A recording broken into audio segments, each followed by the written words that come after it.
Imagine a world where every click, transaction, and online interaction is safe and secure. That's the goal of cybersecurity.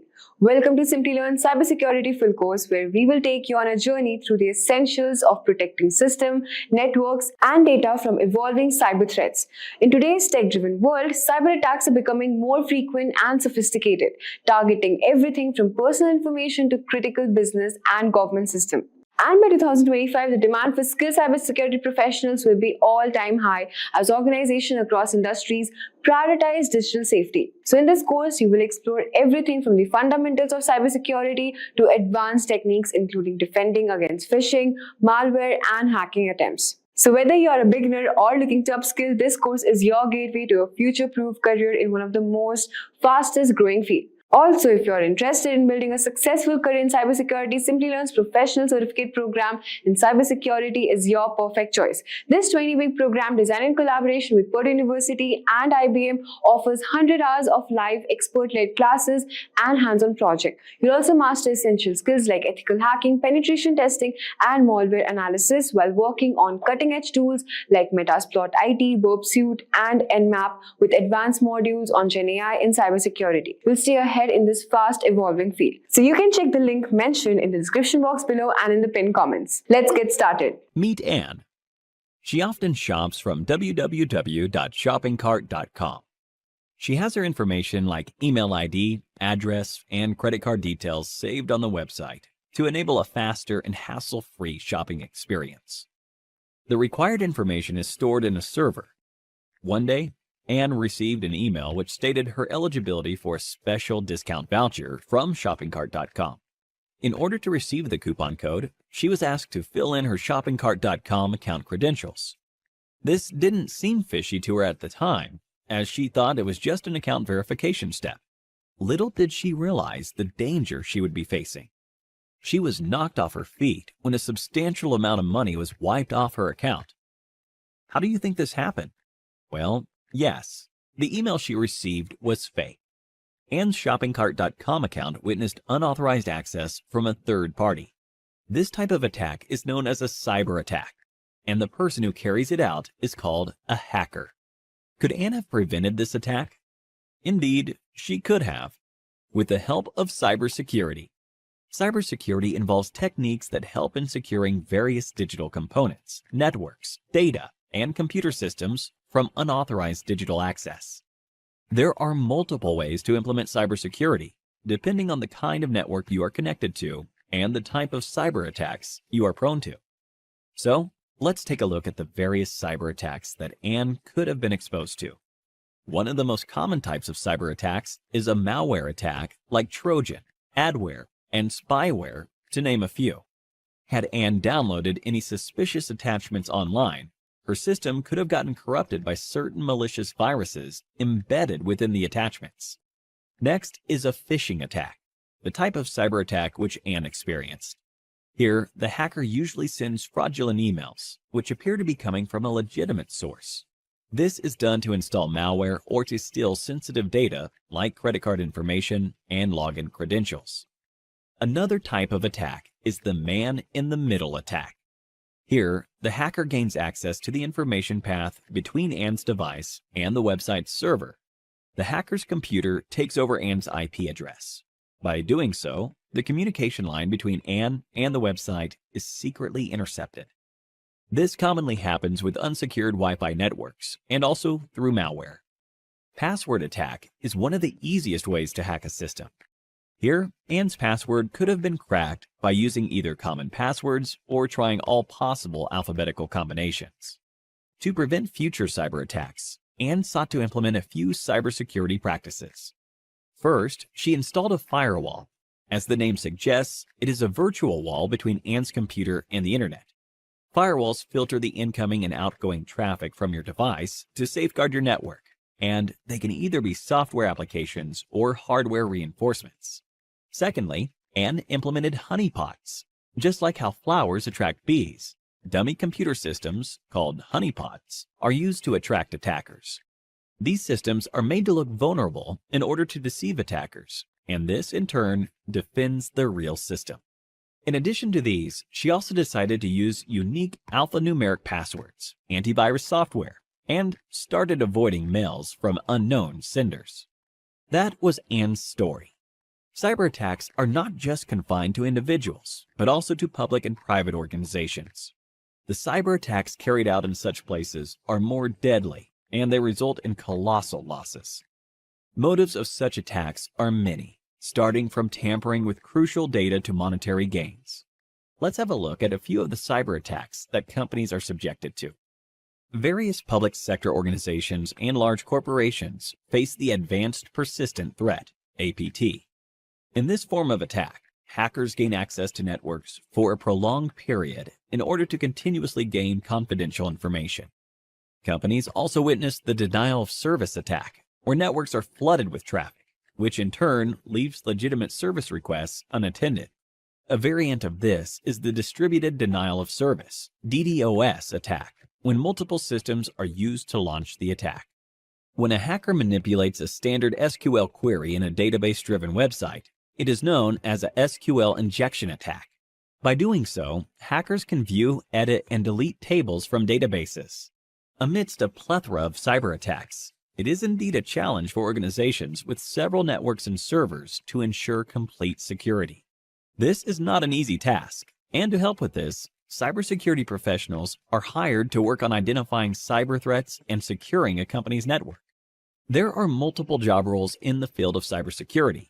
If hacking fascinates you, then the role of an ethical hacker is something to be explored. Such professionals try to exploit a network's vulnerabilities, just like how a hacker would do, but only to identify those vulnerabilities and resolve them for protection against an actual cyber attack. But if you are looking to design robust security structures, then the role of a security architect is more apt. A Chief Information Security Officer, CISO, plays a crucial role in enterprise security and is entrusted with the overall safety of the information in an organization. So, here's a question for you. Identify the type of cyber attack where the hacker's system takes over the client's IP address. A. DDoS attack. B. Man-in-the-middle attack. C. Phishing attack. D. Password attack. Give it a thought and leave your answers in the comments section below. 3 lucky winners will receive Amazon gift vouchers. With the increase in the production of global digital data, it is anticipated that cyber attacks will quadruple in the near future. Organizations are going to need cybersecurity professionals who can prevent these attacks. A career in the field of cybersecurity is lucrative and a very smart decision for professionals now. We humans are highly tech-savvy in today's times. With the extensive use of the internet and modern technologies, there is a massive challenge in protecting all our digital data, such as net banking information, account credentials, and medical reports, to name a few. Have you heard about the deadly WannaCry ransomware attack? The attack happened in May 2017 in Asia, and then it spread across the world.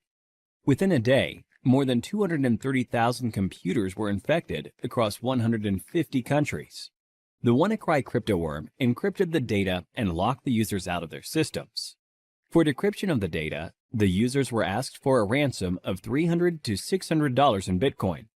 The users who used the unsupported version of Microsoft Windows and those who hadn't installed the security update of April 2017 were targeted in this attack. The WannaCry attack took a toll on every sector. Top-tier organizations like Hitachi, Nissan, and FedEx had to put their businesses on hold as their systems were affected too. Now, this is what you call a cyber attack. To prevent such attacks, cybersecurity is implemented. We can define cybersecurity as the practice of protecting networks, programs, computer systems, and their components from unauthorized digital attacks. These illegal attacks are often referred to as hacking. Hacking refers to exploiting weaknesses in a computer network to obtain unauthorized access to information. A hacker is a person who tries to hack into computer systems. This is a misconception that hacking is always wrong. There are hackers who work with different motives. Let's have a look at 3 different types of hackers. Black hat hackers are individuals who illegally hack into a system for monetary gain. On the contrary, we have white hat hackers who exploit the vulnerabilities in a system by hacking into it with permission. in order to defend the organization. This form of hacking is absolutely legal and ethical. Hence, they are also often referred to as ethical hackers. In addition to these hackers, we also have the gray hat hackers. As the name suggests, the color gray is a blend of both white and black. These hackers discover vulnerabilities in a system and report it to the system's owner, which is a good act. But they do this without seeking the owner's approval. Sometimes gray hat hackers also ask for money in return for the spotted vulnerabilities. Now that you have seen the different types of hackers, let's understand more about the hacking that is legal and valid, ethical hacking, through an interesting story. Dan runs a trading company. He does online training with the money his customers invest. Everything was going well, and Dan's business was booming, until a hacker decided to hack the company's servers. The hacker stole the credentials of various trading accounts. He asked for a lump sum ransom in exchange for the stolen credentials. Dan took the hacker's words lightly and didn't pay the hacker. As a result, the hacker withdrew money from various customers' accounts, and Dan was liable to pay back the customers. Dan lost a lot of money, and also the trust of his customers. After this incident, Dan gave a lot of thought as to what could have gone wrong with the security infrastructure in his company. He wished there was someone from his company who could have run a test attack to see how vulnerable his systems were before the hacker penetrated into the network. This was when he realized he needed an employee who thinks like a hacker and identifies the vulnerabilities in his network before an outsider does. To do this job, he hired an ethical hacker, John. John was a skilled professional who worked precisely like a hacker. In no time, he spotted several vulnerabilities in Dan's organization and closed all the loopholes. Hiring an ethical hacker helped Dan protect his customers from further attacks in the future. This, in turn, increased the company's productivity and guarded the company's reputation. So, now you know hacking is not always bad. John, in this scenario, exposed the vulnerabilities in the existing network, and such hacking is known as ethical hacking. Ethical hacking is distributed into 6 different phases. Let us look at these phases step by step with respect to how John, our ethical hacker, will act. Before launching an attack, the first step John takes is to gather all the necessary information about the organization's system that he intends to attack. This step is called reconnaissance. He uses tools like Nmap and hping for this purpose. John then tries to spot the vulnerabilities, if any, in the target system using tools like Nmap and Nexpose. This is the scanning phase. Now that he has located the vulnerabilities, he then tries to exploit them. This step is known as gaining access. After John makes his way through the organization's networks, he tries to maintain his access for future attacks by installing backdoors in the target system. The Metasploit tool helps him with this. This phase is called maintaining access. John is a brilliant hacker. Hence, he tries his best not to leave any evidence of his attack. This is the 5th phase, clearing tracks. We now have the last phase, that is reporting. In this phase, John documents a summary of his entire attack, the vulnerabilities he spotted, the tools he used, and the success rate of the attack. Looking into the report, Dan is now able to take a call and see how to protect his organization from any external cyber attacks. Don't you all think John is an asset to any organization? If you want to become an ethical hacker like John, then there are a few skills that you need to acquire. First and foremost, you need to have a good knowledge of operating environments such as Windows, Linux, Unix, and Macintosh. You must have reasonably good knowledge of programming languages such as HTML, PHP, Python, SQL, and JavaScript. Networking is the base of ethical hacking. Hence, you should be good at it. Ethical hackers should be well aware of security laws so that they don't misuse their skills. Finally, you must have a global certification on ethical hacking to successfully bag a position of an ethical hacker like John. Few examples of ethical hacking certification are Certified Ethical Hacker Certification, CEH, CompTIA Pentest Plus, and Licensed Penetration Tester Certification, to name a few. Simplilearn provides a cybersecurity expert master's program that will equip you with all the skills required by a cybersecurity expert. You could have a look at it by clicking the link in the description. So, Here's a question for you. In which phase of ethical hacking will you install backdoors in the target system? A. Scanning. B. Maintaining access. C. Clearing tracks. D. Reconnaissance. Give it a thought and leave your answers in the comments section below. 3 lucky winners will receive Amazon gift vouchers. The endless growth of technologies in this area is directly proportional to the number of cybercrimes. Cybercrimes are estimated to cost $6 trillion in 2021. Hence, to tackle these cybercrimes, organizations are continuously on the lookout for cybersecurity professionals. The average annual salary of a certified ethical hacker is $91,000 in the US and approximately rupees 7 lakhs in India. So, what are you waiting for? Get certified and become an ethical hacker like John and put an end to the cyber attacks in the world. We humans are highly tech-savvy in today's times. With the extensive use of the internet and modern technologies, there is a massive challenge in protecting all our digital data, such as net banking information, account credentials, and medical reports, to name a few. Have you heard about the deadly WannaCry ransomware attack? The attack happened in May 2017 in Asia, and then it spread across the world. Within a day, more than 230,000 computers were infected across 150 countries. The WannaCry cryptoworm encrypted the data and locked the users out of their systems. For decryption of the data, the users were asked for a ransom of $300 to $600 in Bitcoin. The users who used the unsupported version of Microsoft Windows and those who hadn't installed the security update of April 2017 were targeted in this attack. The WannaCry attack took a toll on every sector. Top-tier organizations like Hitachi, Nissan, and FedEx had to put their businesses on hold as their systems were affected too. Now, this is what you call a cyber attack. To prevent such attacks, cybersecurity is implemented.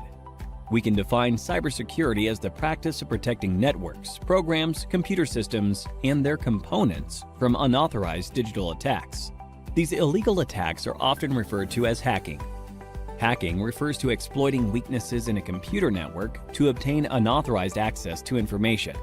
A hacker is a person who tries to hack into computer systems. This is a misconception that hacking is always wrong. There are hackers who work with different motives.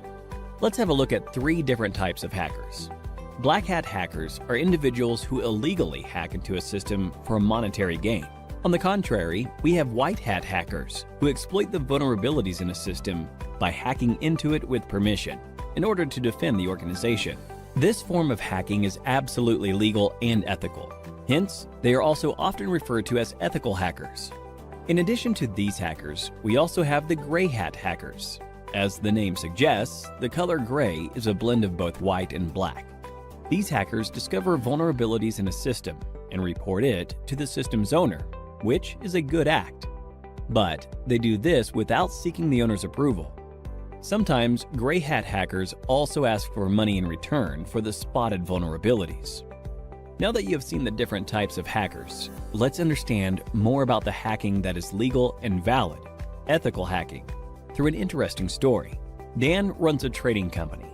He does online training with the money his customers invest. Everything was going well, and Dan's business was booming, until a hacker decided to hack the company's servers. The hacker stole the credentials of various trading accounts. He asked for a lump sum ransom in exchange for the stolen credentials. Dan took the hacker's words lightly and didn't pay the hacker. As a result, the hacker withdrew money from various customers' accounts, and Dan was liable to pay back the customers. Dan lost a lot of money, and also the trust of his customers. After this incident, Dan gave a lot of thought as to what could have gone wrong with the security infrastructure in his company. He wished there was someone from his company who could have run a test attack to see how vulnerable his systems were before the hacker penetrated into the network.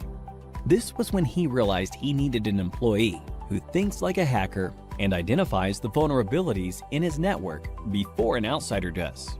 To do this job, he hired an ethical hacker, John. John was a skilled professional who worked precisely like a hacker. In no time, he spotted several vulnerabilities in Dan's organization and closed all the loopholes. Hiring an ethical hacker helped Dan protect his customers from further attacks in the future. This, in turn, increased the company's productivity and guarded the company's reputation. So, now you know hacking is not always bad. John, in this scenario, exposed the vulnerabilities in the existing network, and such hacking is known as ethical hacking. Ethical hacking is distributed into 6 different phases. Let us look at these phases step by step with respect to how John, our ethical hacker, will act. Before launching an attack, the first step John takes is to gather all the necessary information about the organization's system that he intends to attack. This step is called reconnaissance. He uses tools like Nmap and hping for this purpose. John then tries to spot the vulnerabilities, if any, in the target system using tools like Nmap and Nexpose. This is the scanning phase. Now that he has located the vulnerabilities, he then tries to exploit them. This step is known as gaining access. After John makes his way through the organization's networks, he tries to maintain his access for future attacks by installing backdoors in the target system. The Metasploit tool helps him with this. This phase is called maintaining access. John is a brilliant hacker. Hence, he tries his best not to leave any evidence of his attack. This is the 5th phase, clearing tracks. We now have the last phase, that is reporting. In this phase, John documents a summary of his entire attack, the vulnerabilities he spotted, the tools he used, and the success rate of the attack. Looking into the report, Dan is now able to take a call and see how to protect his organization from any external cyber attacks. Don't you all think John is an asset to any organization? If you want to become an ethical hacker like John, then there are a few skills that you need to acquire. First and foremost, you need to have a good knowledge of operating environments such as Windows, Linux, Unix, and Macintosh. You must have reasonably good knowledge of programming languages such as HTML, PHP, Python, SQL, and JavaScript. Networking is the base of ethical hacking. Hence, you should be good at it. Ethical hackers should be well aware of security laws so that they don't misuse their skills. Finally, you must have a global certification on ethical hacking to successfully bag a position of an ethical hacker like John. Few examples of ethical hacking certification are Certified Ethical Hacker Certification, CEH, CompTIA Pentest Plus, and Licensed Penetration Tester Certification, to name a few. Simplilearn provides a Cybersecurity Expert Master's program that will equip you with all the skills required by a cybersecurity expert. You could have a look at it by clicking the link in the description. So, here's a question for you. In which phase of ethical hacking will you install backdoors in the target system? A. Scanning. B. Maintaining access. C. Clearing tracks. D. Reconnaissance. Give it a thought and leave your answers in the comments section below. 3 lucky winners will receive Amazon gift vouchers. The endless growth of technologies in this area is directly proportional to the number of cybercrimes. Cybercrimes are estimated to cost $6 trillion in 2021. Hence, to tackle these cybercrimes, organizations are continuously on the lookout for cybersecurity professionals. The average annual salary of a certified ethical hacker is $91,000 in the US and approximately rupees 7 lakhs in India. Let's do the basics first, and then we'll come to the point of discussion. Right. So let's move on to our topic of the evening, and our first domain, enterprise infrastructure security. Right. We'll be discussing about risk management. So let's start tonight's topic and proceed. Right. So we'll be discussing about risk management in the information security, where we'll understand the concepts of cybersecurity, the CIA triad. We'll enumerate various factors involving risk management. We'll be able to understand the definition between quantitative and qualitative risk analysis, and also categorize various types of security control methods, right? And normally, we start with a scenario, right? We start with the scenario. And the scenario is you have joined a major corporation as a cybersecurity specialist. In your new role as a cybersecurity specialist, you must help in securing the organization's information systems. Right? That's your job as a cybersecurity expert, a specialist. Now, your job entails in protecting systems from cyber risks, threats, and vulnerabilities by monitoring and detecting, investigating, analyzing, and responding to security events, like incidents, events. So, the task you have been given are identify the potential threats to the organization's critical assets, identify vulnerabilities to organization's assets, determine risks, and for identified risks, perform something known as risk analysis and recommend appropriate response. This is what you'll be learning on the job as we proceed. The basics first. What is cybersecurity? Very simple. Every one of us knows. It refers to the process of securing sensitive data and critical systems from cyber threats. Right? We'll cover what is a threat, what is sensitive data, what is vulnerabilities, exploits as we proceed in our discussions. Right?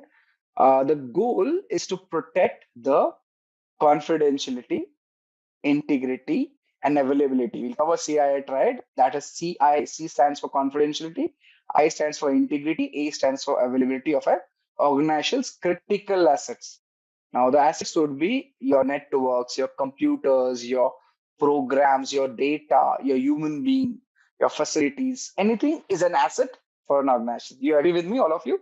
What is an asset in an organization? Anything which is a property of an organization. Anything which gives helps boost the organization's productivity per se. Right? Understood, right?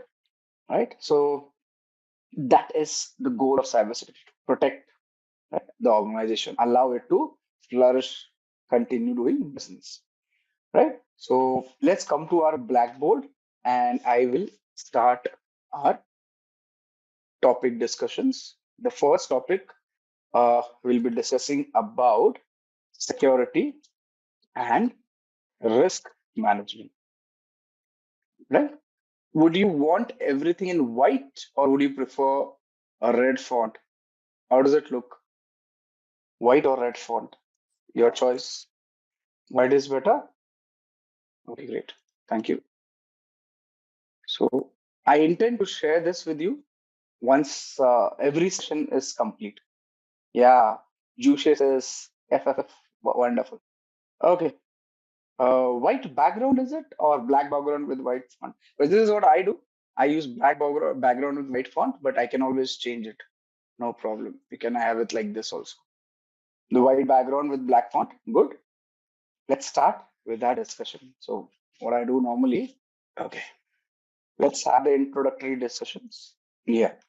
Okay, let's start with security and risk management. So I'll give you the introduction, then we'll move on further on our topics, right? So let's have this discussion completed. Okay, what is the issue? Right. So information security and risk management are analogous with each other. Analogous with each other. This is how I will create notes, share it with you at the end of the day. Now, as you see, it is clear. If we can increase the font a bit more for all of us to see, have a better look, right? The security and risk management domain forms the baseline for all information security concepts and practices. Now, in this topic, we'll be focusing on concepts and key areas such as the asset protection, confidentiality, integrity, and availability, security governance and principles, compliance, legal and regulatory issues that pertain to information security in the global context, professional ethics, personal security policies, risk management principles, threat modeling, business continuity planning, security risk considerations in acquisition strategy and practice, security education, training, and awareness. Right? At the primary, this is what we'll be covering throughout as we proceed, right? So we'll be discussing all of these one by one. Now, This is something which I'm covering through my own notes, through my understanding of what I have learned throughout the years, right? So remember, this is the practical part of it, which we are discussing. You'll have to go back and understand it during the weekend or week whenever you are free. Let's start with an illustration. So let's start with an illustration. Let me get my pen activated.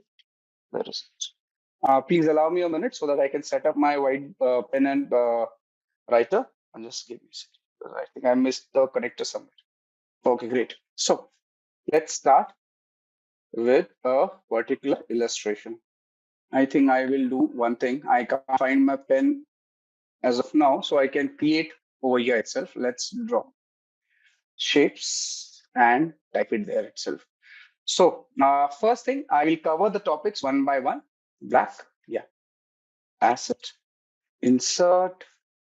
So consider this asset. I want to get this box over here.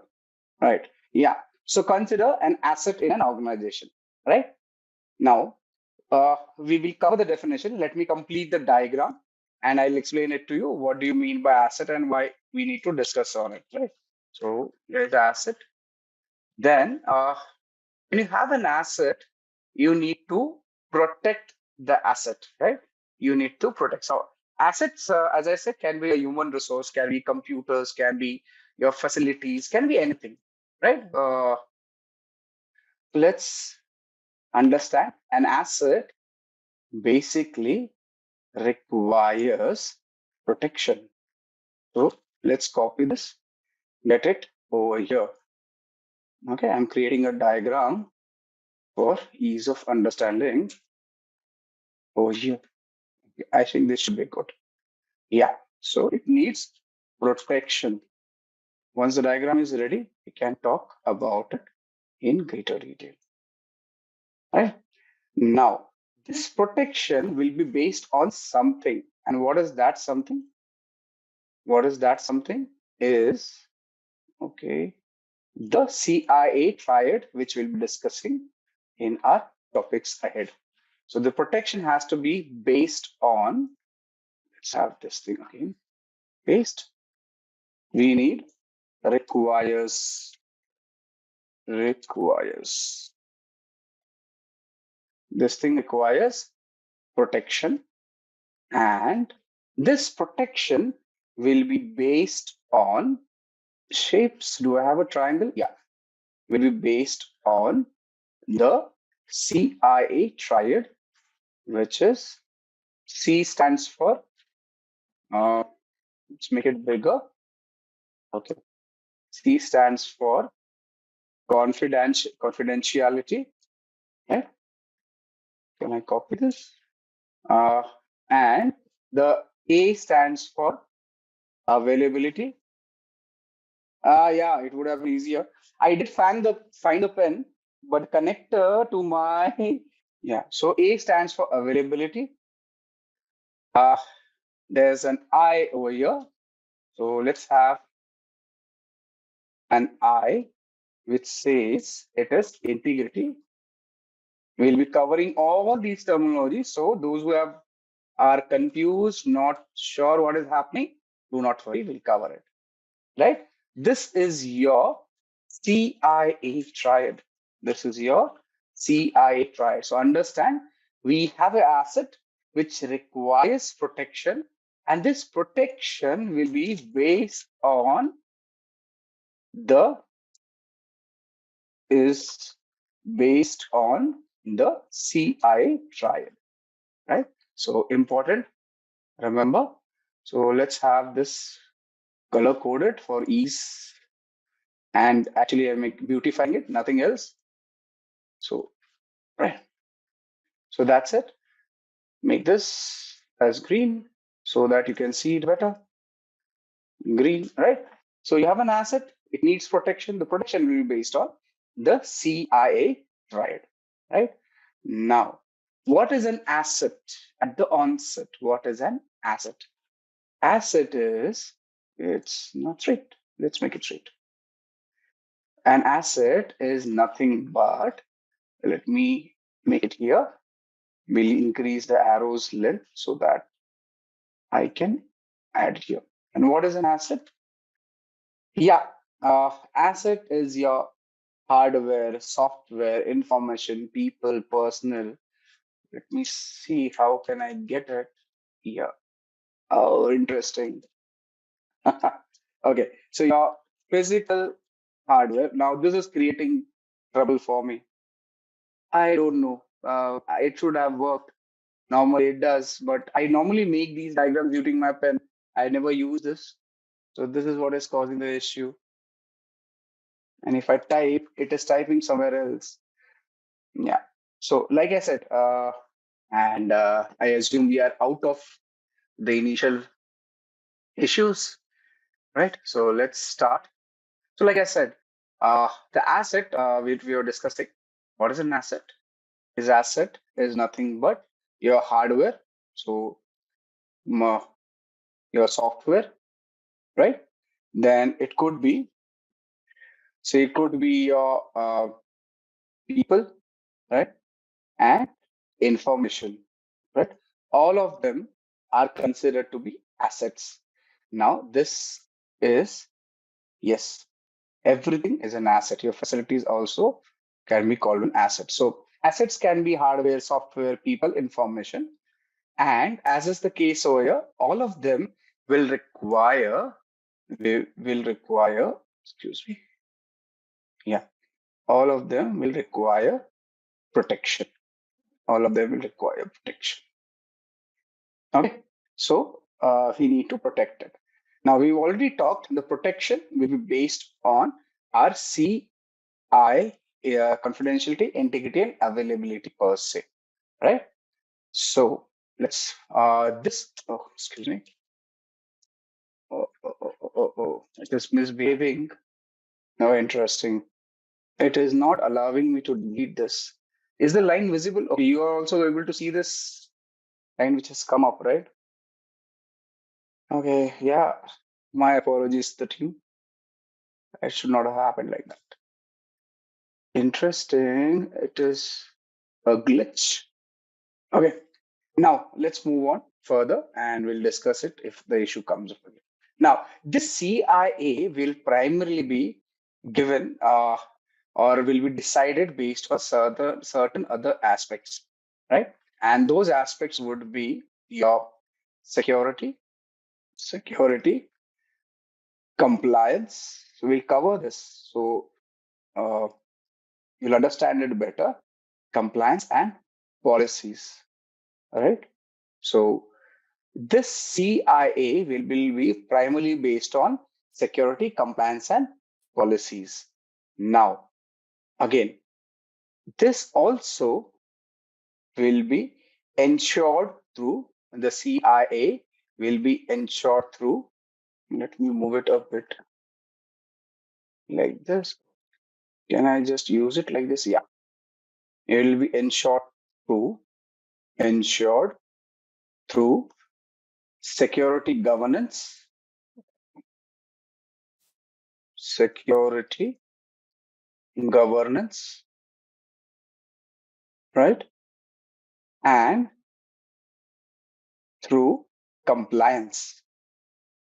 Compliance. This will be demonstrated through compliance, right? Now, understand. Uh, let's get these boxes in place. So here it is. Yeah, just trying to get everything in place. Second box is the compliance box over here. We'll make it slightly good looking, right? Yeah. Okay, here it is. Oh, excuse me. Yeah. Coming back to our discussion. Understand this security governance will be driven through compliance. So this security governance will be driven through compliance. So driven through compliance. Okay. So as of now, most of you must be feeling that this is all gibberish, but we'll cover it as we proceed. So don't worry, right? So this is a diagram which we'll be referring regularly. Hence, I'm creating the diagram over here, right? Now, this compliance will be primarily based on certain aspects such as, so the compliance will be based on certain things which we'll be covering one by one. That is legislations or regulatory. So let's say legislative, then regulatory, privacy related issues, right? Privacy related issues, right? Also, it will be, for example, let's say it will be based on PCI DSS. Now we'll cover what is PCI DSS as we proceed. Regulations, HIPAA, or GDPR. GDPR, right? So we'll cover this as we proceed. Now understand, the most important thing we need to understand is an asset. It is hardware, software, people, information, facility, everything and all of it, right? Now, this asset needs to be protected, right? The asset needs to be protected. And this protection will be based on confidentiality, integrity, and availability, right? And now this CIA will be demonstrated using compliance, which is primarily based on legislative, regulatory, privacy-related issues and regulations. And the security governance will ensure it, right? Now, what is security governance? It is nothing but management practices, right? Standards, policies, procedures. That is security governance. So a few things to be remembered over here. Where's my pen? Here it is. So remember, security governance is nothing but management practices, right? Then it will be your standards, policies, and procedures. We'll cover the definition after this, right? You should remember that security governance can be ensured by proper management practices, standards, policies, and procedures, right? Basically, this complete stuff will give you or will provide insights. I need to slow down. Insights into something known as security controls, the protection mechanisms, right? Your uh, personal security and professional ethics, right? Okay. Now, all of this is interrelated, hence we are covering it like that. Now, this particular aspect of security controls, excuse me, I did select, yeah. All these aspects of security controls, personal security, professional ethics will be controlled by or can be adhered using your compliance, right? We'll be adhering this using compliance, right? Now each term will be explaining as we proceed ahead. So don't get confused, right? So this will be adhered through, right? Security compliance. Okay, is the diagram clear? Right? Is the diagram clear? Asset needs protection. Asset is nothing but hardware, software, people, information. Protection will be done through the use of CIA, compliance, integrity, availability. Okay. This is primarily, okay, one more box will create so that I can differentiate. Otherwise, my handwriting is, okay, here it is. So yeah, Now, this compliance CIA will be basically based on security compliance and policies, right? Now, you can ensure the CIA by ensuring you have proper security governance, which is management practices, standards, policies, and procedures. And this can be demonstrated using compliance, right? And compliance can be added through security controls, personal security, and professional ethics, right? This is what we are covering all in all in this particular topic, right? So let's move on with the explanation for each topic mentioned over here. Any questions so far? Anything you would like to understand? Anything which you like to discuss right now? We can discuss. If you have any questions, we'll be covering it. Okay. Yeah. Anything you like to discuss now? Please go ahead. No? Wonderful. Wonderful. So let's come back to our primary discussion. And here we begin. Yes, I will share the topic notes, Dipti, with you. I will share this particular page itself. Yeah, this particular page I will be sharing with you. So do not worry. I'll share this document. You can ask, you can go through this document whenever you want. And now we have a few questions. We'll address the questions one by one. So normally what I do is get the questions here itself. So let's say, can I just give me a second? I am setting up the question. So all questions which will be discussed, we'll add it here itself so that I can talk about it and give you an insight. So now all those questions which will be answered for the topic will be here. So the first question is, who does the rule? The question is, who decides? Okay, the question is from Kaushal, right? So let me just paste it text only, right? So the question is, who who decides? Okay, the spelling, okay, that does not matter. Who decides the rule of compliance? Okay, so here's the answer for you. Let me dictate. Okay. So the rules of compliance are typically determined by a combination of regulatory bodies, industry standards organizations, governmental agencies, and sometimes international agreements. Yeah? Does that answer your question, Kaushal? Information in asset means what? So the question is, what information asset means? Okay, so let me give you the answer on it.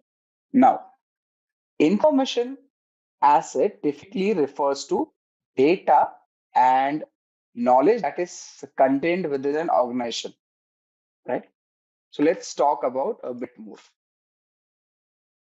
Now, this particular aspect of information can be either tangible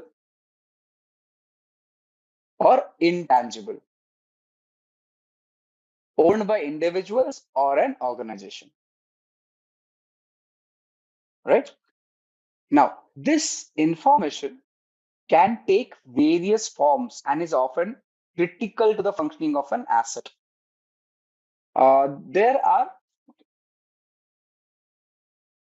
various types of assets in case of information. Intellectual property, financial assets, physical assets, digital assets, human capital. Do you understand?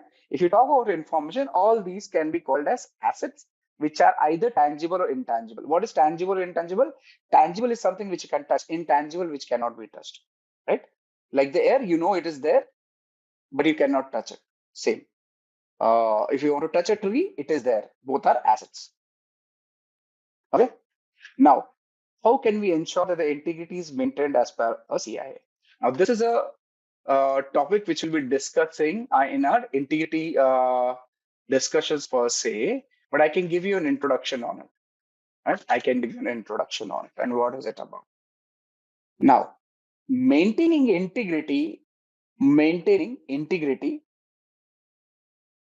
as a part of the CIA triad in information security is crucial for ensuring that the data remains accurate, trustworthy, and unaltered. This can be achieved by strategies such as data encryption, access control, data validation, audit trials, version control, security training and awareness, backup and recovery. So let's start with our topic discussion. So we address questions. Now we'll work on the terminologies which we used over here, one by one. Now, important things to remember, important points to remember here. Okay, let's understand this one by one. The first point, assets require protection. Right. So this is me typing now. There's too many typos happening. Second, protection is based on the requirements of confidentiality, integrity, and availability, right, for the asset. Security is ensured through security governance that comprises management practices and management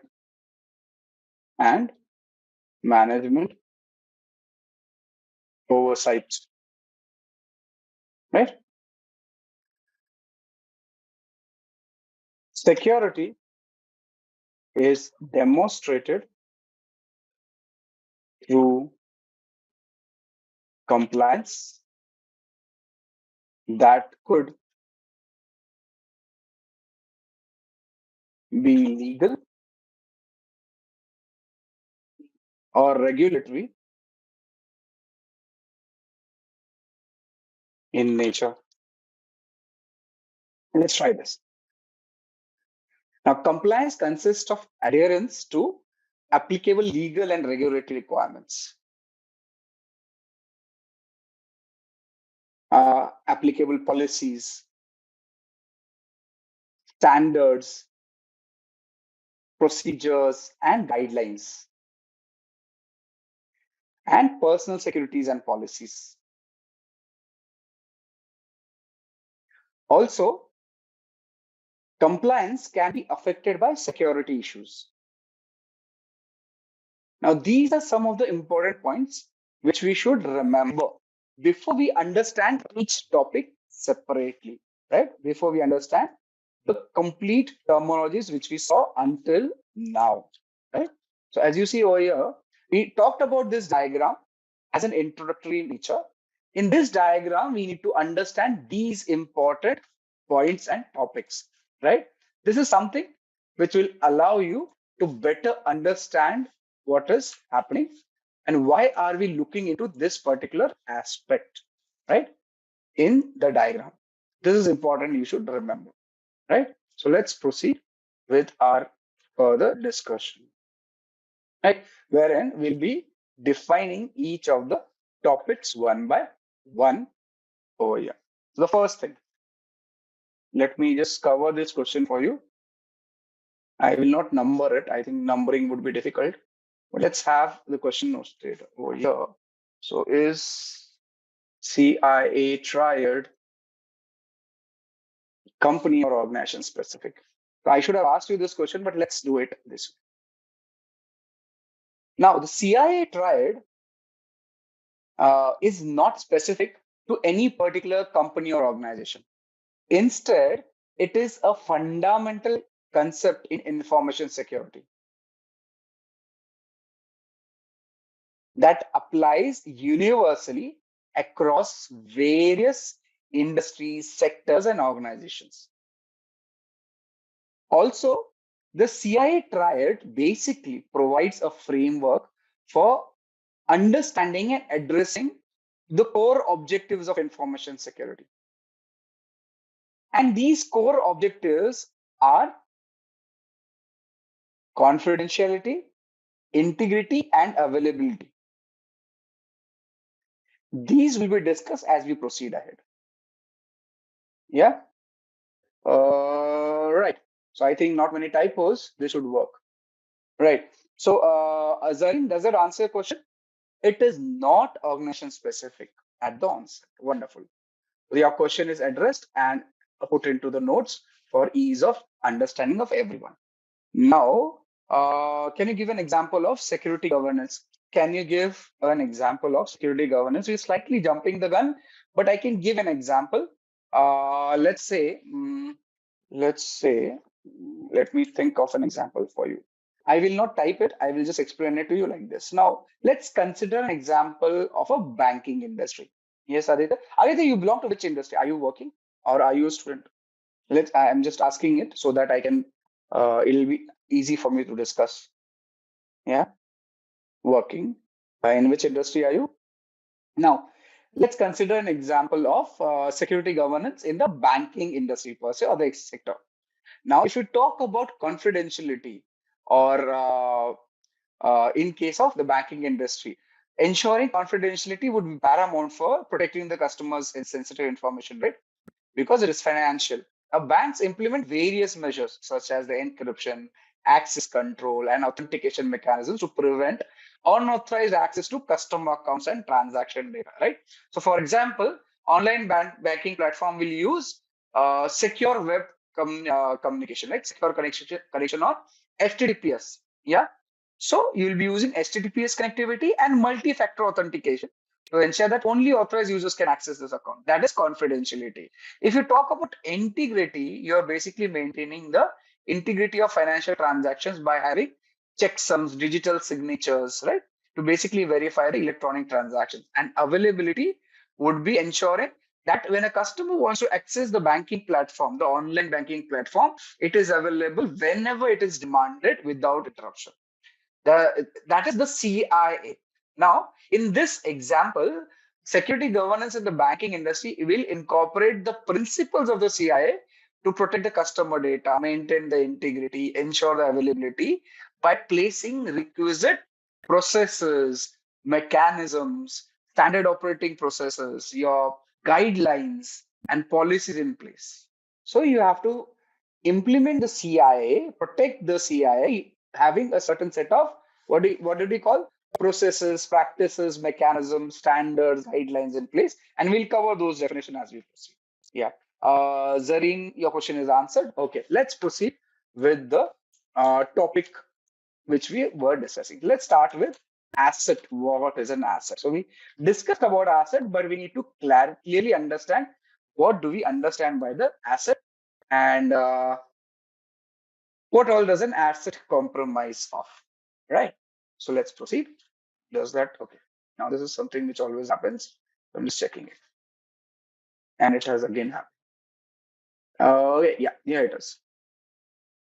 Now, asset can be tangible, that is perceptible by touch. An example of a tangible asset could be a desktop computer or a laptop. Assets can be intangible also, which are basically not physically present. You cannot touch it. For example, corporate image or intellectual property, such as the patents, are intangible assets. Clear so far? So assets are tangible and intangible. Tangible is basically what you can touch, what you can perceive with a touch, right? Intangible is something which is understood. We cannot just touch it, right? Now, assets are used by the organization for business purposes or business processes. Every asset, whether tangible or intangible, has a certain intrinsic value to the business. The value can be monetary or of importance or of both.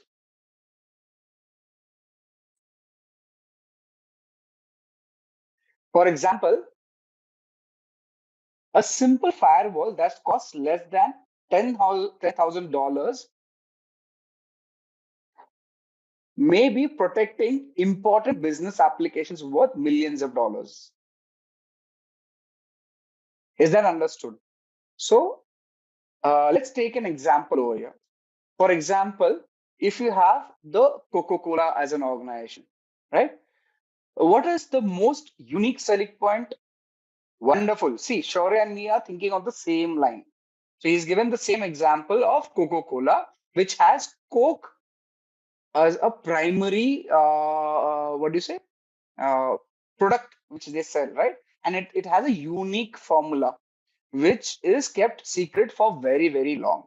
Now, if your server, which is bought for say $1,000, $10,000, has this formula kept inside the server itself is 10,000, but the formula is worth millions of dollars, right?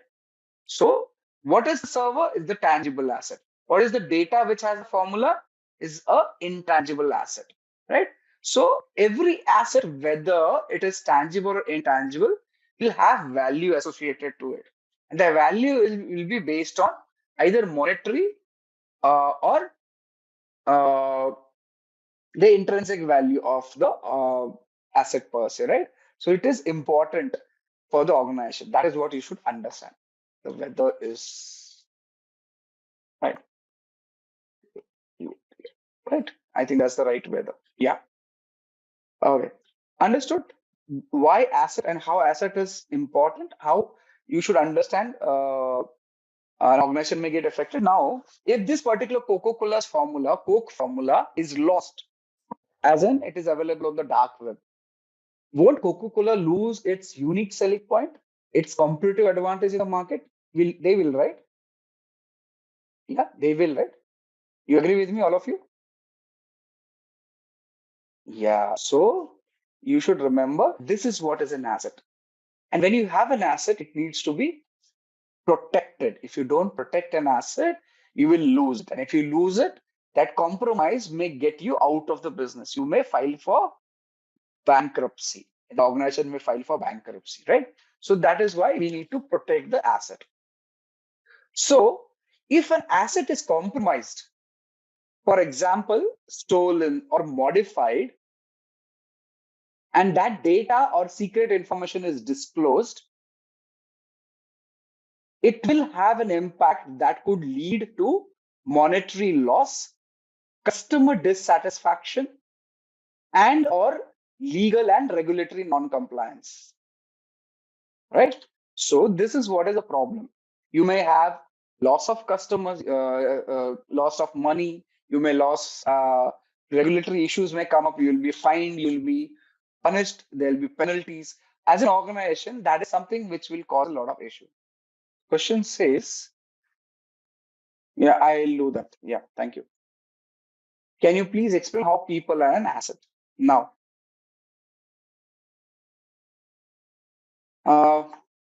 see, understand, the people are the most valuable assets within an organization because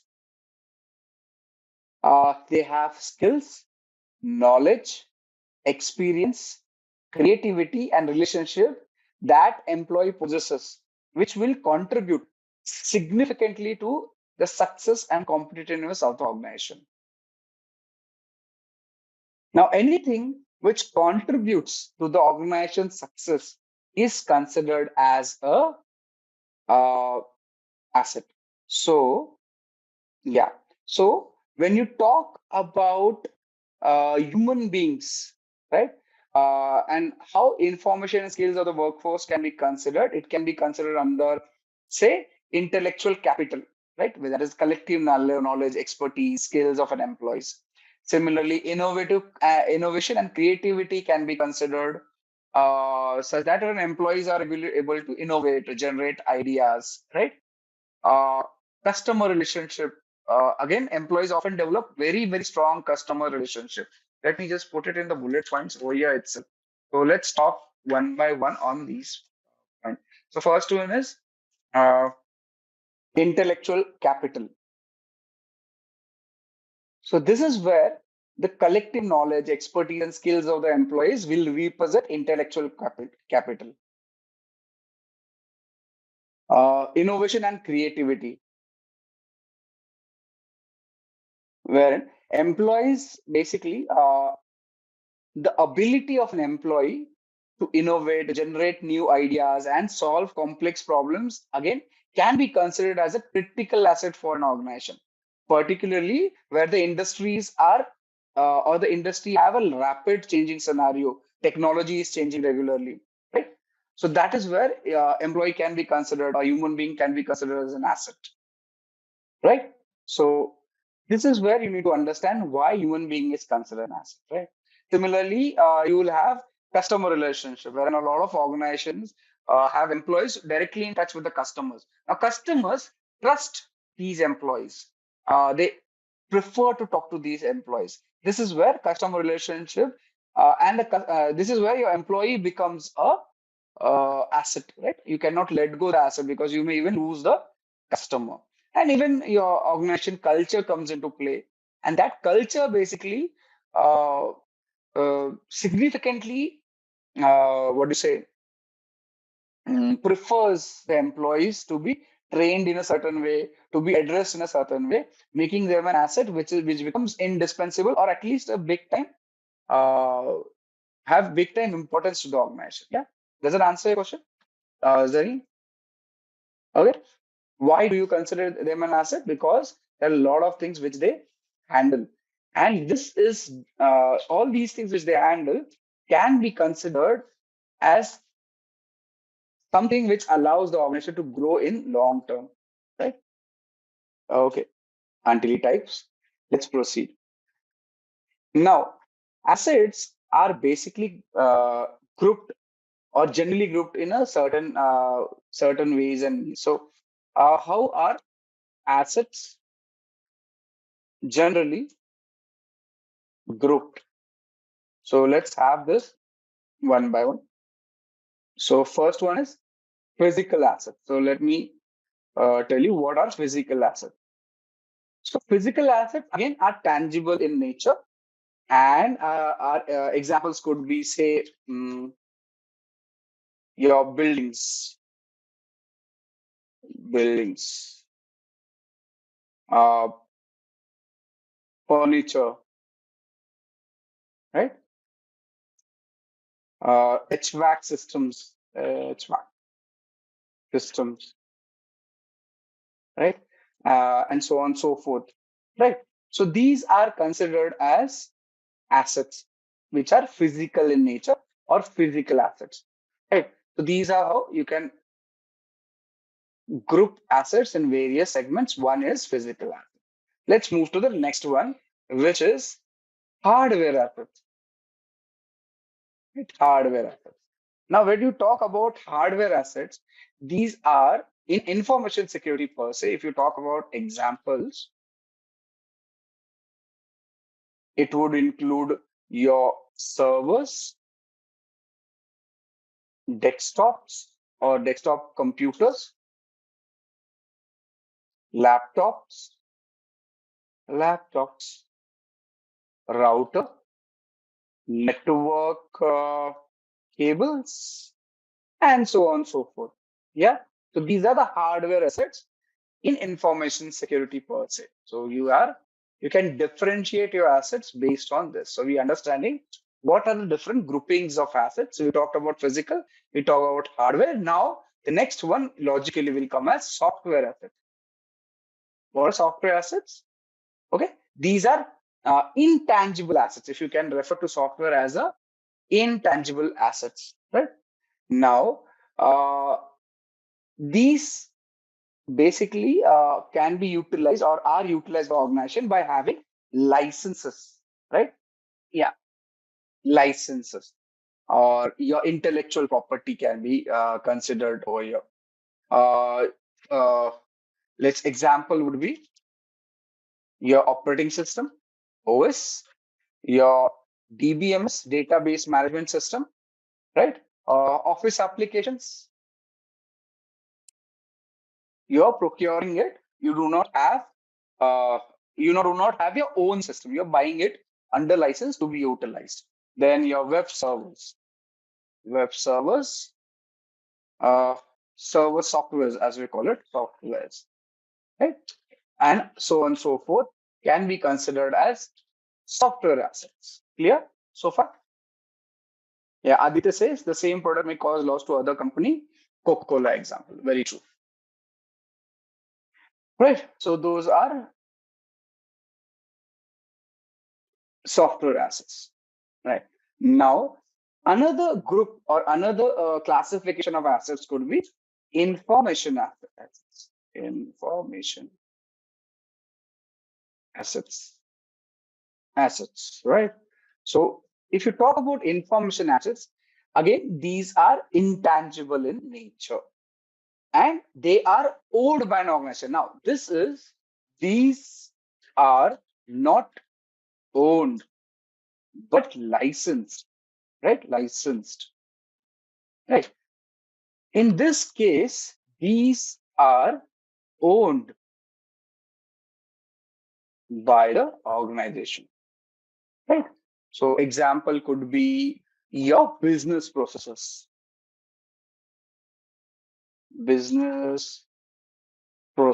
organizations, business processes. Then policies, procedures,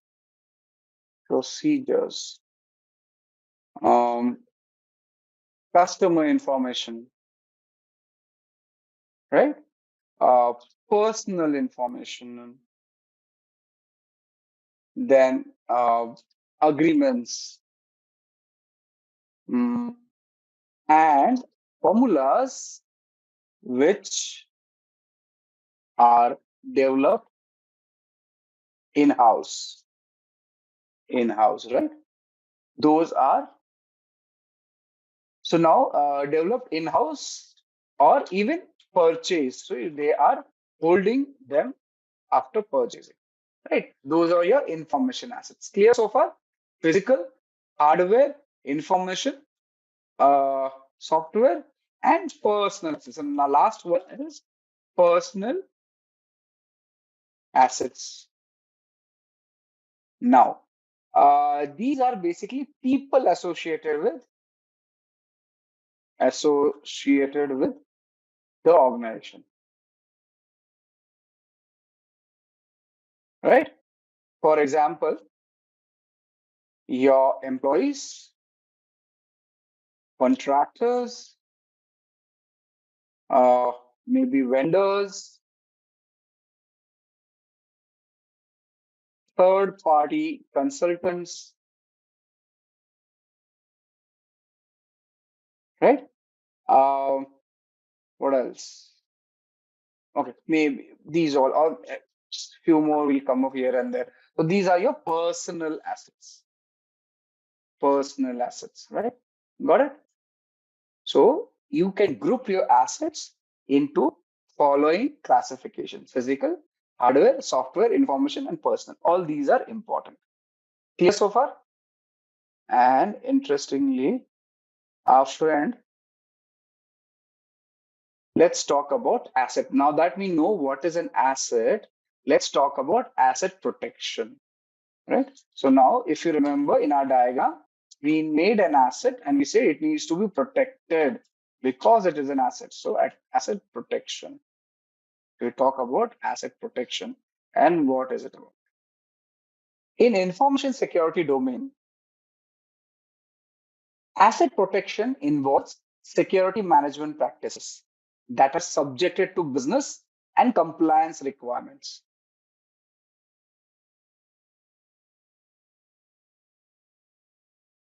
Such practices for asset protection are called security controls. Various types of security controls would be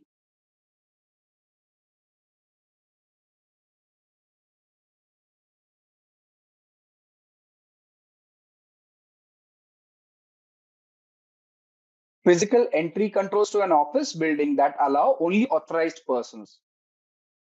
Monitoring controls such as CCTV for surveillance of critical assets. Right? So you have various protection mechanisms, and those protection mechanisms are we referring to physically stopping someone, monitoring it using CCTV, controls such as locks for hardware asset for protection from theft.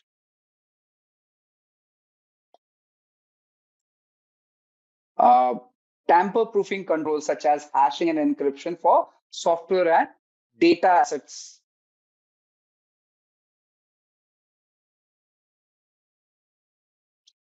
Copyrights or patent for information access to protect legal rights.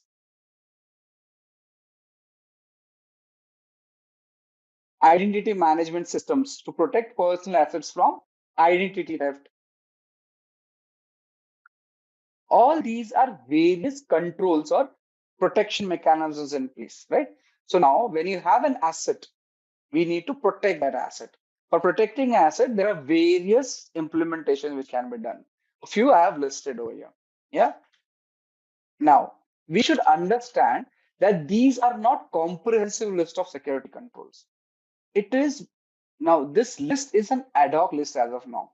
So it will be basically decided. Now, this kind of asset protection mechanism will basically be decided on uh, risk, risk analysis, your evaluation of the risk, assessment of the risk, right? Similarly, controls will be identified through risk mitigation strategies, risk assessment, risk, what do you say? Decision of risk based on management's policy. And this is where your analysis of risk management or risk management procedures will come into play. So asset protection requires or has a requirement that it would be based on risk. In order to understand the risk, we will have to understand risk assessment and select the control based on the risk analysis which is done over there, right? So we'll be discussing this based on the confidentiality, integrity, and availability concept.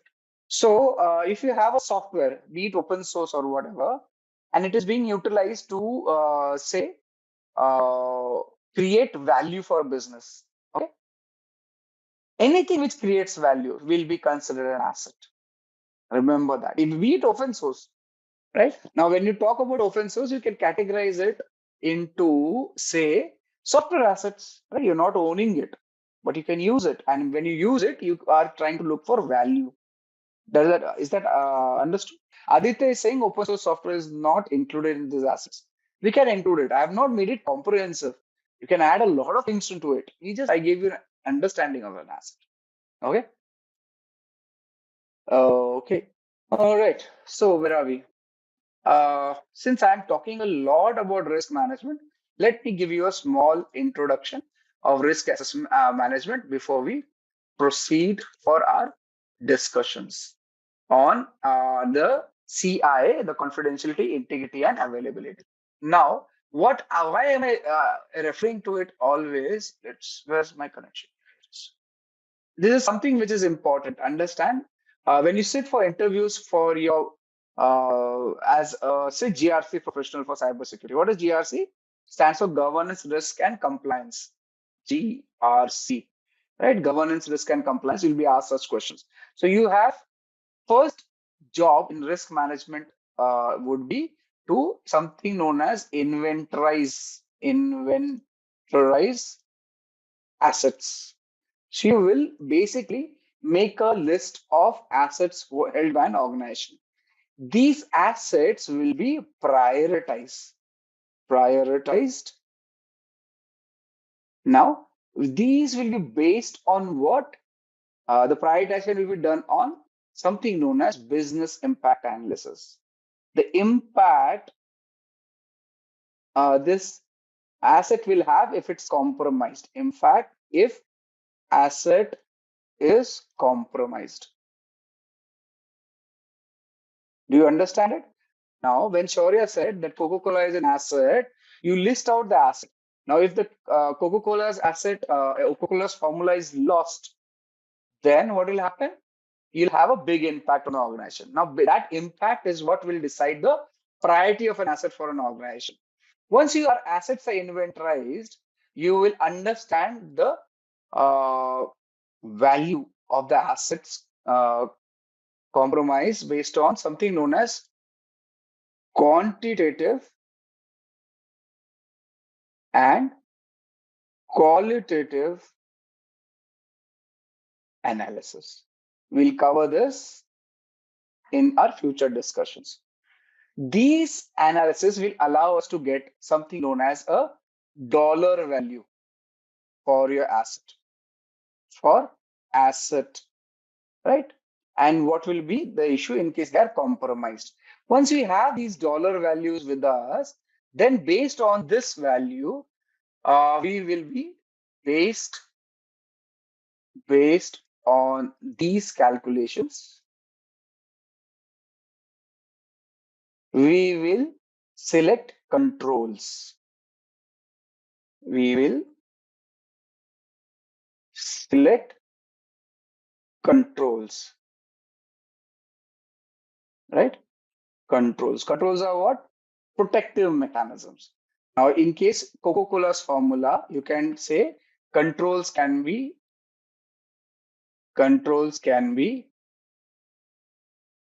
encryption, yeah, access control, right?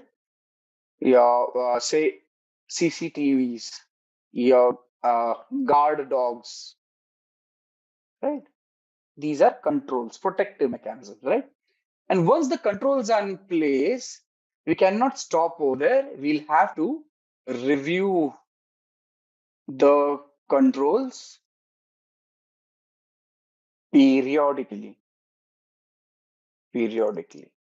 because it may so happen after a certain time period, these controls may not be effective or the data may not require that much of protection. Okay, this is where your complete structure of asset management, asset security management, and risk management comes into play. Now, this is in crux the risk management discussion which we are going to do, right? This is the introduction I have given you, so don't worry. Just take it as I have shown you, and I'll give you an example. Let's say, let's connect all these steps as asked over here.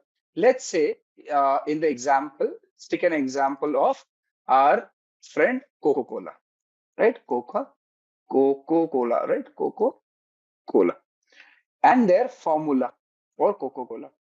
Now, if you consider this formula as your asset, what would you do? You will think that first question in when you sit for analysis of a risk with respect to this formula is that who, firstly, what is the threat associated with this asset, right? So now you tell me what threat is associated with this formula? Exactly, breach of data, right? Breach of data is a threat. Now, if this next question to be addressed, if you know what is the threat associated,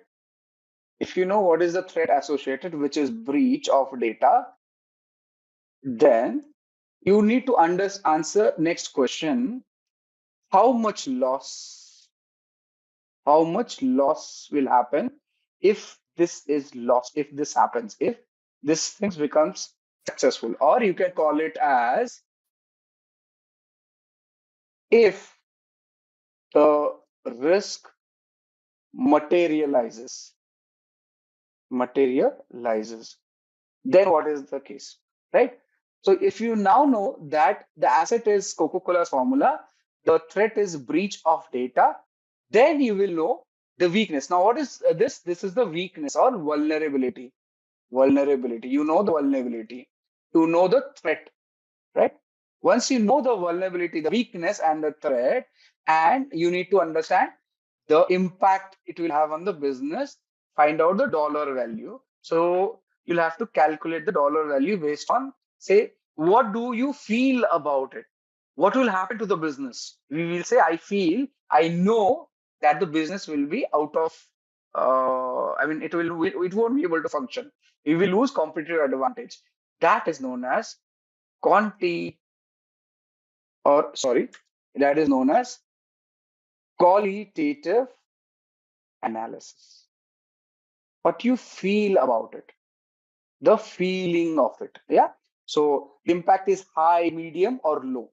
What is called? Impact would be high, medium, or low. And at the same time, you can also use another calculative method, which is known as quantitative analysis. Now you'll use analysis.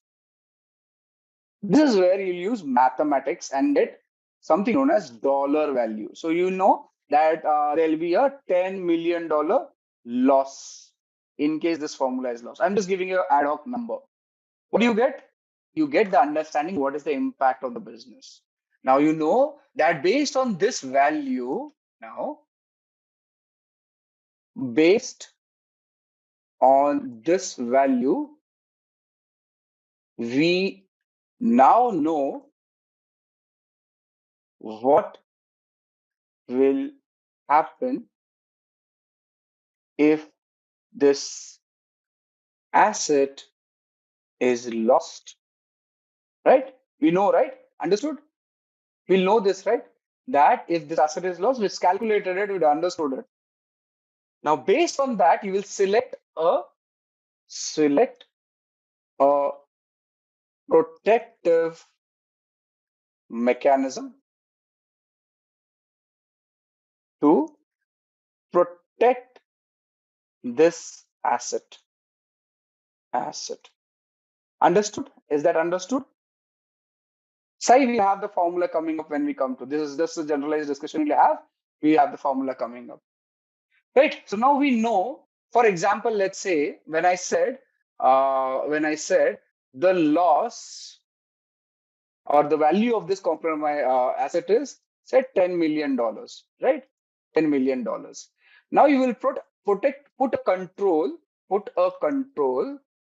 which will not cost or which will be less than the loss of compromise. As in, we want something which is costing us or saving us from this loss and does not cost itself $10 million and more. So the cost of the control, as is the case over here, right? So we select something which is saving on the compromise and also not costing us that much. So if by any chance the cost of the control is higher than the compromise itself, the management will not approve.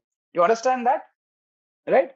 If cost of control is greater than loss after compromise, as in, let's say if the data is lost, I lose $10, but in order to protect the data, I need $100. Will the management approve it? Yes. Will the manager approve it? Senior management will approve it? Is it no, right? Financially, economically does not make a sense. That's the reason you put a control if the control is within. Now, this is again with respect to risk strategy. This is where, so you'll think of risk strategy in this case. So you will either, strategy. You will either accept risk, mitigate risk, avoid risk, right? Accept, mitigate, avoid, and what is it? Another one. Accept, mitigate, avoid. What is the fourth one? Anyone knows? Transfer. Very nice. Transfer. Thank you, Romeo. So what is accept? I accept that this is loss is going to happen. I do not intend to do anything. Mitigate. I will reduce the levels of the impact. I will reduce the impact. Avoid. I'll just totally leave it. And transfer, I'll basically do an insurance, something like that. Okay. That is where risk strategy come into place. Okay. So the control in this case will be encryption of the formula, guards, dogs, CCTV, building with access control, everything. Yeah, so on and so forth. Understood, is it? I just ran through the example to explain it, but we'll be covering it as we proceed in the session. What we understood last time was about risk management. We understood what is the cybersecurity. Before we proceed further, how many of you are proficient in Linux, have been handling Linux operating system, wherein you can do commands on the terminal, maybe run an application to scanning and all through the terminal? How many of you are proficient in it? Right. So this is your Kali Linux machine, which we'll be using. Now that Kali is up, excuse me, let me just complete a few theory things. Once the theory is complete, we'll be discussing Linux today, primarily the command line of Linux terminal and how you navigate around the Linux machines.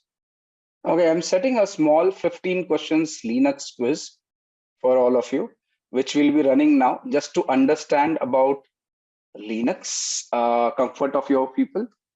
The class code, just a sec, I'll share it. We'll have this quiz running right now. Linux basics plus create a login, and then we log in.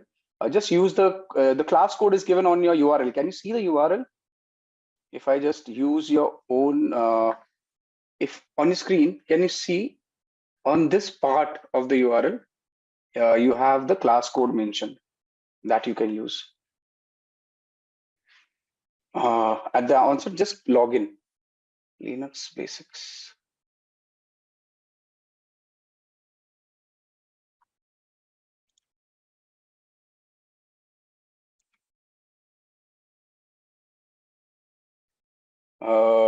One sec.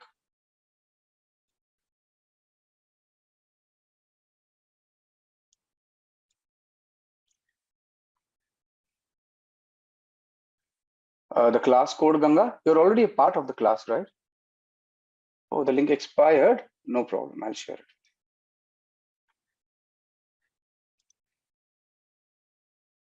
So we talked about CIA triad, the confidentiality, integrity, and availability as such, how it needs to be protected. We understood the CIA triad. We understood what is confidentiality, integrity, availability, and the attacks on them. Basically, each threat, each particular, what do you say, the pillar of cybersecurity, that is the confidentiality, integrity, and availability, has various threats associated to it. Those will be intentional attacks, primarily the man-in-the-middle attacks, the packet sniffing attacks, the hacking attacks. There could be accidental leakage through untrained employees, right? Someone who is misconfigured something, right? There could be issues with authentication, authorization, and failures, okay? Because there's lack of least privilege, need to know. There could be hardware or software failures. That's a threat to the confidentiality. Again, how do you protect yourself if there's an issue for, if there's a threat to the confidentiality? You encrypt, you ensure there's access control mechanisms in place. You have administrative controls. Now, the biggest example of administrative controls is the documentation, which is done, the various agreements which are done. For example, when you join a new organization, normally you sign something known as the acceptable use policy. How many of you have signed a acceptable use policy and a non-disclosure policy in an organization? Just say yes on the chat if you have, right? Shobha has done it. Neha, Leander, everyone has seen. Now, what is this? This is basically a administrative control, a countermeasure, a protection mechanism in order to protect the organization against breach of confidentiality, right? So that is a administrative control. Okay, rest all is very clear, right? Then comes integrity. As we all know, integrity is something wherein we do not want unauthorized changes to data by unauthorized or authorized users. Now, remember one very interesting fact about integrity. Integrity is to be protected at any given moment for either the data at rest or the data in transit. Data at rest, which is stored with you, which is archived with you or the organization, and data at transit, data in motion, is something wherein data is moving on the network. That network could be internet, that network could be intranet, right? And it has to be protected. Anyone does anything, as in if it's an authorized user making unauthorized changes, that is not, should not happen. If it's an unauthorized user, obviously they should not be allowed to do any changes to the data. That is integrity and the protection required for it. I've already covered the threat. There should not be accidental modification. There should not be intentional alteration. Uh, Another threat is system malfunction. Now, sometimes your system just crashes and it causes, what do you call it? Basically, there's a corruption in the data. That is system malfunction issue. And there could be environmental factors. Now, if you have a hard disk, which is a magnetic hard disk with you, and you place it on say a speaker on your at home, which has a magnet built in inside, you will realize that your data will get corrupted, right? These are environmental factor. Or if there's a strong EM environment, electromagnetic environment around the magnetic hard disk, your data will get corrupted. So that is what is the threat to integrity. Yeah. So we've covered this. I'm just covering the slides per se. What is the protection mechanism? You use cryptographic hash to ensure that the data can be checked if there's a integrity breach or not. It cannot avoid a threat to integrity, but it can tell you if the data has been compromised or not, right? Similarly, check some database integrity, referential integrity. Yeah. So we are checking about the integrity, right? We are checking if the data is being, it has been changed in transit or not. For example, let's say you have an organization wherein the data is backed up every few hours in a backup facility away from the main facility. Now, this data will be utilized whenever there's a situation, there's an incident wherein the backup is to be called upon for restoring the systems. Now, in order that the backup should work, we also have to regularly check if the data is still relevant, if the data is still good, the integrity is not compromised, right? That is where your hashes will come into play. We have cryptographic discussions coming ahead, but understand what is a cryptographic hash. Cryptographic hash is something which is a one-way function. By one-way function, I mean to say that any input given to this algorithm, the cryptographic hash algorithm or hashing algorithm, will give you a fixed output of a string of characters. These string of characters are non-reversible, as in if you have this string of characters, you cannot go to the input, first thing.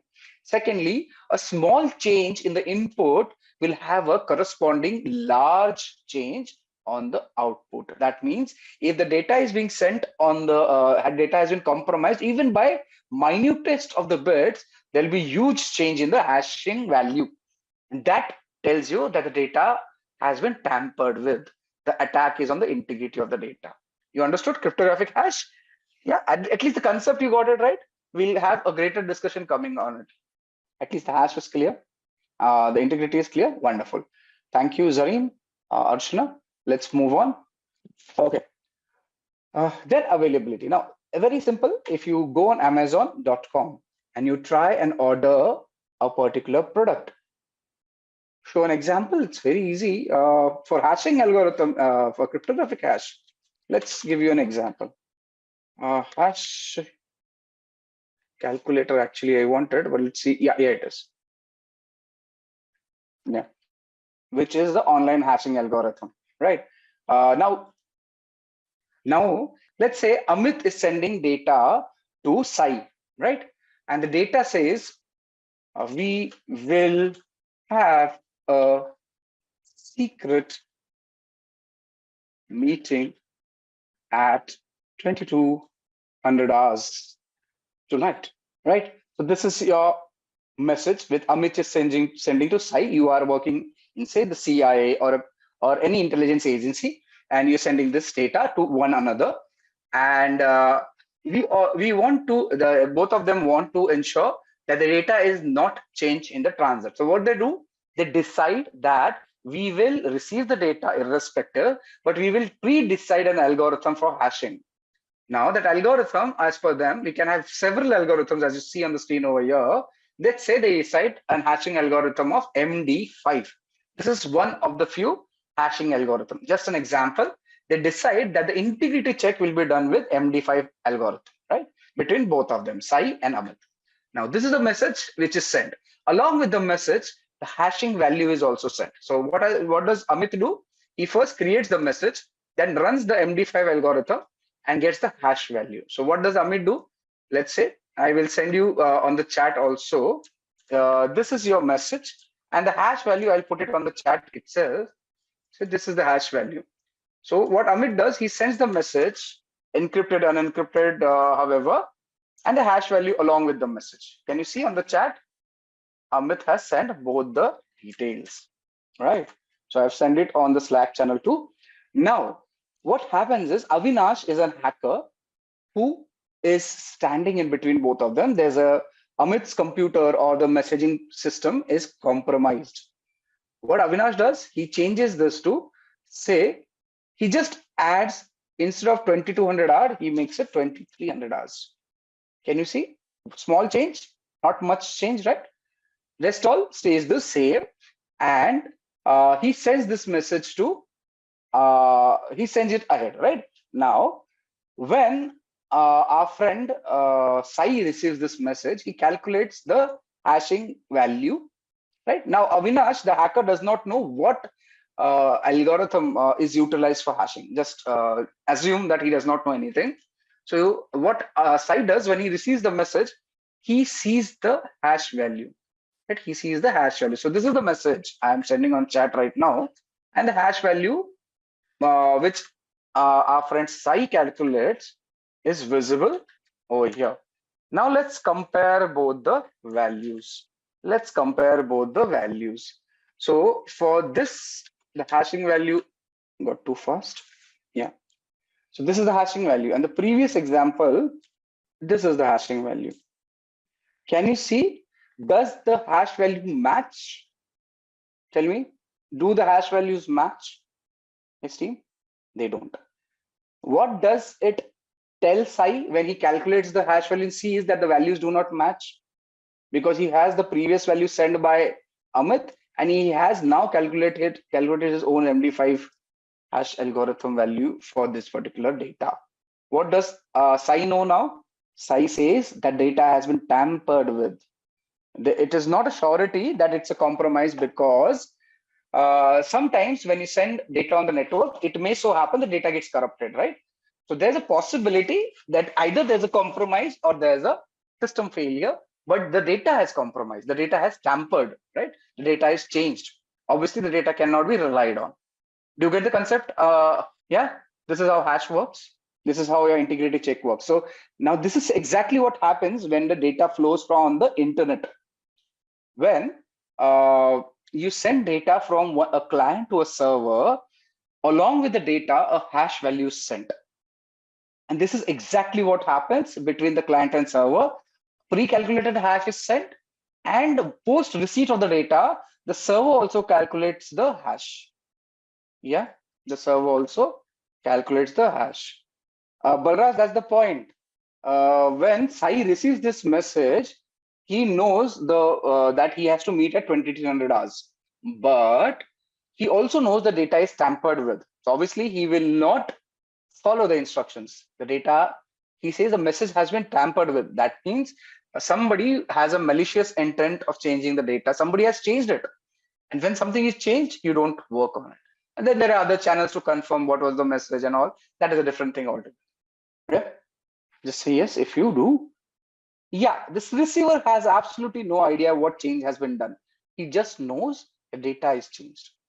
He has absolutely no idea what has changed. But he knows the data is changed. And once you know the data is changed, you just drop the data. Simple, right? I will not follow the instructions. Or we'll ask for retransmission in the network language because the hash changed, the value changed. Yes, the hash value is sent by the sender to the receiver. Yes, there are ways and means to crack the hash. There are ways and means to protect the hash. We'll come to that. We will. Yes, yes. Every time we receive a message, we will calculate the hash value, compare it. This is exactly what happens on the network also, on internet also. Everything depends on everything, but hash will give you the integrity check. As in, it'll confirm if the data has been compromised, tampered, or changed or not. Yeah. There are enormous number of algorithms. Attacker can keep on trying however long he wants or she wants. How would tell me you have received a message 10 times with different hash values from the sender. Will you still believe in the message? You won't, right? The hashes algorithm are pre-decided between the sender and receiver. It's a part of initial handshake. I'll show you a demo on that. I can give you a demo on that, but we'll divert completely. The attacker can spoof IPs, but change in data, the attacker cannot control the hash value. Yeah, I can show you. In fact, I am going to show you internet transaction. How does the internet transaction happens? Wherein how you start the connectivity, how hashes are, how algorithms are exchanged, how data is transmitted, how everything is calculated. It will work. Yeah, we are. It's a part of my syllabus, not just Simplilearn. An additional thing to tell, which I will show it to you. If you want to understand the name, I'll be talking about TCP handshake on the network. I'll be talking about TLS handshake. Do you understand what is a TLS handshake? Do you know what is a TLS? Yes, full form, please. If you don't know it, TLS is Tell me. See, when data is transmitted over the internet, it is known as transport layer security. Yeah, that is encrypted, right? When the data is sent. So the TLS is a transport layer security approach, and this is where your data is encrypted along the net in the network. And for that, the algorithms are pre-decided. The handshake tells. So now that we have jumped into it, let me tell you. What happens is, let's say I am talking to Mahavir. So I cannot just talk to Mahavir, right? I will first seek his permission. I will say, Mahavir, may I talk to you? Mahavir will say, yes, let's talk. What am I doing? I'm sending a synchronous request to Mahavir. Mahavir is sending me synchronous acknowledgement. As in Mahavir is saying, yes, we can talk. I say, yes, that's good. I send an acknowledgement. This synchronous request sent from me to Mahavir, synchronous acknowledgement sent from Mahavir to me, and I sending yes, final yes acknowledgement is what is known as Sync-Sync TCP handshake. This is known as TCP handshake. Once you have the TCP handshake completed, then we decide, Mahavir, I belong to Karnataka. I speak Kannada. I also know Hindi. I also know English. Which language would you prefer? Now, what am I doing? We are deciding on a common communication protocol. So Mahavir will say, I belong to Rajasthan. I know Rajasthani. I know English. I know Hindi. We can talk in English. What is it happening? We are deciding on protocols. We are deciding on the communication line. We are deciding on the encryption algorithms. We are deciding on hashing algorithm. This is known as a TLS handshake. Once you decide on the language, we also decide what code to use. Do you use Devanagari? Do you use English? Do you use any other, script? What is it? We are discussing the encryption mechanism. Now, when Mahavir and me are talking, everything is pre-decided. What codes will use for encryption? English, right? How frequently will we speak? Now, once we finish this approach, when we finish everything that now we have decided to talk, we decided our algorithms, and we say, now we are done with talking. We'll close the connection. That's a reset, right? We'll cover that. At the onset, understand what is this. So this is exactly what happens on the network. A lot of handshaking happens. A lot of data is exchanged with each other. Only then your communication happens. Now, everything happens with a blink of an eyelid because the modern day communication system. So you won't know about it, but it happens. And this will be done. I will show this on live example. I've given you a analogous example. I will show you using Wireshark how does it look on the network, right? I love giving that example. It's an awesome example, and I'll show you how it works with time. So we'll understand Linux today. If time permits, we'll go further ahead, and we will also understand this TLS handshake in the cryptography, TLS TCP handshake in the cryptography module in greater detail. So yeah, so let's move to the threats. I'm glad you understood. Yeah, so CIA threats. So what is the threat to the availability? I was coming to Amazon. When Amazon, you're trying to order a product and Amazon is down. What is happening? An authorized user is not able to place an order. You will get frustrated, right? And that is an attack on availability. Amazon will lose business and reputation at the same time, right? So that is what is. So it can be a denial of service attack or a DDoS. DDoS stands for denial of distributed denial of service attack, right? That's a malicious intent for stopping services of a service provider. Simple as that, right? So this is it. There can be a see, if you have a data center and there's a power failure, what is it? It may also lead to denial of service, availability attack on the network, right? If there's a power failure. Similarly, if your HVAC system, your AC, what do you call it? HVAC. What's the full form? HVAC. I keep on forgetting it. Your climate control system, basically in the the full form is heating, ventilation, and air conditioning, HVAC. Now, when you have this climate control system inside your data center, it fails. That may also lead in server being the server performance being hampered. So your availability is hampered. That is what is the point. Say I am an attacker and you are a web server, right? I am sending you unlimited number of requests. Let's say Aruba wants to get some service from the web server. But since I am sending unlimited number of requests, the server is not able to cater for requests from any authorized user. Yeah, the server is not able to cater for requests because there are too many requests coming from a attacker, a single attacker. That is denial of service attack. Now, if I tell 100 people, I pay 10 rupees to 100 people, and all of them, I tell them to send continuous requests to a particular server, that is distributed denial of service. As in, I've distributed the attack to multiple locations. Okay, this is an analogous example. We'll have a technical example shown to you. You can use a tool by the name of hping3 to send ICMP requests. Now, we will cover that as we proceed. ICMP request, that so many pings are being sent to the server that server is unable to service a authorized request, right? That's a DDoS and DOS suppression. Wonderful. Glad you understood it. Let's move. How do you ensure high availability? Okay, you have a data center, you'll have a standby data center backup system, right? Which will work. If one goes down, the other will take on immediately. You may have backups in place, archives in place, which works, right? So that helps. At the same time, you have protection mechanisms, the IPSs, the intrusion prevention systems, intrusion detection systems. You may have firewalls in place, right? You may have RAID 5 configs as Kaushal has given. That allows you to ensure that your data, your service is available at all given times to the users, right? So that's availability. Now, we also discussed about risk. Again, we gave a formula, right? Risk was impact into likelihood. Basically, it's a combination of probability of or a likelihood of an event. Right now, event can be positive and negative, but what we are discussing over here, we're talking about a negative incident, event which has happened. That is a risk.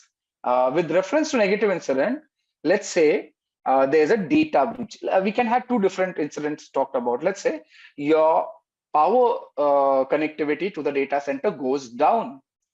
It's an event, right? A negative event. And what is the risk? Because that happens, your server availability, your net system availability may go down, right? At the same time, there's a possibility that there's a hardware damage which may happen. Agree? So that's a risk. Now, what is a risk? It is the probability that this power system will go down. That is risk. Do you understand? Risk as such, it's combination of likelihood that something will happen of this sort. That is risk. It's a probability. Yeah. Now, in formula's case, you can say risk can be impact into likelihood. Impact multiplied by likelihood. What is the possibility of a right? Now we talked about data center. Now, what is the possibility your data in this data center may be breached? That's a likelihood. What is the probability that it will help? And once the data is breached, what would be impact on the business as such? How much will be the damage? That is the impact, right? This damage can be calculated in terms of dollar values, money, right? Or reputation as such. So we discussed about Coca-Cola's formula last time. So what is the risk associated to it? It is the likelihood that this Coke's formula is breached, right? What is the likelihood? It is a percentage value. And if this formula is breached, what would be the impact with reference to the damage potential and the dollar value and reputation loss for the organization? It's high, right? So the risk is high. Because impact is higher, likelihood is a possibility. So impact multiplied by likelihood will give you risk. Do you understand risk now? Likelihood into impact. That's risk. With me, all of you, risk understood? Right. So I gave this example already, the same thing which is available on the screen. A server is an asset to the organization. In this server, I gave this example during a last discussion. In this server, about 25% of the data is in unencrypted format. There's a 25% data which is in unencrypted format. And what if a particular vulnerability, that is a weak rule in the firewall, allows a threat agent to compromise this data, okay, then this risk is materialized. Okay, I am talking about the terminology. Risk is materialized. There is a loss of data to the organization. And what is the countermeasure? You basically ensure that the weak rule in the firewall is replaced, amended, reconfigured. Yeah, got it? Okay. Okay, coming back to, right. So that is the example over here. Right. So examples of the risk, there could be a fire, a threat agent can be a fire, a clueless user, or uneducated, unaware user can be a threat agent. Malicious insider. Now there's a user, there's an employee who's not promoted due to whatever reason, may have malicious intent for compromising the organization, right? So that's a malicious insider. Hacker, someone who has ulterior motives to gain financial benefits by compromising an organization using his or her skills, right? That is a hacker. Is that clear? So a risk can be associated with natural disasters, can be associated with unawareness of an employee, user, vendor, contractor, human being, right? And can be associated a malicious external entity. And the technical option also, wherein your power systems, HVAC systems may fail. You understand? Those are the examples of risk. Great. Okay. We also discussed about asset. We are rediscussing asset. Can be tangible, intangible. Tangible, something which you can touch. Intangible, something we understand but cannot touch, right? Tangible, your server is a tangible thing. The data inside the server is an intangible thing. Your reputation of an organization is an intangible thing, right? This is an asset. So anything which has value to the organization can be considered as an asset, right? Okay. In connection with asset, there are two major terminologies we should understand. One is sensitivity, one is criticality. Now, sensitivity is nothing but a unit of impact that this unauthorized disclosure of information may have an organization. As in, when a risk materializes, the amount of impact this risk or unauthorized disclosure will have on the organization is sensitivity. We talk about criticality per se.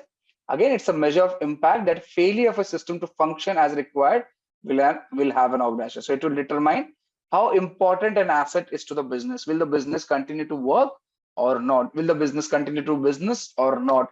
Will the business have a reputation loss or not? That is sensitivity and criticality. Yeah. Okay. Asset classification. Now, we discussed about inventorizing various assets in an organization, right?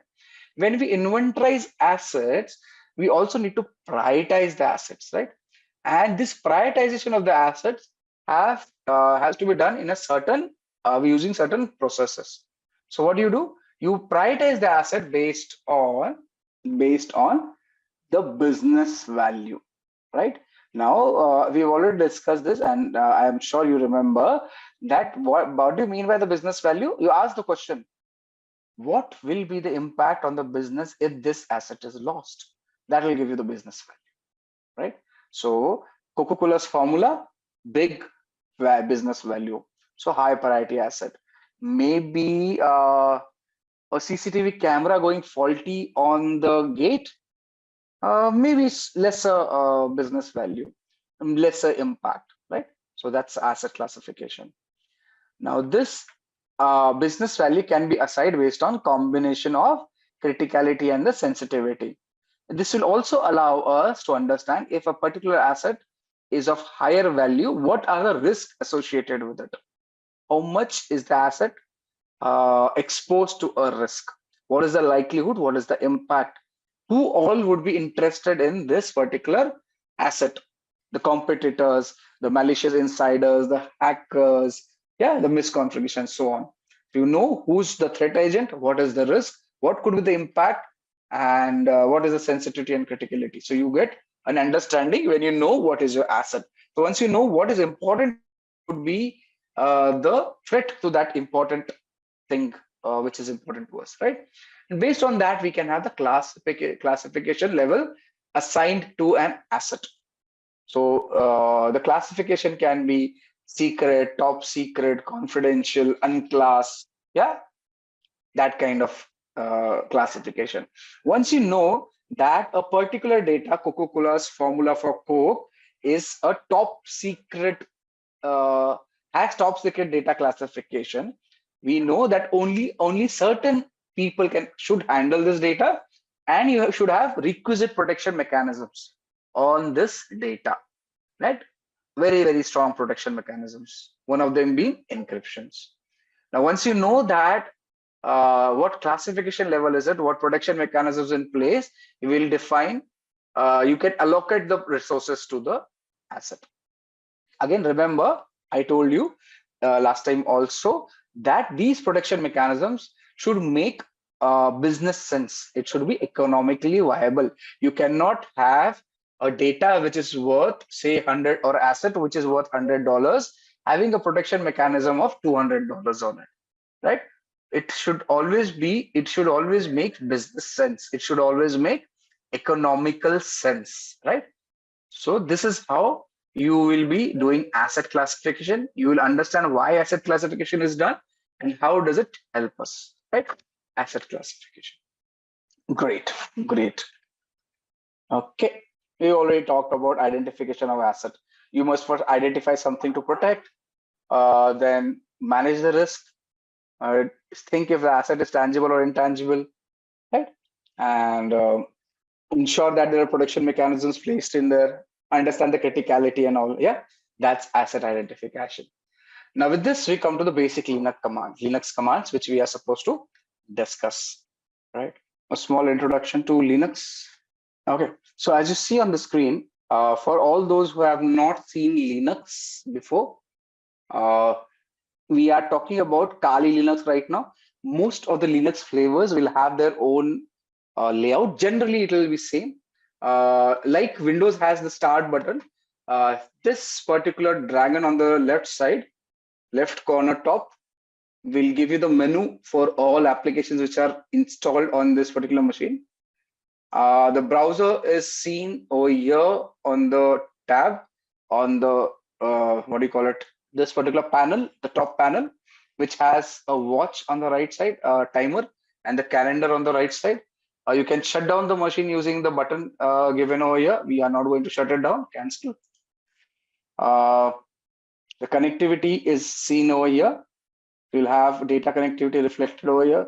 Your mic, speakers, everything will be reflected over here. You can also see the browsers on the menu, wherein if you look at all applications, you will find the browser listed over here itself. So there's a Chromium browser installed, there's a Firefox installed.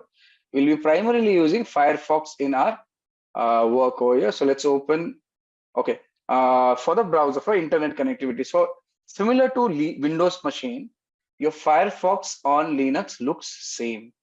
So if you see, this is how your Firefox browser looks.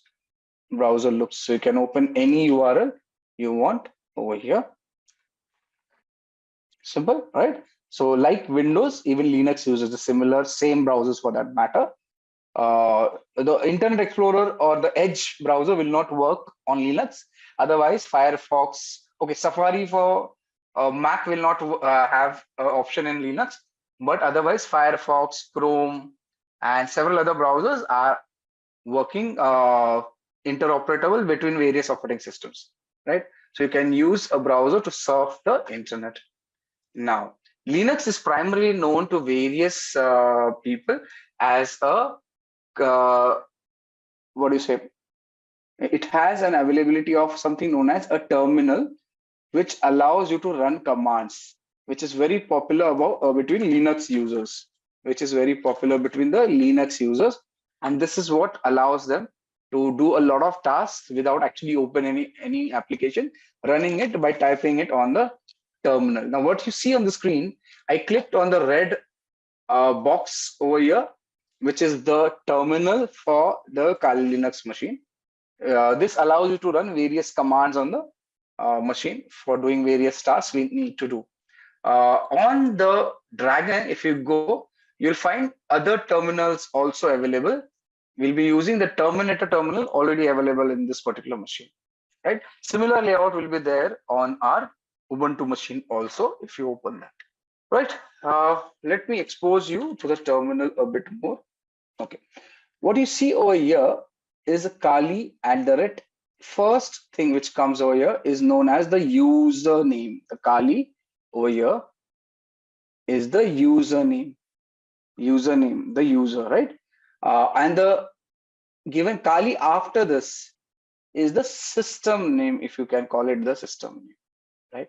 So let's say if I change user, can you see?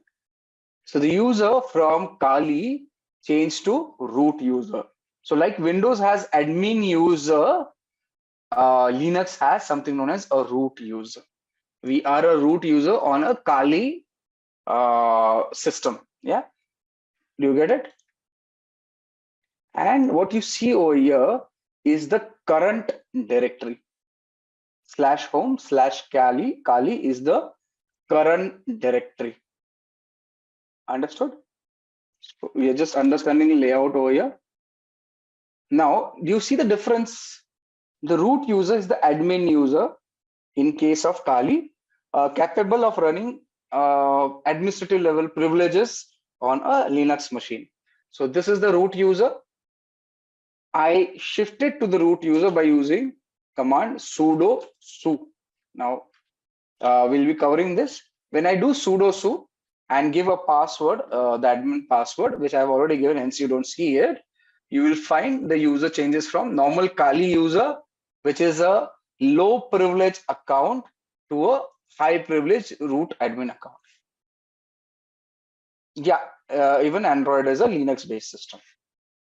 Okay, and what you see, the second Kali is the system per se. This is the system name. Yeah, this is the system name. After that, what you see on the /home/Kali is known as the current directory location. There is a current directory location. In Linux, everything is known as a directory, right? Everything is known as a directory. So understand the terminology as of now. When you come to the Kali user, you see this tilde. It is known as tilde, right? And this is also the current directory. Basically, a shorthand for users home directory. A shorthand for users home directory. This tilde. This and this is same. Okay, users home directory. Now let's talk about commands which we can run on Linux. Now, what is a command? Understand, command is nothing but a software program. So when executed on a command line CLI, command line interface, it performs the action on the computer. Now, again, I'll say again, command is a software program. When executed on a CLI, that is command line interface, it performs the action on the computer. So to execute a command, the first step is to type the name of the command. To execute a command, the first step is to type the name of the command, right? So in this example, the command I am typing is ls. What is it? ls. And I enter. What do you see? What is happening on the screen right now? What am I doing in ls? All those who know Linux will tell you that it is a command to list the contents of the present directory. Yeah, this is a command which is listing the contents of the present directory. So by itself, the ls command is listing files and directories in the current working directory. At this point, you shouldn't worry too much about the output of the command. Instead, focus on understanding how to format and execute commands, right? So the ls command covered is incomplete. We'll be covering this as we proceed ahead, right? This is listing the details, ls, right?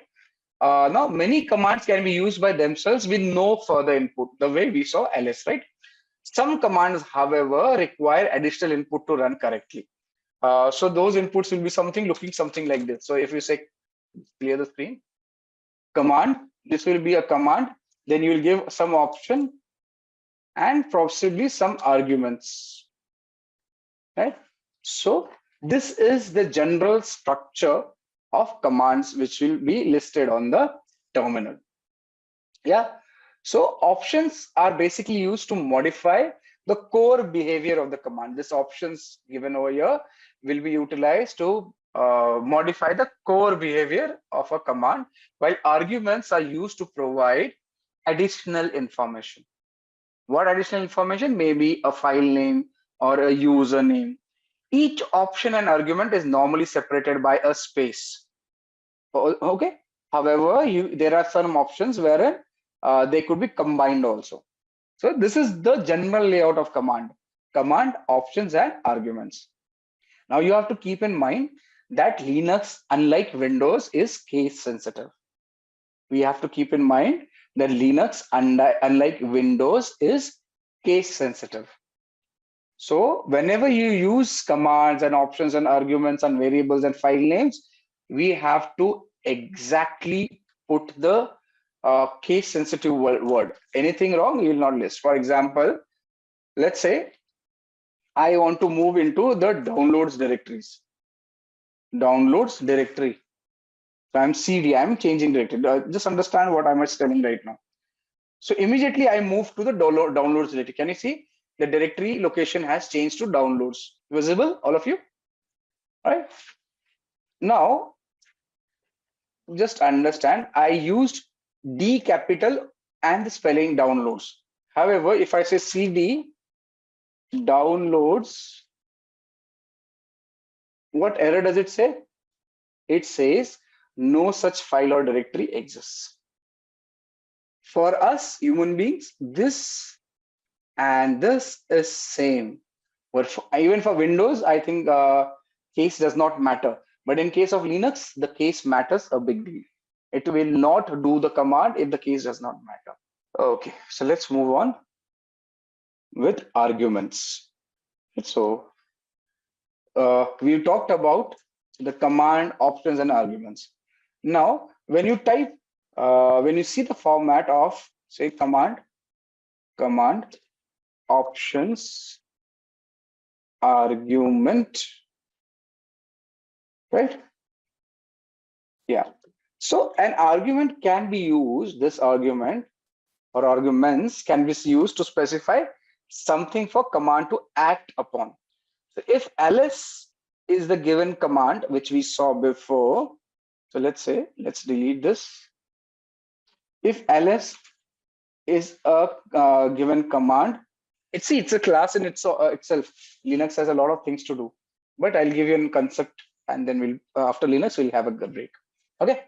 So like I said, if the ls command is given, the name of the directory as an argument, it will list the contents of that directory.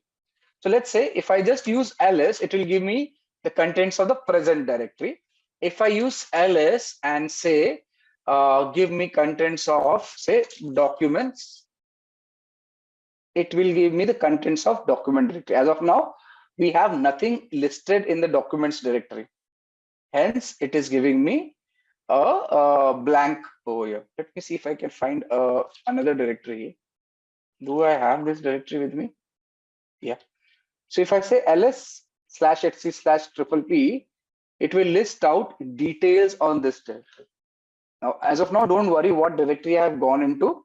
Just understand I have listed directory listings from another location by giving an argument of the directory name to the ls command. Yeah, this is how.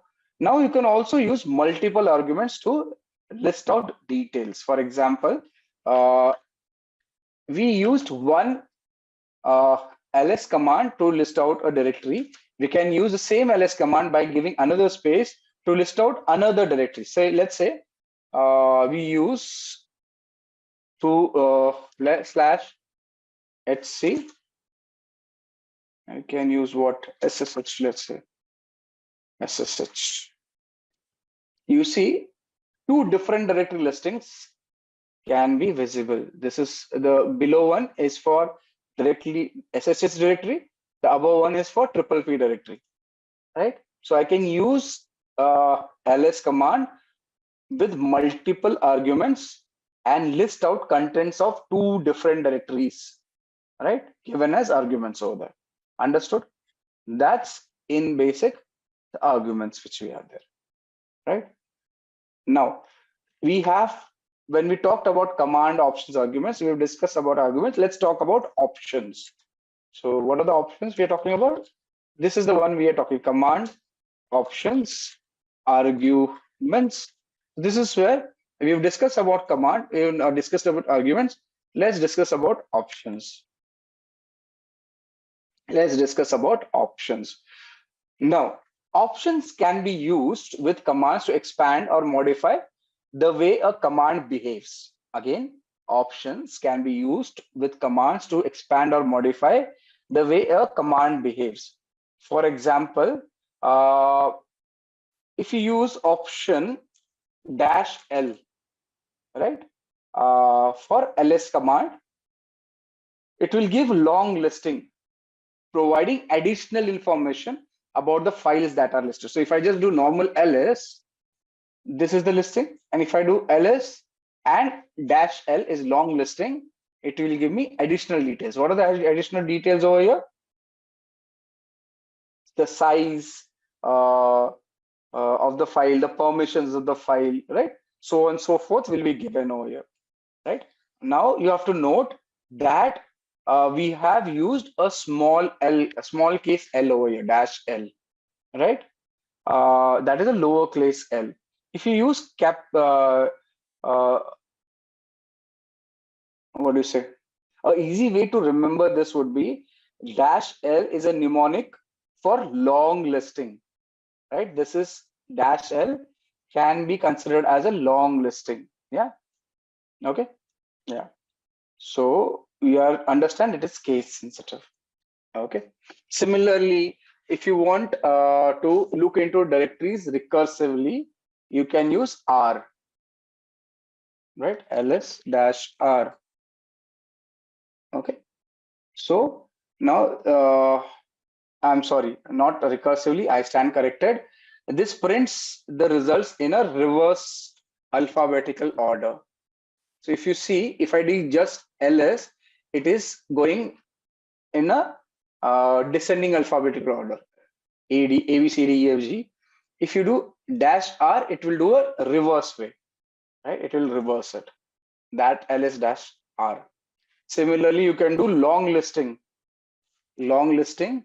by using -lr.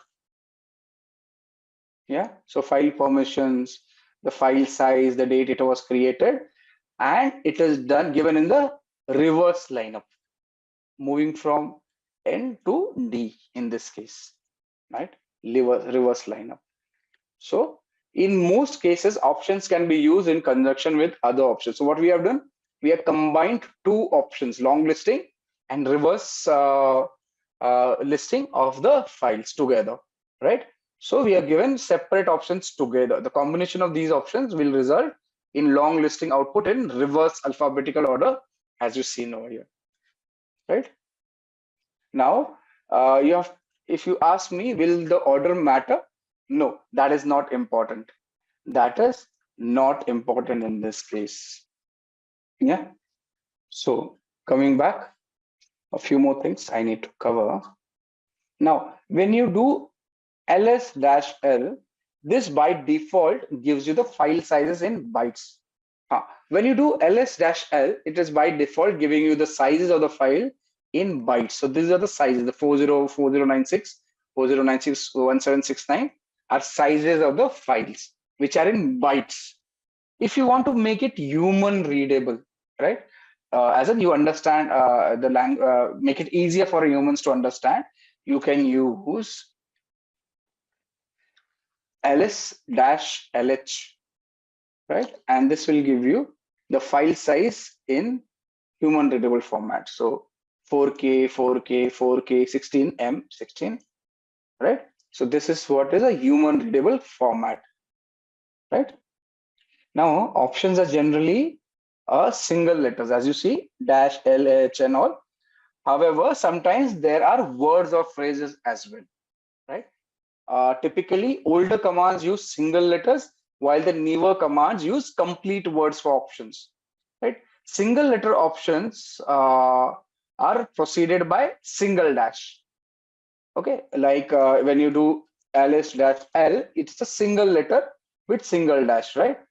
However, when you use full word options, you will be using double dash. So let me just clear the screen, right? You'll be using double hash. For example, if you remember, ls-h will give you human readable. We'll have to do long listing to make it better understanding. So this will give you human readable format in a single letter. The same thing you can do by using a complete word, a full word option, just human readable, and just enter. It will give you the same output, but you can use these similar options. So such options also come up. If you have a single letter, one dash. If you have a word, double dash. Yeah. So if you want to see directory listing in human letter readable format for any directory, let's say which one we have, SSH directory. Here it is. If I say /etc/SSH, it will give me human readable format. The same format I can get it using a word as an option, which is space human readable. Enter. The same options will come up. Nothing changes, only thing the options. So sometimes the options will be like this, sometimes it will be like this, right? Oh, excuse me. Okay. Similarly, so when a command is executed in a terminal, it is stored in a location, in a history list per se.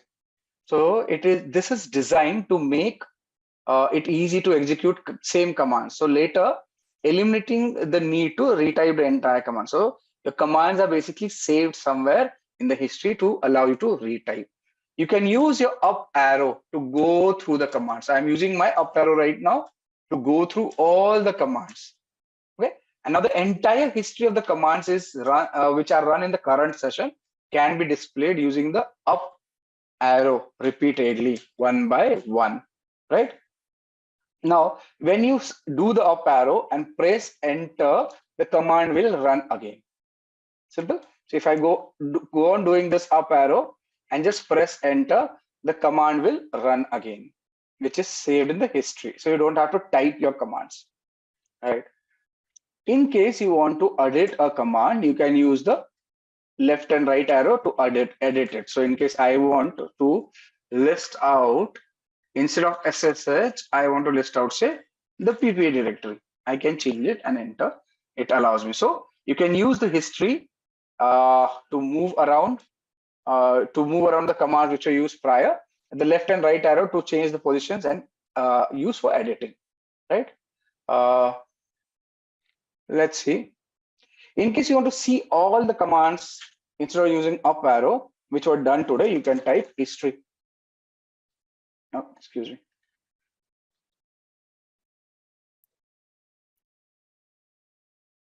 And it will list out all the commands. So that we have run a total of 35 commands since the session has started. Right? Everything will be listed over here. See? The history command. I gave a wrong command also visible. Yeah. Murli is telling type the command, giving space before the command, it will not show in history. Interesting. Let's try it out. So if I just give a space prior to the command and say, let's use a new command, date. Right? Enter. So it has given me the date. Right? Now let's try history. So it's an interesting thing we need to discuss. Yeah, it's not showing. Interesting, Murli. Thank you.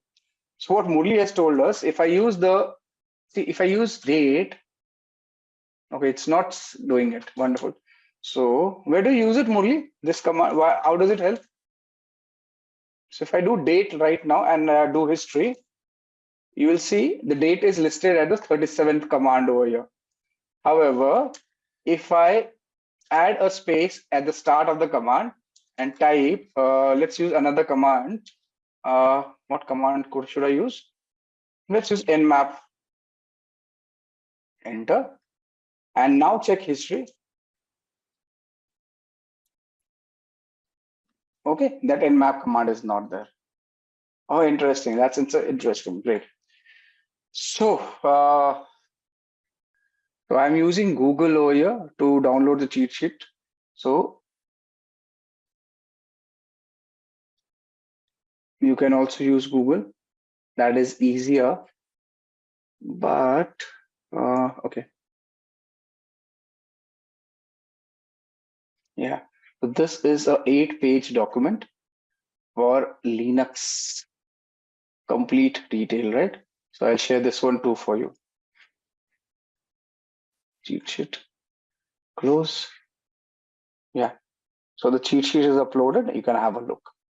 Not everything can work out using these cheat sheets, but you need practice. Excuse me. Right? You need to find and do practice. Okay. Now, one more important thing you should understand, something known as external commands. Now, external commands are basically binary executables stored in the directories that are searched by the shell. So if a user types ls command, then the shell searches through the directories that are listed in the path variable, right?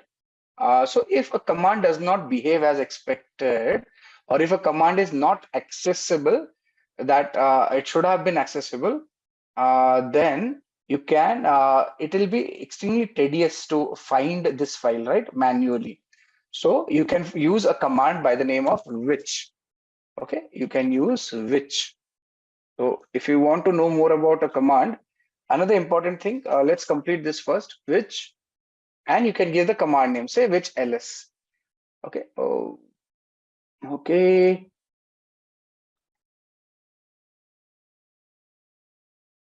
Say which ls. It should give you a path. Actually, this should give you. This should have given you a location of a command where the ls is there. If I just say which Python, will it give me? Which Python? Yeah. So it did not give it for ls, but let's see if I know where is Python variable, or where is Python, if in short, in a generalized understanding, where is Python installed, you can find it using which command, right? This helps you to understand if a particular file is installed or not and available in the system or not, right? So that's your Python. That's your which command. What else? Now, we saw directory listing, right? ls. So we have discussed the initial command options arguments. Similarly, if you have to change the directory, you can use cd, and cd stands for change directory, and the directory name which is to be changed to. You can just select and you will find the directory has been changed. Can you see that? You can use the cd command to move within the directories. If you want to understand the present working directory, you can use that using pwd, present working directory. That will give you present working directory. Got it? So now if you do not know something about a command, you can use the manual, which is in Linux man command. So if you want to get details about any command, just say man and the command's name. It will list out the details about the command. So it will give you, what is this ls command? It will give you list directory contents. How do you use it? Synopsis is given. It will give you description about this file and options which we can use this with this, right? So this is how man commands you. In case you do not know what is man, you can find out details using manual of the man itself. Can you see? I opened a manual for man command itself. So it is an interface to system reference manuals. What is it? It is an interface to system reference manuals, and it will give you a description of each thing which you can do with this command. The examples are given. See, I give you this example, right? Man ls displays the manual page for the item ls or the program ls. Got it? Similarly, if you say man 0.7, it will give you the manual page for macro page man in section 7. So you can find a section in a particular manual using the number itself. Got it? So that's your manual. Okay. What else? Let me see. Okay. In case you want to get help for a command, then you can use, let's say, -h as help, right? If does not exist, you can use double dash and the full word. Either of it works. Can you see? When I said -l, it did not work. -h, it did not work. When I said -help, it gave me details about this command. So one way getting detail about a command is using manual. If you want a small descriptive understanding, you can use -help, as is the case over here, to find out details about the command, right? All options, right? Okay. Now, so we talked about ls, we talked about cd, we talked about pwd, present working directory. We understood where are we with respect to the location. We could change the directory. Now a bit about the directory structure of Linux. So Linux has a particular directory system structure. So now on a Windows system, the top level directory is called my computer. All of you are already aware of it, right? So it is the top level directory on Windows. The physical devices such as the hard drives, USB drives, the network drives show up under the my computer option and are each assigned a drive letter, right? Such as the C drive, D drive. That is how Windows works. The directory structure which Linux has is slightly different. Let me just show you directory structure of Linux. So if I just okay, excuse me. Yeah. So this is the directory structure of Linux, as you see on the screen. Let me explain it to you. Now, as you see in the screen, the directory structure is an example over here as a screen. It is present within the virtual environment, right, of the Linux machine. Now, like Windows, Linux directory structure typically is called file system. Also has a top level. So it is called the root directory. The one you see on the top is the root directory, and it's symbolized by slash character. The slash character over here. Can you see? Yeah. So, and this root directory is the slash character, additional, there are no drives in the Linux. Remember, each physical device is accessible under a directory as opposed to a drive later in the Windows. It is opposed. Understand as of now, and you will be we'll be discussing it further when we move inside. So to view contents of a directory, you will be using ls, as we already know. So if you want to understand, see the contents of a root directory, you can just say ls/l, and you will get the contents of a root directory. Can you see that? We are getting the contents of a root directory by using ls-l. Same thing, which is given in the diagram over here. Right? I am getting this boot etc proc dev mentioned over here. So can you see boot etc? Yeah, all the directories which are in the root directory can be seen over here. Right? Where is it? Where were we? Yeah. So now we can list out the contents of the directory, of the root directory, as we saw in the path over here, right? Using the ls command. We've already done that. Now we should notice that there are many directories with descriptive names, like the /boot directory, which contains files to boot the computer. If you want to see the /boot, you can just cd /boot ls, and you'll find the files to boot the computer inside this directory. Hence the name boot, right? So like Windows, this is the master directory boot, the my computer directory, like my computer, and you'll have the details over here, the boot directories, right? A root directory will have boot directory. Boot directory will have computers files which allow the computer to boot per se, right? Now the term home directory often confuses various people, right? Home directory often is confused by various people. Let me just come back here. Yeah. So to begin with, on most Linux distribution, there is a directory called home. Can you see this home directory over here? Right? Under the root directory, there's a home directory. Now, under this home directory, there's a directory for each user on the system. So if I just go to, let's say I go back to my root directory, I say ls, you'll find the boot directory, I'll find the home directory, right? Inside the home directory, I will find the directory for each user. As of now, this computer has only one user. Hence, only one directory for a user is mentioned over here. Wonderful. What I can do is, let's create a user.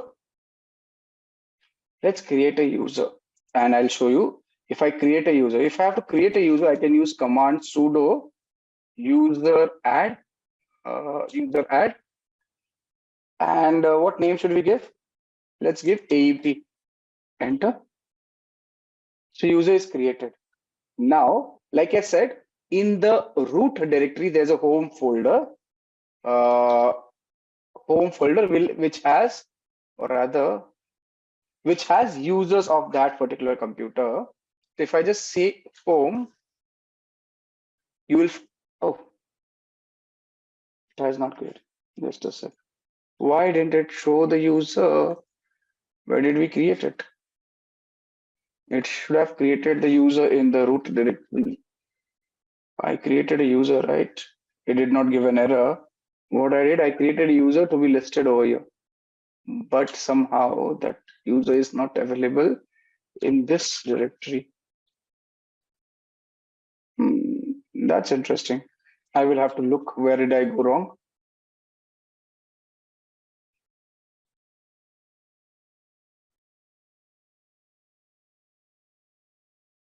Okay, let's come back to that later.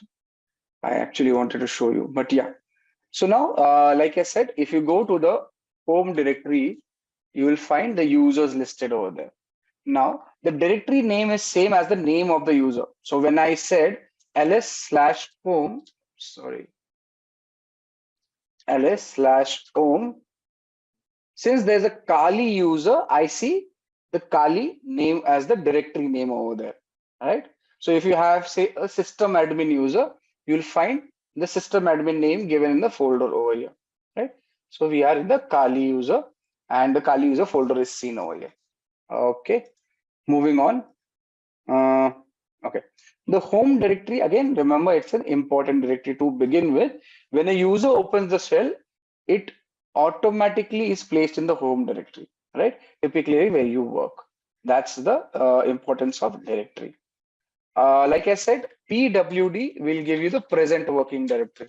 If you do PWD, it will give you the present working directory. If I change the user to sudo su,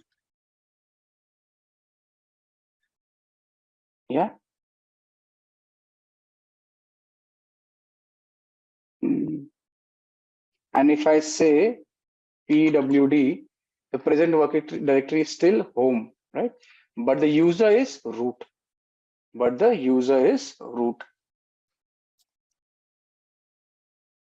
Right? So present working directory basically points to the working directory.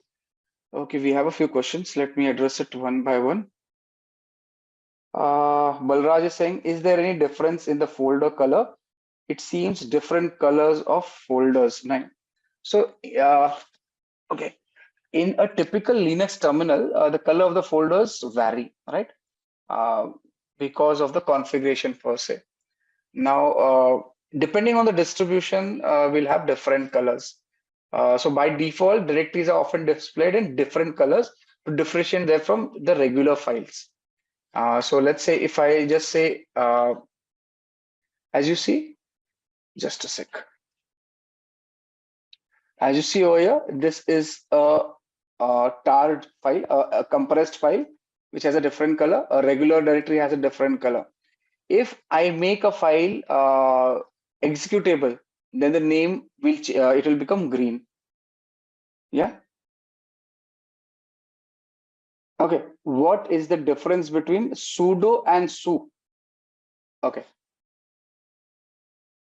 Basically, I am using the super user command, right? So sudo and su, again, in most Linux and operating Linux systems or Unix systems, we let's say if you want to do something in elevated privileges, right? If you want to execute some command in elevated privileges, you will use the sudo command, or in full form, it is super user do. So let me just type it for you. The sudo basically stands for, sudo. Yeah. See, sudo stands for super user do. They have not given a full form. Or have they given it? No. Now, this is basically to execute a command in a super user, and to execute a command in a elevated privilege. They use sudo. So basically, sudo allows a user to execute a command as another user, typically the root user. What is it? The root user. So when I say I am running, let's say I'm exiting this to normal user. Now, if I say want to open a particular application which requires administrative privileges, I may not be able to run it. So let's say I say net discover. So this is another command, discover. We'll use it. Does not have net discover, is it? Net discover. Okay. See, it says this is most likely caused by lack of administrative privileges associated with your user account. So then a user account is not allowed to run a command because there are privilege restrictions. However, if I just use sudo, just write sudo and net discover, it will allow me to run the command. Can you see? The command has started working. What is it? I am elevating privilege. David, does that answer your question? Sudo allows a user to execute a command typically as a super user or a root user. Got it? If you say, what is su? Just this. So I can tell you, man su. Does it give me? Yeah. So what is su? Run a command with substitute user and group ID. So now basically SU stands for switch user. If you can use the full form, SU stands for switch user. Sudo stand for super user do, right? Now this SU allows a user to become another user. Typically, again, you can change it to administrator or some other user person. Got it? Yeah, wonderful. If it's about terminals and you're working on a terminal on a Linux, use manual command or help command to get more details. It will be much more easier. So if I say nmap, I can use manual of nmap to give me details. Nmap is a tool which is a network scanner we'll be using. Wait for it. Yeah. So this is nmap. I press Q, I can quit it. Similarly, yeah. Similarly, I can use nmap-h for help. Yes, all commands can be tested in the lab. I am doing it in the Simplilearn lab. If I just nmap-h, it will give me help command. So your help is available on the terminal. So you can get more details. Can we change the password of the user account on the lab using commands? Maybe you will not have the permission. If the lab vendor is smart enough, which he is, because I know him, he will not allow you to change the password of the lab user. Okay, should not actually. You can try it out. Okay, but there's no guarantee. I would not recommend it. You can play around with your own machines with respect to credentials. However, it is not recommended that you do it over here. Okay, wonderful. Right, where were we? Right, so moving on. So we saw we can change the directories using CD, and you can move within directories. We saw what is a home directory. We saw what is a root directory, what is the structure of the directory, right? If you move to a particular directory, use CD. If you say, let's say, if you're moving into a CD documents directory, right? There are multiple directories. Okay, not here. CD. If you have to move out of a directory, you can use CD dot dot, and you'll see you can revert back to the previous directory. You're moving one directory up using the CD dot dot. Now, if you say move to a directory, CD downloads, one sec, what happened? Yeah, let me clear the screen. Can we do any installation, launch any application using Kali? Yes, you can. If you want to, let me just complete this, I'll show you that too. So if I move to the CD directory, somehow my lab has got stuck. Okay, I moved to the downloads directory. If I move further into, okay, there's no subdirectory in the downloads, is it? Where was a subdirectory available? Let's move to a subdirectory somewhere. But my lab is stuck. Wait. Yeah. It's crashed. Just a second, let the terminal open up. Vinay is asking, can we install anything? Yes, I'll show you that. But let the lab start. Give me a minute.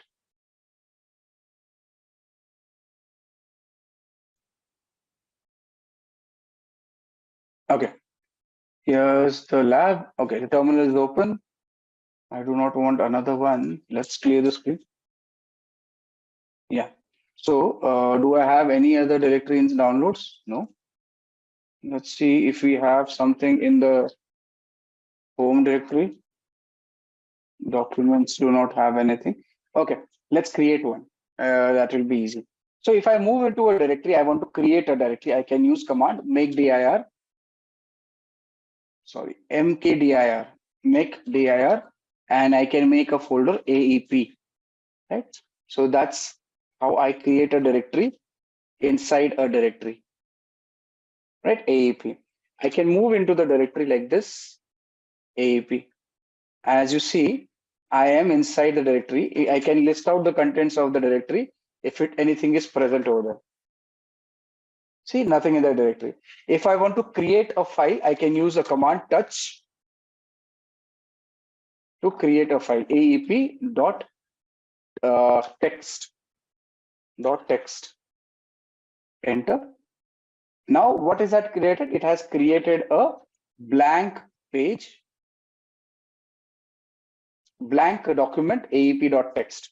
As you see, the size of this page is 0 because nothing is inside. Right. Now there are 2-3 ways of creating the file. One is what I showed you. Other one is you can use Nano, which is an editor, to create a file or change a file. So we'll create aep1.text using Nano. Enter. So this is a kind of structure. So this is a test document. This is a test document, right? I can say Control X and Y for saving the document and enter, right? Control X, Y, enter. Now, if I say, if I list out details, ls-l, I will find 2 files listed over here.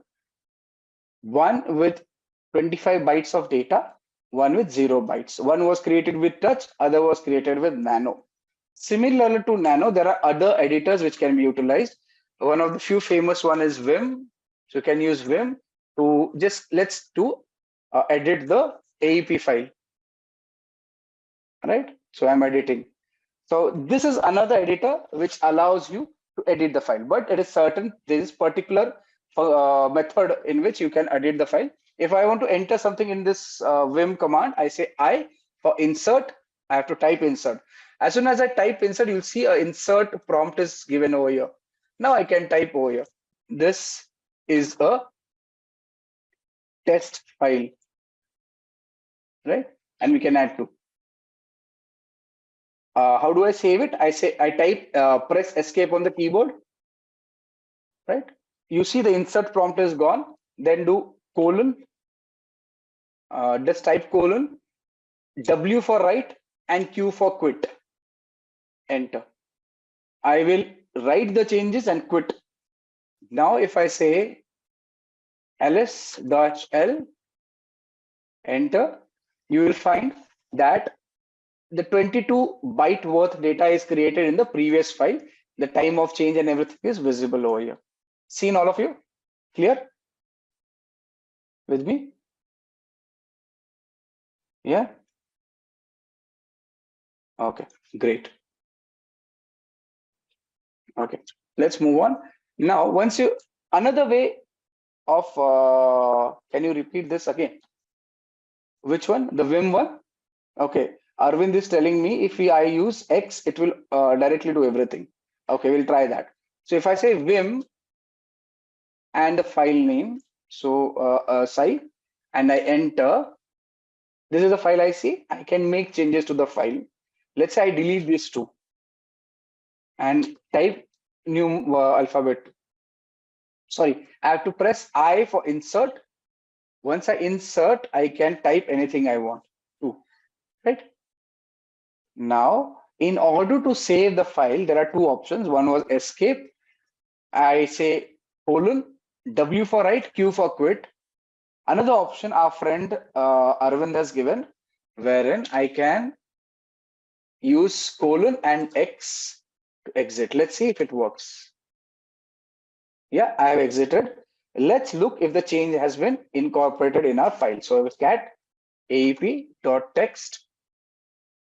You see, so Vim, you open the Vim file, then you press I for insert, make changes as per requirement, and then you can use colon and X to save and exit.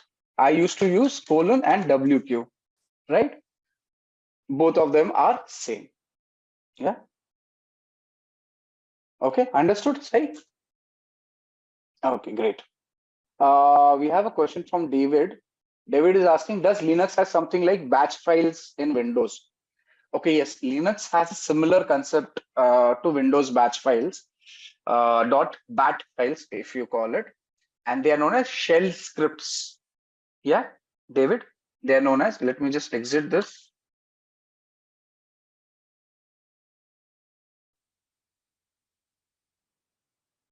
What is it?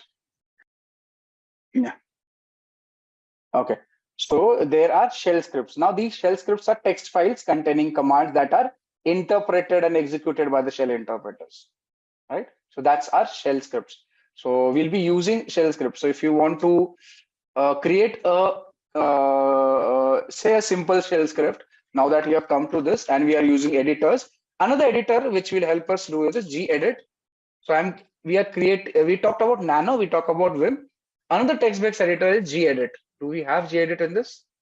Well, let's see, we'll have to install. So in case gedit, I say, and I don't have this file, I say enter, Linux will tell me that the file does not exist and we can install it. Now, this is the question when somebody was asking that, can I install applications? Yes, you can use sudo apt install and the application which is to be installed, gedit. In this case, let's install this application and I can install it. Can you see? It's being installed on my Kali machine. So anything you have to install, you can use sudo apt install and the name of the application, and you will be able to install it.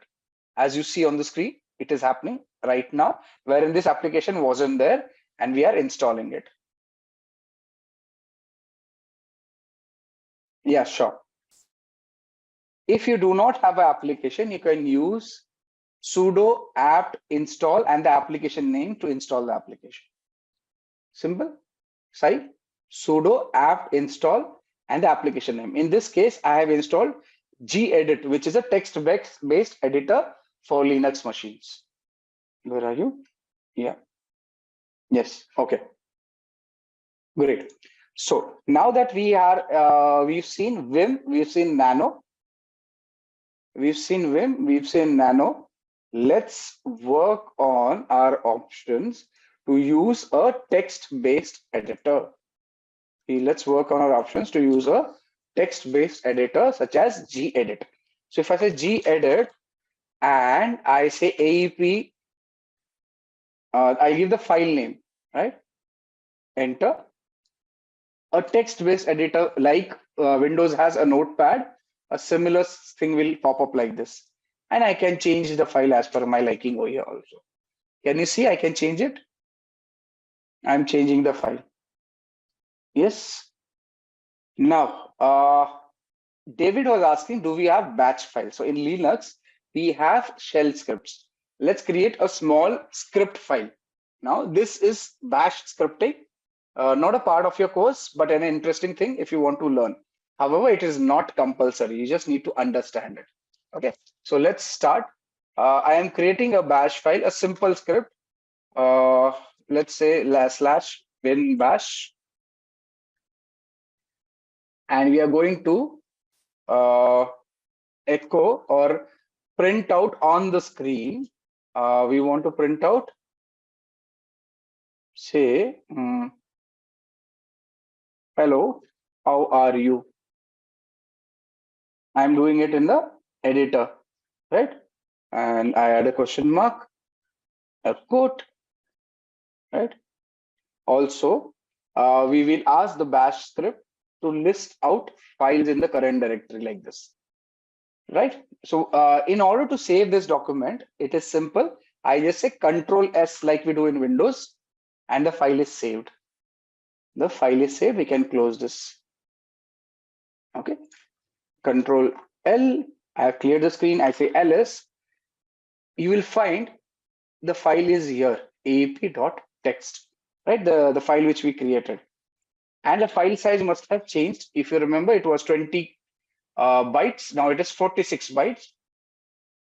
And there is no execute. This file is not an executable. In order to create this file, make this file executable, you'll use the command change mod, chmod, right? Plus X for making it executable and the file name, right? I should have saved it as .sh actually. Okay, let's use it. So yeah, so now that we have a file created over here, we can also copy the file or move the file in the same location. So if I just say copy ap.txt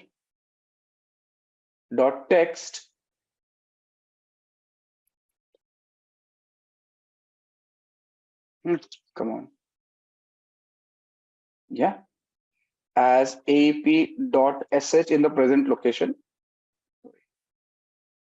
Can I do that?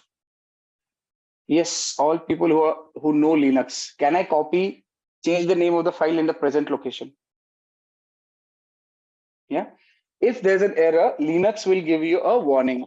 If the operation is done, the Linux will not give a warning. If you want to look at it, sorry, ls-l, you see, I created a file of same size and name with a different extension. So aap.text was a file. I have copied it as aap.sh, which is a shell script file. Do you understand? I copied a file using CP. CP is copying a file. Now this aap.ch can be given executing privileges that we can execute this file by using chmod plus x, and I say aap.sh. Right, I am making a shell file. Enter. You see, it has given no errors. That means it has worked. So if I now do ls-l, can you see the file color has changed? Can you see? What was the file color before? It was a white color. Now it has become green color. That signifies the file is now executable. Do you understand that? That signifies the file is now executable. Yeah, David, your batch file, we have created a shell file over here. Okay. So in your journey as a ethical hacker, as a penetration tester, you may have to make files executable. You will be doing it using such kind of commands, change mode, chmod commands. Got it? Now, if you want to run this file, you can just use ./aap. So you have to run a command, just dot is present working directory, and you want to run the this file in the present working directory. So dot is the present working directory, present location, and the name of the file to run. And we have made it executable. As soon as I say enter, it should give us the command. What is it saying? Hello, how are you? And it is listing the contents of the present directory. Can you see that? What we've done? So we have progressively moved from creating a directory to creating a file to creating a shell using various editors, then making the shell file executable, a batch file executable, and then running the file on the terminal, getting an output on the screen. Is that clear, all of you?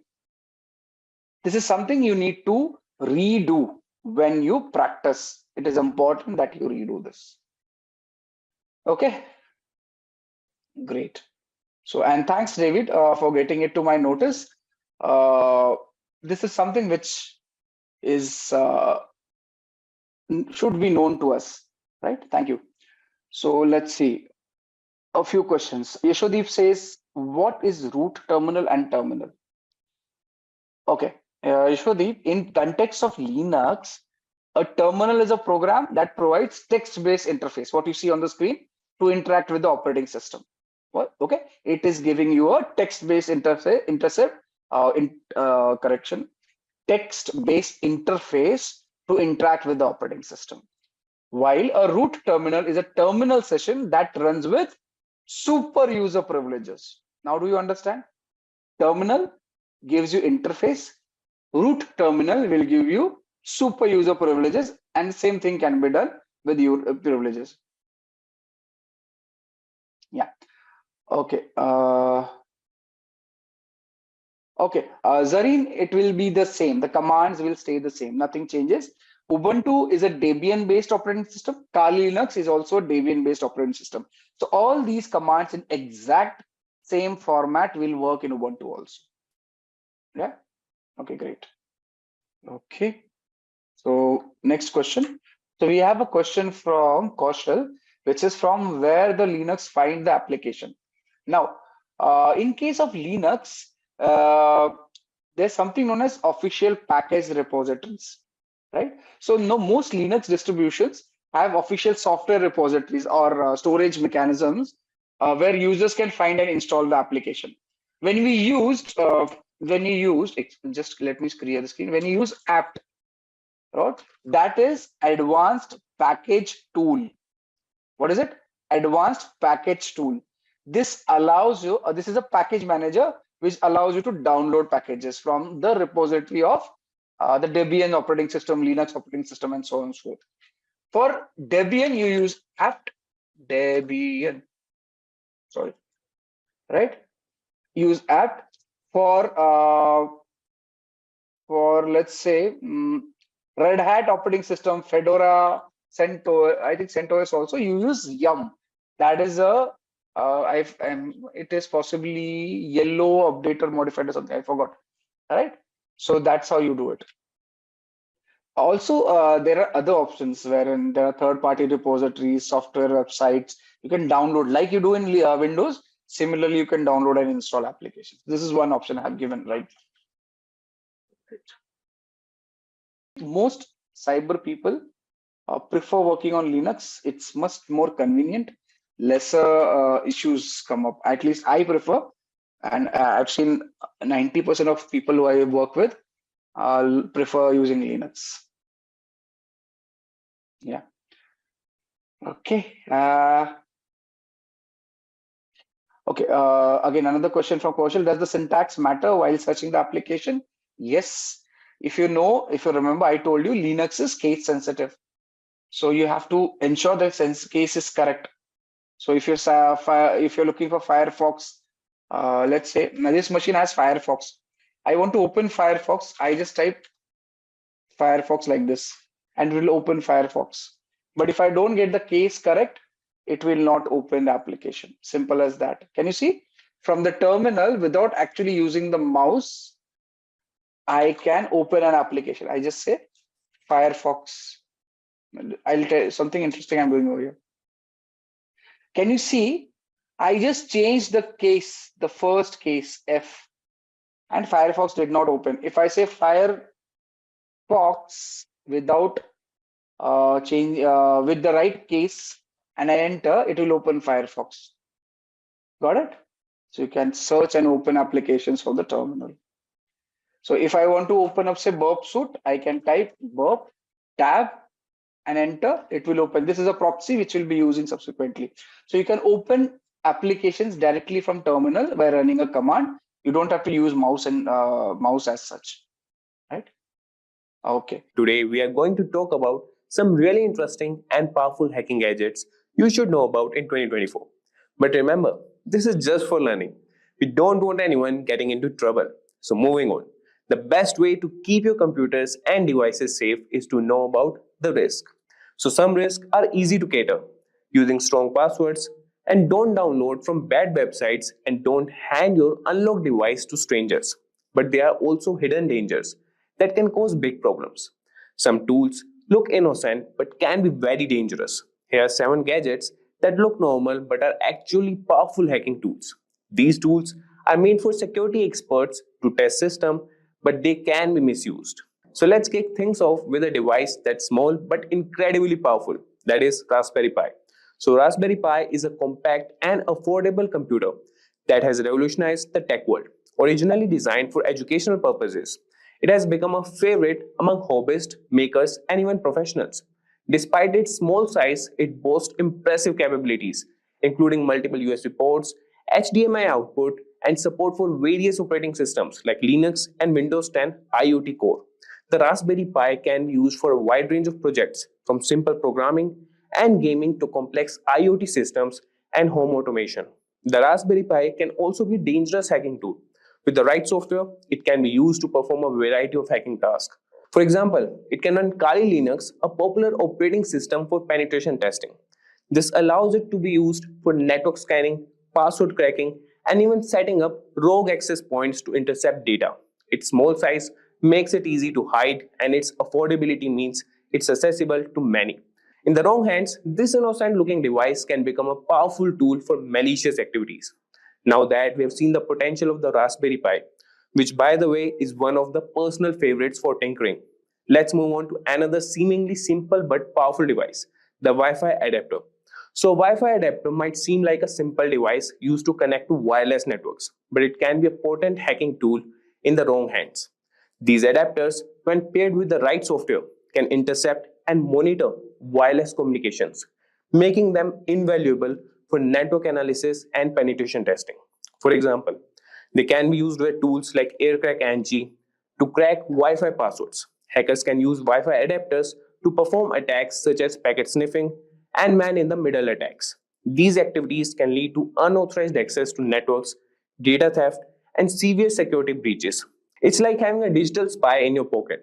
While essential for legitimate security testing, it's crucial to be aware of their potential misuse and to secure your own wireless networks against such threats.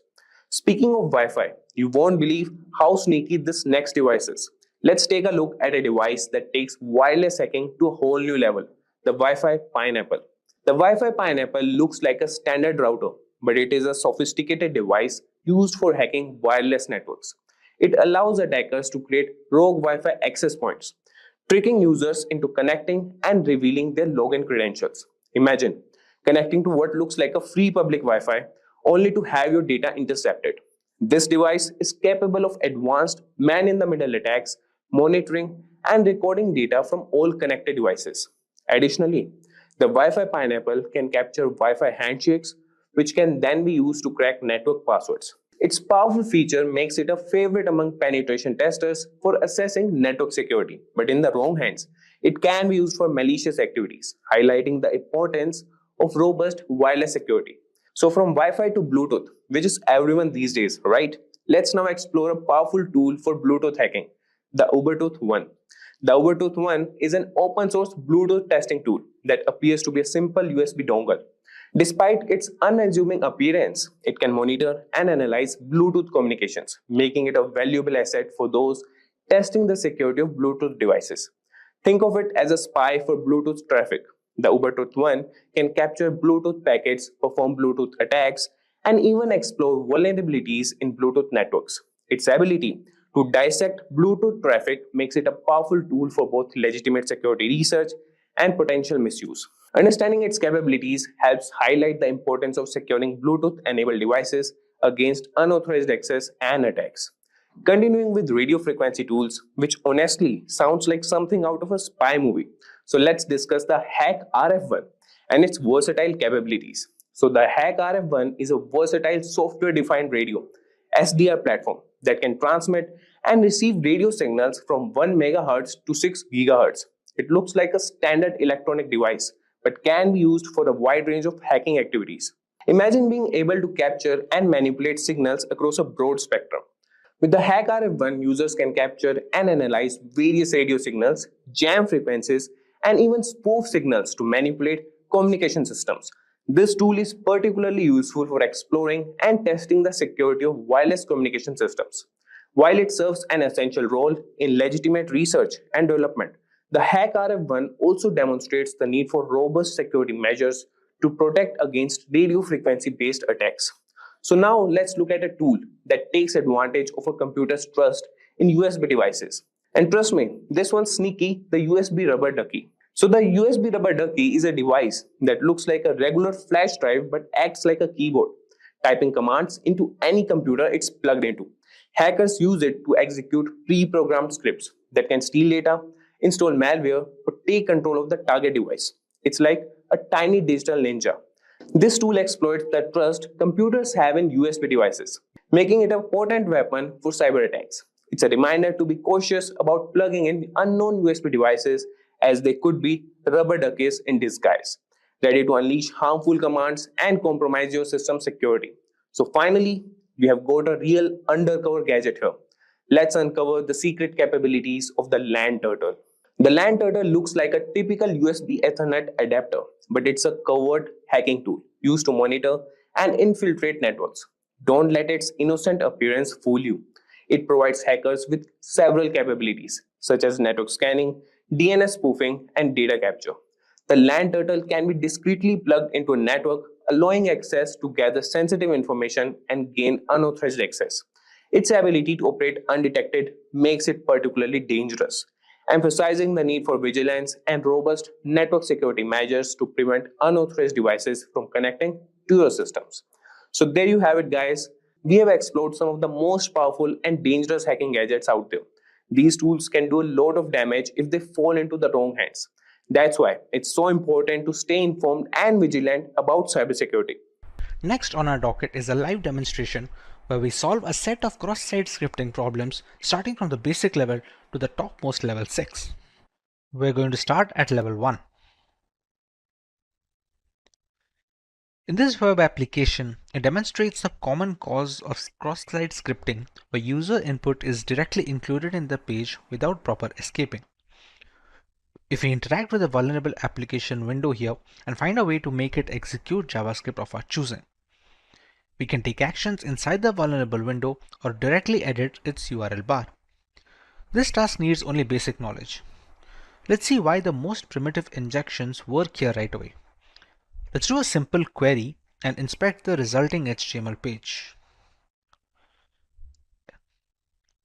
I'm going to use this phrase with a single quote as a special character. We can now inspect the HTML page.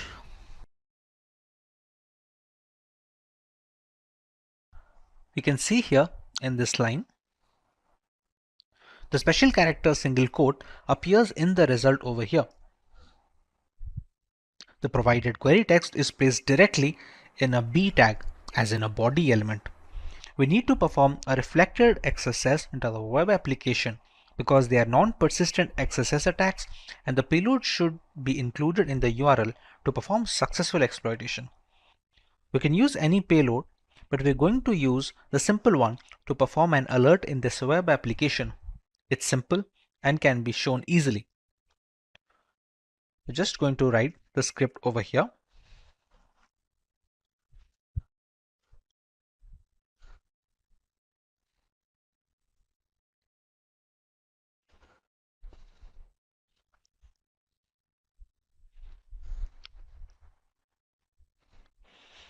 And we're going to press search. As you can see, we have successfully launched our first cross-site scripting attack. We can see an alert box pop up with the necessary message, and a similar process can be used to steal browser cookies and passwords, albeit with different commands. Now we have the option to move to level 2. In this web application, it shows that how easily XSS bugs can be introduced in complex chat applications. Chat app conversations are stored in a database and retrieved when a user wants to see the conversation. Therefore, if a malicious user injects some JavaScript code, all visitors will be infected. This kind of cross-site scripting attack is more powerful and it is more riskier than reflected cross-site scripting attacks, and that's why it is known as stored XSS. I posted my query with a special character of a single quote, and this is what I get. Whatever I typed in simply appeared on the page right after I click on Share Status. Let's see the source.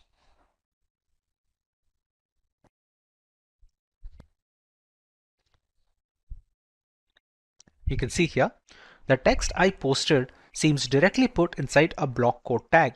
So even a simple script tag we used in level 1 should work here, but it will not. Let us examine the code to understand why. We're going to toggle the code over here and check the index.html file.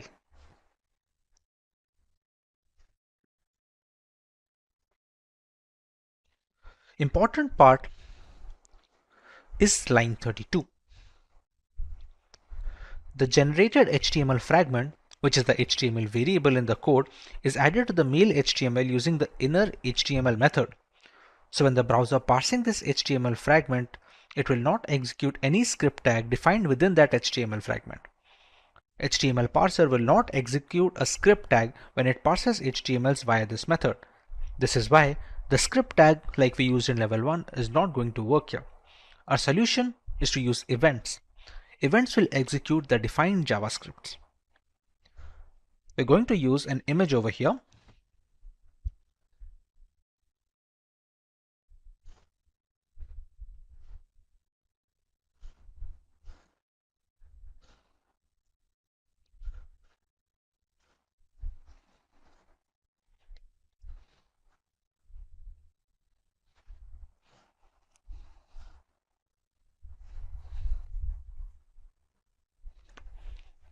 And when we press on share status,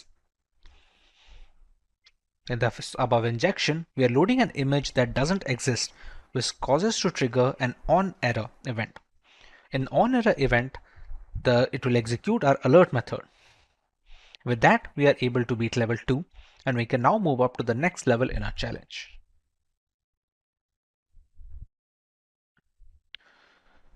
As you can see, clicking on any tab causes the tab number to be displayed in the URL fragment. This hints that the value after the hashtag controls the behavior of the page. That is, it is an input variable. To confirm, let's analyze the code.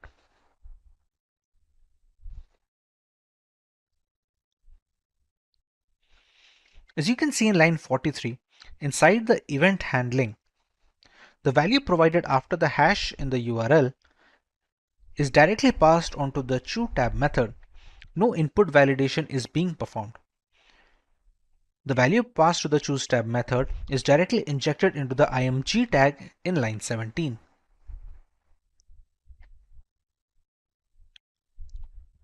This is an unsafe assignment and it is the vulnerable part of the code. Now all we have to do now is to craft a payload that would adjust the img tag to execute our JavaScript. Remember, the script tag from level 1 would not work here since the variable HTML is used to add the DOM dynamically. Hence the events are aces here once again. I will choose to use the existing img tag and change the source to something that doesn't exist, hence forcing it to fall in to execute an on error, even which I will pass the URL.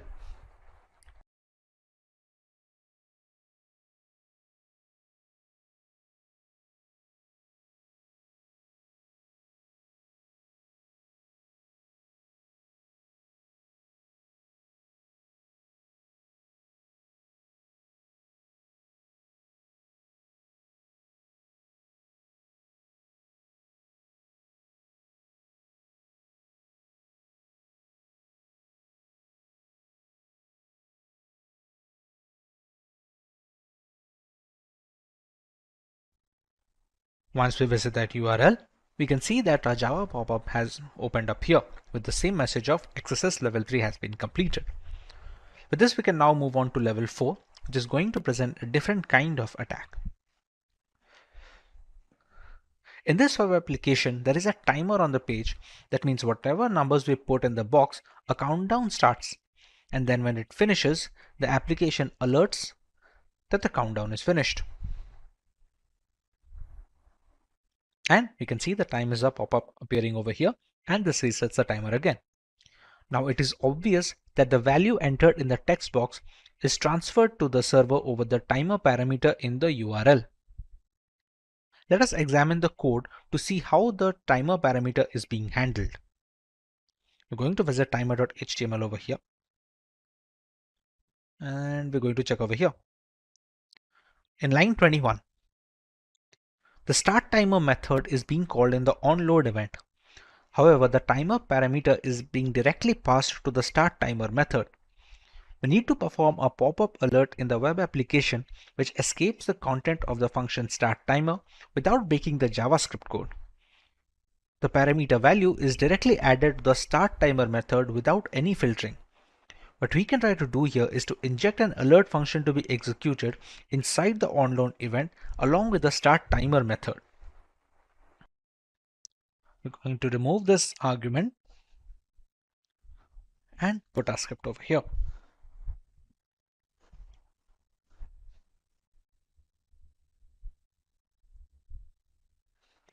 Now when we press on create timer, and we have a pop-up with the XSS level 4 completed. We can now move on to level 5. In this web application, this application XSS is different because this challenge description says cross-site scripting isn't just about correctly escaping data. Sometimes attackers can do bad things even without injecting new elements into the DOM. It's kind of open redirect because the attack payload is executed as a result of modifying the DOM environment in the victim's browser. This environment is used by the original client-side script so that the client-side code runs in an unexpected manner.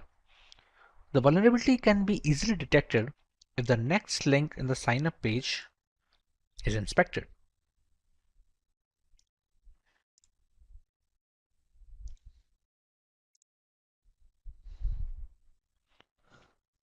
The href attribute value of next link is confirmed, which is exactly the value of the next URL query parameter, as you can see over here. This means using the next query parameter can be used to inject a JavaScript code to the href attribute of the next link. The following is the best way to do it. As soon as the user clicks on the link, the script will be triggered.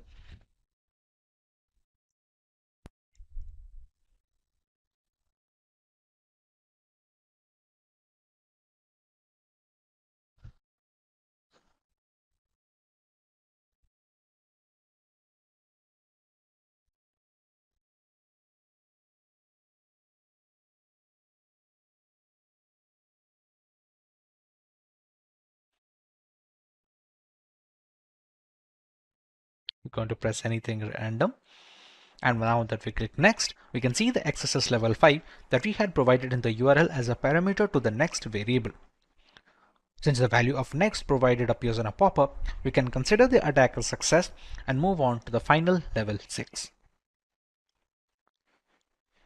In this web application, it shows some of the external JavaScript is retrieved. If you analyze the URL, you can see that the script is loaded already. The vulnerability lies within how the code handles the value after the hashtag. If you check on line 45, the value right after the hashtag is taken as the gadget name. And then in line 48, the value is directly passed on to the include gadget method. And in the include gadget method that we can see over here, you can see in line 18, a script tag is created and the URL gadget name parameter value is directly used as the source attribute of the script tag in line 28. This means we can completely control the source attribute of the script tag that is being created. That is, with this vulnerability, we can inject our own JavaScript file into the code.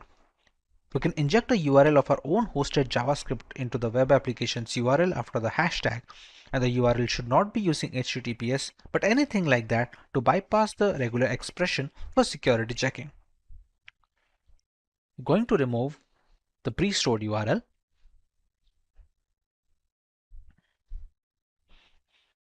and we're going to load our own JavaScript file.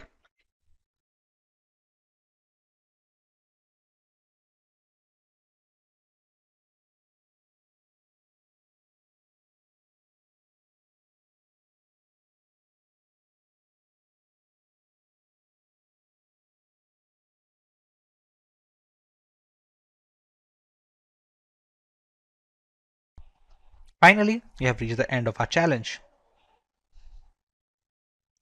We completed 6 different varieties of cross-scripting attacks and used different solutions for all of the 6 questions. With work from home being the norm in today's era, people spend considerable amount of time on the internet, often without specific measures to ensure a secure session. Apart from individuals, organizations worldwide that host data and conduct business over the internet are always at the risk of a DDoS attack. These DDoS attacks are getting more extreme, with hackers getting easy access to the graph. 3 of the 6 strongest DDoS attacks were launched in 2021, with the most extreme attack occurring just last year in 2020. Lately, cybercriminals have been actively seeking out new services and protocols for amplifying these DDoS attacks.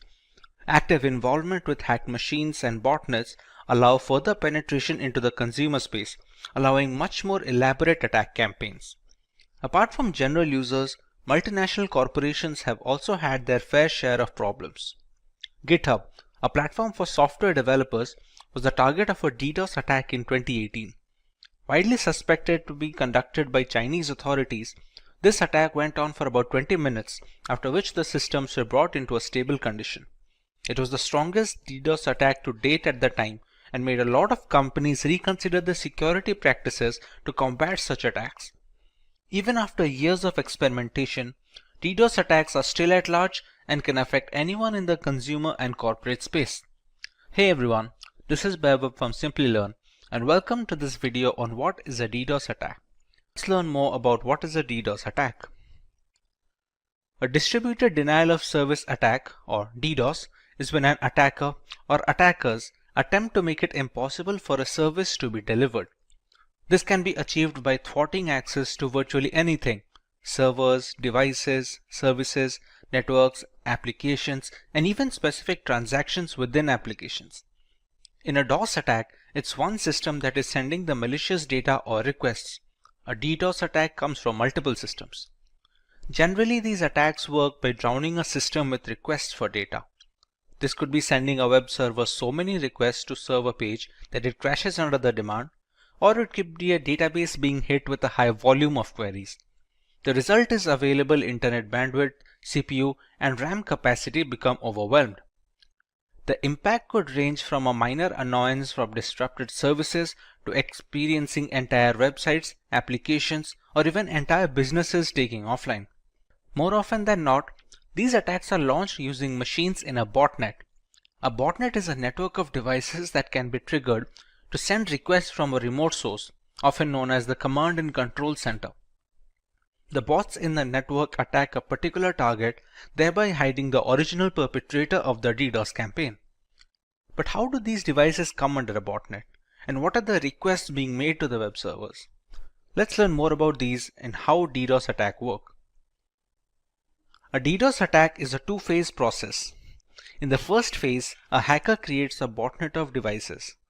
Simply put, a vast network of computers are hacked via malware, ransomware, or just simple social engineering. These devices become a part of the botnet, which can be triggered anytime to start bombarding a system or a server on the instruction of the hacker that created the botnet. The devices in these networks are called bots or zombies. In the second phase, a particular target is selected for the attack. When the hacker finds the right time to attack, all the zombies in the botnet network send these requests to the target, thereby taking up all the server's available bandwidth. These can be simple ping requests or complex attacks like SYN flooding and UDP flooding. The aim is to overwhelm them with more traffic than the server or the network can accommodate.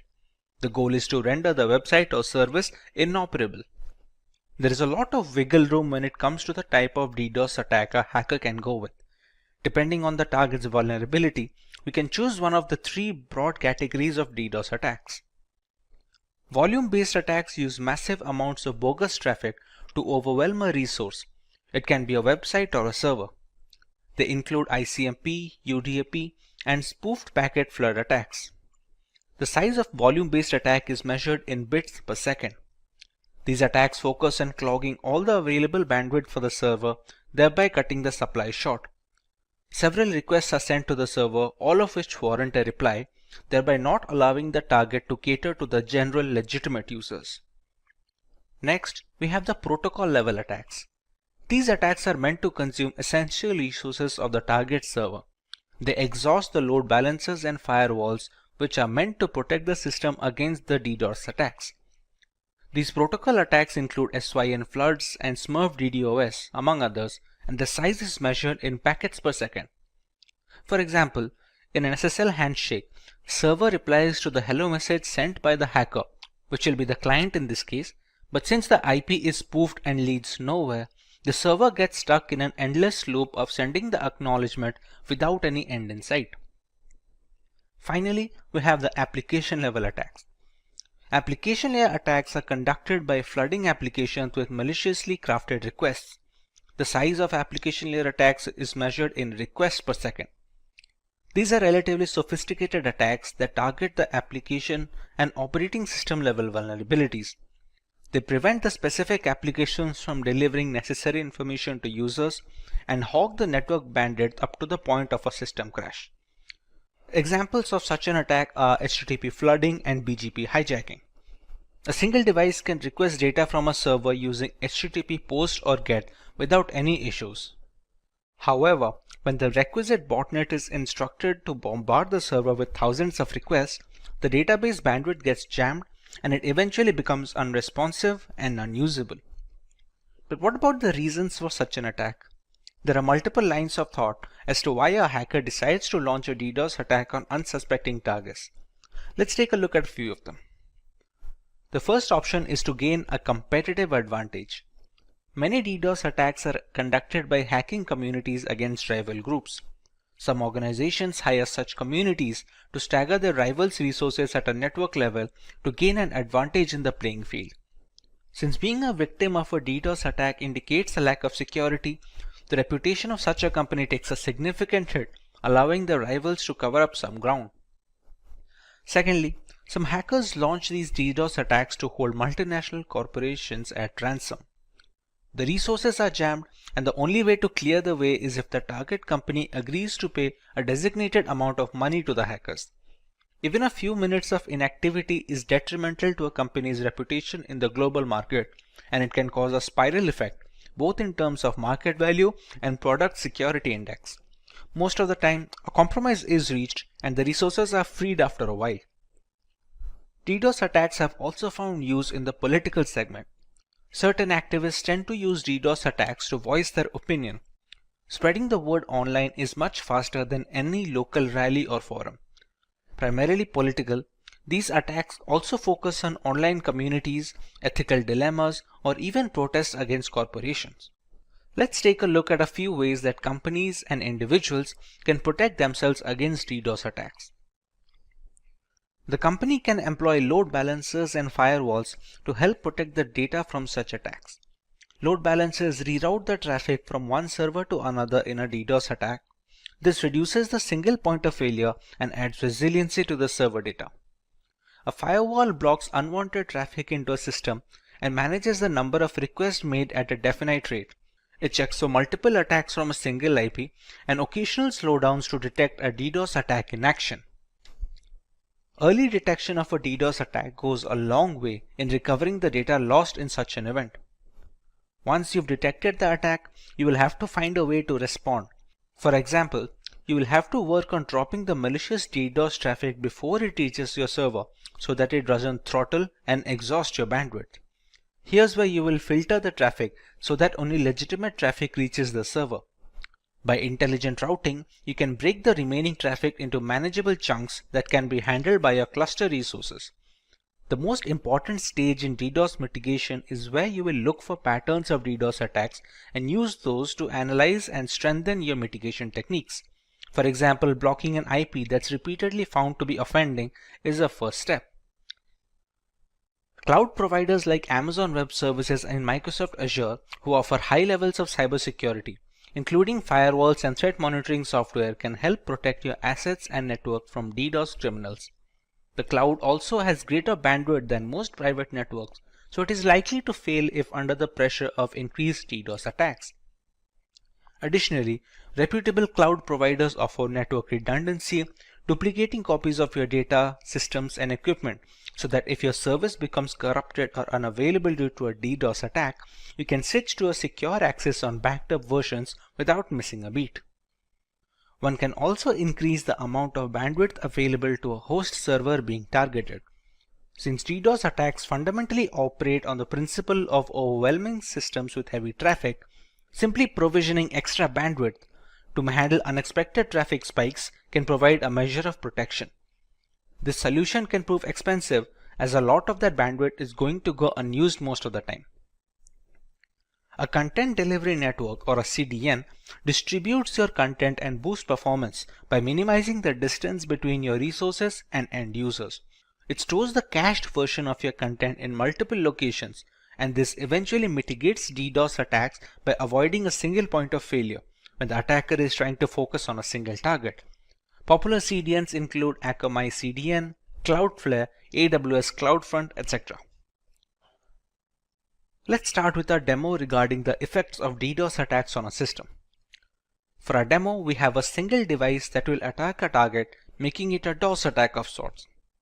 Once a botnet is ready, multiple devices can do the same and eventually emulate a DDoS attack. To do so, we will use the virtualization software called VMware with an instance of Parrot Security operating system running.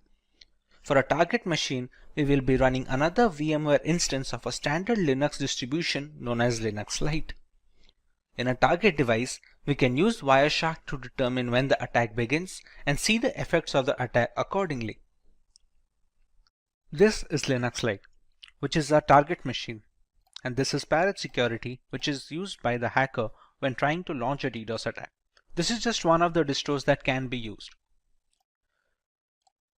To launch the attack, we must first find the IP address of our target. So to find the IP address, we open the terminal.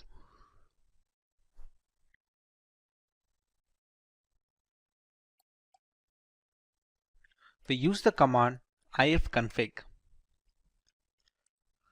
And here we can find the IP address. Now remember, we're launching this attack in VMware. Now both the instances of Parrot Security and Linux Lite are being run on my local network. So the address that you can see here is 192.168.72.129, which is a private address. This IP cannot be accessed from outside the network. Basically anyone who is not connected to my Wi-Fi. When launching attacks with public servers or public addresses, it will have a public IP address that does not belong to the 192.168 subnet. Once we have the IP address, we can use a tool called hping3. hping3 is an open source packet generator and analyzer for the TCP/IP protocol. To check what are the effects of an attack, we will be using Wireshark. Wireshark is a network traffic analyzer.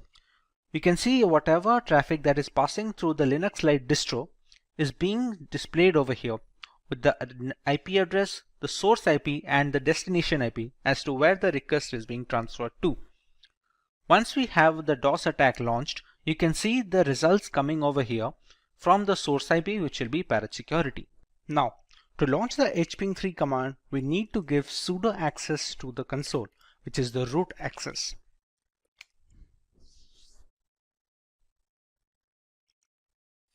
Now, we have the root access for the console.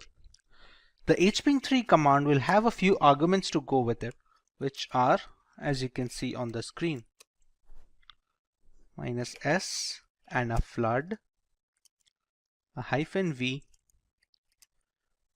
-p80, and the IP address of the target, which is 192.168.72.129.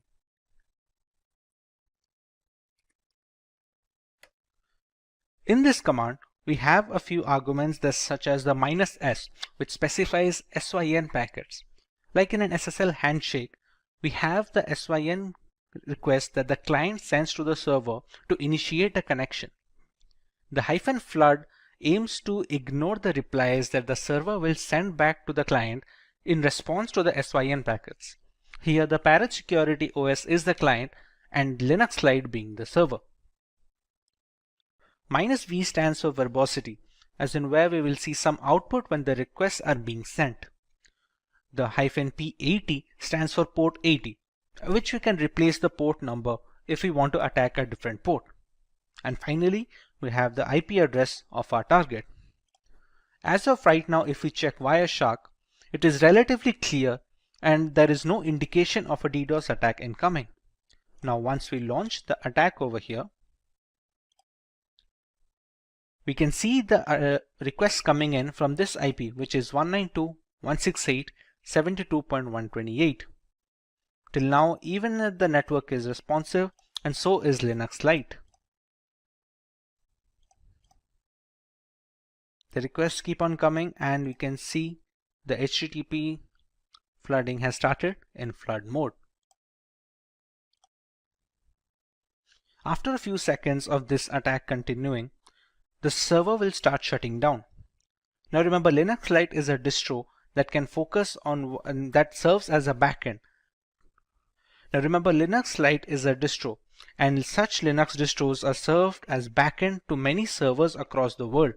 For example, a few seconds have passed from the attack. Now the system has become completely irresponsive. This has happened due to the huge number of requests that came from Parrot Security. You can see whatever I press, nothing is responded. Even the Wireshark has stopped capturing new requests because the CPU usage right now is completely 100%, and at this point of time, anyone who is trying to request some information from this Linux distro, or where this Linux distro is being used as a backend for a server or a database, cannot access anything else. The system has completely stopped responding, and any legitimate request from legitimate users will be dropped. Once we stop the attack over here, it takes a bit of time to settle down. Now remember, it's still out of control, but eventually the traffic dies down and the system regains its strength. It is relatively easy to gauge right now the effect of a DOS attack. Now remember, this Linux Lite is just a VM instance. Actual website servers and web databases, they have much more bandwidth and are very secure, and it is tough to break into. That is why we cannot use a single machine to break into them. That is where a DDoS attack comes into play.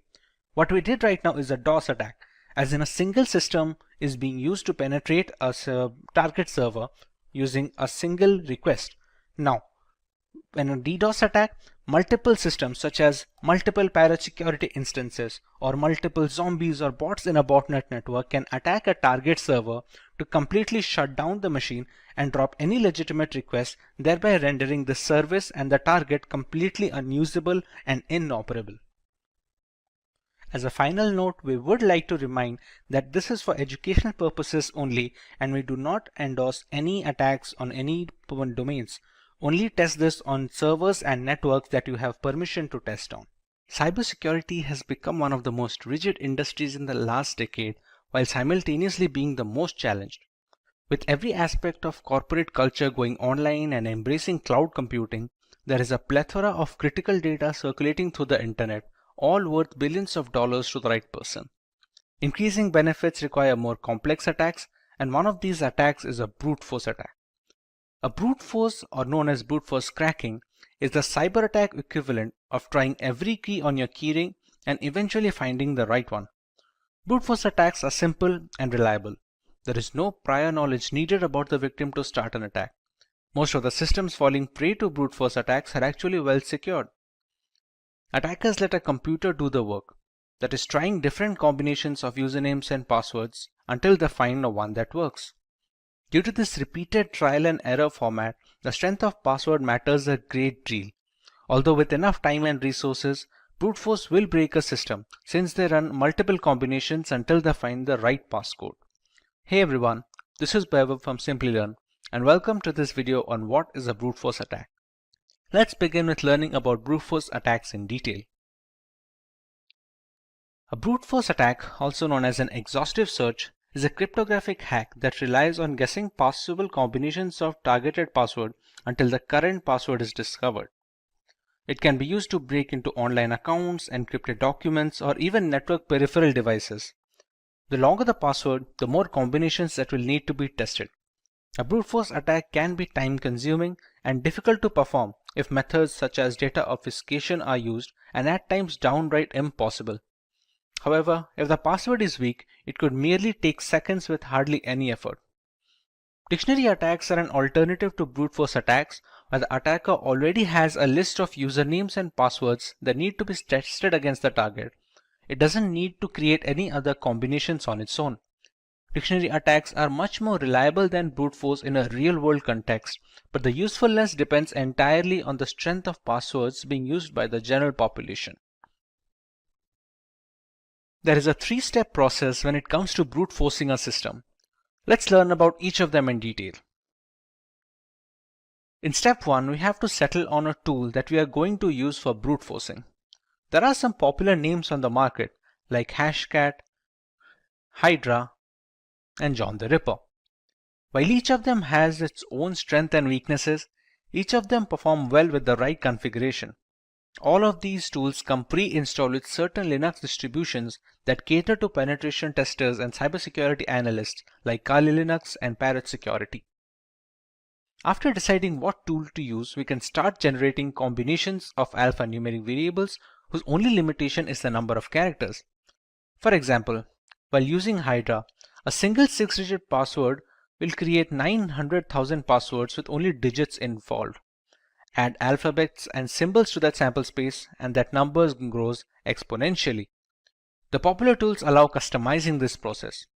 Let's say the hacker is aware of the password being a specific 8-digit word containing only letters and symbols. This will substantially increase the chances of being able to guess the right password since we remove the time taken to generate the longer ones. We omit the need for including digits in such combinations. These small tweaks go a long way in organizing an efficient brute force attack since running all the combinations with no filters will dramatically reduce the odds of finding the right credentials in time. In the final step, we run these combinations against the file or service that is being broken.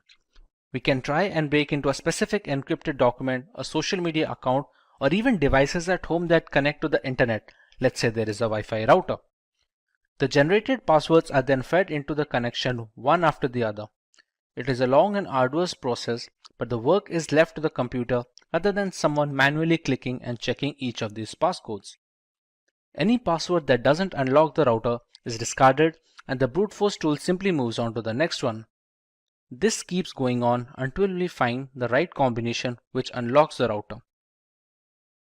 Sometimes reaching the success stage takes days and weeks, which makes it cumbersome for people with low computing power at their disposal. However, the ability to crack any system in the world purely due to bad password habits is very appealing, and the general public tends to stick with simple and easy to use passwords. Now that we have a fair idea about how brute force works, let's see if we can answer this question. We learned about how complex passwords are tougher to crack by brute force. Among the ones listed on the screens, which one do you believe will take the longest to be broken when using brute force tools? Leave your answers in the comment section and we will get back to you with the correct option next week. Let's move on to the harmful effects of getting a system compromised due to brute force attacks.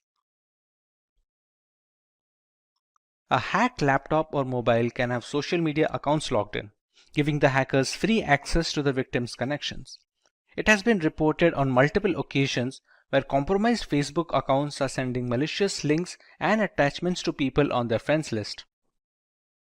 One of the significant reasons for hacking, malware infusion is best done when spread from multiple devices, similar to distributing spam. This reduces the chance of circling back the source to a single device which belongs to the hacker. Once brute forced, a system can spread malware via email attachments, sharing links, file upload via FTP, etc. Personal information such as credit card data, usage habits, private images and videos are all stored in our systems, be it in plain format or root folders. A compromised laptop means easy access to these information that can be further used to impersonate the victim regarding bank verification, among other things. Once a system is hacked, it can also be used as a mail server that distributes spam across lists of victims. Since the hacked machines all have different IP addresses and MAC addresses, it becomes challenging to trace the spam back to the original hacker. With so many harmful implications arising from a brute force attack, it's imperative that the general public must be protected against such. Let's learn about some of the ways we can prevent ourselves from becoming a victim of brute force attacks. Using passwords consisting of alphabets, letters, and numbers have a much higher chance of withstanding brute force attacks thanks to the sheer number of combinations they can produce. The longer the password, the less likely it is that a hacker will devote the time and resources to brute force them. Having alphanumeric passwords also allows the user to keep different passwords for different websites. This is to ensure that if a single account or a password is compromised due to a breach or a hack, the rest of the accounts are isolated from the incident. Two-factor authentication involves receiving a one-time password on a trusted device before a new login is allowed. This OTP can be obtained either via email, SMS, or specific 2FA applications like Authy and Aegis. Email and SMS-based OTPs are considered relatively less secure nowadays due to the ease with which SIM cards can be duplicated and mailboxes can be hacked. Applications that are specifically made for 2FA cores are much more reliable and secure. CAPTCHAs are used to stop bots from running through web pages precisely to prevent brute forcing through their website. Since brute force tools are automated, forcing the hacker to solve CAPTCHA for every iteration of a password manually is very challenging. The CAPTCHA system can filter out these automated bots that keep refreshing the page with different credentials, thereby reducing the chances of brute force considerably. A definite rule that locks the account being hacked for 30 minutes after a specific number of attempts is a good way to prevent brute force attempts. Many websites lock account for 30 minutes after 3 failed password attempts to secure the account against any such attack. On an additional note, some websites also send an email instructing the user that there have been 3 insecure attempts to log into the website. Let's look at a demonstration of how brute force attacks work in a real-world situation. The world has gone wireless. With Wi-Fi taking the reins in every household, it's natural that the security will always be up for debate. To further test the security index and understand brute force attacks, we will attempt to break into the password of a Wi-Fi router. For that to happen, we first need to capture a handshake file, which is a connection file from the Wi-Fi router to a connecting device like a mobile or a laptop. The operating system used for this process is Parrot Security, a Linux distribution that is catered to penetration testers. All the tools being used in this demo can easily be found pre-installed in this operating system. If getting your learning started is half the battle, what if you could do that for free? Visit SkillUp by Simplilearn. Click on the link in the description to know more. To start our demo, we're going to use a tool called Airgeddon, which is made to hack into wireless networks specifically.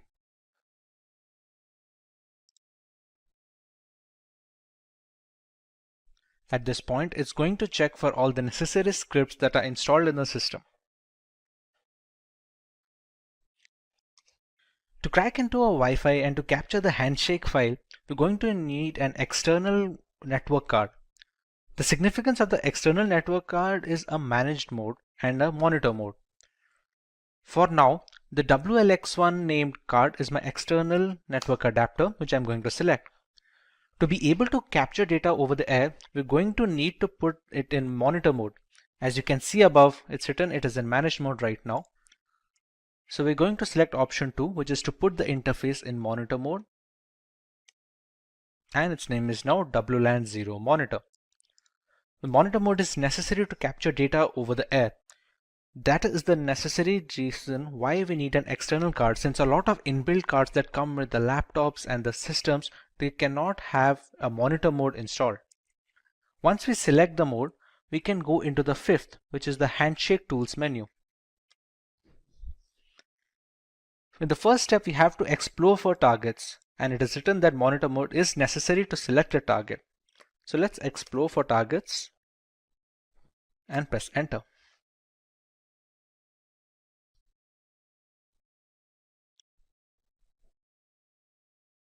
We have to let this run for about 60 seconds to get a fair idea about the networks that are currently working in this locality. For example, this ESS ID is supposed to be the Wi-Fi name that we see when connecting to a network. Geo24, Recover Me, these are all the names that we see on our mobile when trying to search for the Wi-Fis. This BSS ID is supposed to be an identifier, somewhat like a MAC address that identifies this network from other devices. The channels features on 1 or 2, there are many channels that the networks can focus on. This here is supposed to be a client that is connected to one such network. For example, the station that you can see, 5626, this is supposed to be the MAC address of the device that is connected to a router. This BSS ID is supposed to be which Wi-Fi it is connected to. For example, 5895D8 is this one, which is the Geo24 router. So we already know which router has a device connected to it, and we can use our attack to capture this handshake. Now that it has already run for 1 minute, now that we press Ctrl C, we will be asked to select a target. See, it has already selected the number 5, which is the Geo24 router, as the one with clients. So it is easy to run an attack on, and it is easy to capture a handshake for. We select network 5, and we run a capture handshake. It says we have a valid WPA2 network target selected and that the script can continue. Now, to capture the handshake, we have a couple of attacks, a DAuth or a DAuth air replay attack. What this attack does is kick the clients out of the network. In return, when they try to reconnect to the Wi-Fi, as they are configured that way, that when a client is disconnected, it tries to reconnect it immediately, it tries to capture a handshake file, which in turn contains the security key, which is necessary to initiate the handshake. For our demo, let's go with the second option, that is the DAuth air replay attack. Select a timeout value, let's say we give it 60 seconds, and we start the script. We can see it capturing data from the Geo24 network, and here we go. We have the WPA handshake file.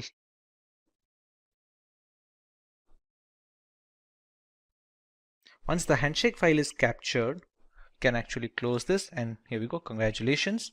In order to capturing a handshake, it has verified that a PMK ID from the target network has successfully been captured. This is the file that is already stored. It's a .cap file. For the path, let's say we can keep it in a desktop. Okay, we give the path, and the handshake file is generated. We can already see a target over here, same Geo24 router with the BSS ID. Now if we return to its main menu, we already have the handshake file captured with us. Now our job is to brute force into that handshake capture file. The capture file is often encrypted with the security key of the Wi-Fi network. If we know how to decrypt it, we will automatically get the security key. So let's go to the offline WPA to decrypt menu. Since we'll be cracking personal networks, we can go with option 1. Now to run the brute force tool, we have two options. Either we can go with the aircrack or we can go with the hashcat. Let's go with aircrack plus crunch, which is a brute force attack against a handshake file. We can go with option 2. It can already detect the capture file that we have generated, so we select yes. The BSS ID is the one which denotes the Geo24 router, so we're going to select yes as well. The minimum length of the key, for example, it has already checked that the minimum length of a Wi-Fi security key, which is a WPA to PSK key, will always be more than 8 digits and below 64 digits. So we have to select something in between this range. So if we already know, let's say that the password is at least 10 digits, we can go with the minimum length as 10. And as a rough guess, let's say we put the maximum length as 20. The character set that we're going to use for checking the password will affect the time taken to brute force. For example, if we already know that, or we have seen a user use the password while connecting to the router as something that has only numbers and symbols, then we can choose accordingly. Let's say if we go with only uppercase characters and numeric characters, go with option 7, and it's going to start decrypting. So how aircrack is working right here, you can see this passphrase over here. The first 5 or 6 digits are A. It starts working its way from the end, from the last character. It keeps trying every single combination. You can see the fourth character from the right side, the D. It will eventually turn to E because it keeps checking up every single character from the end. This will keep going on until all the single characters are tested and every single combination is tried out. Since the handshake file is encrypted using the security key, that is the WPA2 key of the router, whichever passphrase is able to decrypt the handshake key completely will be the key of the Wi-Fi router. This is the way we can brute force into Wi-Fi routers anywhere in the world. Cyber attacks are frequently making headlines in today's digital environment. At any time, everyone who uses a computer could become a victim of a cyber attack. There are various sorts of cyber attacks ranging from phishing to password attacks. In this video, we'll look into one such attack that is known as botnet. But before we begin, if you love watching tech videos, subscribe to our channel and hit the bell icon never to miss an update. To begin with, let's take a look at some of the famous botnet attacks. The first one is Mirai botnet, which is a malicious program designed to attack vulnerable IoT devices and infect them to form a network of bots that on command perform basic and medium level denial of service attacks. Then we have the Zeus bot. specifically designed for attacking a system for bank-related information and data. Now, let's see what exactly a botnet is. Botnet refers to a network of hijacked interconnected devices that are installed with malicious codes known as malware. Each of these infected devices are known as bots, and a hijacked criminal known as bot herder remotely controls them. The bots are used to automate large-scale attacks, including data theft, server failure, malware propagation, and denial of service attacks. Now that we know what exactly a botnet is, let's dive deeper into learning how a botnet works. During the preparation of a botnet network, the first step involves preparing the botnet army. After that, the connection between the botnet army and the control server is established. And the end, the launching of the attack is done by the bot herder.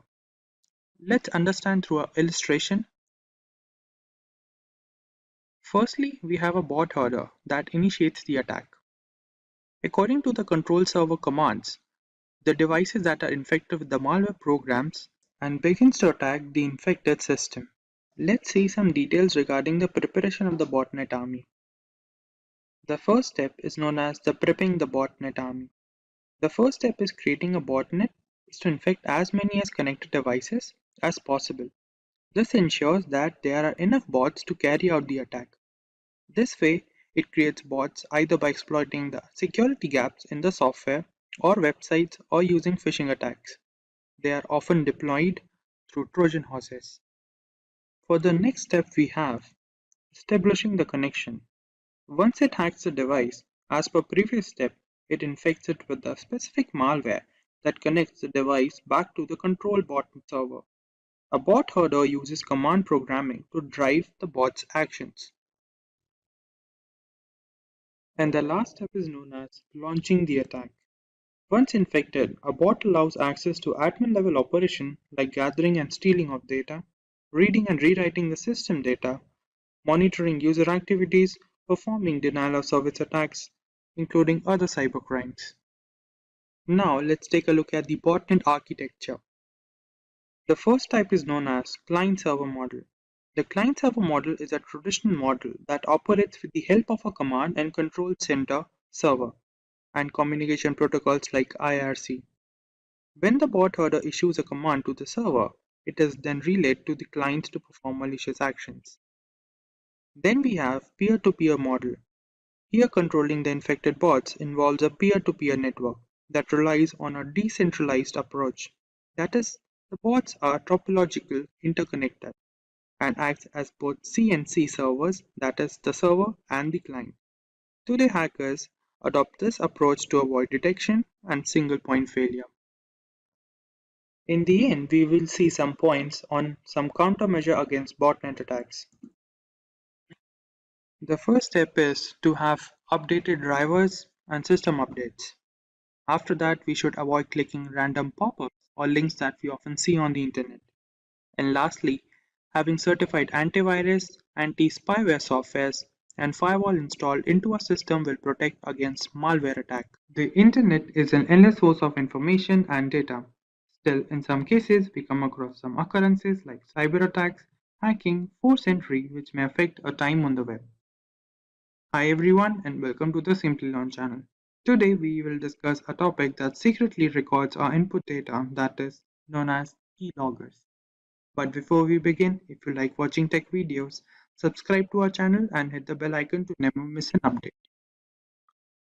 To understand the keylogging problem better, let's take a look at an example. This is June. She works in a business firm where she manages the company's data regularly. This is Jacob from the information department who is here to inform her about some of the security protocols. During the briefing, she informed him about some of the problems her system was facing with, which included slow reaction speed and unusual internet activity. As Jacob heard about the problems with the system, he thinks of the possibility what could be the reason behind these problems her system was facing with. The conclusion that he came across was the keylogging issue. Unknown to the problem her system was facing with, she asked him about some of the details regarding it.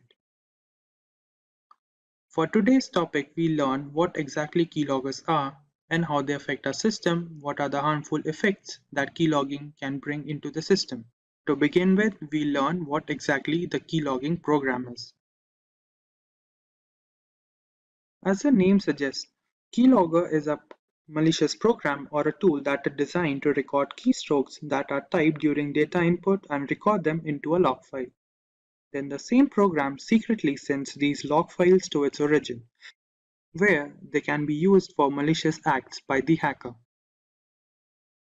Now that we know what the keylogging program is, let's take a look how they enter into the system. Searching for a suitable driver for a system can often lead to the installation of the keylogging program into the system if we often visit suspicious sites and uncertified software are installed into our system. Then, if we use unknown links or visiting unknown websites which come through unknown addresses can also be a reason behind the keylogging issue entering into the system. And lastly, there are often cases where different pop-ups that we often see on social sites or different media sites can lead to the installation of keylogging program into our system. Now that we know how the problem gets into the system, let's take a look how to identify whether the system is infected by the keylogging issue. The keylogging issue can be identified if there are often cases when a keyboard lags behind the system. The data that we enter sometimes is stuck in between when we type through the input. Then, there are cases when the system freeze occurs unknowingly to what exactly could be the reason behind them. And also there are delayed reaction time for different applications that run on the system. And lastly, there are different cases when we often see suspicious internet activity on the system that we don't know about. This could lead to the identification of a problem into the system. Now, we'll take a look at different types of keyloggers that are present on the net which can harm our system differently. The first problem that keyloggers arouse is API based. The most common keylogging case, which uses APIs to keep a log of the type data and share it to its origin for malicious purposes. Each time we press a key, the keylogger intercepts the signal and logs it. Then we have form grabbing based keyloggers. As the name suggests, they are based keyloggers that store the form data. That is, if we often use web forms or different kinds of forms to enter different data, they can be recorded into the system by the program and sent it to its origin. Then we have kernel-based keyloggers. These keyloggers are installed deeply into the operating system, where they can hide from different antivirus if not checked properly, and they record the data that we type on the keyboard and send it to its origin. And lastly, we have hardware keyloggers. These keyloggers are present directly into the hardware, that is, they are embedded into system where they record the data that we type on the keyboard. Now let's take a look how hackers differentiate different type of recorded data and exploit them. When hackers receive information about the target, they might use it to blackmail the target, which may affect the personal life of the target and also blackmail them for different money related issues. Then, in case of company data that is recorded by the keylogging program can also affect the economic value of the company in the market, which may lead to the downfall of the company. Also, in some cases, the keylogging program can also log data about military secrets, which may include nuclear codes or security protocols which are necessary to maintain the security of a country. Now, let's take a look whether mobile devices get infected with the keylogging issue or not. In the case of hand devices, infection of keyloggers are low in comparison to the computer systems, as they use on-screen keyboard or virtual keyboard. But in some cases, we often see different kinds of malicious programs getting installed into the hand device if we often visit different uncertified websites or illegal websites or torrent sites. And also, The device that is infected with the keylogging issue or different kind of malicious program can often lead to the exploitation of data that includes photos, emails, or important files by the hacker or the cyber criminal that installed the particular malicious program into the system. Now, to prevent a system from getting infected by the keylogging program, let's take a look at different points. The first point includes using of different antivirus softwares or tools which can prevent the entering of malicious program into the system. Then, keeping system security protocols regularly updated is also a good habit. And lastly, using virtual keyboard to input our sensitive data, which may include bank details, login details, or different passwords related to different websites. Now that we have some understanding about the topic of keyloggers, let's take a look at the demo to further increase the knowledge about the topic. For the first step, we have to download some of the important libraries that are required into the system, which is this library. Now we'll run it. The system says the library is already installed into the system. Now let's take a look what exactly modules are required from the particular library. From this library, we'll import the keyboard module, which will help us to record the data that we type on the keyboard. Now, from the same, we'll also import key module and the listener module, and also the logging module, which will help us to record the data into a log file. For the next part, we'll write a piece of code that will allow us to save the data that is recorded by the program into a text file that will be named as key_log text file along with the date and time stamp. Let's take a look.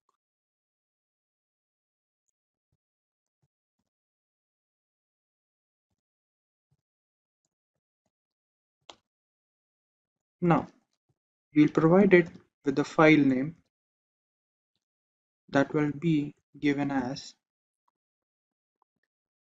keylog.txt file, and also show the part where the format of the data is recorded. Put the brackets over here to contain the file name. Now we'll write the format in which the data will be recorded into the log file, which will be given as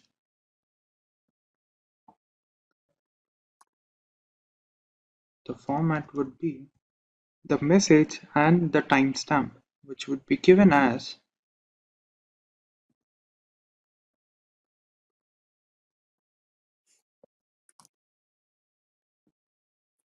along with the timestamp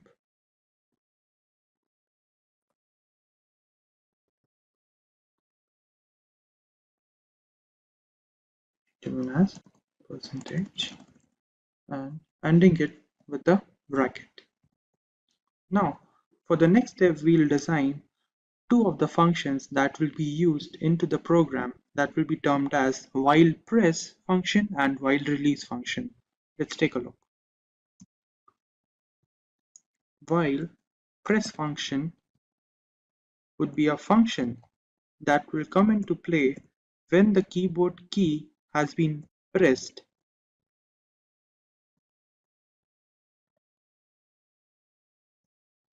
is pressed.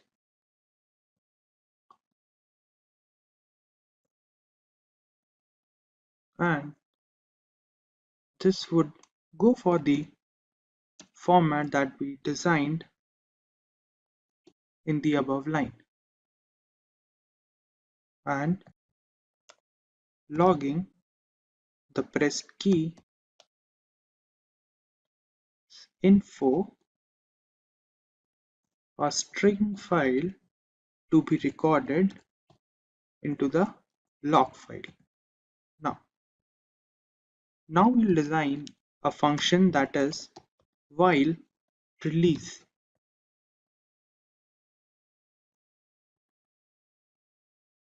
That will come into play when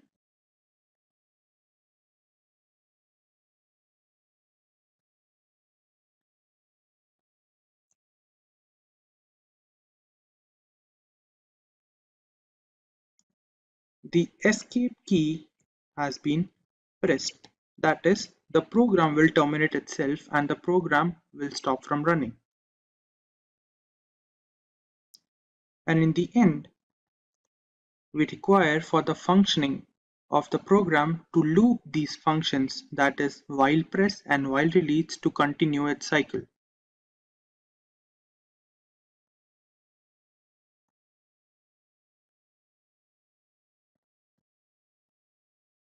That will be going for while press and on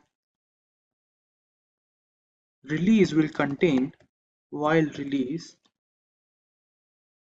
function.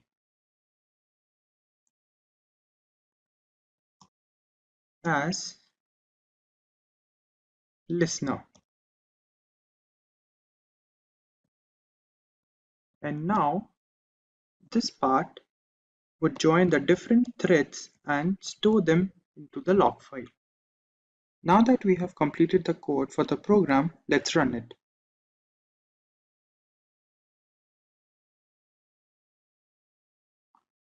We have to wait for a moment so the program runs it.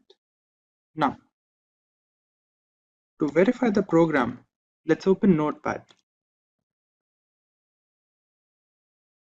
And on the Notepad, we'll write hello world, which will be the basic whether the program is working or not. Let's take a look. And we'll go for the main page on Jupyter Notebook and refresh the page. Go to the bottom. Over here, we see the keylog text. That is a text file that we created. Let's open it.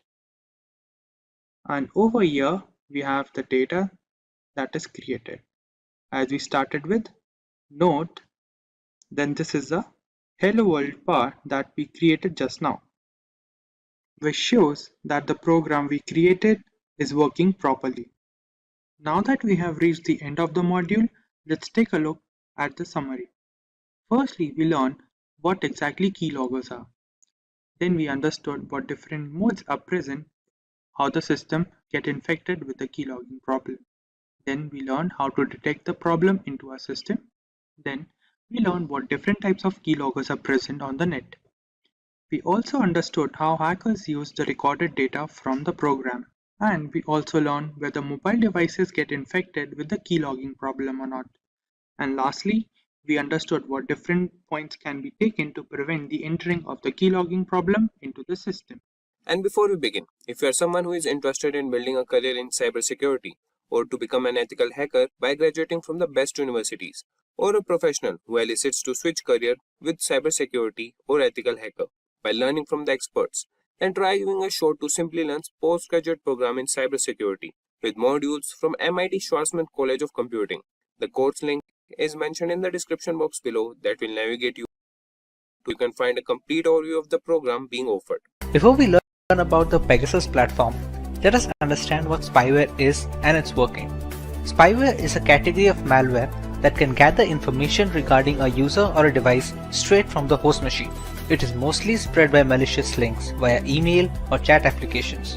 When a link with the malware is received, clicking on this link will activate the spyware, which allows the hacker to spy on all our user information. With some spyware systems, even clicking on the link isn't necessary to trigger the malicious payload. This can ultimately cause security complications and further loss of privacy. One such spyware system that is making the rounds in the tech industry today is Pegasus. The Pegasus is a spyware system developed by an Israeli company known as the NSO Group. It runs on mainly mobile devices, spanning across the major operating systems like the Apple's iOS on iPhone and the standard Android versions. This is not a newly developed platform since Pegasus was as early as 20.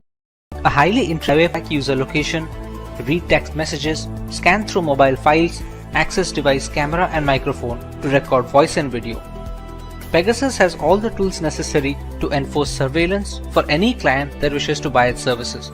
Initially, the NSO group had designed the software to be used against terrorist factions of the world.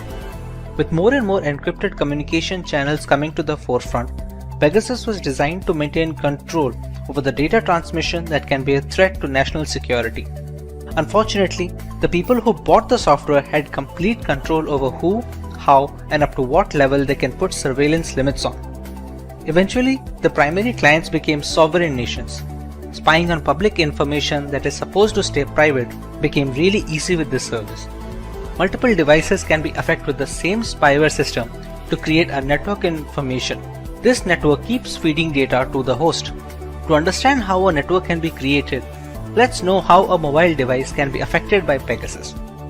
We all communicate with friends and family over instant messaging applications and email in some instances. If you check your inbox on a regular basis, you must have noticed that we receive some spam emails that the mail providers like Gmail and Yahoo can just filter into the spam folder. Some of these messages bypass this filter and make their way into a person's inbox. They look like generic emails which are supposed to be safe. The Pegasus spyware targets such occurrences, bypassing malicious messages and links which install the necessary spy software on the user's mobile device, be it Android or an iPhone. This isn't unique to the email ecosystem, since it's equally likely to be targeted via SMS text, WhatsApp, Instagram, or even the most secure messaging apps like Signal and Threema.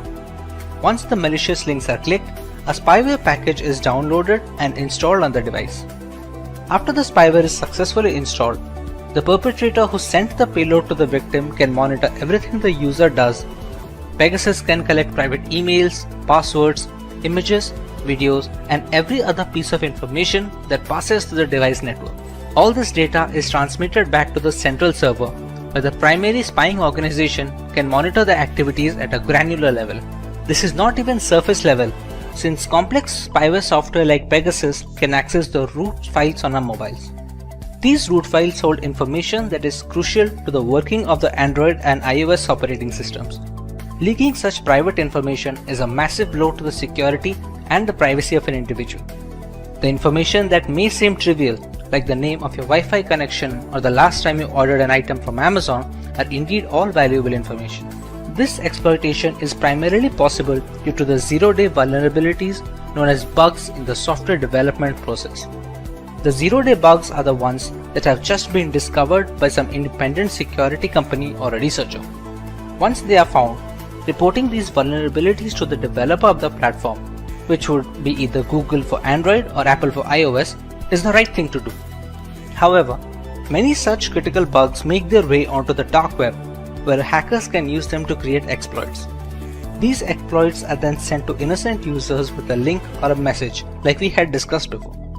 Pegasus was able to affect the latest devices with all the security patches installed, but some bugs are not reported to the developers or just cannot be fixed without breaking some core functionality. These become the gateway for spyware to enter into the system. You can never be 100% safe, but you sure can give it all in protecting yourself. The one thing where Pegasus stands out is its zero-click action feature. Usually in spam emails, the malicious code is activated when the user clicks the malware link. A user doesn't need to click the link in the new version of the Pegasus and a few other spyware programs. Once the message arrives in the inbox of WhatsApp, Gmail, or any other chat applications, the spyware gets activated and everything can be recorded and sent back to the central server. The primary issue with being affected by spyware as a victim is detection. Unlike crypto miners and Trojans, spying services usually do not demand many system resources, which makes them tough to detect after they have been activated. Since many devices slow down after a couple of years, any kind of performance hit due to such spyware is often attributed to poor software longevity by the users. They do not check meticulously for any other causes that is causing this slowdown. When left unchecked, these devices can capture voice and video from the mobile sensors while keeping the owner in the dark. Let's take a moment to check if we are well aware of the causes of such attacks. How do users fall prey to such spyware programs? A. By installing untested software. B. By clicking on the third-party links from email and messages. C.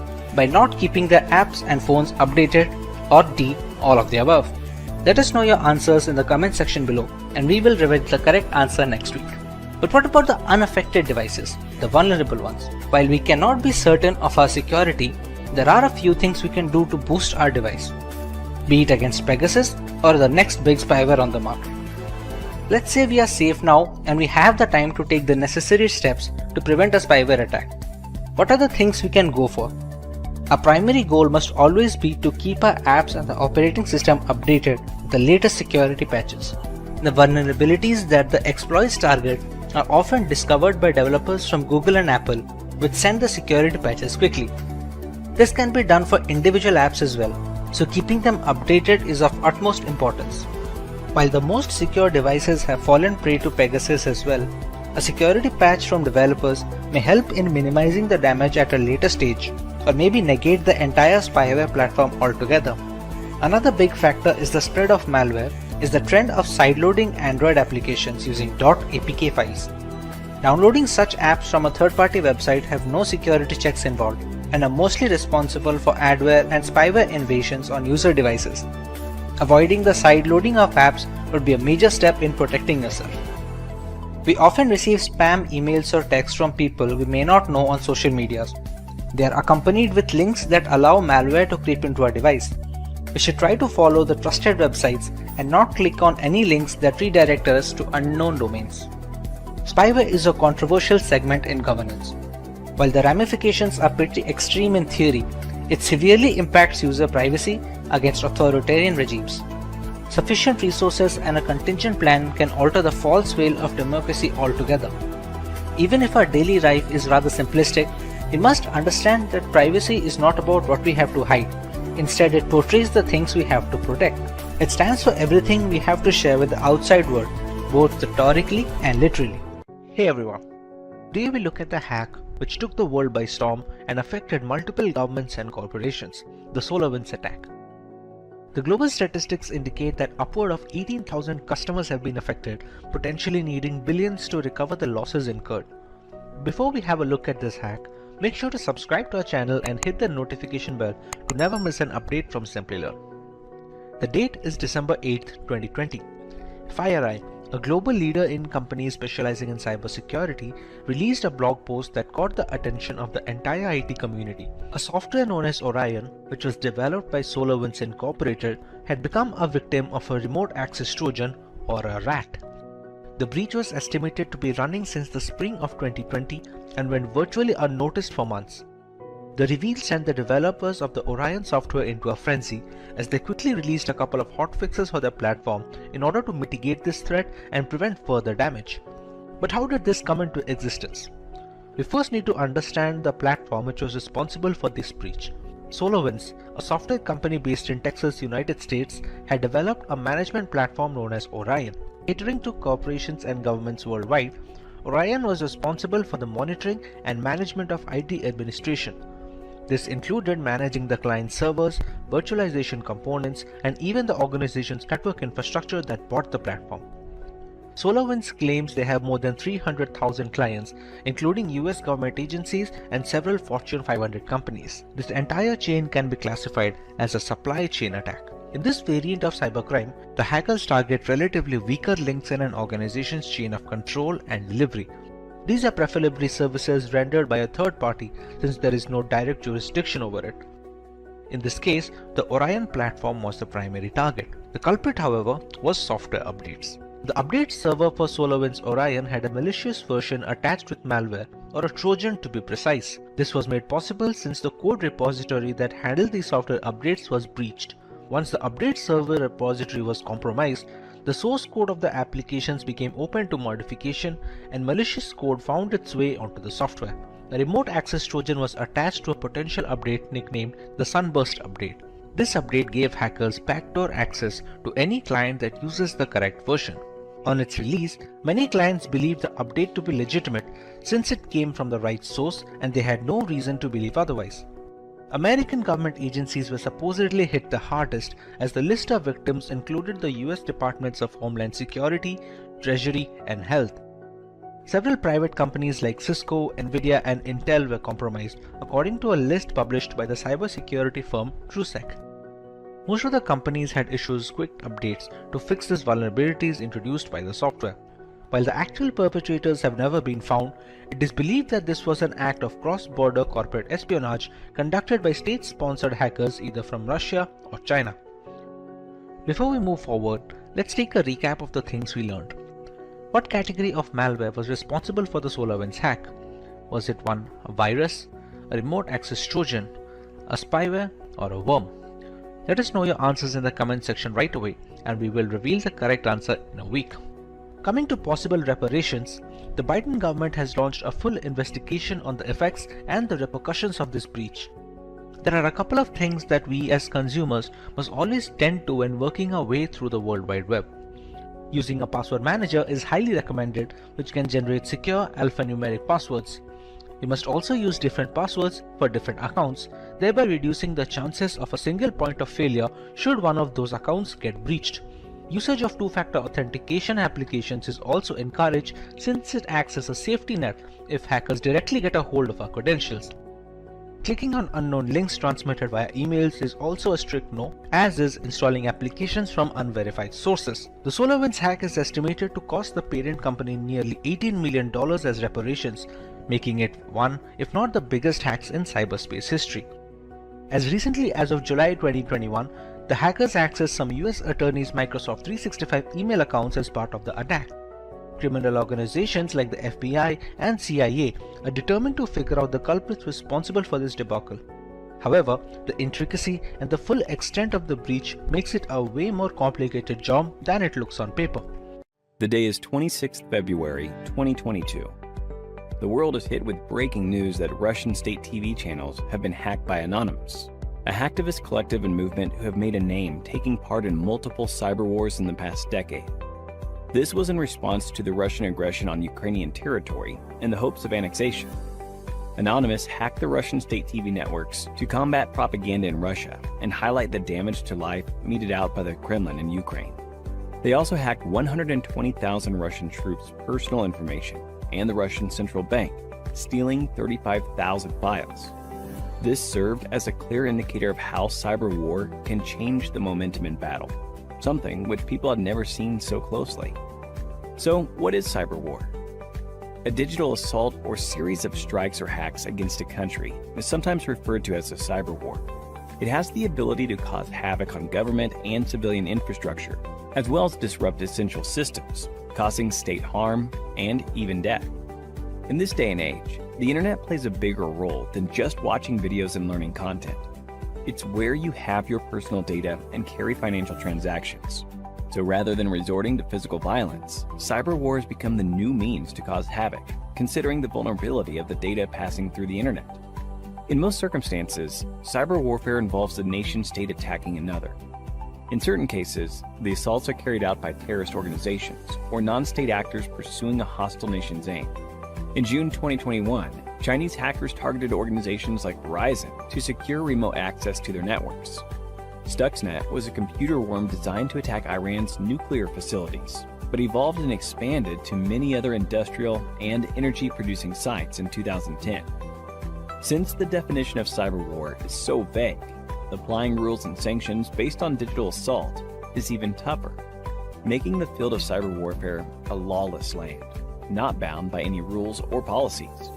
There are multiple ways in which these attacks can be carried out. A major category of cyber attack is espionage. Espionage entails monitoring other countries to steal critical secrets. This might include compromising vulnerable computer systems with botnets or spear phishing attempts before extracting sensitive data in cyber warfare. The next weapon in cyber war is sabotage. Government agencies must identify sensitive data and its dangers if it is exploited. Insider threats, such as disgruntled or irresponsible personnel or government staff with ties to the attacking country, can be used by hostile countries or terrorists to steal or destroy information. By overwhelming a website with bogus requests and forcing it to handle them, denial of service attacks prohibit real users from accessing it. Attacking parties may use this form of assault to disrupt key operations and systems and prevent citizens, military, and security officials and research organizations from accessing sensitive websites. But what benefits does cyber war offer in contrast to traditional physical warfare? The most important advantage is the ability to conduct attacks from anywhere globally without having to travel thousands of miles. As long as the attacker and target are connected to the internet, organizing and launching cyber wars is relatively less tedious than physical warfare. People living in or battling for a country are subjected to propaganda attacks in an attempt to manipulate their emotions and thoughts. Digital infrastructure is highly crucial in today's modern world. Starting from communication channels to secure storage servers, crippling a country's footprint and control on the internet is very damaging. But what are some of the ways we as citizens protect ourselves in the case of a cyber war? In the unfortunate event that your country is involved in warfare, be sure to fact-check every piece of information and follow only trusted sources in that frame of time. Even conversations online should be limited to a need-to-know basis, considering propaganda campaigns have the power to influence the tide of war drastically. It is highly crucial to follow basic security guidelines to secure our devices, like regularly updating our operating systems, occasionally running full system antivirus scans, etc. If your country or organization is being attacked, having devices segregated in a network goes a long way in bolstering security. Try to avoid sharing a lot of personal data online. In this era of Instagram and Facebook, divulging private information can be detrimental to keeping a secure firewall for your data. The more information an attacker has access to, the higher his chances of being able to devise a plan to infiltrate defenses. And if you're someone who is interested in building a career in cybersecurity, that is by graduating from the best universities, or a professional who elicits to switch careers with cybersecurity by learning from the experts, then try giving a shot to Simplilearn's postgraduate program in cybersecurity with modules from the MIT Schwarzman College of Engineering. And the course link is mentioned in the description box that will navigate you to the course page where you can find a complete overview of the program being offered. During data transmission, there are various external factors which can affect the transmission of data over a network channel. To prevent such cases from happening, we use Internet Protocol Security, which we will be discussing in the session on IPsec Explained. Hi guys, and welcome to yet another interesting video by Simplilearn. But before we begin, if you love watching tech videos, subscribe to our channel and hit the bell icon to never miss an update from us. Now without further ado, let's take a look at the agenda for this session. To begin with, we will look into what is IPsec. Continuing with why do we use IPsec in a network, followed by components of IPsec, modes of IP security.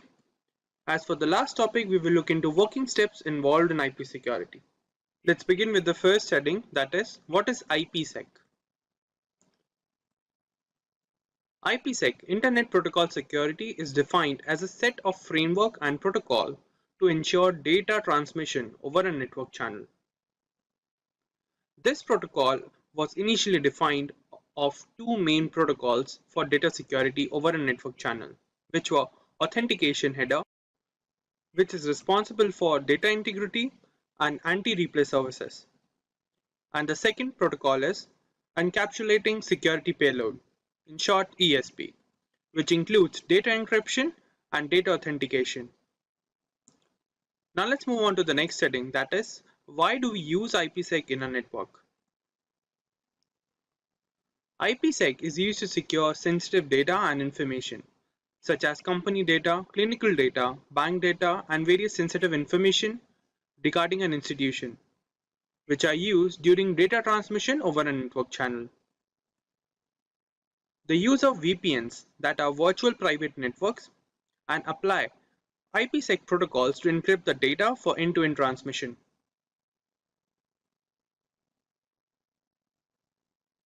Let's continue with why do we use IPsec services.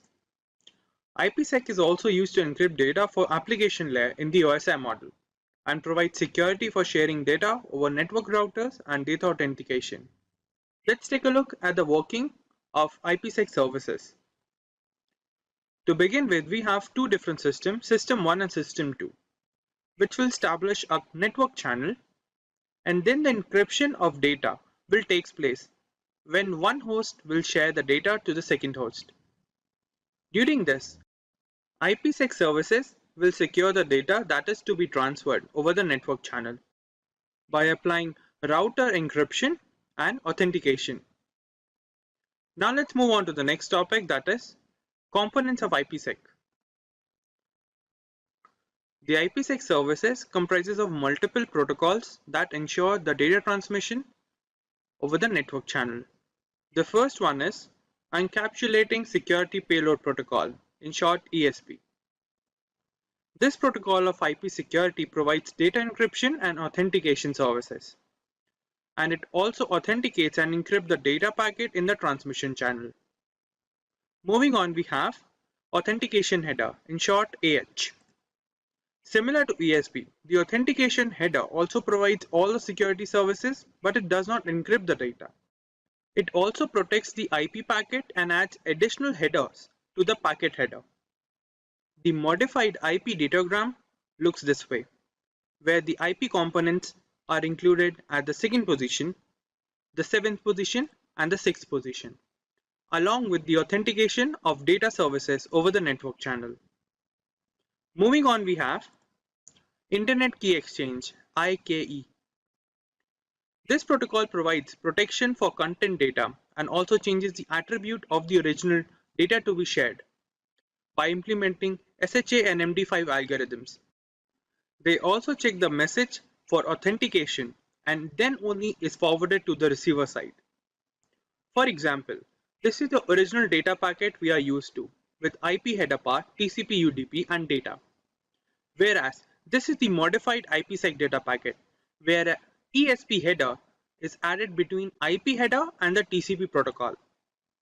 Now let's move on to the next heading, that is modes of IPsec. There are basically two types of IPsec modes available for data transmission over the network channel, where the first one is tunnel mode. This mode of transmission is used to secure gateway to gateway data. It is applied when the final destination of the data is to be connected to a sender side through a connection gateway over the internet. For example, we have two hosts, host A and host B. Through the host A, we are sending a message to host B, which will pass through a gateway at host A point, and it passes through a gateway to host B then.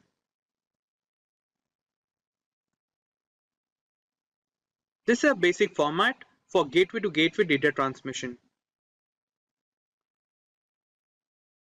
And the given IP datagram format is used for tunnel mode. Now let's move on to the second mode of IPsec, that is transport mode. This mode of IPsec is used to protect protocols like TCP or UDP and is used to ensure end-to-end communication, unlike tunnel mode. The transport mode data add authentication header and encapsulating security payload for security purpose in the IP header. This is the modified IP datagram for transport mode. The point to be noted is the IPsec header is always added between IP header and TCP header. Now let's move on to the last heading for this session on IPsec, that is the working steps involved in IP security. In general, there are 5 steps involved in the working of IPsec to ensure data transmission over a network channel. The first step is host recognition. In the first step, the host system will check if the packet is to be transmitted or not by automatically triggering the security policy for the data, which is implemented by the sender side for proper encryption. Then the second step is known as IKE Phase 1. In this step, the two host devices, the sender and the receiver side, will authenticate each other to establish a secure network channel. It is comprised of two modes. The main mode. This provides much better security with a proper time limit. And the second mode, known as aggressive mode. As the name suggests, it establishes the IPsec protocol much faster in comparison to main mode. Let's move on to the third step, which is IKE Phase 2. After the second step, the hosts decide the type of cryptography algorithm to apply over the session in the network channel, and the secret key for the algorithm to be used to encrypt the data for transmission. Then we have IPsec transmission. This step involves the actual transfer of data over the network channel using the various protocols used in IPsec security, which are implemented under the tunnel condition. And the last step is IPsec termination. After the completion of data exchange or session timeout, the IPsec tunnel is terminated and the security key established is discarded by both the host system. Network security is a set of technologies that protects the usability and integrity of a company's infrastructure by preventing the entry or proliferation within a network. Its architecture comprises of tools that protect the network itself and the applications that run over it. Effective network security strategies employ multiple lines of defense that are scalable and automated. Each defensive layer here enforces a set of security policies which are determined by the administrator beforehand. This aims at securing the confidentiality and accessibility of the data and the network. Every company or organization that handles a large amount of data has a degree of solutions against many cyber threats. The most basic example of network security is password protection. It has the network the user chooses. So recently, network security has become the central topic of cybersecurity, with many organizations involving applications from people with skills in this area. It is crucial for both personal and professional networks. Most houses with high-speed internet have one or more wireless routers, which can be vulnerable to attacks if they are not adequately secured. Data loss, theft, and sabotage risk may be decreased with the usage of a strong network security system. Your workstations are protected from hazardous spyware thanks to network security. Additionally, it guarantees the security of the data which is being shared over a network. By dividing information into various sections, encrypting these portions, and transferring them over separate pathways, network security infrastructure offers multiple levels of protection to thwart man-in-the-middle attacks, preventing situations like eavesdropping, among other harmful attacks. It is becoming increasingly difficult in today's hyper-connected environment as more corporate applications migrate to both public and private clouds. Additionally, modern applications are also frequently virtualized and dispersed across several locations, some outside the physical control of the IT team. Network traffic and infrastructure must be protected in these cases since assaults on businesses are increasing every single day. We now understood the basics of network security, but we need to understand how network security works in the next section in slightly more detail. Network security revolves around two processes: authentication and authorization. The first process, which is authentication, is similar to access cards, which ensure that only those who have the right to enter a building. In other words, authentication checks and verifies that it is indeed the user belonging to the network who is trying to access or enter it, thereby preventing unauthorized intrusions. Next comes authorization. This process decides the level of access provided to the recently authenticated user. For example, network admin needs access to the entire network, whereas those working within it probably need access to only certain areas within the network. Based on the network user's role, the process of determining the level of access or permission level is known as authorization.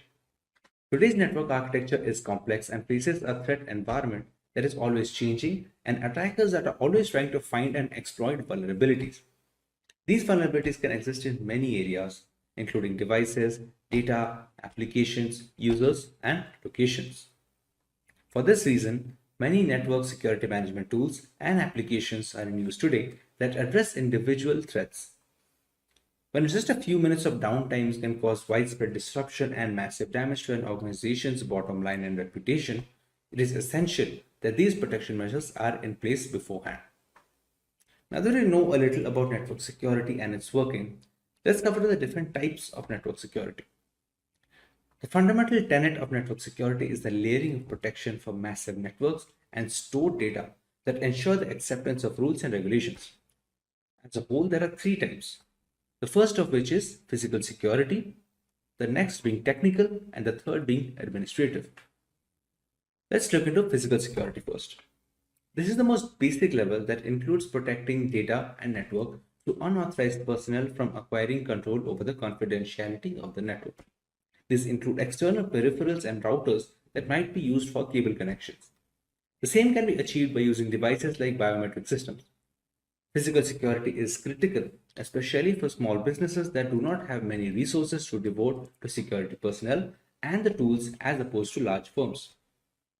When it comes to technical network security, it focuses mostly on safeguarding data either kept in the network or engaged in network transitions. This kind fulfills two functions. One is defense against unauthorized users, the other is a defense against malevolent actions. The last category is administrative. This level of network security protects user behavior, like how the permission has been granted and how the authorization process takes place. This also ensures the level of sophistication the network might need to protect it through all the attacks. This level also suggests necessary amendments that have to be done to the infrastructure. I think that's all the basics that we need to cover on network security, in which our next topic we're going to go through two mediums of network security, which are the transport layer and the application layer. The transport layer is a way to secure information as it is carried over the internet, with users browsing websites, emails, instant messaging, etc. TLS aims to provide a private and secure connection between a web browser and a website server. It does this with a cryptographic handshake between two systems using public key cryptography. The two parties to the connection exchange a secret token, and once each machine validates this token, it is used for all communications. The connection employs lighter symmetric cryptography to save bandwidth and processing power. Since the application layer is the closest layer to the end user, it provides hackers with the largest threat surface. Poor app layer security can lead to performance and stability issues, data theft, and in some cases, the network being taken down. Examples of application layer attacks include distributed denial of service attacks or DDoS attacks, HTTP floods, SQL injections, cross-site scripting, etc. Most organizations have an arsenal of application layer security protections to combat these and more, such as web application firewalls, secure web gateway services, etc. Now that we have the theory behind network security has been covered in detail, let us go through some of the tools that can be used to enforce these network security policies. The first tool to be covered in this section is a firewall. A firewall is a type of network security device that keeps track of incoming and outgoing network traffic, and it decides which traffic to allow or deny in accordance to a set of security rules. For more than 25 years, firewalls have served as network security's first line of defense. They provide a barrier between trustworthy internal protected and regulated networks from shady external networks like the internet at some points. The next tool which can be used to bolster network security is a virtual private network, or VPN for short. It's an encrypted connection between a device and a network via the internet. The encrypted connection aids the secure transmission of sensitive data. It makes it impossible for unauthorized parties to eavesdrop on the traffic and enables remote work for the user. The usage of VPN technology is common in both corporate and personal networks. Next, we cover the importance of intrusion prevention systems in network security, or IPS frameworks. An intrusion prevention system is a network security tool that continually scans the network for harmful activity and responds to it when it does occur by reporting, blocking, or discarding it. It can be either hardware or software. It's more sophisticated than an intrusion detection system or an IDS framework, which can just warn an administrator and merely identify harmful activities, while in the case of an IPS, it actually takes against that activity. The next tool in this section and the final one are going to be behavioral analytics. Behavioral analytics focus more on the statistics that are being carried over and stored through months and years of usage. Once some kind of similar pattern is noted, where the IT administrator can detect some kind of attack, the similar attacks can be stopped and the security can be further enhanced. Now that we have covered all that we need to know about network security, the necessary tools, its different types, etc., let's go to the benefits of network security as a whole. The first, which is protection against external threats. The objective for cyber assaults can be as varied as the offenders themselves. Although they're typically initiated for financial gain, whether they are industrial spies, hacktivists, or cyber criminals, these bad actors all have one thing in common, which is how quick, clever, and covert the attacks are getting.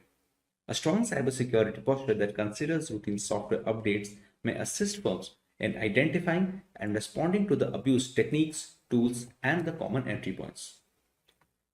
The next benefit is protection against internal threats. The human aspect continues to be the cybersecurity system's weakest link.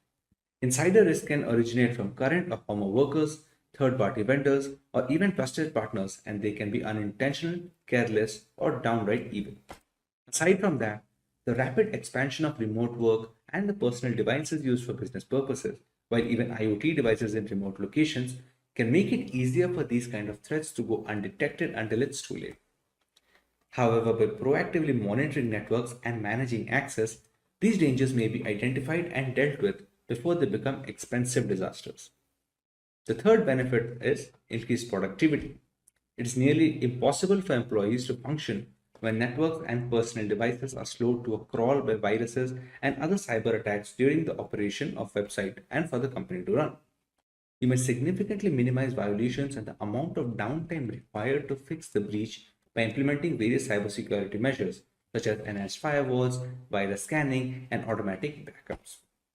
Employee identification of possible email phishing schemes, suspicious links, and other malicious criminal activities can also be aided by education and training.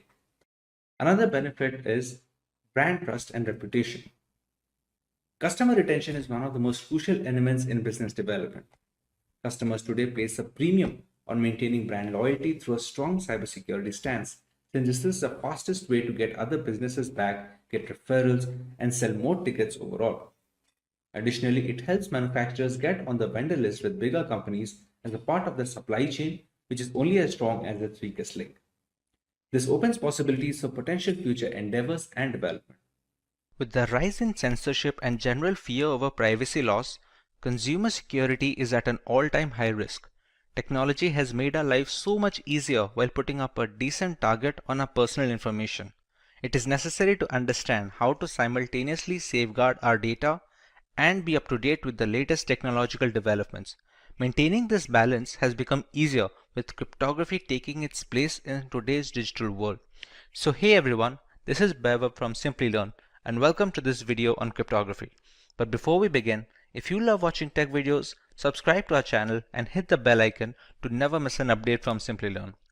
So here's a story to help you understand cryptography. Meet Anne. Anne wanted to look for a decent discount on the latest iPhone. She started searching on the internet and found a rather shady website that offered a 50% discount on the first purchase. Once Anne submitted her payment details, a huge chunk of money was withdrawn from her bank account just moments after. Devastated, Anne quickly realized she had failed to notice that the website was a HTTP web page instead of an HTTPS one. The payment information submitted was not encrypted and it was visible to anyone keeping an eye, including the website owner and hackers. Had she used a reputed website which has encrypted transactions and employs cryptography, our iPhone enthusiast could have avoided this particular incident. This is why it's never recommended to visit unknown websites or share any personal information on them.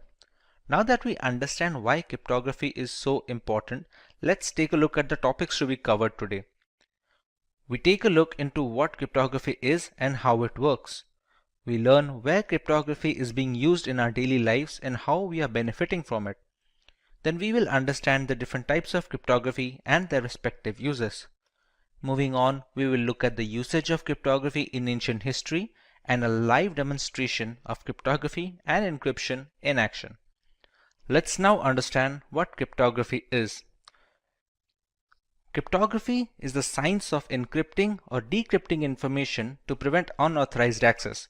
We transform our data and personal information so that only the correct recipient can understand the message. As an essential aspect of modern data security, using cryptography allows the secure storage and transmission of data between willing parties. Encryption is the primary route for employing cryptography by adding certain algorithms to jumble up the data. Decryption is the process of reversing the work done by encrypting information so that the data becomes readable again. Both of these methods form the basis of cryptography. For example, when Simplilearn is jumbled up or changed in any format, not many people can guess the original word by looking at the encrypted text. The only ones who can are the people who know how to decrypt the coded word, thereby reversing the process of encryption. Any data pre-encryption is called plain text or clear text. To encrypt the message, we use certain algorithms that serve a single purpose of scrambling the data to make them unreadable without the necessary tools. These algorithms are called ciphers. They are a set of detailed steps to be carried out one after the other to make sure the data becomes as unreadable as possible until it reaches the receiver. We take the plain text, pass it to the cipher algorithm, and get the encrypted data. This encrypted text is called the ciphertext, and this is the message that is transferred between the two parties. The key that is being used to scramble the data is known as the encryption key. These steps, that is the cipher and the encryption key, are made known to the receiver, who can then reverse the encryption on receiving the message. Unless any third party manages to find out both the algorithm and the secret key that is being used, they cannot decrypt the messages, since both of them are necessary to unlock the hidden content. Wonder what else we would lose if not for cryptography? Any website where you have an account can read your passwords. Important emails can be intercepted and their contents can be read without encryption during their transit. More than 65 billion messages are sent on WhatsApp every day, all of which are secured thanks to end-to-end encryption. There is a huge market opening up for cryptocurrency, which is possible due to blockchain technology that uses encryption algorithms and hashing functions to ensure that the data is secure. If this is of particular interest to you, you can watch our video on blockchain, the link of which will be in the description. Of course, there is no single solution to a problem as diverse as explained. There are three variants of how cryptography works and is in practice. They are symmetric encryption, asymmetric encryption, and hashing. Let's find out how much we have understood until now. Do you remember the difference between a cipher and ciphertext? Leave your answers in the comments, and before we proceed, if you find this video interesting, make sure to give it a thumbs up before moving ahead. Let's look at symmetric encryption first. Symmetric encryption uses a single key for both the encryption and decryption of data. It is comparatively less secure than asymmetric encryption, but much faster. It is a compromise that has to be embraced in order to deliver data as fast as possible without leaving information completely vulnerable. This type of encryption is used when data rests on servers and identifies personnel for payment applications and services. The potential drawback with symmetric encryption is that both the sender and receiver need to have the same secret key, and it should be kept hidden at all times. Caesar cipher and Enigma machine are both symmetric encryption examples that we will look into further. For example, if Alice wants to send a message to Bob, she can apply a substitution cipher or a shift cipher to encrypt the message. But Bob must be aware of the same key itself, so he can decrypt it when he finds it necessary to read the entire message. Symmetric encryption uses one of the two types of ciphers, stream ciphers and block ciphers. Block ciphers break the plain text into blocks of fixed size and use the key to convert it into ciphertext. Stream ciphers convert the plain text into ciphertext one bit at a time instead of resorting to breaking them up into bigger chunks. In today's world, the most widely used symmetric encryption algorithm is AES 256, that stands for Advanced Encryption Standard, which has a key size of 256-bit with 128-bit and 196-bit key sizes also being available. Other primitive algorithms like the Data Encryption Standard, that is the DES, the Triple Data Encryption Standard 3DES, and Blowfish have all fallen out of favor due to the rise of AES.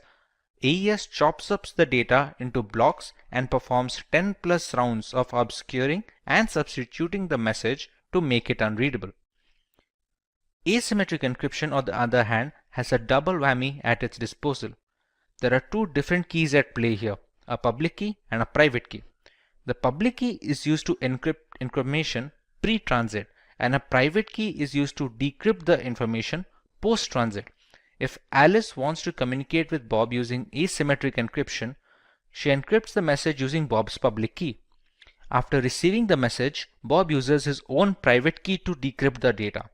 This way, nobody can intercept the message in between transmissions, and there is no need for any secure key exchange for this to work, since the encryption is done with the public key and the decryption is done with the private key, that no one except Bob has access to.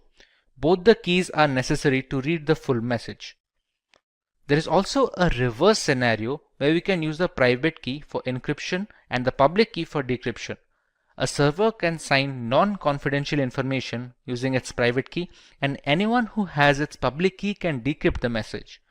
This mechanism also proves that the sender is authenticated and there is no problem with the origin of the information.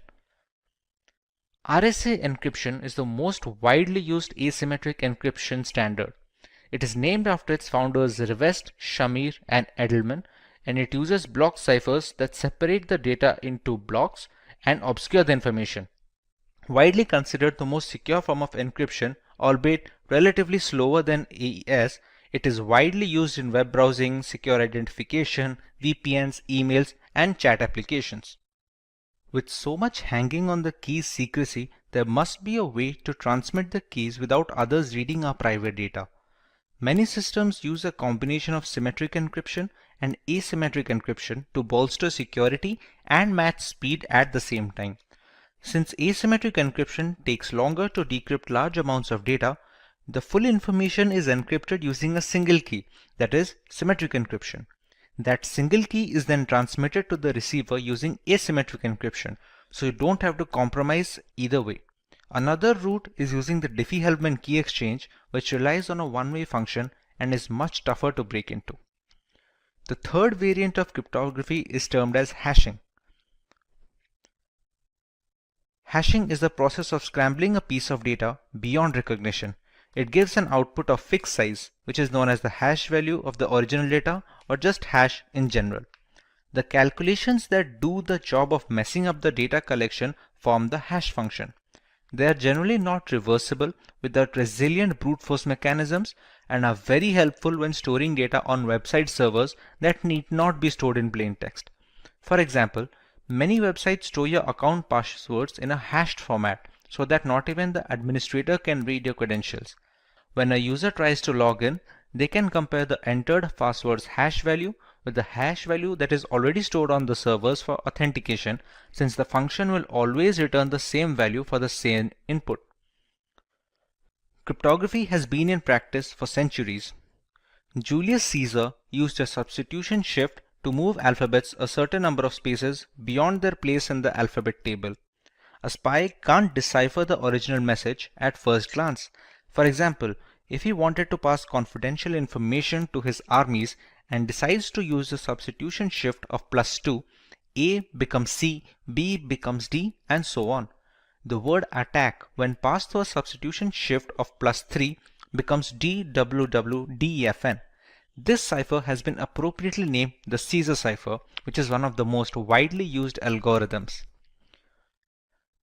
The Enigma is probably the most famous cryptographic cipher device used in ancient history. It was used by the Nazi German armies in the World Wars. They were used to protect confidential political, military, and administrative information, and it consisted of 3 or more rotors that scrambled the original message depending on the machine's state at that time. The decryption is similar, but it needs both machines to stay in the same state before passing the ciphertext so that we receive the same plain text message. Let's take a look at how our data is protected while we browse the internet thanks to cryptography. Here we have a web-based tool that will help us understand the process of RSA encryption. We see the entire workflow from selecting the key size to be used until the decryption of the ciphertext in order to get the plain text back. As we already know, RSA encryption algorithm falls under the umbrella of asymmetric key cryptography.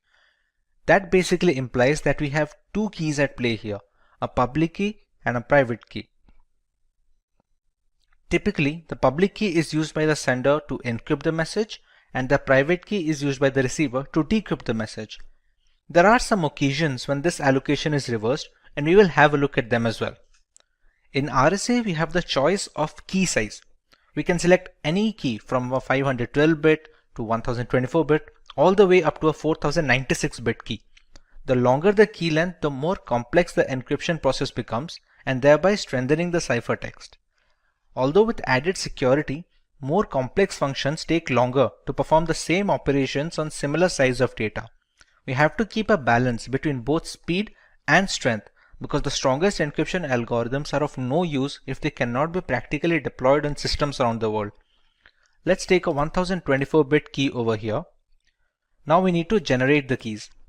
This generation is done by functions that operate on passphrases. The tool we are using right now generates these pseudo-random keys to be used in this explanation. Once we generate the keys, you can see the public key is rather smaller than the private key, which is almost always the case. These two keys are mathematically linked with each other. They cannot be substituted with any other key, and in order to encrypt the original message or decrypt the ciphertext, this pair must be kept together. The public key is then sent to the sender, and the receiver keeps the private key with himself. In this scenario, let's try and encrypt the word Simplilearn. We have to select if the key being used for encryption is either private or public, since that affects the process of scrambling the information. Since we are using the public key over here, let's select the same and copy it and paste over here. The cipher we are using right now is plain RSA. There are some modified ciphers with their own pros and cons that can also be used, provided we use it on a regular basis and depending on the use case as well. Once we click on encrypt, we can see the ciphertext being generated over here. The pseudorandom generating functions are created in such a way that a single character change in the plaintext will trigger a completely different ciphertext. This is a security feature to strengthen the process from brute force methods. Now that we are done with the encryption process, let's take a look at the decryption part.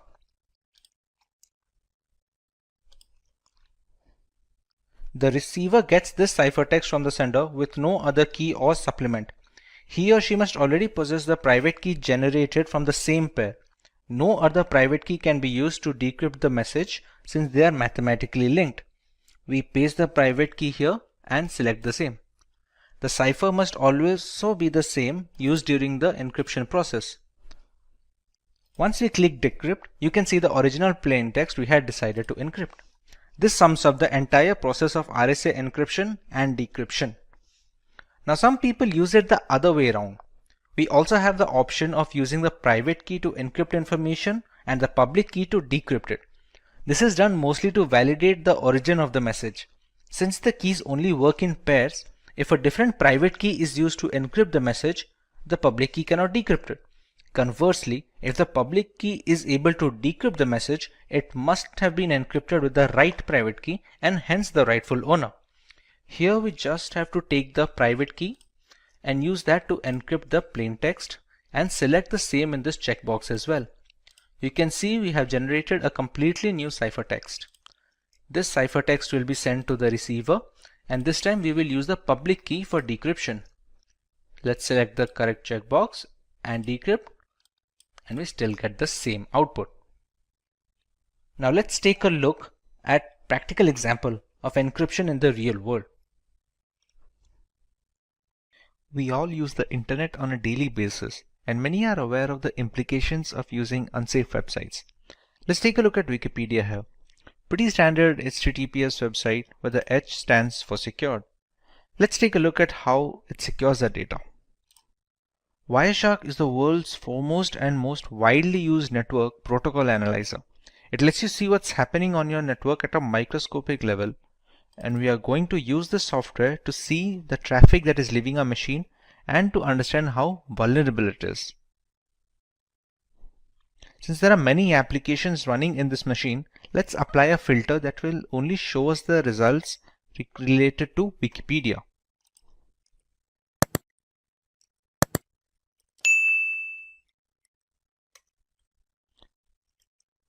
Let's search for something that we can navigate the website with.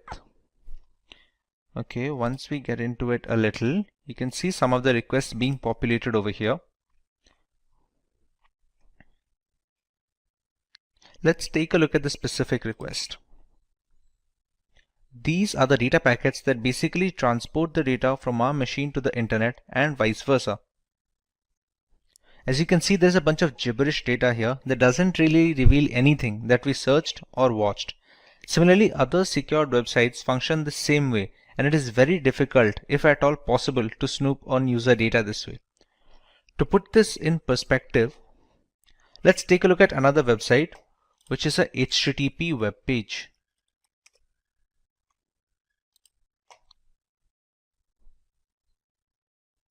This has no encryption enabled from the server end, which makes it vulnerable to attacks. There is a login form here, which needs legitimate user credentials in order to grant access. Let's enter a random pair of credentials.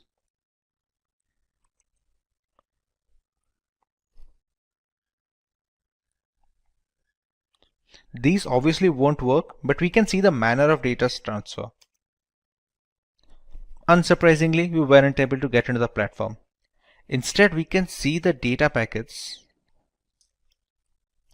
Let's apply a similar filter that will help us understand what request this website is sending.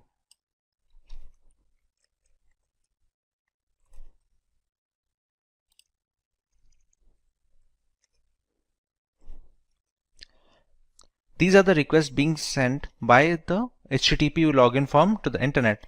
If we check here, see, whatever username and password that we are entering, we can easily see it with the Wireshark.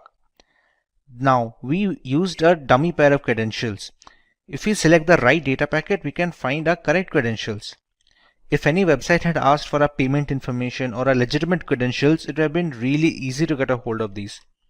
To reiterate what we have already learned, we must always avoid HTTP websites and just unknown or not trustworthy websites in general, because the problem we saw here is just the tip of the iceberg. Even though cryptography has managed to lessen the risk of cyber attacks, it is still prevalent and we should always be alert to keep ourselves safe online. There are two types of encryption in cryptography: symmetric key cryptography and asymmetric key cryptography. Both of these categories have their pros and cons and differ only by their implementation. Today we are going to focus exclusively on symmetric key cryptography. Let us have a look at its applications in order to understand its importance better. This variant of cryptography is primarily used in banking applications where personally identifiable information needs to be encrypted. With so many aspects of banking moving on to the internet, having a reliable safety net is crucial. Symmetric cryptography helps in detecting bank fraud and boosts the security index of these payment gateways in general. They are also helpful in protecting data that is not in transit and rests on servers and data centers. These centers house a massive amount of data that needs to be encrypted with a fast and efficient algorithm, so that when the data needs to be recalled by the respective service, there is the assurance of minor to no delay. While browsing the internet, we need symmetric encryption to browse secure HTTPS websites so that we get an all-around protection. It plays a significant role in verifying website server authenticity, exchanging the necessary encryption keys required, and generating a session using those keys to ensure maximum security. This helps us in preventing the rather insecure HTTP website format. So let us understand how symmetric key cryptography works first before moving on to the specific algorithms. Symmetric key cryptography relies on a single key for the encryption and decryption of information. Both the sender and receiver of the message need to have a pre-shared secret key that they will use to convert the plain text into ciphertext and vice versa. As you can see in the image, the key used for encryption is the same key needed for decrypting the message at the other end. The secret key shouldn't be sent along with the ciphertext to the receiver, because that would defeat the entire purpose of using cryptography. Key exchange can be done beforehand using other algorithms like the Diffie-Hellman key exchange protocol, for example. For example, if Paul wants to send a simple message to Jane, they need to have a single encryption key that both of them must keep secret to prevent snooping on by malicious actors. It can be generated by either one of them, but must belong to both of them before the messages start flowing. Suppose the message "I am ready" is converted into ciphertext using a specific substitution cipher by Paul. In that case, Jane must also be aware of the substitution shift to decrypt the ciphertext once it reaches her. Irrespective of the scenario where someone manages to grab the ciphertext mid-transit to try and read the message, not having the secret key renders everyone helpless looking to snoop in. The symmetric key algorithms like the data encryption standard have been in use since the 1970s, while the popular ones like the AES have become the industry standard today. With the entire architecture of symmetric cryptography depending on the single key being used, you can understand why it's of paramount importance to keep it secret on all occasions. The side effect of having a single key for the encryption and decryption is it becomes a single point of failure. Anyone who gets their hand on it can read all the encrypted messages and do so mainly without the knowledge of the sender and the receiver. So it is the priority to keep the encryption and decryption key private at all times. Should it fall into the wrong hands, the third party can send messages to either the sender or the receiver using the same key to encrypt the message. Upon receiving the message and decrypting it with the key, it is impossible to guess its origin. If the sender somehow transmits the secret key along with the ciphertext, anyone can intercept the package and access the information. Consequently, this encryption category is termed private key cryptography, since a big part of the data's integrity is riding on the promise that the users can keep the keys secret.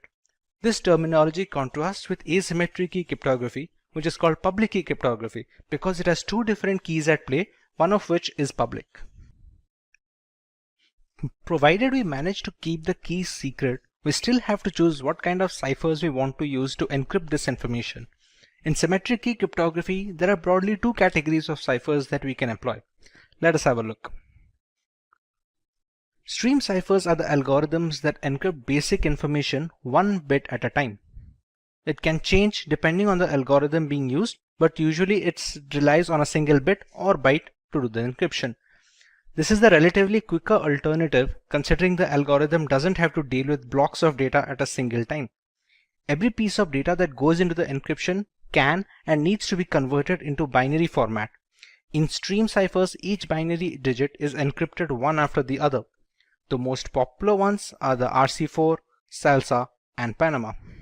The binary data is passed through an encryption key, which is a randomly generated bit stream. Upon passing it through, we receive the ciphertext that can be transferred to the receiver without fear of man-in-the-middle attacks.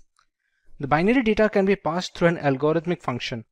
It can have either XOR operations, as it is most of the time, or any other mathematical calculations that have the singular purpose of scrambling the data. The encryption key is generated using the random bitstream generator, and it acts as a supplement in the algorithmic function. The output is in binary form, which is then converted into the decimal or hexadecimal format to give our final ciphertext.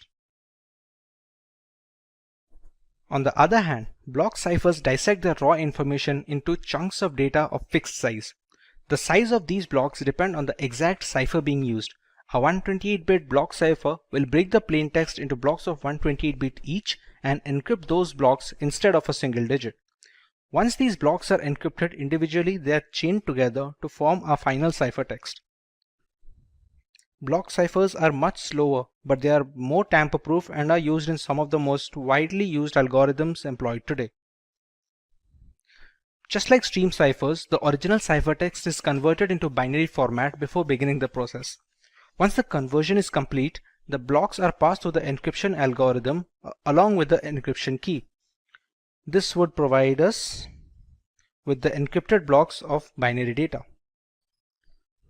Once these blocks are combined, we get a final binary string.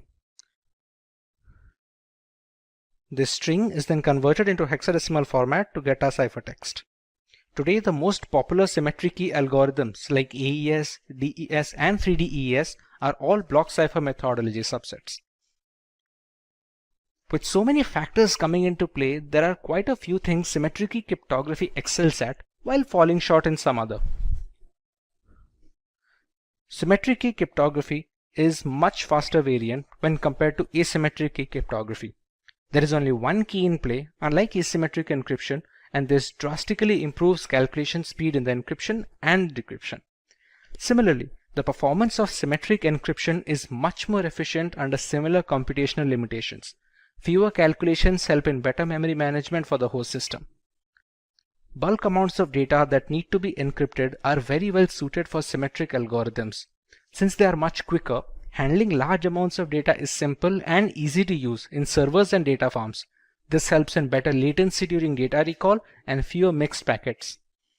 Thanks to its simple single key structure, symmetric key cryptography algorithms are much easier to set up a communication channel with and offer a much more straightforward maintenance duties. Once the secret key is transmitted to both the sender and receiver without any prior mishandling, the rest of the system aligns easily and everyday communications becomes easy and secure. If the algorithm is applied as per the documentation, symmetric algorithms are very robust and can encrypt vast amounts of data with very less overhead. DES algorithm stands for Data Encryption Standard. It is a symmetric key cipher that is used to encrypt and decrypt information in a block-by-block manner.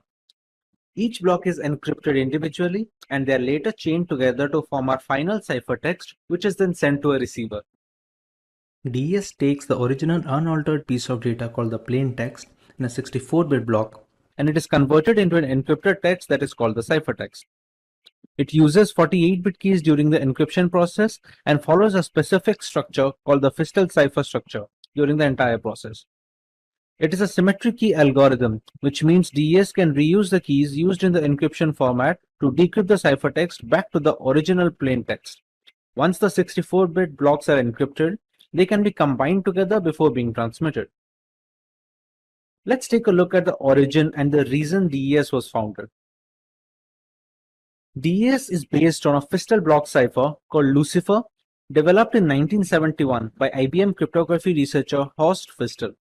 DES uses 16 rounds of this Fistel structure, using a different key for each round. It also utilizes a random function with 2 inputs and provides a single output variable. DES became the organization's approved encryption standard in November 1976 and was later reaffirmed as a standard in 1983, 1988, and finally in 1999. But eventually DES was cracked and it was no longer considered a secure solution for all official routes of communication. Consequently, Triple DES was developed. Triple DES is a symmetric key block cipher that uses a double DES cipher. Encrypt with the first key, delete encryption with the second key, and encrypt again with the third key. There is also a variation of the two keys where the first and second key are duplicate of each other. But Triple DES was ultimately deemed too slow for the growing need for fast communication channels, and people eventually fell back to using DES for encrypting messages. In order to search for a better alternative, a public-wide competition was organized and helped cryptographers develop their own algorithm as a proposal for the next global standard. This is where the Rindale algorithm came into play and was later credited to be the next advanced encryption standard. For a long time, DES was the standard for data encryption for data security. Its rule ended in 2002 when finally the advanced encryption standard replaced DES as an acceptable standard following a public competition for a place. To understand the structure of a Fistel cipher, we can use the following image as a reference. The block being encrypted is divided into two parts, one of which is being passed on to the function, while the other part is XORed with the function's output. The function also uses the encryption key that differs for each individual round. This keeps going on until the last step, until where the right-hand side and the left-hand side are being swapped. Here we receive our final ciphertext. For the decryption process, the entire procedure is reversed, starting from the order of the keys to the block sorting. If the entire process is repeated in a reverse order, we will eventually get back our plain text, and this simplicity helps the speed. Overall, this was later detrimental to the efficiency of the algorithm, hence the security was compromised. A Fistel block cipher is a structure used to derive many symmetric block ciphers such as DES, which as we have discussed in our previous comment. Fistel cipher proposed a structure that implements substitution and permutation alternately so that we can obtain ciphertext from the plain text and vice versa. This helps in reducing the redundancy of the program and increases the complexity to combat brute force attacks. The Fistel cipher is actually based on the Shannon structure that was proposed in 1945. The Fistel cipher is the structure suggested by Horst Fistel, which was considered to be a backbone while developing many symmetric block ciphers. The Shannon structure highlights the implementation of alternate confusion and diffusion. And like we already discussed, the Fistel cipher structure can be completely reversed depending on the data. However, we must consider the fact that to decrypt the information by reversing the Fistel structure, we will need the exact polynomial functions and the key orders. To understand how the blocks are being calculated, we take a plain text which is of 64-bit and that is later divided into two equal halves of 32-bit each. In this, the right half is immediately transferred to the next round to become the new left half of the second round. The right hand is again passed off to a function which uses an encryption key that is unique to each round in the Festool cipher. Whatever the function gives off as an output, it is passed on as an XOR input with the left half of the initial plaintext. The next output will become the right half of the second round for the plaintext. This entire process constitutes of a single round in the Festool cipher. Taking into account what happens in a polynomial function, we take one half of the block and pass it through an expansion box. The work of the expansion box is to increase the size of the half from 32-bit to 48-bit text. This is done to make the text compatible to a 48-bit keys we have generated beforehand. Once we pass it through the XOR function, we get a 48-bit text as an output. Now remember, a half should be of 32-bit. So this 48-bit output is then later passed on to a substitution box. This substitution box reduces its size from 48-bit to 32-bit output, which is then later XORed with the first half of the plaintext. A block cipher is considered the safest if the size of the block is large, but large block sizes can also slow down encryption speed and the decryption speed. Generally, the size is 64-bit. Sometimes modern block ciphers like AES have a 128-bit block size as well. The security of the block cipher increases with increasing key size, but larger key sizes may also reduce the speeds of the process. Earlier, 64-bit keys were considered sufficient. Modern ciphers need to use 128-bit keys due to the increasing complexity of today's computational standards. The increasing number of rounds also increase the security of the block cipher. Similarly, they are inversely proportional to the speed of encryption. A highly complex round function enhances the security of the block cipher, albeit we must maintain a balance between the speed and security. The symmetric block cipher is implemented in a software application to achieve better execution speed. There is no use of an algorithm if it cannot be implemented in a real-life framework that can help organizations to encrypt or decrypt the data in a timely manner. Now that we understand the basics of Festool ciphers, we can take a look at how DES manages to run through 16 rounds of this structure and provide the ciphertext at the end. Now that we understand the basics of Festool ciphers, we can take a look at how DES manages to run through 16 rounds of this structure and provide a ciphertext. In simple terms, DES takes the 64-bit plaintext and converts it into a 64-bit ciphertext. And since we are talking about asymmetric algorithms, the same key is being used when it is decrypting the data as well. We first take a 64-bit key plaintext and we pass it through an initial permutation function. The initial permutation function has the job of dividing the block into two different parts so that we can put cipher structures on it. There are multiple rounds being procured in the DES algorithm, namely 16 rounds of Festool cipher structure. Each of these rounds will need keys. Initially, we take a 56-bit cipher key, but it is a single key. We pass it on to a round key generators, which generates 16 different keys for each single round that the Festool cipher is being run.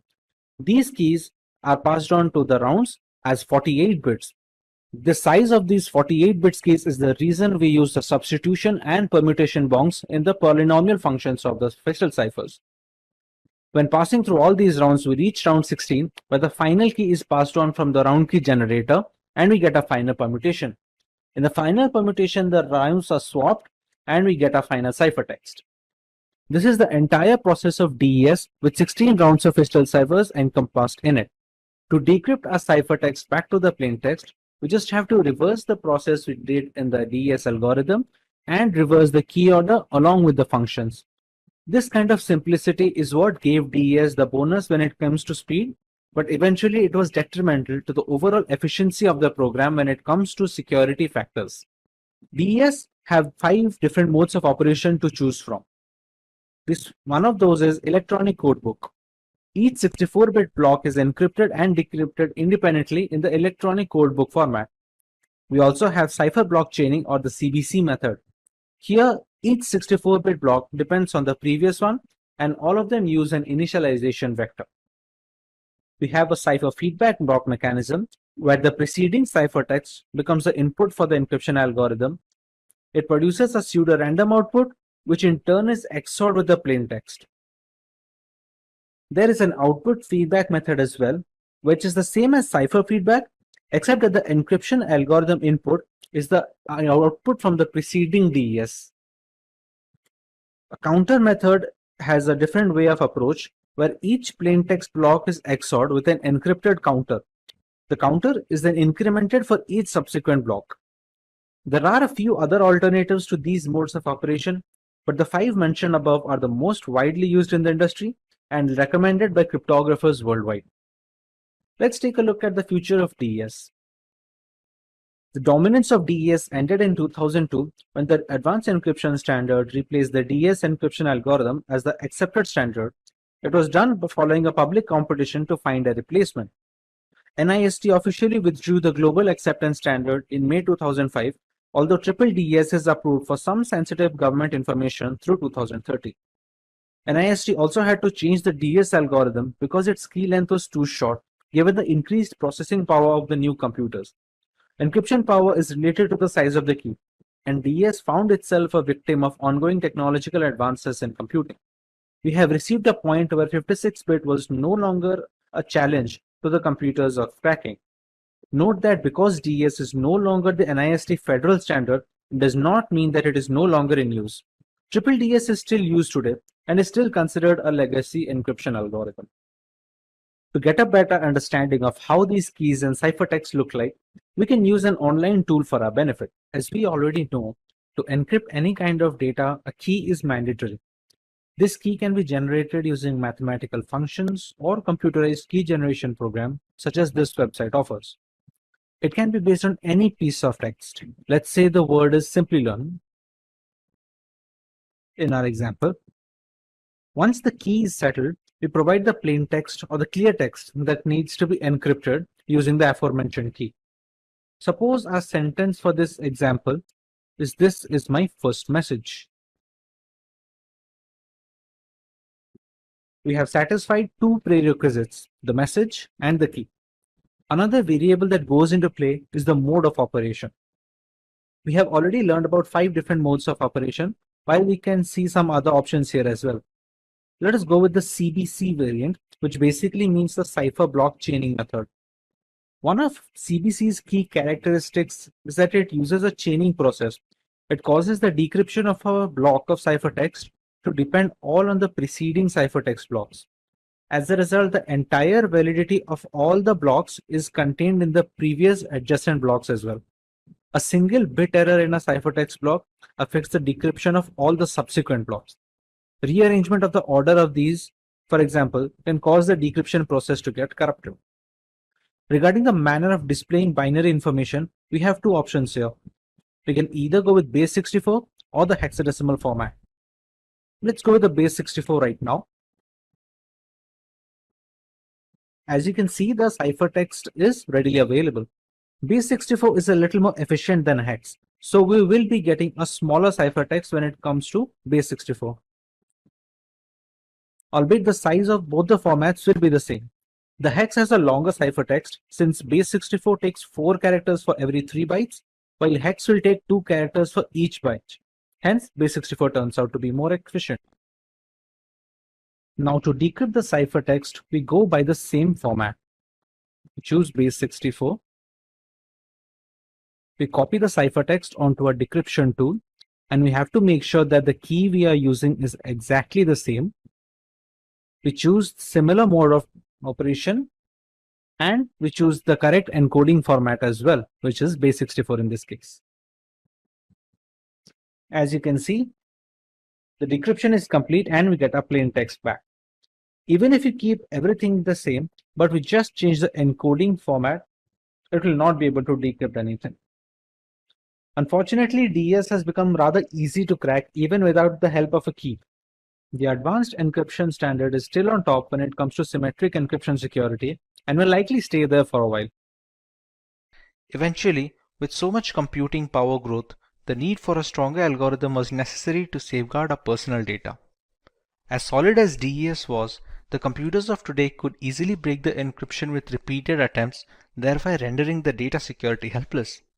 To counter this dilemma, a new standard was introduced which was termed as the Advanced Encryption Standard, or the AES algorithm.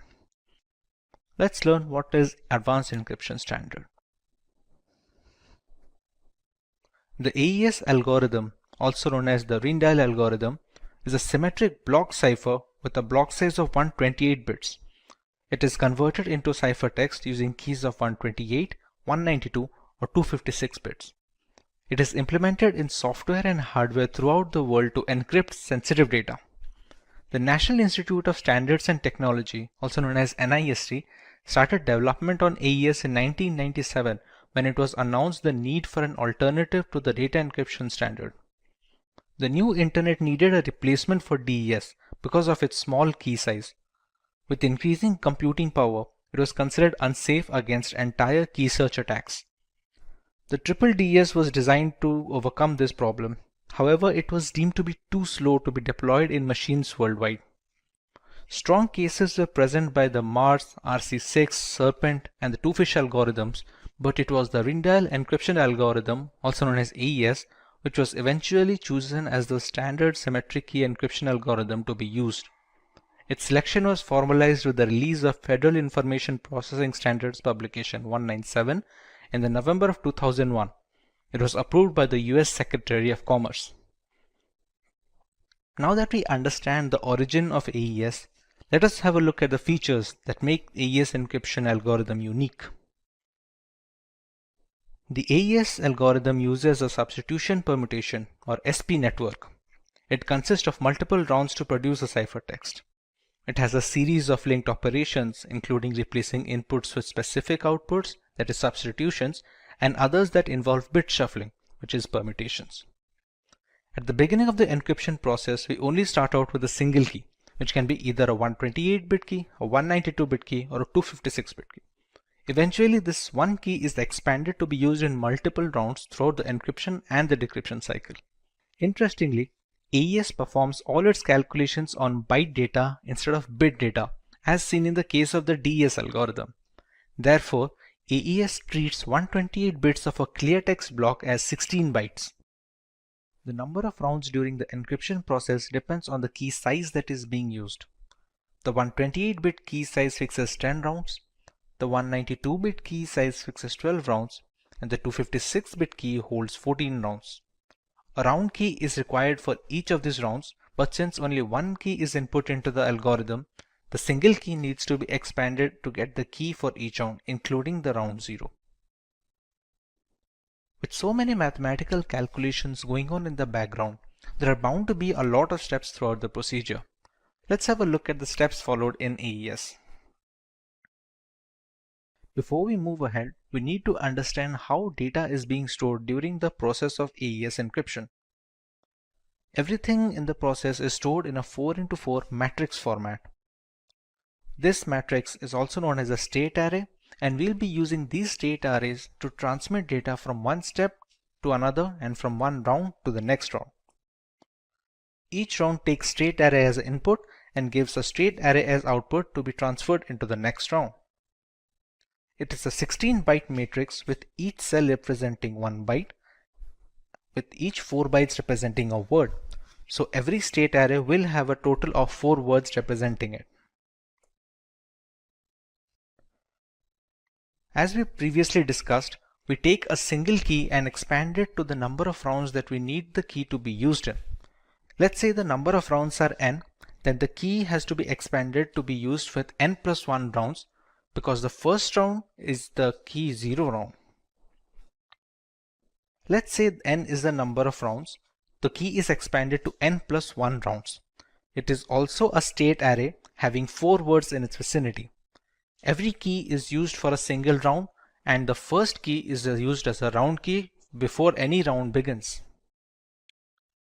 In the very beginning, the plain text is captured and passed through an XOR function with the round key as a supplement.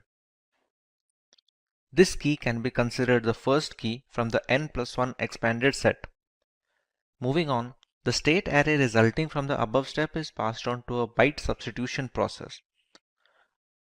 Beyond that, there is a provision to shift rows in the state arrays.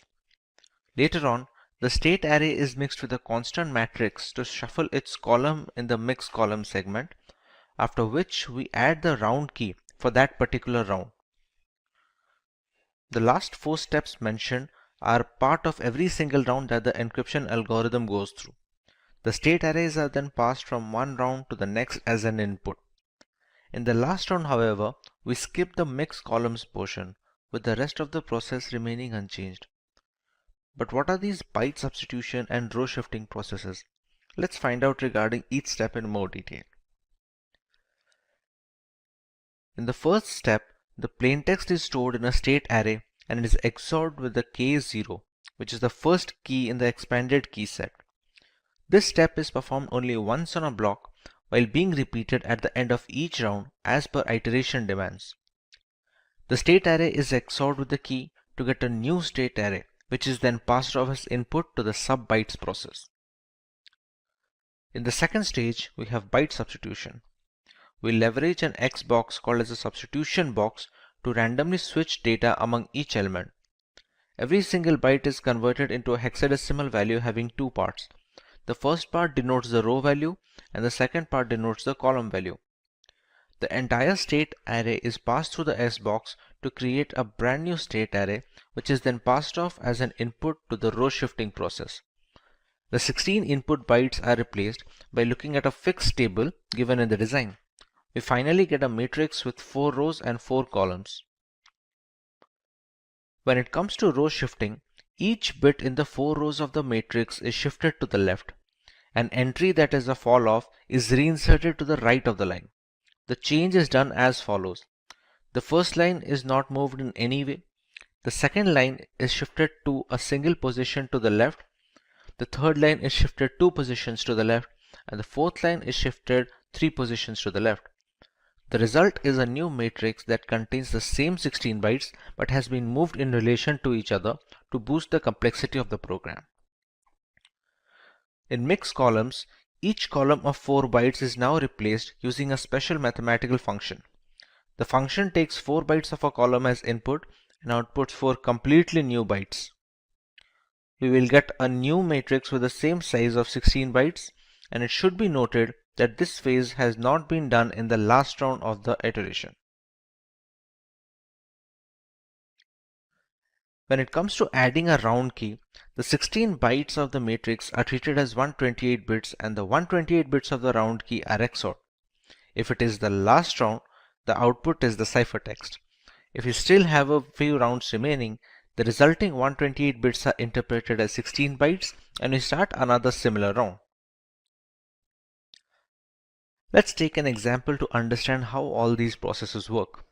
If our plaintext is the string 2192, we first convert it into a hexadecimal format as follows. We use an encryption key which is "that's my kung fu" and it is converted into a hexadecimal format as well. As per the guidelines, we use a single key which is then later expanded into n+1 number of keys, in which case it's supposed to be 11 keys for 10 different rounds. In round 0, we add the round key. The plaintext is XORed with the K0 and we get a state array that is passed off as an input to the substitution bytes process. When it comes to the substitution bytes process, we leverage an S box to substitute the elements of each byte with a completely new byte. This way the state array that we receive is passed off as an input to the row shifting process of the next step. When it comes to row shifting, each element is shifted a few places to the left, with the first row being shifted by 0 places, second row by 1 place, third row by 2 places, and the last by 3. The state array that we received from the row shifting is passed off as an input to mix columns. In mix columns, we multiply the state array with a constant matrix, after which I receive a new state array to be passed on to the next step. We add the new state array as an XOR with the round key of the particular iteration. Whatever state array we receive here, it becomes an output for this particular round. Now, since this is the first round of the entire encryption process, the state array that we receive is passed off as an input to the new round. We repeat this process for 10 more rounds and we finally receive a ciphertext. Once the final state array can be denoted in the hexadecimal format, this becomes our final ciphertext that we can use for transferring information from the sender and receiver. Let's take a look at the applications of AES in this world. AES finds most use in the area of wireless security in order to establish a secure mode of authentication between routers and clients. Highly secure mechanisms like WPA and WPA2 are extensively used in securing Wi-Fi endpoints with the help of Rindial's algorithm. It also helps in SSL TLS encryption that is instrumental in encrypting our internet browser sessions. AES works in tandem with other asymmetric encryption algorithms to make sure the web browser and web server are properly configured and use encrypted channels for communication. AES is also prevalent in general file encryption of various formats, ranging from critical documents to the media files. Having a large key allows people to encrypt media and decrypt data with maximum security possible. AES is also used for processor security in hardware appliances to prevent machine hijacking, among other things. As a direct successor to the DES algorithm, there are some aspects that AES provides an immediate advantage in. Let us take a look. When it comes to key length, the biggest flaw in DES algorithm was its small length was easily vulnerable by today's standards. AES has managed to nab up 128, 192 and 256-bit key lengths to bolster the security further. The block size is also larger in AES owing to more complexity of the algorithm. The number of rounds in DES is fixed irrespective of the plain text being used. In AES, the number of rounds depends on the key length that is being used for the particular iteration, thereby providing more randomness and complexity in the algorithm. The DES algorithm is considered to be simpler than AES, even though AES beats DES when it comes to relative speed of encryption and decryption. This makes advanced encryption standard much more streamlined to be deployed in frameworks and systems worldwide when it compares to the data encryption standard. Hello. In our last video on cryptography, we took a look at symmetric key cryptography. We used a single private key for both the encryption and decryption of data, and it works very well in theory. Let's take a look at a more realistic scenario now. Let's meet Joe. Joe is a journalist who needs to communicate with Ryan via long-distance messaging. Due to the critical nature of the information, people are waiting for any message to leave Joe's house so that they can intercept it.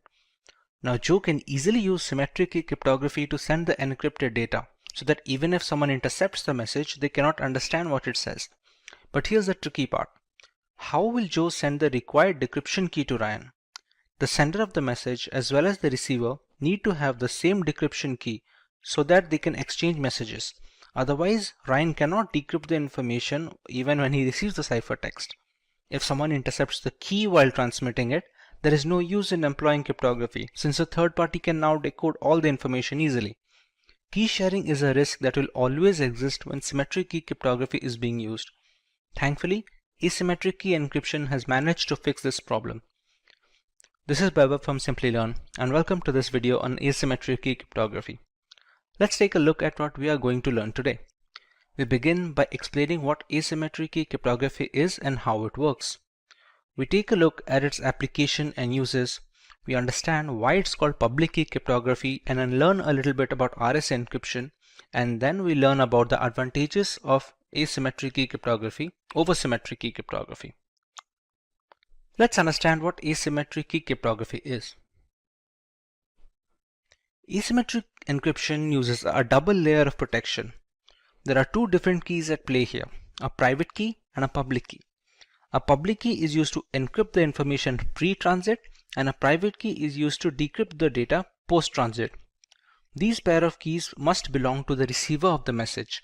The public keys can be shared via messaging, blog posts, or key servers, and there are no restrictions. As you can see in the image, the two keys are working in the system. The sender first encrypts the message using the receiver's private key, after which we receive the ciphertext. The ciphertext is then transmitted to the receiver without any other key. On getting the ciphertext, the receiver uses his private key to decrypt it and get the plain text back. There has been no requirement of any key exchange throughout this process, therefore solving the most glaring flaw faced in symmetric key cryptography. The public key known to everyone cannot be used to decrypt the message, and the private key which can decrypt the message need not be shared with anyone. The sender and receiver can exchange personal data using the same set of keys as often as possible. To understand this better, take the analogy of your mailbox. Anyone who wants to send you a letter has access to the box and can easily share information with you. In a way, you can say the mailbox is publicly available to all, but only you have access to the key that can open the mailbox and read the letters in it. This is how the private key comes to play. No one can intercept the message and read its contents since it's encrypted. Once the receiver gets its contents, he can use his private key to decrypt the information. Both the public key and the private key are generated, so they are interlinked, and you cannot substitute other private keys to decrypt the data. In another example, if Alice wants to send a message to Bob, let's say it reads "Call me today," she must use Bob's public key while encrypting the message. Upon receiving the cipher message, Bob can proceed to use his private key in order to decrypt the message, and hence complete security is attained during transmission without any need for sharing the key. Since this type of encryption is highly secure, it has many uses in areas that require high confidentiality. It is used to manage digital signatures, so there is valid proof of a document's authenticity. With so many aspects of business transitioning to the digital sphere, critical documents need to be verified before being considered authentic and acted upon. Thanks to asymmetric key cryptography, senders can now sign documents with their private keys. Anyone who needs to verify the authenticity of such signatures can use the sender's public key to decrypt the signature. Since the public and the private keys are linked to each other mathematically, it's impossible to repeat this verification with duplicate keys. Document encryption has been made very simple by today's standards, but the background implementation follows a similar approach. In blockchain architecture, asymmetric key cryptography is used to authorize transactions and maintain the system. Thanks to its two key structures, changes are reflected across the blockchain's peer-to-peer network only if it is approved from both ends. Along with asymmetric key cryptography's tamper-proof architecture, its non-repudiation characteristic also helps in keeping the network stable. We can also use asymmetric key cryptography combined with symmetric key cryptography to monitor SSL or TLS encrypted browsing sessions to make sure nobody can steal our personal information when accessing banking websites or the internet in general. It plays a significant role in verifying website server authenticity, exchanging the necessary encryption keys required, and generating a session using those keys to ensure maximum security instead of the rather insecure HTTP website format. Security parameters differ on a session-by-session basis, so the verification process is consistent and utterly essential to modern data security. Another great use of the asymmetric key cryptography structure is transmitting keys for symmetric key cryptography. With the most significant difficulty in symmetric encryption being key exchange, asymmetric keys can help clear this shortcoming. The original message is first encrypted using a symmetric key. The key used for encrypting the data is then converted into the ciphertext using the receiver's public key. Now we have two ciphertexts to transmit to the receiver. On receiving both of them, the receiver uses his private key to decrypt the symmetric key. He can then use it to decrypt the original information on getting the key used to encrypt the data. While this may seem more complicated than just asymmetric key cryptography alone, symmetric encryption algorithms are much more optimized for vast amounts of data on some occasions. Encrypting the key using asymmetric algorithms will definitely be more memory efficient and secure. You might remember us discussing why symmetric encryption was called private key cryptography. Let us understand why asymmetric falls under the public key cryptography. We have two keys at our disposal. The encryption key is available to everyone. The decryption key is supposed to be private. Unlike symmetric key cryptography, there is no need to share anything privately to have an encrypted messaging system. To put that into perspective, we share our email address with anyone looking to communicate with us. It is supposed to be public by design so that our email login credentials are private and they help in preventing any data mishandling. Since there is nothing hidden from the world, if they want to send us any encrypted information, this category is called the public key cryptography. There are quite a few algorithms being used today that follow the architecture of asymmetric key cryptography, none more famous than the RSA encryption. RSA encryption is the most widely used encryption or public key encryption standard using asymmetric key approach. Named after its founders, Rivest, Shamir, and Edelman, it uses block ciphers to obscure the information. If you are unfamiliar with how block ciphers work, they are encryption algorithms that divide the original data into blocks of equal size. The block size depends on the exact cipher being used. Once they are broken down, these blocks are encrypted individually and later chained together to form the final ciphertext. Widely considered to be the most secure form of encryption, albeit relatively slower than symmetric encryption algorithms, it is widely used in web browsing, secure identification, VPNs, emails, and other chat applications.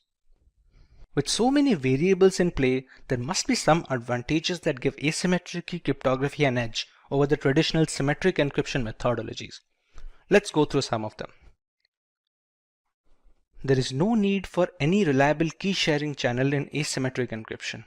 It was an added risk in private key cryptography that has been completely eliminated in public key architecture. The key which is made public cannot decrypt any confidential information, and the only key that can decrypt doesn't need to be shared publicly under any circumstance. We have much more extensive key lengths in RSA encryption and other asymmetric algorithms like 2048-bit key and 4096-bit keys. Larger keys are much harder to break into via brute force and are much more secure. Asymmetric key cryptography can use as a proof of authenticity, since only the rightful owner of the keys can generate the messages to be decrypted by the private key. This situation can also be reversed. Encryption is done using a private key and decryption is done by the public key, which would not function if the correct private key is not used to generate the message, hence proving the authenticity of the owner. It also has a tamper protection feature, where the message cannot be intercepted and changed without invalidating the private key used to encrypt the data. Consequently, the public key cannot decrypt the message, and it is easy to realize the information is not 100% legitimate when and where the case requires. Now that we have a proper revision, let's understand what digital signatures are before moving on to the algorithm. The objective of digital signatures is to authenticate and verify documents and data.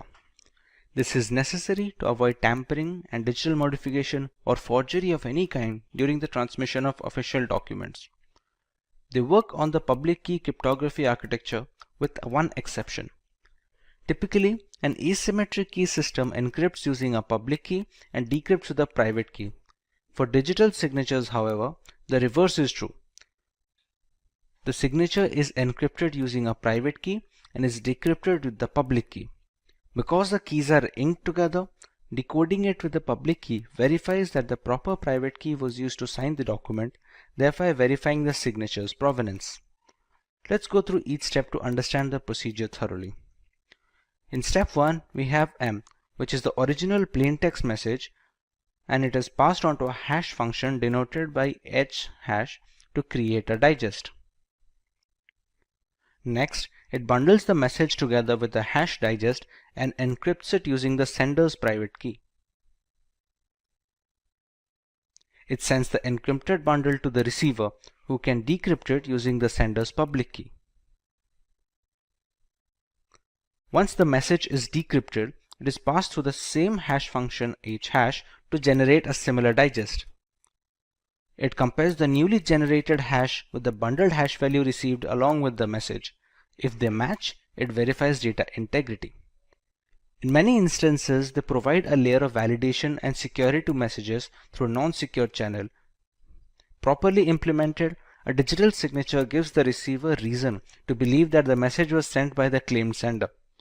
Digital signatures are equivalent to traditional handwritten signatures in many respects, but properly implemented digital signatures are more difficult to forge than the handwritten type.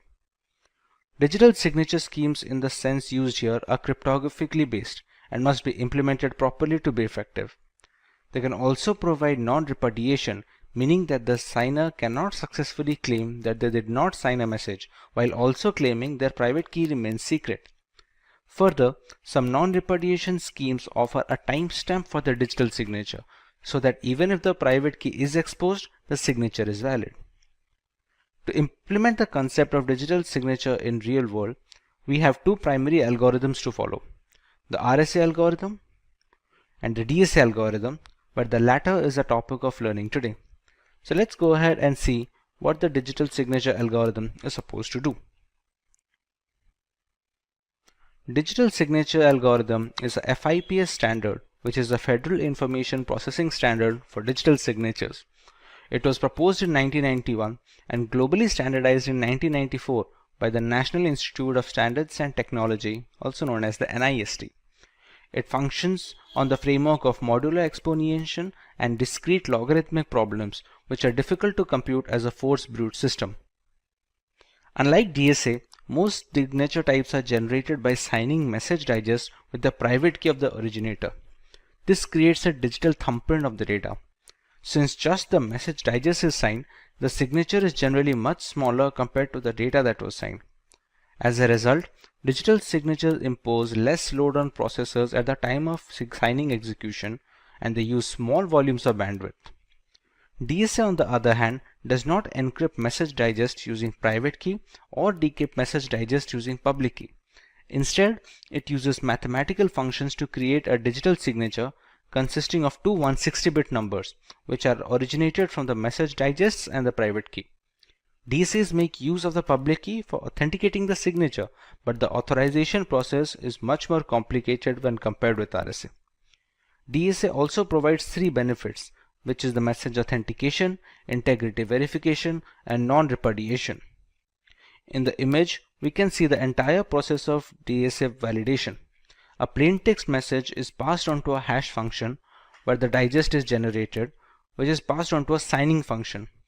Signing function also has other parameters like a global variable G, a random variable K, and the private key of the sender. The outputs are then bundled onto a single pack with the plain text and sent to the receiver.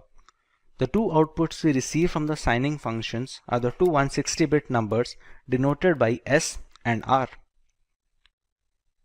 On the receiver end, we pass the plain text through the same hash function to regenerate the message digest. It is passed on to verification function, which has other requirements such as the public key of the sender, global variable G, and SNR received from the sender. The value generated by the function is then compared to R. If they match, then the verification process is complete and data integrity is verified. This was an overview of the way the DSA algorithm works.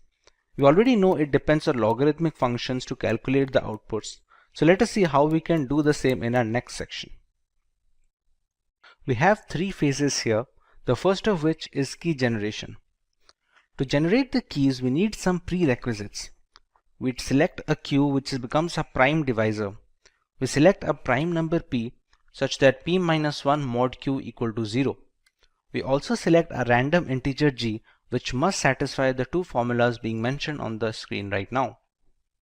Once these values are selected, we can go ahead with generating the keys.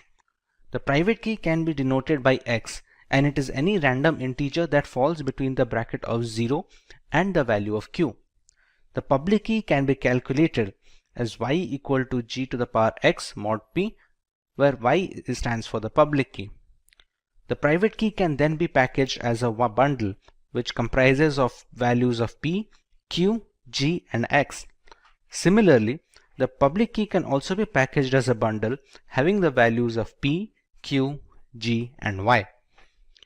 Once we're done with key generation, we can start verifying the signature and its generation. Repeat. Once the keys are generated, we can start generating the signature. The message is passed through a hash function to generate the digest H first. We can choose any random integer k, which falls under the bracket of 0 and Q. To calculate the first 160-bit number of a signing function of R, we use the formula g to the power k mod p into mod q. Similarly, to calculate the value of the second output, that is S, we use the following formula that is shown on the screen. The signature can then be packaged as a bundle having R and S. This bundle, along with the plain text message, is then passed on to the receiver. Now with the third phase, we have to verify the signature. We first calculate the message digest received in the bundle by passing it to the same hash function. We calculate the value of W, U1 and U2 using the formulas shown on the screen. We have to calculate a verification component, which is then to be compared with the value of R being sent by the sender. This verification component can be calculated using the following formula. Once calculated, this can be compared with the value of R. If the values match, then the signature verification is successful and our entire process is complete, starting from key generation to the signature generation all the way up to the verification of the signature. With so many steps to follow, we are bound to have a few advantages to boot this, and we would be right to think so. DSA is highly robust in the security and stability aspect when compared to alternative signature verification algorithms. We have a few other ciphers that aim to achieve the simplicity and the flexibility of DSA, but it has been a tough ask for all the other suits. The key generation is much faster when compared to the RSA algorithm and such. While the actual encryption and decryption process may falter a little in comparison, a quicker start in the beginning is well known to optimize a lot of frameworks. DSA requires less storage space to work its entire cycle. In contrast, its direct correspondent, that is RSA algorithm, needs a certain amount of computational and storage space to function efficiently. This is not the case with DSA, which has been optimized to work with weaker hardware and lesser resources. The DSA is patented, but NIST has made this patent available worldwide royalty-free. A draft version of the speculation FIPS 186.5 indicates that DSA will no longer be approved for digital signature generation, but it may be used to verify signatures generated prior to the implementation date of that standard. The RSA algorithm is a public key signature algorithm developed by Ron Rivest, Adi Shamir, and Leonard Edelman. The paper was first published in 1977, and the algorithm uses logarithmic functions to keep the working complex enough to withstand brute force and streamlined enough to be fast post-deployment. RSA can also encrypt and decrypt general information to securely exchange data along with handling digital signature verification. Let us understand how it achieves this. We take our plaintext message M. We pass it through a hash function to generate the digest H, which is then encrypted using the sender's private key. This is appended to the original plaintext message and sent over to the receiver. Once the receiver receives the bundle, we can pass the plaintext message to the same hash function to generate a digest, and the ciphertext can be decrypted using the public key of the sender. The remaining hashes are compared. If the values match, then the data integrity is verified and the sender is authenticated. Apart from digital signatures, the main case of RSA is encryption and decryption of private information before being transmitted across communication channel. This is where the data encryption comes into play. When using RSA for encryption and decryption of general data, it reverses the key set usage. Unlike signature verification, it receives the receiver's public key to encrypt the data and uses the receiver's private key in decrypting the data. Thus, there is no need to exchange any keys in this scenario. There are two broad components when it comes to RSA cryptography. One of them is key generation. Key generation employs the step of generating the private and the public keys that are going to be used for encrypting and decrypting the data. The second part is the encryption and decryption functions. These are the ciphers and steps that need to be run when scrambling the data or recovering the data from the ciphertext. You will now understand each of these steps in our next subtopic. Keeping the previous two concepts in mind, let us go ahead and see how the entire process works, starting from creating the key pair to encrypting and decrypting the information. You need to generate the public and private keys before running the functions to generate ciphertext and plaintext. They use certain variables and parameters, all of which are explained. We first use two large prime numbers, which can be denoted by P and Q. We can compute the value of n as n equal to P into Q and compute the value of z as P minus 1 into Q minus 1. A number E is chosen at random satisfying the following conditions, and a number D is also selected at random following the formula ED mod Z equal to 1, and it can be calculated with the formula given below. The public key is then packaged as a bundle with N and E, and the private key is packaged as a bundle using N and D. This sums up the key generation process. For the encryption and decryption function, we use the formula C and M. The ciphertext can be calculated as C equal to M to the power E mod N, and the plaintext can be calculated from the ciphertext as C power D mod N. When it comes to a data encryption example, let's take P and Q as 7 and 13. The value of N can be calculated as 91. If we select the value of E to be 5, it satisfies all the criteria that we needed to. The value of D can be calculated using the following function, which gives it as 29. The public key can then be packaged as 91,5, and the private key can then be packaged as 91,29. The plaintext if it is 10, which is denoted by M. Ciphertext can be calculated to the formula C equal to M to the power E mod N, which gives us 82.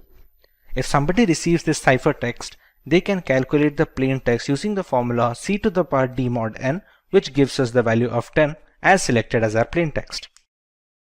We can now look at the factors that make the RSA algorithm stand out versus its competitors in the advantageous topics of this lesson.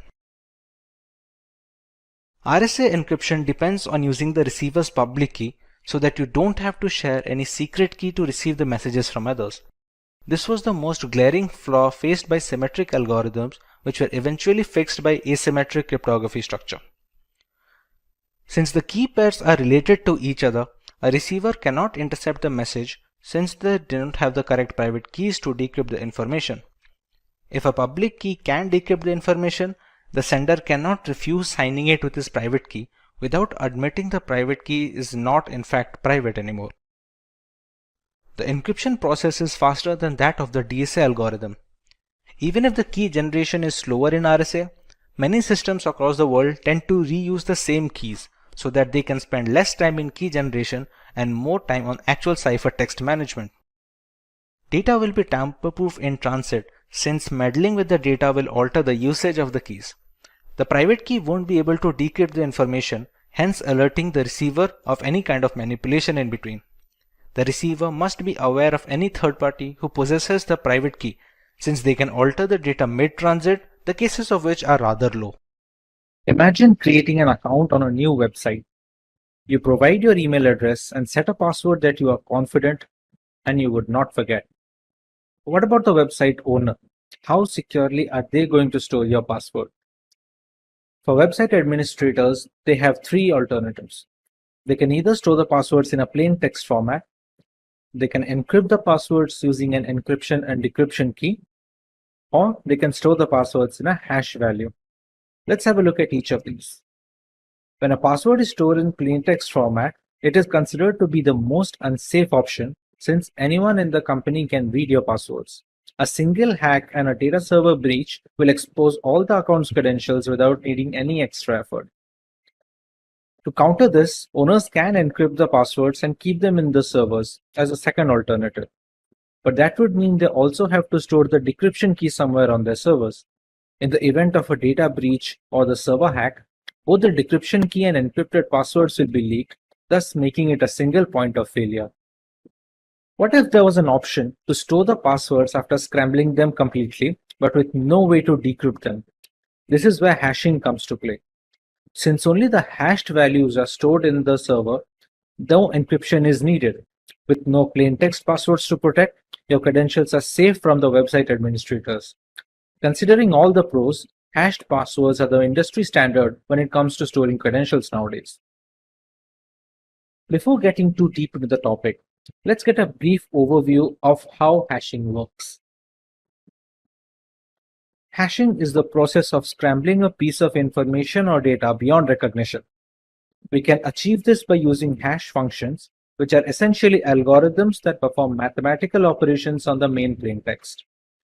The value generated after passing the plaintext information through the hash function is called the hash value, digest, or in general, just the hash of the original data.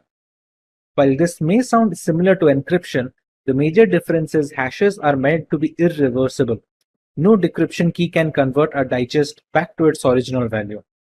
However, a few hashing algorithms have been broken due to the increase in computational complexity of today's new generation computers and processors. There are new algorithms that stand the test of time and are still in use among multiple areas for password storage, identity verification, etc. Like we discussed earlier, websites use hashing to store the user's passwords. So how do they make use of these hash passwords? When a user signs up to create a new account, the password is then run through the hash function and the resulting hash value is stored on the servers. So the next time a user comes to log into the account, the password he enters is passed through the same hash function and compared to the hash stored on the main server. If the newly calculated hash is the same as the one stored on the website server, the password must have been correct because according to hash functions terminology, same inputs will always provide the same outputs.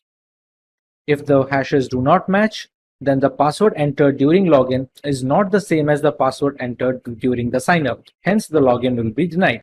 This way, no plain text passwords get stored, preventing both the owner from snooping on user data and protecting users' privacy in the unfortunate event of a data breach or a hack. Apart from password storage, hashing can also be used to perform integrity checks. When a file is uploaded on the internet, the file's hash value is generated and it is uploaded along with the original information. When a new user downloads the file, he can calculate the digest of the downloaded file using the same hash function. When the hash values are compared, if they match, then file integrity has been maintained and there has been no data corruption. Since so much important information is being passed onto the hash function, we need to understand how they work. A hash function is a set of mathematical calculations operated on two blocks of data. The main input is broken down into two blocks of similar size. The block size is dependent on the algorithm that is being used. Hash functions are designed to be one-way. They shouldn't be reversible, at least by design. Some algorithms like the previously mentioned MD5 have been compromised, but more secure algorithms are being used today, like the SHA family of algorithms. The digest size is also dependent on the respective algorithm being used. MD5 has a digest of 128 bits, while SHA-256 has a digest of 256 bits. This digest must always be the same for the same input, irrespective of how many times the calculations are carried out. This is a very crucial feature since comparing the hash value is the only way to check if the data is untouched, as the functions are not reversible. There are certain requirements of a hash function that need to be met before they are accepted. While some of them are easy to guess, others are placed in order to preserve security in the long run. The hash function must be quick enough to encrypt large amounts of data at a relatively fast pace, but it also shouldn't be very fast. Running the algorithm on all cylinders makes the functions easy to brute force and a security liability. There must be a balance to allow the hash function to handle large amounts of data and not make it ridiculously easy to brute force by running through all the possible combinations. The hash function must be dependent on each bit of the input. The input can be text, audio, video, or any other file extension. If a single character is being changed, it doesn't matter how small that character may be, the entire digest must have a distinctly different hash value. This is essential to create unique digests for every password that is being stored. But what if two different users are using the same password? Since the hash function is the same for all users, both the digests will be the same. This is called a hash collision. You may think this must be a rare occasion where two users have exactly the same password, but that is not the case. We have techniques like salting that can be used to reduce these hash collisions, as we will discuss later in this video. You would be shocked to see the most used passwords of 2020. All of these passwords are laughably insecure, and since many people use the same passwords repeatedly on different websites, hash collisions risk are more common than one would expect. Let's say the hash functions find two users having the same password. How can they store both the hashes without messing up the original data? This is where salting and peppering come to play. Salting is the process of adding a random keyword to the end of the input before it is passed on to the hash function. This random keyword is unique for each user on the system, and it is called the salt value or just the salt. So even if two passwords are exactly the same, the salt value will differ, and so will their digest. There is a small problem with this process though. Since the salt is unique for each user, they need to be stored in the database along with the passwords, and sometimes even in plain text to speed up the process of continuous verification. If the server is hacked, then the hashes will need to be brute forced, which takes a lot of time. But if they receive the salts as well, the entire process becomes very fast. This is something that peppering aims to solve. Peppering is the process of adding a random string of data to the input before passing them to the hash function. But this time the random string is not unique for each user. It is supposed to be common for all users in the database, and the extra bit added is called the pepper in this case. The pepper isn't stored on the servers. It is mostly hard-coded onto the website source code since it's going to be the same for all credentials. This way, even if the servers get hacked, they will not have the right pepper needed to crack into all the passwords. Many websites use a combination of salting and peppering to solve the problem of hash collision and bolster security. Since brute force takes such a long time, many hackers avoid taking the effort. The returns are mostly not worth it, and the possible combinations of using both salting and peppering is humongous.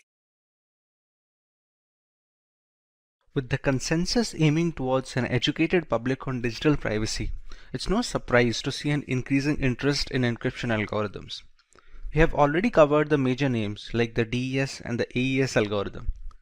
MD5 algorithm was one of the first hashing algorithms to take the global stage as a successor to the MD4.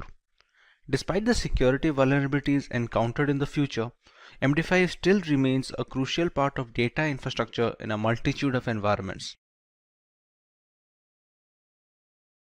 The MD5 hashing algorithm is a one-way cryptographic function that accepts a message of any length as input, and it returns as output a fixed length digest value to be used for authenticating the original messages. The digest size is always 128 bits irrespective of the input. The MD5 hash function was originally designed for use as a secure cryptographic hash algorithm to authenticate digital signatures. MD5 has also been deprecated for uses other than as a non-cryptographic checksum to verify data integrity and detect unintentional data corruption. Ronald Rivest, founder of RSA Data Security and Institute professor at MIT, designed MD5 as an improvement to a prior message digest algorithm, which was the MD4. As already iterated before, the process is straightforward. We pass a plaintext message to the MD5 hash functions, which in turn perform certain mathematical operations on the clear text to scramble the data. The 128-bit digest received from this is going to be radically different from the plaintext. The goal of any message digest function is to produce digests that appear to be random. To be considered cryptographically secure, the hash function should meet two requirements. First, that it is impossible for an attacker to generate a message that matches a specific hash value, and second, that it is impossible for an attacker to create two messages that produce the same hash value. Even a slight change in the plaintext should trigger a drastic difference in the two digests. This goes a long way in preventing hash collisions, which take place when two different plaintexts have the same digest. To achieve this level of intricacy, there are a number of steps to be followed before we receive the digest. Let us take a look at the detailed procedure as to how the MD5 hash algorithm works. The first step is to make the plaintext compatible with the hash function. To do this, we need to pad the bits in the message. When we receive the input string, we have to make sure the size is 64 bits short of a multiple of 512. When it comes to padding the bits, we must add 1 first, followed by zeros to round out the extra characters. This prepares a string to have a length of just 64 bits less than any multiple of 512. Here on out, we can proceed on to the next step where we have to pad the length bits. Initially in the first step, we appended the message in such a way that the total length of the bits in the message was 64 bits short of any multiple of 512. Now we add the length bits in such a way that the total number of bits in the message is perfectly a multiple of 512. That means 64-bit lengths to be precise are added to the message. Our final string to be hashed is now a definite multiple of 512. The next step would be to initialize the message digest buffer. The entire hashing plain text is now broken down into 512-bit blocks. There are 4 buffers or registers that are of 32 bits each, named A, B, C, and D. These are the 4 words that are going to store the values of each of these subblocks. The first iteration to follow these registers will have fixed hexadecimal values as shown on the screen below. Once these values are initialized, of these 512 blocks, we can divide each of them into 16 further subblocks of 32 bits each. For each of these subblocks, we run 4 rounds of operations having the 4 buffer variables A, B, C, and D. These rounds require the other constant variables as well, which differ with each round of operation. The constant values are stored in a random array of 64 elements. Since each 32-bit subblock is run 4 times, 16 such subblocks equal 64 constant values needed for a single block iteration. The subblocks can be denoted by the alphabet M, and the constant values are denoted by the alphabet T. Coming to the actual round of operation, we see our 4 buffers which already have pre-initialized values for the first iteration. At the very beginning, the values of buffers B, C, and D are passed on to a non-linear logarithmic function. The formula behind this function changes by the particular round being worked on, as we shall see later in this video. Once the output is calculated, it is added to the raw values stored in buffer A. The output of this addition is added to the particular 32-bit subblock using which we are running the 4 operations. The output of this requisite function then needs to be added to a constant value derived from the constant array k. Since we have 64 different elements in the array, Since we have 64 different elements in the array, we can use a distinct element for each iteration of a particular block. The next step involves a circular shift that increases the complexity of the hash algorithm and is necessary to create a unique digest for each individual input. The output generated is later added to the value stored in the buffer B. The final output is now stored in the second buffer of B of the output register. Individual values of C, D, and A are derived from the preceding element before the iteration started, meaning the value of B gets stored in C, value of C gets stored in D, and the value of D in A. Now that we have a full register ready for this subblock, the values of A, B, C, D are moved on as input to the next subblock. Once all 16 subblocks are completed, the final register value is saved and the next 512-bit block begins. At the end of all these blocks, we get a final digest of the MD5 algorithm. Regarding the nonlinear process mentioned in the first step, the formula changes for each round it's being run on. This is done to maintain the computational complexity of the algorithm and to increase randomness of the procedure. The formula for each of the 4 rounds uses the same parameters, that is B, C, and D, to generate a single output. The formulas being used are shown on the screen right now. Algorithm. Unlike the latest hash algorithm families, a 32-bit digest is relatively easier to compare when verifying the digests. They don't consume a noticeable amount of disk storage and are comparatively easier to remember and reiterate. Passwords need not be stored in plain text format, making them accessible for hackers and malicious actors. When using digests, the database security also gets a boost since the sizes of all the hash values will be the same.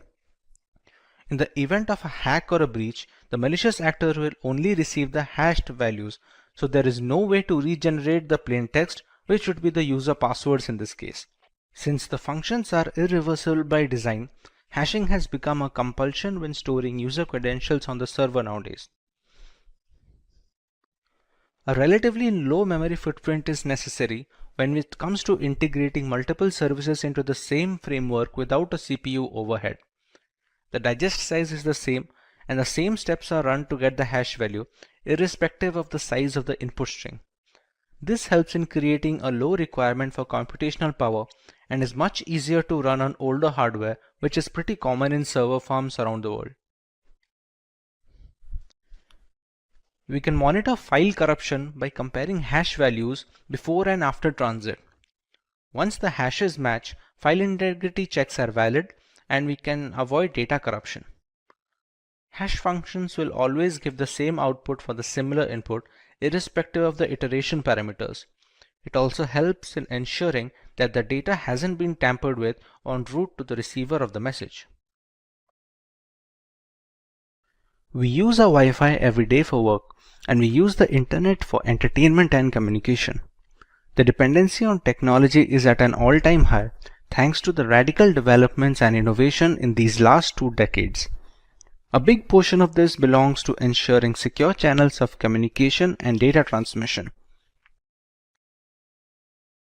The secure hash algorithm are a family of cryptographic hash functions that are published by the National Institute of Standards and Technology along with the NSA. It was passed as a Federal Information Processing Standard, also known as FIPS. It has 4 different families of hash functions. SHA-0 is a 160-bit hash function published in 1993, and it was closed down later after an undisclosed significant flaw. SHA-1 is also a 160-bit hash function which resembles the earlier MD5 algorithm. This was designed by the NSA to be a part of the digital signature algorithm. SHA-2 is a family of 2 similar hash functions with different block sizes, known as the SHA-256 and the SHA-512. They differ in the word size. SHA-256 uses 32-bit words, while SHA-512 uses 64-bit words. SHA-3 is a hash function properly known as KCAC. It was chosen in 2012 after a public competition among non-NSA designers. It supports the same hash length as SHA-2, and its internal structure differs significantly from the rest of the SHA family. As we have already iterated, the process is straightforward. We pass a plaintext message to the SHA hash function, which in turn performs certain mathematical operations on the clear text to scramble the data. The 160-bit digest received from this is going to be radically different from the plaintext. The goal of any hash function is to produce digests that appear to be random. To be considered cryptographically secure, the hash function should meet 2 requirements. First, that it is impossible for an attacker to generate a message that matches a specific hash value, and second, it should be impossible for an attacker to create 2 messages producing the exactly same hash value. Even a slight change in the plaintext should trigger a drastic difference in the 2 digests. This goes a long way in preventing hash collisions, which takes place when 2 different plaintexts have the same digest. The SHA family functions have some characteristics that they need to follow while generating the digests. Let's go through a few of them. The length of the clear text should be less than 2 to the power 64 bits in the case of SHA-1 and SHA-256. This is essential to keep the plaintext compatible with the hash function, and the size needs to be in comparison area to keep the digest as random as possible. The length of the hash digest should be 256 bits in the SHA-256 algorithm, 512 bits in the SHA-512 algorithm, and so on. Bigger digest usually suggests significantly more calculations at the cost of speed and space. We typically go for the longest digest to bolster security, but there must be a definite balance between the speed and security of a hash function. By design, all hash functions of the SHA-512, SHA-256 are irreversible. You should neither get a plain text when you have the digest beforehand, nor should the digest provide the original value when you pass it through the same hash function again. Another case of protection is that when the hash digest is passed into the SHA function for a second time, we should get a completely different digest from the first instance. This is done to reduce the chance of brute force attacks. To achieve this level of intricacy, there are a number of steps to be followed before we receive the digest. Let us take a look at the detailed procedure as to how the SHA algorithm works. The first step is to make the plaintext compatible with the hash function. To do this, we need to pad the bits in the message. When you receive the input string, you have to make sure the size is 64 bits short of a multiple of 512. When it comes to padding the bits, you must add 1 first, followed by the remaining zeros to round out the extra characters.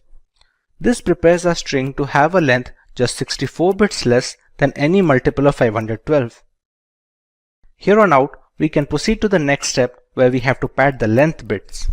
Initially, in the first step, we appended the message in such a way that the total number of bits in the message was 64 bits short from becoming a multiple of 512.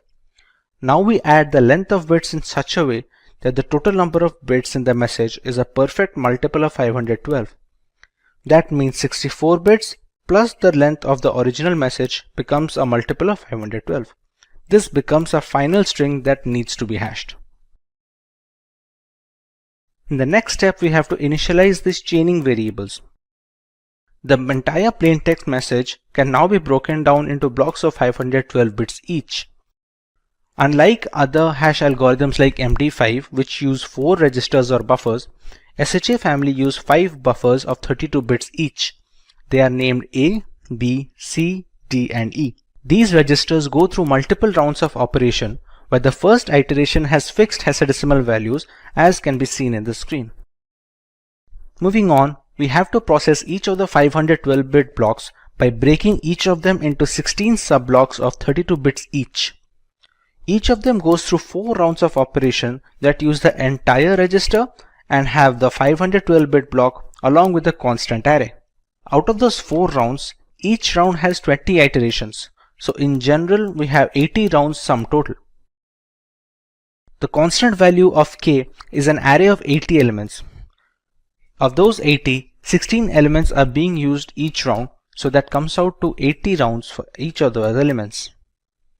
The value of t differs by the number of rounds, as can be seen in the table below.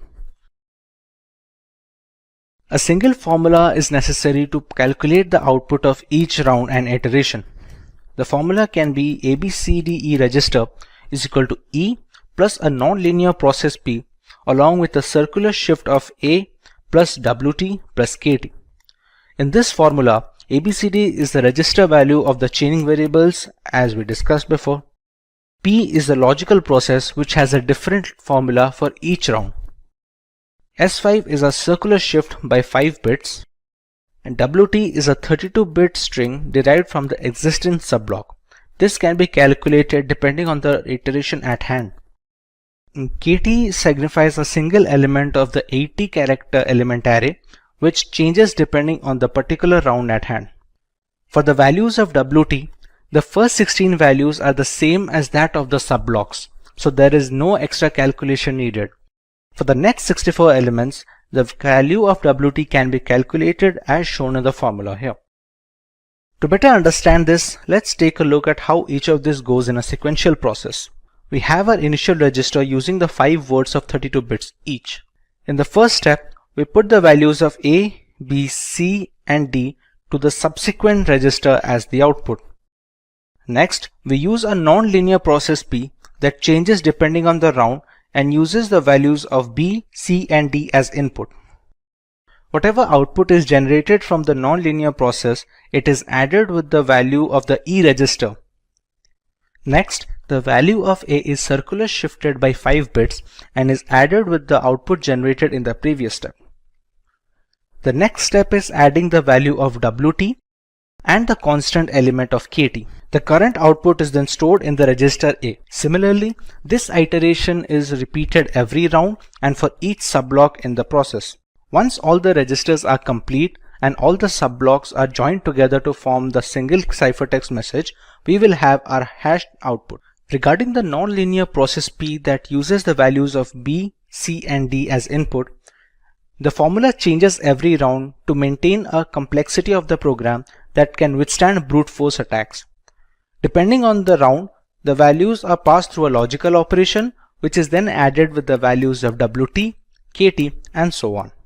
Now that we understand how to get our hash digest from the plain text, let us learn about the advantages we obtain when using the SHA hash algorithm instead of relying on data in a plain text format.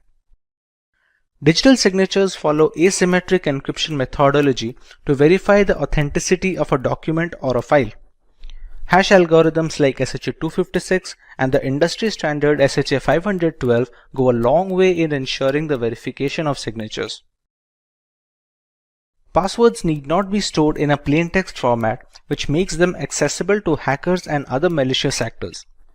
When using digest, the database security also gets a boost since the size of all hash values will be the same. In the event of a hack or a breach, the malicious actor will only receive the hash values with no way to regenerate the plain text. In this case, the plain text would be user credentials.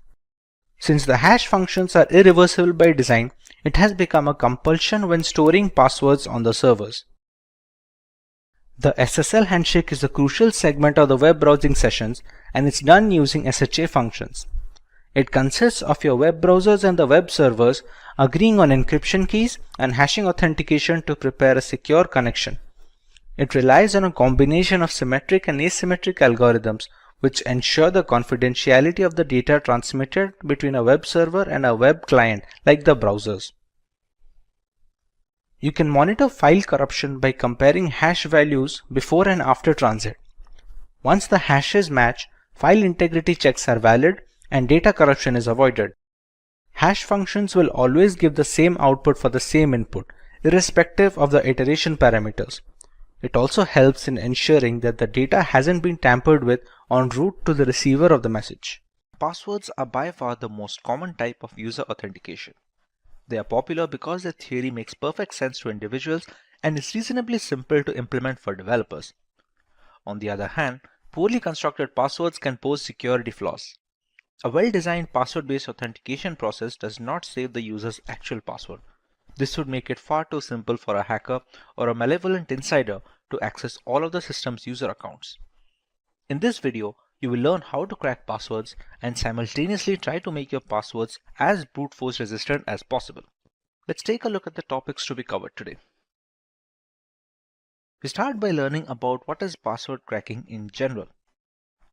Next, we take a look at the different techniques of password cracking that hackers use in order to generate user credentials for hacking. Moving on, we take a look at the multiple tools that hackers can use to generate these hashes and the passwords. Finally, we take a look at the steps and the guidelines that users can follow to prevent their passwords from being cracked. Let's start by giving a basic idea about password cracking. Password cracking is the process of identifying an unknown password to a computer or a network resource using a program code. It can also assist a threat actor in gaining illegal access to resources. Malicious actors can engage in various criminal activities with the information obtained through password cracking. The procedure might entail comparing a set of words to guess credentials or using an algorithm to guess the password repeatedly. Password cracking can be done for several reasons, but the most malicious reason is in order to gain unauthorized access to a computer without the owner's awareness. This results in cybercrime, such as stealing passwords for the purpose of accessing banking information. Other non-malicious reasons for password cracking occur when someone has misplaced or forgotten a password. Another example of non-malicious password cracking may take place if a system administrator is conducting tests on password strength as a form of security test. This enables so that the hacker cannot easily access protected systems. The best way that users can protect their passwords from cracking is to ensure that they choose strong passwords. Typically, passwords must contain a combination of mixed case random letters, digits, and symbols. Strong passwords should never be actual words. In addition, strong passwords are at least 8 characters long. In many password-protected applications, users are notified of the strength of the password they have chosen upon entering it. The user can then modify it and strengthen the password based on the indications of its strength. Now that we understand the basics of password cracking, let's go to the basic techniques hackers use to retrieve passwords from general victims. Asking the customer for their password is a simple approach to hacking. A phishing email directs the unwary reader to a counterfeit login page linked with whatever service the hacker wants to access, generally by demanding the user fix some critical security flaw or aid in a database reset. That page then captures their password, which the hacker can subsequently exploit for their own purpose. Social engineering influences the victim to get personal information such as bank account numbers or passwords. This strategy is popular among hackers because they realize that humans are the gateway to vital credentials and information. Through social engineering, they employ tried and true tactics to exploit and influence age-old human tendencies rather than devising novel means to breach secure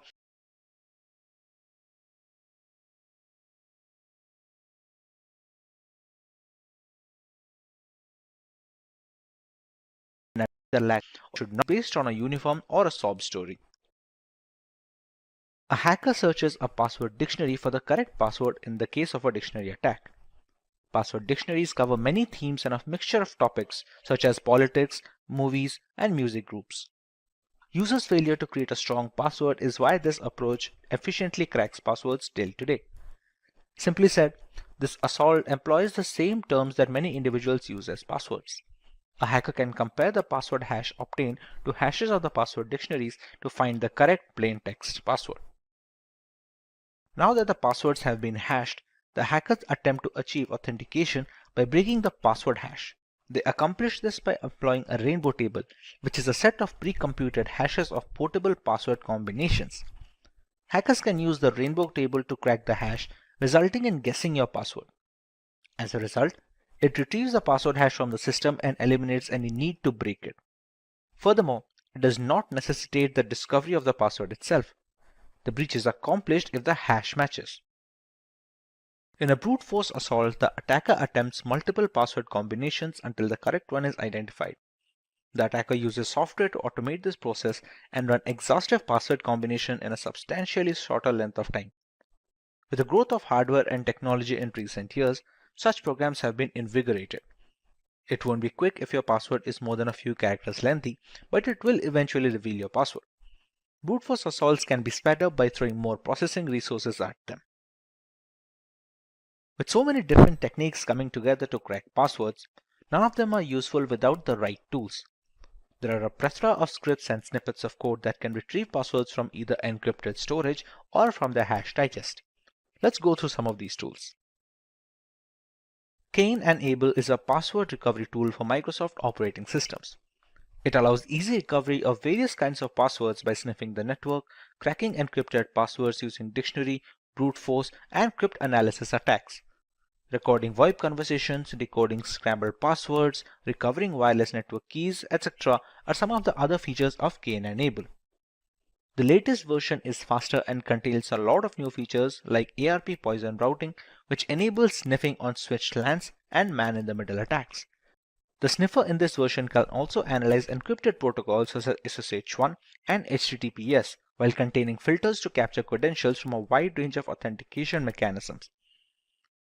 It also ships routing protocol authentication monitors and route extractors. Dictionary and brute force crackers are also present along with common hashing algorithms and several specific authentications, password hash calculators, and other features. John the Ripper is a password cracking application that was first released in 1996 for Unix-based computers. It was created to evaluate password strength, brute force encrypted hash passwords, and break passwords using dictionary attacks. It can use dictionary attacks, rainbow tables, and other attacks depending on the target type. Rainbow Crack is a password cracking application that uses time memory trade-off algorithm to crack password hashes with rainbow tables. Rainbow tables make password cracking more easier and faster than traditional brute force attacks. It is like a dictionary containing nearly every possible password and the pre-calculated hashes. Creating this kind of dictionary takes much more time than cracking a single hash, but after that, you can use the same dictionary over and over again. This procedure might take a long time. However, once the table is ready, it can break passwords far quicker than brute force methods. With so many tools ready to nab our passwords, there are a certain set of rules users can follow to protect their credentials from being compromised. Let's cover some of these guidelines. Longer passwords are required, making the brute force mechanism tougher to implement. Longer passwords and passphrases have been demonstrated to boost security significantly. However, it is still critical to avoid lengthier passwords that have previously been hacked or that feature often in cracking dictionaries. This password policy encourages users to establish passwords that do not contain personal information. As previously said, most users create passwords utilizing personal information such as hobbies, nicknames, pet or family member names, etc. If a hacker has access to personal information about a specific user, for example via social media, they will test password combinations based on that knowledge. Password regulations should compel users to distinguish between security and convenience. Users should be prohibited from using the same password for all services. Password sharing between users, including those who work in the same department or use the same equipment, should be avoided. A single breached password doesn't affect your other accounts with this policy. Some password regulations necessitate the creation of a passphrase rather than a password. While passphrases serve the same objective, their length makes them more difficult to break. In addition to letters, a good pass should include numbers and symbols. Passwords may be easier for users to remember than passphrases. However, the latter is much more breach resistant. Two-factor authentication, or 2FA, can help secure an online account or even a smartphone. 2FA does this by asking the user to provide two forms of information, a password or a personal identification PIN, and a code texted to the user's smartphone or a fingerprint before accessing whatever is secured. This helps discourage unauthorized entries to an account without the original owner's permission. At this point, you may wonder why you need a strong password in the first place. Even if most websites are safe, there is still a danger that someone will try to access or exploit your information. A strong password is among the most effective ways to protect your accounts and personal information from hackers. You should follow certain rules and guidelines while creating a strong password. Password managers are also recommended to help remember the created passwords for convenience of usage. With that being said, let's take a look at the topics we are covering today. We start by learning about the state of password cracking in today's world and why creating strong passwords is an absolute must for every account. Next, we will look at some guidelines and rules that help strengthen passwords and make password cracking a daunting task for hackers. Moving on, we understand why passphrases have grown in popularity and are being recommended for credential protection over traditional passwords. And finally, we take a look at how password managers help alleviate the problem of creating and remembering complex passwords along with other critical personal information. Let's start by learning about why strong passwords have become an absolute necessity. One of the most common ways that hackers break into computers is by guessing passwords. Simple and commonly used passwords enable intruders to easily gain access and control a computing device. Conversely, a password that is difficult to guess makes it prohibitively difficult for common hackers to break into a machine and will force them to look for another target. The more difficult the password, the lower the likelihood that one's computer will fall victim to an unwanted intrusion. Many individuals opt to tie their websites to something they can readily recall to generally easy, memorable combos. However, this does not make the password unique. In fact, it's the reverse. Passwords are handled by 53% of individuals using their recollections and memory. With modern computational standards, simple passwords take seconds and a couple of minutes at worst to be completely brute forced. According to global surveys, more than 60% of people use the same passwords for their personal and job applications. While this may allow the user never to forget the password, it makes a single point of failure the only pin to drop. If one of the accounts gets breached, all subsequent accounts are as good as hacked. To further elaborate on how you can create strong passwords, let's go through some of the guidelines. Let's go through some do's and don'ts to understand how to create new passwords for our accounts. It is recommended to keep the password length at least 12 characters to ensure brute forcing to be difficult. A combination of upper and lowercase alphabets is an absolute necessity when creating strong passwords. It is also recommended to use numerics along with those alphabets to create a complicated password. Finally, Special characters help in making a password much more brute force resistant than any number of alphabets or letters can make. Moving over to the don't section, it's absolutely not recommended to keep simple dictionary terms such as computer or even the word password as your credential, because those are very easy to be brute forced and are usually present in majority of the dictionary attack word list. Similarly, changing a single alphabet or a single character in a dictionary word does not make it brute force resistant, considering there are already algorithms present that can counter this tactic. Using the same character multiple times in a password also reduces the strength and makes it easier to crack for hackers. Apart from using single characters multiple times, following patterns that are present on the traditional English keyboard, such as KWERTY, or the line below the main alphabet such as the ZX, CV, B, and M, etc., make it easier to guess, since these are once again common combinations that are present in word list already. Finally, the most important part being not using personal information such as birthdays, addresses, and other important information in the passwords. More often than not, if a hacker is trying to break into your account, there has been some amount of research done, be it via social media or any other medium. If they have already this information present with them, breaking into your account becomes all the more easier. Now that you understand how to create strong password, look at how passphrases have become prevalent as a replacement for plain text passwords. A passphrase is a sentence-like string of words used for authentication that is longer than a traditional password, easy to remember, and difficult to crack. Typical passwords range on an average from 8 to 16 characters, while passphrases can reach up to 100 characters or more.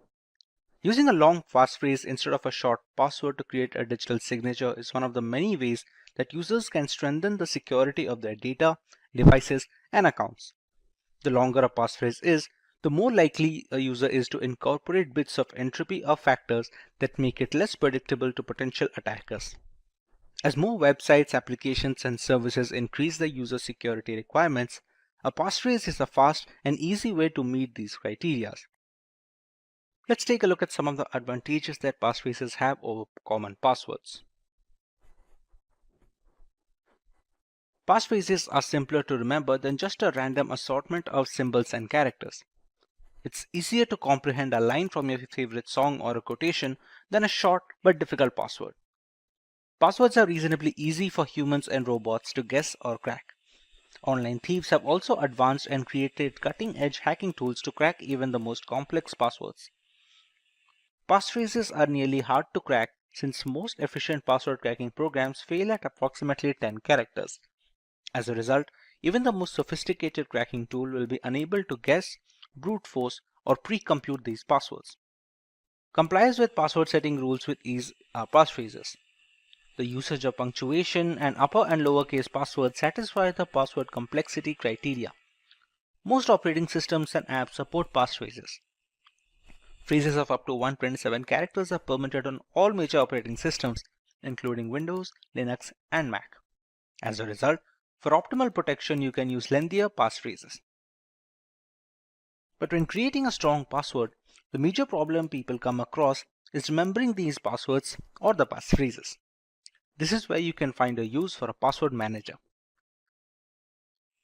When you establish accounts or change passwords, password managers generate new strong passwords and they keep all of them in one place, protected by a single strong master password. If you maintain your master password, the manager will retain everything else, including your username and passphrases, and fill them in for you whenever you sign on to a website or app on your computer or phone. There is no good memory needed for this. This implies that everyone may use the most recent suggestions for strong passwords, such as extended phrases, symbols, grammar, and capitalization. Password managers enable consumers to write a single master password and automatically fill each website with their own unique set of credentials. And not just passwords. Credit card information may be stored securely with several password managers. Some others make multi-factor authentication or use a second test, such as answering a question once the correct password is input, which is a simple and effective solution to verify legitimate login inputs. Among the global players in password managers, services like Bitwarden, KeePass, and Dashlane have been running for years now and are very worthy recommendations if you want to get started with password management. Now that we understand what is hacking, let's take a look at some points to know whether our system is already hacked or not. The first point regarding how to check whether a system is hacked or not can be cases where the system security is switched off by unknown means and it is not visible to the user. This is one of the most primary checkpoints to know if our system is hacked or not. Next point to check whether a system is hacked or not would be frequent antivirus software failures, which are due to the interference from hacking attempts performed by a professional hacker or a cybercriminal. Then we also face problems regarding systems reaction speed, which is affected due to the execution of unknown applications in the background of the system, which also affects the hardware resources in the device. Next, we also face problems regarding passwords, which are no longer working or are changed without the user's intervention, which might indicate that there was some unknown hacking activity that took place in our account. Let's take a look at some more points regarding the topic. There are often cases when the system's cursor moves on its own and perform tasks indicating that the system is being used by someone else using an illegal hacking method. There are also cases when we often see files and folders being created in the storage disk on the system, which is unknown to us. To better understand the points regarding how to identify whether our system is hacked or not, let's take a look.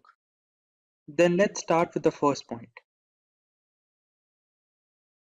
If we want to check whether a system is hacked or not, the first point would be to choose the settings option and using privacy and security and moving on to the Windows security. This option that is available on our system allows us to see various protection applications that are available on the system. If we see any problem regarding any one of them, for example, apps and browser control, in my system it says there's a problem with it, which might be due to hacking attempts that was done on my system. Now let's take a look at the other option, how we can check whether our system is hacked or not. That would be checking the antivirus software that is installed in our system. If you face problems regarding that, this might be the issue. According to my antivirus software, it says my computer is at risk. This might be due to the interference from a cybercriminal or a hacker while using different illegal softwares during its hacking attempt. Then there are also cases where we see there are unknown programs being executed in the background of our system, which we can take a look using the Task Manager software. Using the Task Manager, we can take a look at each and every application that is being executed in the system and see the origin. If we find any unknown program or application, we can assume that it might be due to a hacking attempt. Moving on, if we want to check further whether our system is hacked or not, we can check for files or folders that are being created unknown to us. For example, this unknown folder, which contains some security details that are unknown to me. This might be also due to a hacking attempt by a hacker or a cybercriminal. Then there are also cases when the system's cursor moves on its own and performs tasks that are not initiated by us and performs copying of different folders or data from one file to other. This is due to a hacking attempt that was done on a system and the hacker has taken control of a system. Then there are also cases regarding login issues or password problem. For example, if I want to access into my account and there's a problem with the password. It might be due to the attempt of hacking into my account by a professional hacker.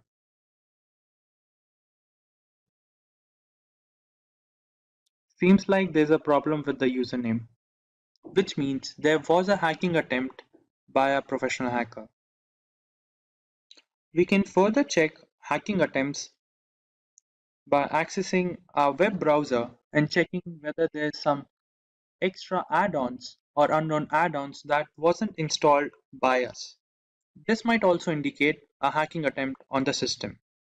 Now that we are clear about how to check whether a system is hacked or not, let's take a look at some of the countermeasure against hacking. Let's begin.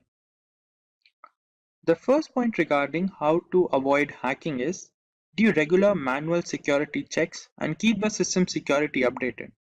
Using certified antivirus softwares is a basic countermeasure against hacking attempts. And if possible, visit only secure websites for surfing on the internet or use VPN or other internet security applications to mask your system's network to avoid any hacking attempts for the device. Then we have avoid clicking on random web pop-ups and ads to avoid hackers from getting into a system and accessing a device data. And lastly, use strong passwords or complex passwords for your login details. Applying these countermeasures, we can avoid hacking to a certain extent. The concept of instant messaging crossed into the mainstream in the 1990s, allowing friends, acquaintances, colleagues, and like-minded thinkers from all over the world to connect in real time. Since then, instant messaging has revolutionized how we communicate, and today over 1 billion people are signed up for at least one messaging app. The present instant messaging experience is seamless, and it intuitively integrates features like video, photos, voice, e-commerce, and gaming with plain old messaging. Among these apps, WhatsApp has comfortably found its place among the most popular messaging platforms. Like everyone associated with the internet, a matter of security is never far away. Considering the huge user base of this messaging app, hackers are always on the lookout for compromised accounts to grab. Today, we are going to cover some of the ways we can protect our WhatsApp account from falling into malicious hands. We start by learning about the importance of security when it comes to WhatsApp and instant messaging apps in general. Next, we cover some of the most important steps that should be followed in order to protect our WhatsApp accounts from hackers. Finally, we learn what we should do when a WhatsApp account gets compromised. Let's start by learning why we need to focus on the safety of WhatsApp. In the year of 2020, the big news was about Amazon CEO Jeff Bezos and his phone being hacked by Saudi Arabia. A report coming from The Guardian suggested that Bezos' phone was hacked via a video file sent on WhatsApp. The report said that Bezos' mobile phone was hacked by a Saudi Arabian prince in the year 2018 and gigabytes worth of data was stolen from the device. While there are some issues being raised about the report which states with a medium to high confidence that Jeff Bezos' phone was hacked, it does raise a security fear for regular users. After all, if the phone of one of the world's most powerful men can be hacked, the same can happen to any one of us as well. When it comes to regular users, we exchange messages with our loved ones regarding a paradigm of topics. The information which may seem trivial initially can later function as ammunition for a campaign regarding identity theft. Basic information like preferred banks, occasional dining places can go a long way in social engineering attacks, further increasing the need for secure messaging habits. WhatsApp uses end-to-end encryption to protect all communication on its platform. These encryption keys not only make it impossible to decrypt messages, but they also prevent third parties and even WhatsApp from accessing messages or calls. But not entirely. Although end-to-end encryption makes WhatsApp more secure than other communication apps, no app is 100% safe to use.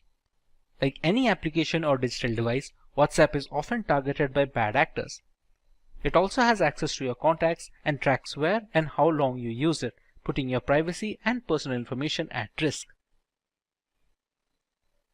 We all have access to our cell phones, so it's no surprise that SMS two-factor authentication is one of the most widespread types of MFA available.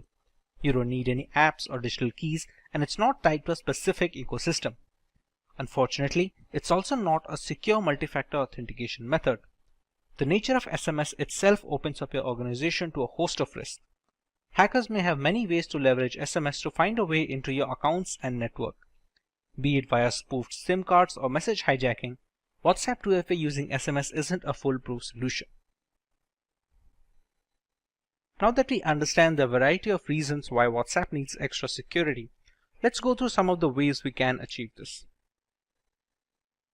It is more than probable that one fine day you might receive a WhatsApp message or even an SMS that reads that your order is delayed, please check its status here, or your account is locked and please unlock it here, or even some tempting messages like win free 3G and movie tickets here. Some of them may sound intimidating and some of them may be lucrative, but they all have one purpose: to trick you into clicking that link, and once you do that, it's already over. It will install malware on your phone and you won't have a clue about it. Only when you start noticing that your phone bills are abnormally high or your bank account has been used without your permission, the realization will dawn upon you that something is wrong with your phone. But by then it may be too late.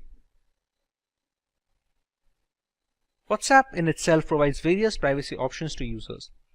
The messaging platform provides users with the option to choose who they want to share their profile photo, status, and other details with. It's a good idea to change the settings to contacts only.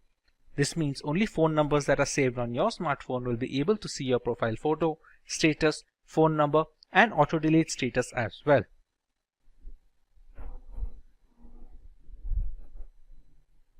Make sure you enable the option to lock the screen every time WhatsApp is closed. This will ensure no one else but you can open your WhatsApp account. Just head to the settings menu, privacy, and select the screen lock option. You will then need to register your fingerprint. After the process is completed, you will have to scan your fingerprint every time you open the WhatsApp app. This adds an extra layer of security. The two-step verification works as an extra layer of security and helps WhatsApp users to protect their OTPs and documents shared through WhatsApp. It is very easy to set up a PIN to activate a two-step verification. Users have to enter it periodically once it is activated. WhatsApp will sometimes keep asking users to enter this 6-digit passcode. Users cannot disable this without disabling the two-step verification feature altogether. In case users do not provide WhatsApp with an email ID and want to disable two-step verification, then the number will be permitted to re-verify on WhatsApp without the passcode after 7 days. However, the users will lose all pending messages upon re-verifying. We often have the tendency to log into WhatsApp web at the office and then leave the account open on the desktop. This habit can actually create problems for you. Someone else sitting on the same PC can access all your chats without you even realizing it. It's a good practice to log out from WhatsApp web before leaving the office. It just takes a few seconds to log in again by just scanning the code and you're done. All WhatsApp users should ensure that the chats are end-to-end encrypted. To verify that a chat is end-to-end encrypted, open the chat, tap on the name of the contact to open the contact info screen, and then tap encryption to view the QR code and a 60-digit number. WhatsApp end-to-end encryption ensures that only you and your contact can read the messages that are being exchanged and nobody in between, not even WhatsApp. With the necessary guidelines out of the way, let us go through the recommended course of action should our WhatsApp accounts be compromised. The first and most important thing that you need to do is report the issue to the WhatsApp support team for assistance. Make sure that you reach out to the support team through its help desk and report the hacking attempt. WhatsApp Help Center will take the shortest time to resolve your issue via email or within the app itself. This will help you to take prompt legal action against the hackers. If you can't access your email, call the support team. In some cases, the support will deactivate your WhatsApp account and request you to reactivate it within 30 days if you don't want it to be deleted completely. When someone compromises your WhatsApp account, they can now send messages to your contacts stating that the company sent your verification code and gain access to their account. That's why one of the first things you'll want to do is send a message to your friends and family letting them know that you've lost access to your account. This action prevents further exploitation of your account and others. Another reason you'll want to let your contacts know you have no access to your WhatsApp account is that they may phish for personal information. From your banking number to your email address, hackers will cleverly attempt to gain as much access to your personal information as possible. WhatsApp Web is an extension of WhatsApp Messenger over the web that facilitates easy synchronization of our smartphone and personal computer. This is the biggest security threat that hackers can easily exploit to get into your personal data over WhatsApp. Therefore, it is highly recommended that you use this WhatsApp feature carefully. Once you notice that your WhatsApp Messenger has been hacked, go to your WhatsApp Web and tap or click on the Logout from all computers option. This will deactivate all the web extensions of your account. Under the unfortunate circumstances where the account recovery doesn't seem likely, you can always ask WhatsApp support to delete your account permanently. While far from the ideal solution, it can act as a fail-safe option if you want to protect your personal data at any cost possible. You can always open a new account later with the security issues mitigated. And before we begin, if you are someone who is interested in building a career in cybersecurity, or to become an ethical hacker by graduating from the best universities, or a professional who elicits to switch career with cybersecurity or ethical hacker by learning from the experts, then try giving a shot to Simplilearn's postgraduate program in cybersecurity with modules from MIT Schwarzman College of Computing. The course link is mentioned in the description box below that will navigate you to the course page, where you can find a complete overview of the program being offered. It's no secret that the majority of our internet usage is at the risk of being hacked, be it via unsafe messaging applications or misconfigured operating systems. To counteract this void of digital security, penetration testing has become the norm when it comes to vulnerability assessment. Kali Linux is an operating system that has become a well-known weapon in this fight against hackers. A Linux distribution that is made specifically for penetration testers, Kali Linux has layers of features that we will be covering in today's lesson. Let's take a look at the topics to be covered in this video. We start by learning about Kali Linux and a basic explanation of its purpose. We take a look at the history of Kali Linux from the story of its origin to its current day exploits. Next, we learn a few distinct features of Kali that make it an attractive choice for penetration testers worldwide. Finally, we take a look at the multiple ways we can install Kali Linux to start our journey in the world of penetration testing. Let's start by learning about Kali Linux in general. Kali Linux, which is formerly known as Backtrack Linux, is an open source Linux distribution aimed at advanced penetration testing and security auditing. It contains several hundred tools that are targeted towards various information security tasks such as penetration testing, security research, computer forensics, and reverse engineering. Kali Linux is a multiple platform solution accessible and freely available to information security professionals and hobbyists. Among all the Linux distributions, Kali Linux takes its roots from the Debian operating system. Debian has been a highly dependable and stable distribution for many years, providing a similarly strong foundation to the Kali desktop. While the operating system is capable of practically modifying every single part of our installation, the networking components of Kali become disabled by default. This is done to prevent any external factors from affecting the installation procedure, which may pose a risk in critical environments. Apart from boosting security, it allows a deeper element of control to the most enthusiastic of users. We did not get Kali Linux since the first day. How did it come into existence? Let's take a look at some of its history. Kali Linux is based on years of knowledge and experience in building penetration testing and operating systems. During all these project lifelines, there have been only a few different developers, as the team has always been small.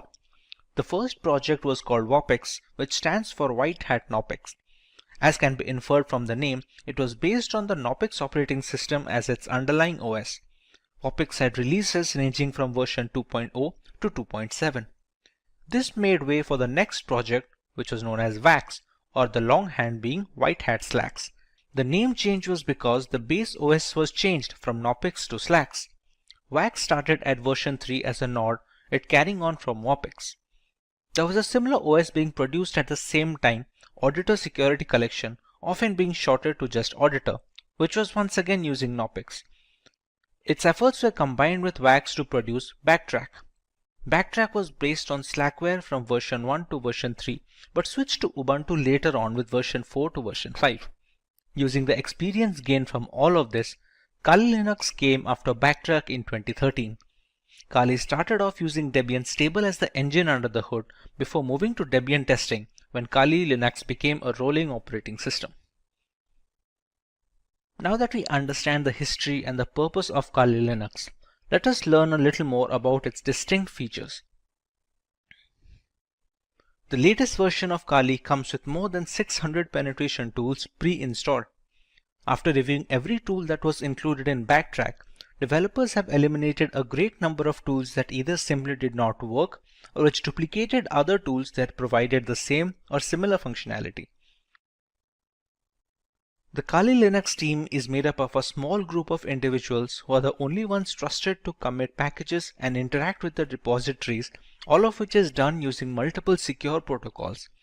Restricting access of critical code bases to external assets greatly reduces the risk of source contamination, which can cause Kali Linux users worldwide a great deal of damage as a direct victim of cybercrime. Although penetration tools tend to be written in English, the developers have ensured that Kali includes true multilingual support, allowing more users to operate in their native language and locate the tools they need for the job. The more comfortable a user feels with the intricacies of the operating system, the easier it is to maintain a stronghold over the configuration and the device in general. Since ARM-based single-board systems like the Raspberry Pi are becoming more and more prevalent and inexpensive, the development team knew that Kali's ARM support would need to be as robust as they could manage with fully working installations. Kali Linux is available on a wide range of ARM devices and has ARM repositories integrated with the mainline distributions, so the tools for ARM are updated in conjunction with the rest of the distribution. All this information is necessary for users to determine if Kali Linux is the correct choice for them. If it is, what are the ways that they can go forward with this installation and start their penetration testing journey? The first way to use Kali Linux is by launching the distribution in the live USB mode. This can be achieved by downloading the installer image file or the ISO file from the Kali Linux website and flashing it to a USB drive with a capacity of at least 8 GB. Some people don't need to save their data permanently, and a live USB is the perfect solution for such cases. After the ISO image is flashed, the thumb drive can be used to boot a fully working installation of the operating system, with the caveat that any changes made to the OS in this mode are not written permanently.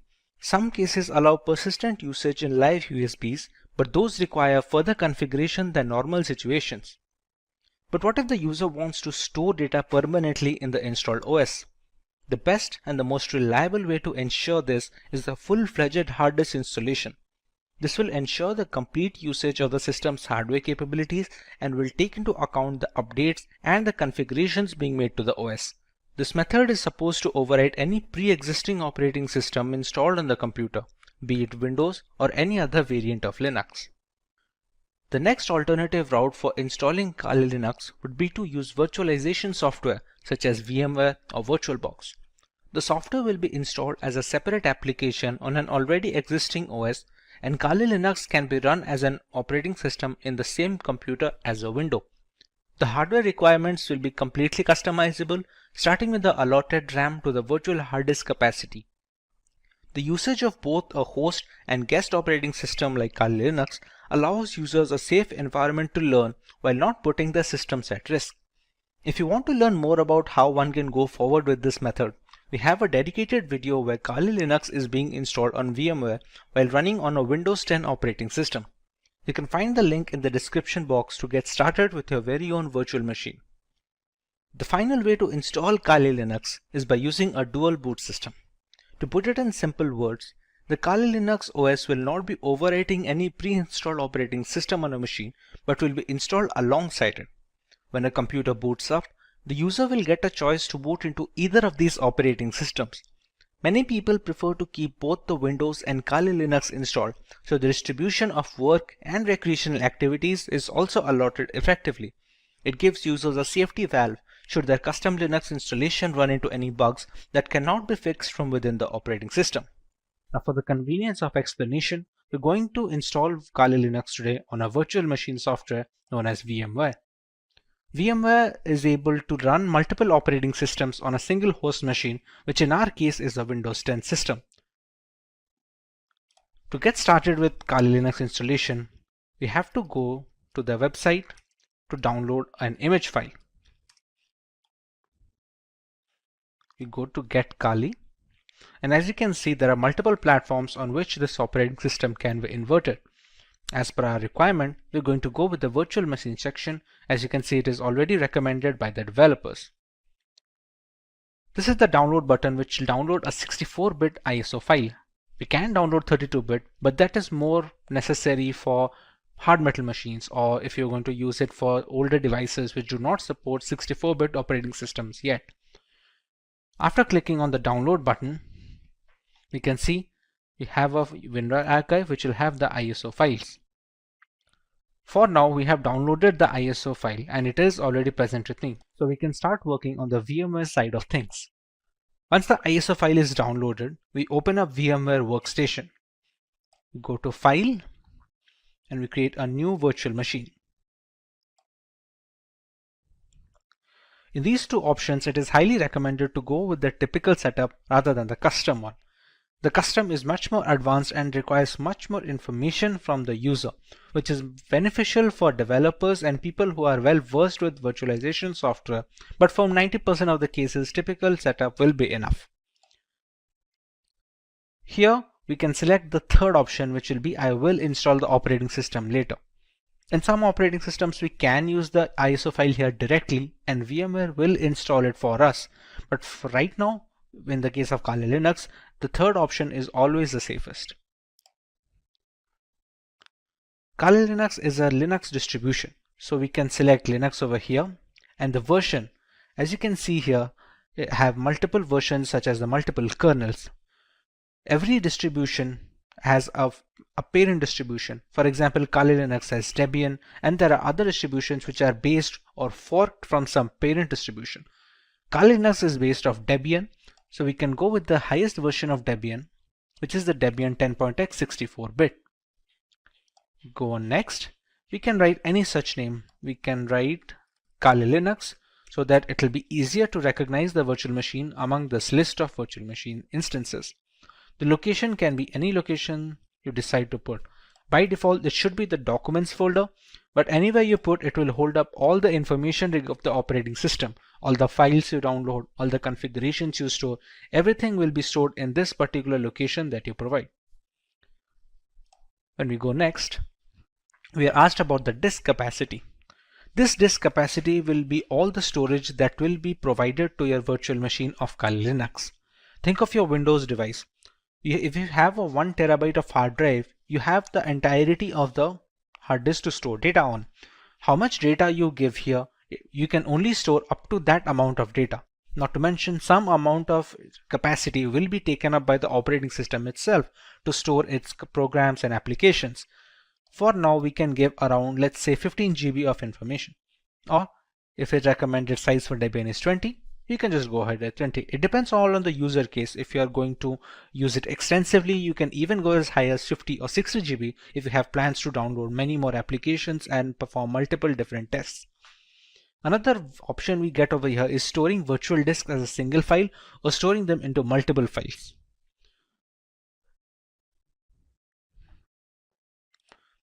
As we already know, this virtual machine runs entirely on VMware. Sometimes when transferring these virtual machine instances, let's say from a personal computer to a work computer, we're going to need to copy up the entire folder that we had mentioned before over here. Instead, all virtual machines have a portability feature. Now this portability feature is possible for all scenarios, except it is much easier if they split the virtual disk into multiple files. Now even if this makes porting virtual machines easier from either system to system or software to software, let's say if you want to switch from VMware to VirtualBox or vice versa, the performance takes a small hit. It's not huge, but it's recommended to go with storing the virtual disk as a single file if you have no purposes of ever moving the virtual machine.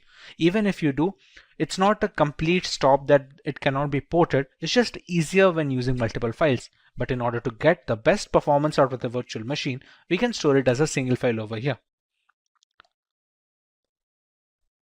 This is a summary of all the changes that we made and all the configurations that have been settled until now. Now at this point of time, we have not provided the .iso file yet, which is the installation file for the Kali Linux that we downloaded from this website. As of right now, we have only configured the settings of the virtual machine. So we can press on Finish. And we have Kali Linux in the list. Now, to make the changes further, we press on Edit Virtual Machine Settings. The memory is supposed to give the RAM of the virtual machine. The devices with RAM of 8 GB or below that, giving high amount of RAM will cause performance issues on the host system. If the memory has some amount of free storage left, let's say on idle storage, my Windows machine takes about 2 GB. So I have 6 GB of memory to provide. Although if you provide all of the 6 GB, it will be much more difficult for the host system to run everything properly.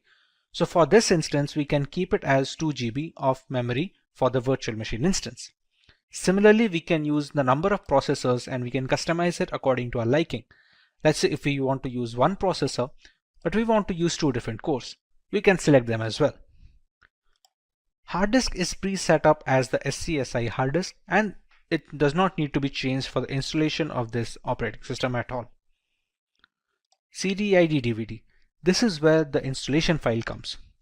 You can think of the ISO file that we downloaded as a pen drive or a USB thumb drive which is necessary to install an operating system. To provide this, we're going to select Use ISO image file. We're going to click on Browse. Go to Downloads and select the ISO file over here. Select Open and we can see it is already loaded up. Next, in the network adapter, it is recommended to use NAT. This helps the virtual machine to draw the internet from the host machine settings. If your host machine is connected to the internet, then the virtual machine is connected as well. There are some other options such as host only or custom segments or LAN segments, but those are not necessary for installation. Rest of them are pretty standard, which do not need any extra configuration and can be left as it is. Press OK. And now we can power on this virtual machine.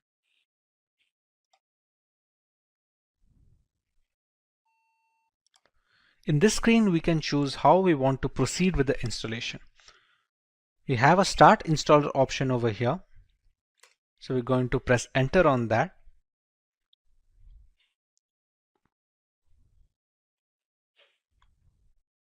We're going to wait for the things to load from the ISO file.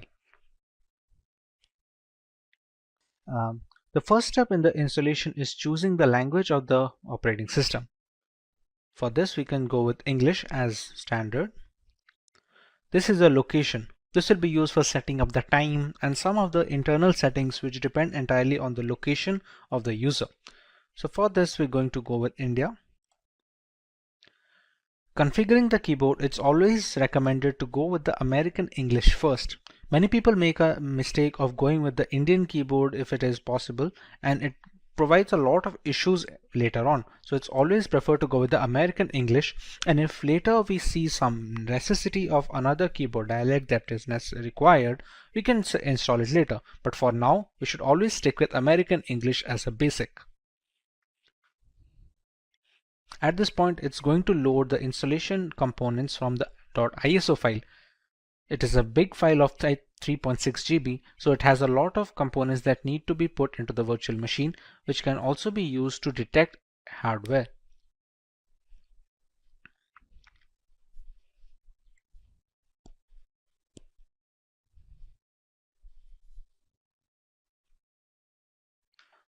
Once the hardware and the network configuration is done by the ISO file, we want to write a host name for the system.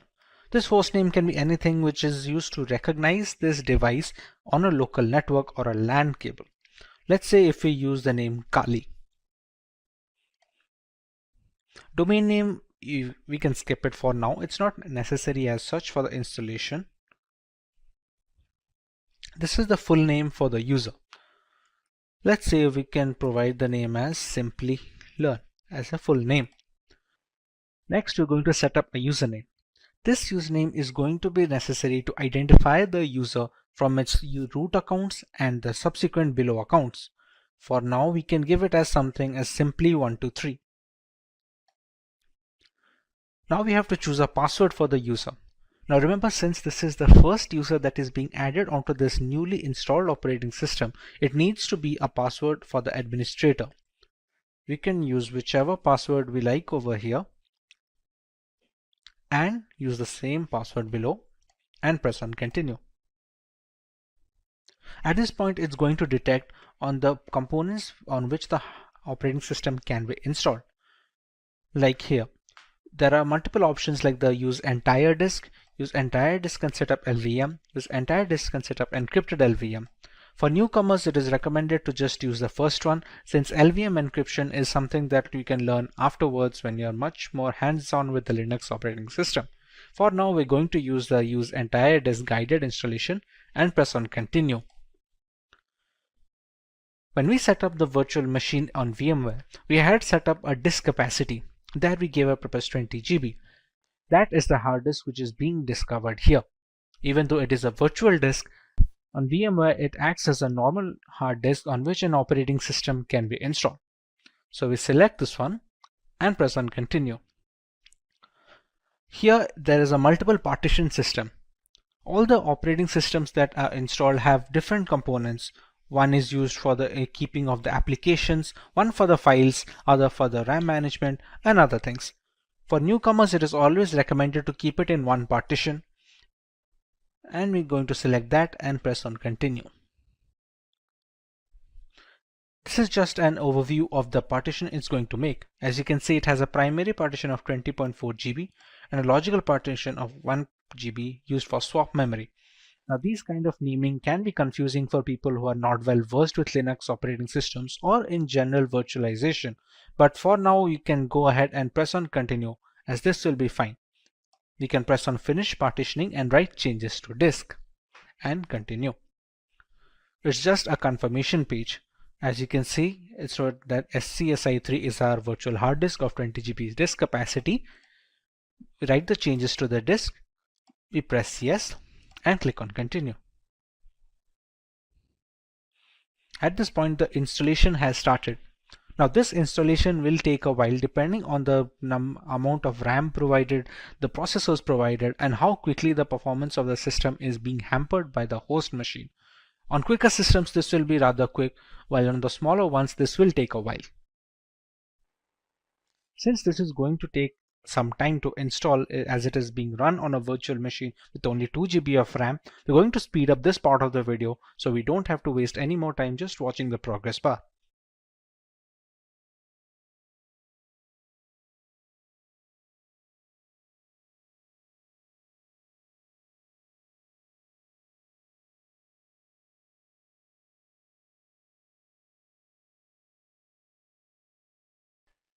Now that our core installation is completed, it's asking us to configure a package manager. The work of a package manager on Linux operating systems is similar to the Google Play Store on Android mobile devices and on the App Store for the Apple devices. It's an interface to install external applications which are not installed by default. Let's say for Google Chrome or any other browser which can be used to browse the internet. At this point of time, it's asked us to select a network mirror. We're going to select as yes and move forward with this. Next, it's going to ask us for an HTTP proxy, which we can leave it as blank and press it as continue forward.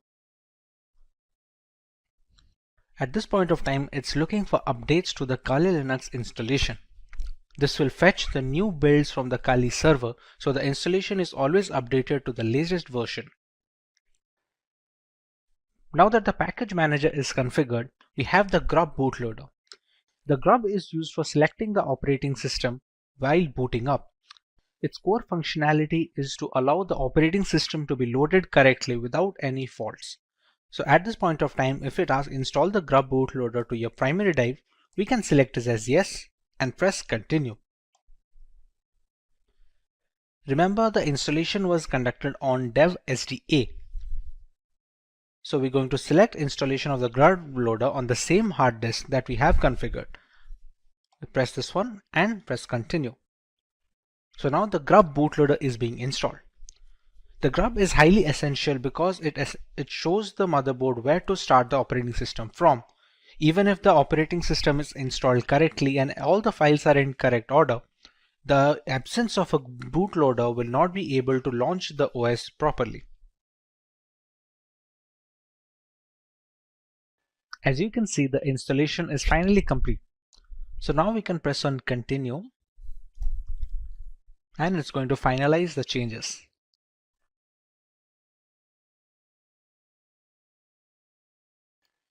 Now you can see Kali Linux being booted up straight away. It doesn't check for the ISO file anymore since the operating system is now installed onto the virtual hard disk storage that we had configured before.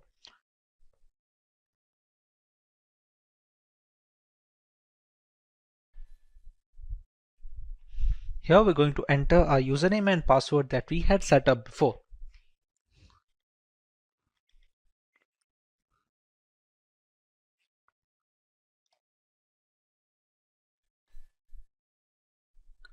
And we have the Kali Linux system booted up.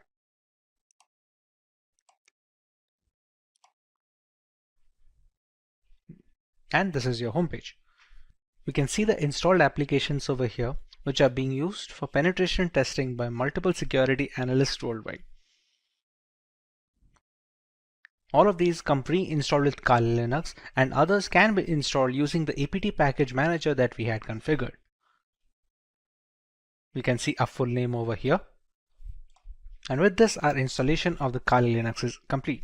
Hi everyone, I am Abhisar and today we are going to explore a world where the biggest dramas don't happen in movies. They happen in the digital networks that our shops, companies and governments rely on every day. Let's start with a true story from 2017 in Atlanta. A bustling city just like many others. One morning, Atlanta was hit by a ransomware attack, a type of cyber threat where hackers lock up important data and demand money to release it. This attack froze the city's most essential services. People couldn't pay their bills, court documents were inaccessible, and the city struggled to operate normally. It was chaos. This real-life event shows us just how powerful and damaging cyber attacks can be. They don't just affect computers, they disrupt lives and can bring entire cities to a standstill. Today we are going to dive deeper into this hidden world of digital dangers and learn about the top 10 cyber attacks that have shaken communities and nations. So let's uncover these epic tales of cyber intrusions, learn about their massive impacts and see how they have revolutionized cybersecurity practices worldwide. And before commencing guys, just a quick info for you. Starting with number 10 on the list, Heartland Payment Systems, and it acted in 2008. So in 2008, Heartland Payment Systems fell victim to one of the largest phishing scams at that time. Phishing, a technique where cyber criminals disguise their malicious intent with seemingly legitimate requests, deceived unsuspecting victims into believing they were interacting with a trusted entity. The attackers managed to infiltrate the system and steal sensitive information, leading to the unauthorized access of 100 million credit and debit card numbers. The aftermath was severe, with Heartland shouldering $140 million in damages and facing a long road to rebuild trust and enhance their security measures. Moving to number 9. China's Google attacks. A covert operation in 2009 targeted Chinese humanitarian activists, compromising their Google accounts to monitor their communications. The breach extended beyond activists, affecting individuals in multiple countries, highlighting the global reach of cyber espionage. Investigators linked the breach to a mix of phishing and malware, which allowed hackers to gather information. This incident underscores the critical need for vigilance in digital communications and the importance of reporting anomalies promptly to prevent widespread data compromise. And number 8 on the list is PlayStation Network. In 2011, the PlayStation Network suffered a massive breach when hackers accessed 77 million user accounts, exposing sensitive information including credit card details. The attack persisted for nearly a month, leading to an estimated $2 million in damages and significant downtime for users. This breach not only disrupted Sony's services but also had a detrimental impact on their product launches, serving as a stark reminder of the enduring consequences of cyber vulnerabilities. And number 7 on the list is Citigroup. Despite being one of the largest banks globally, Citigroup experienced a significant security lapse in 2011 when over 200,000 customer accounts were compromised. Hackers exploited simple vulnerabilities in the bank's website to impersonate legitimate users and navigate through its security measures undetected. By the time the breach was discovered, sensitive data including card numbers and personal information had already been sold. The delay in notifying affected customers only worsened the public's trust in Citigroup. This incident highlights the importance of robust cybersecurity measures and the need for swift action and transparency in the face of security breaches. Now coming to number 6, that is Target company. In 2013, Target became the victim of a massive cyber attack when malware was injected into their point of sale, that is POS systems. This type of software is specifically designed by hackers to disrupt and gain unauthorized access to computer systems. During the bustling holiday season, Ukrainian hackers managed to extract customer information and sell it on the digital black market, leading to significant financial threats to millions of Americans. This breach vividly demonstrated that even robust internal systems could have hidden weaknesses, ripe for exploitation. Now coming to number 5, the company is Yahoo. Yahoo, once a giant in email and web services, faced a severe reputation hit between 2013 and 2014 due to multiple security breaches.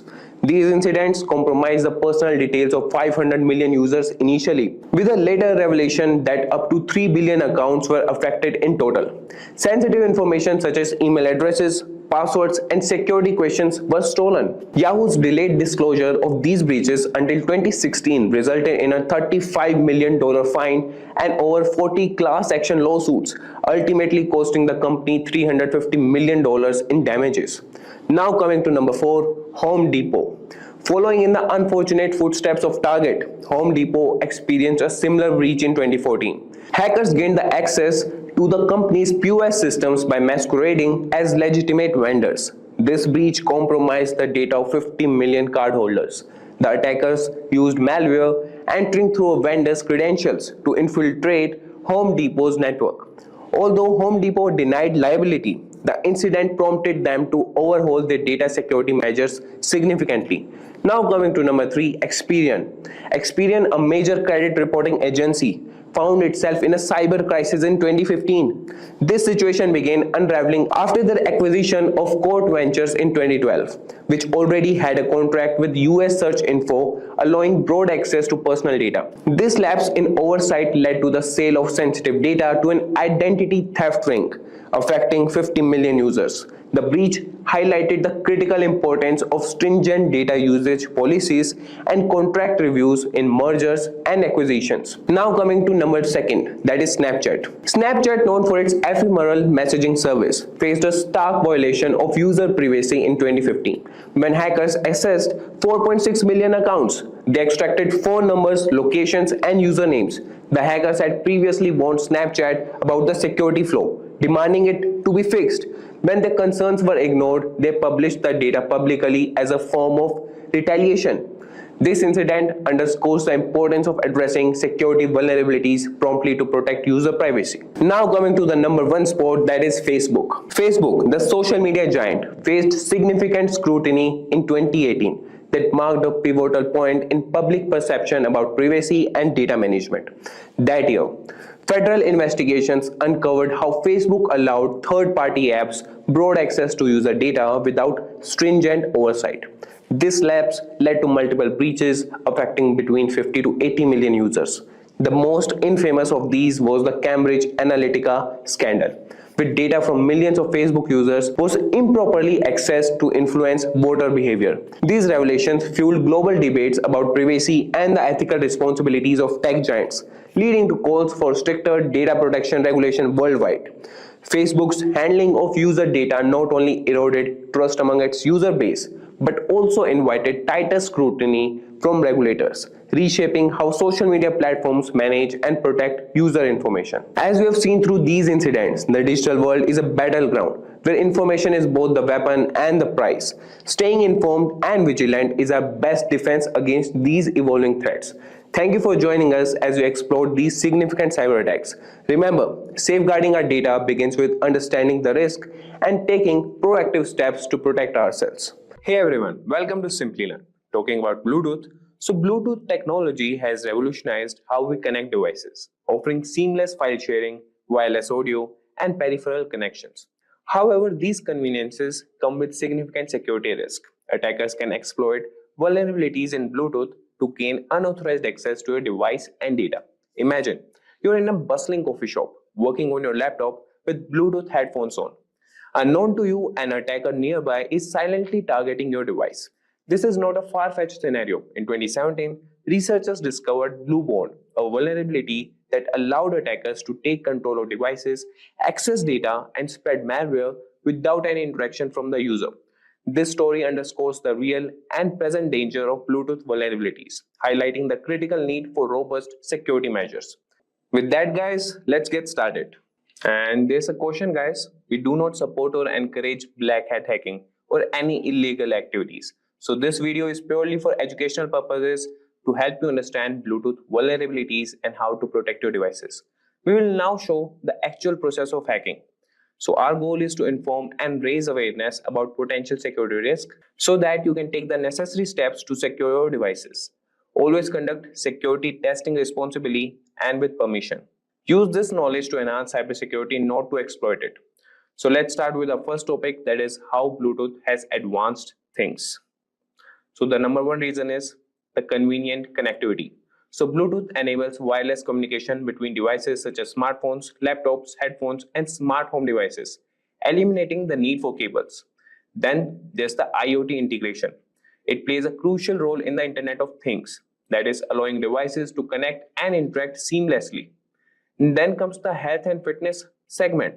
So Bluetooth technology is integral in wearable devices like fitness trackers and medical devices, enabling real-time data sharing and monitoring. Then comes automotive industry.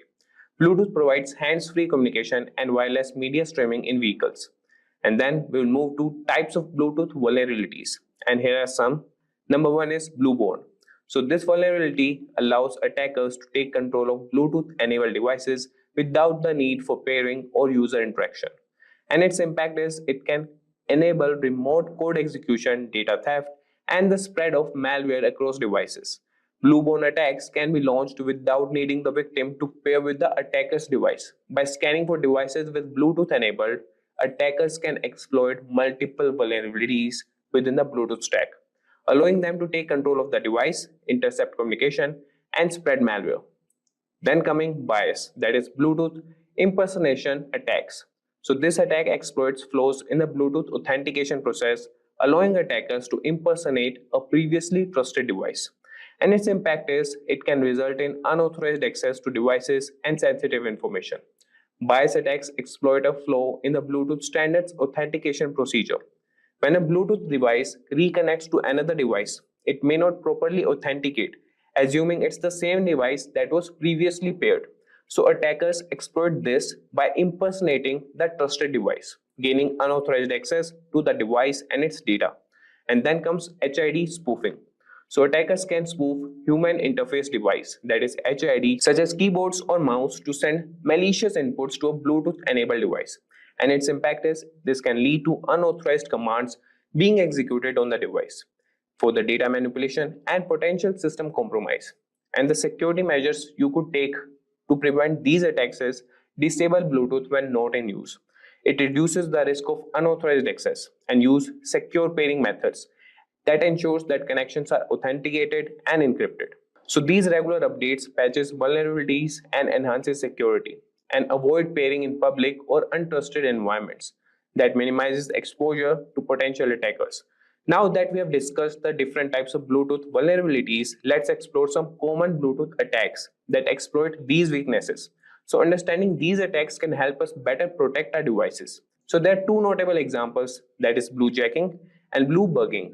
Both of these attacks highlight the potential risk associated with Bluetooth technology, even though they differ in their severity and impact. Let's dive into that and let's see what these attacks can entail. So the number one on the list is bluejacking. So bluejacking involves sending unsolicited messages to other Bluetooth enabled devices. So it works as attackers exploit the Bluetooth message feature to send anonymous messages to nearby devices without the recipient's consent. Bluejacking is relatively benign compared to other Bluetooth attacks. It typically involves sending a vCard, that is virtual business card, to the target device's Bluetooth address, which appears as a message on the victim's device.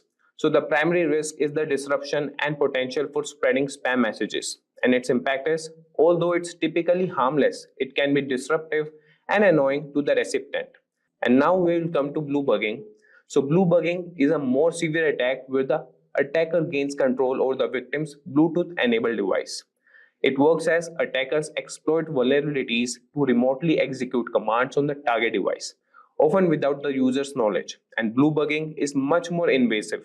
Initially, it was used to gain control over mobile phones to make calls and send messages. Over time, it has evolved to allow attackers to access and control various functions of a device, such as accessing contacts, reading messages, and even turning on the microphone to listen in on conversations. And its impact is it can lead to unauthorized access to device data, making calls, sending messages, and even eavesdropping on conversations. Now that we have covered some common Bluetooth attacks, let's take a closer look at how Bluetooth functions on Android devices. So understanding the mechanism of Bluetooth can help us identify potential vulnerabilities and better secure our devices. So let's see how Bluetooth works on Android devices.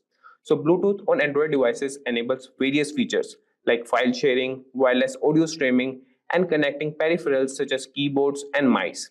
It uses short-range radio waves to establish a connection between devices.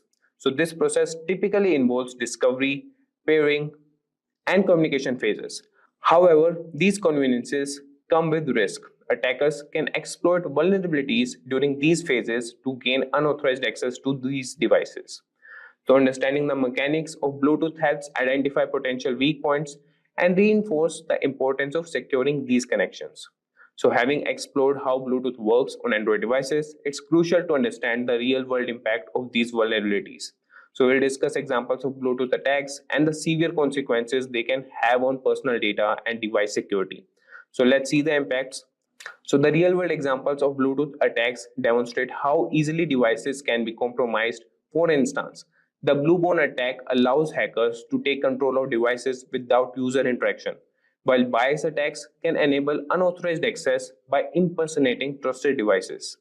These vulnerabilities can lead to unauthorized access to sensitive information, such as contacts and messages, or control over the device's functions. The consequences can be severe, including data breaches, privacy violations, and financial losses. It highlights the critical need for robust security measures to protect against such threats. Now we'll see the impacts. Number one is unauthorized access.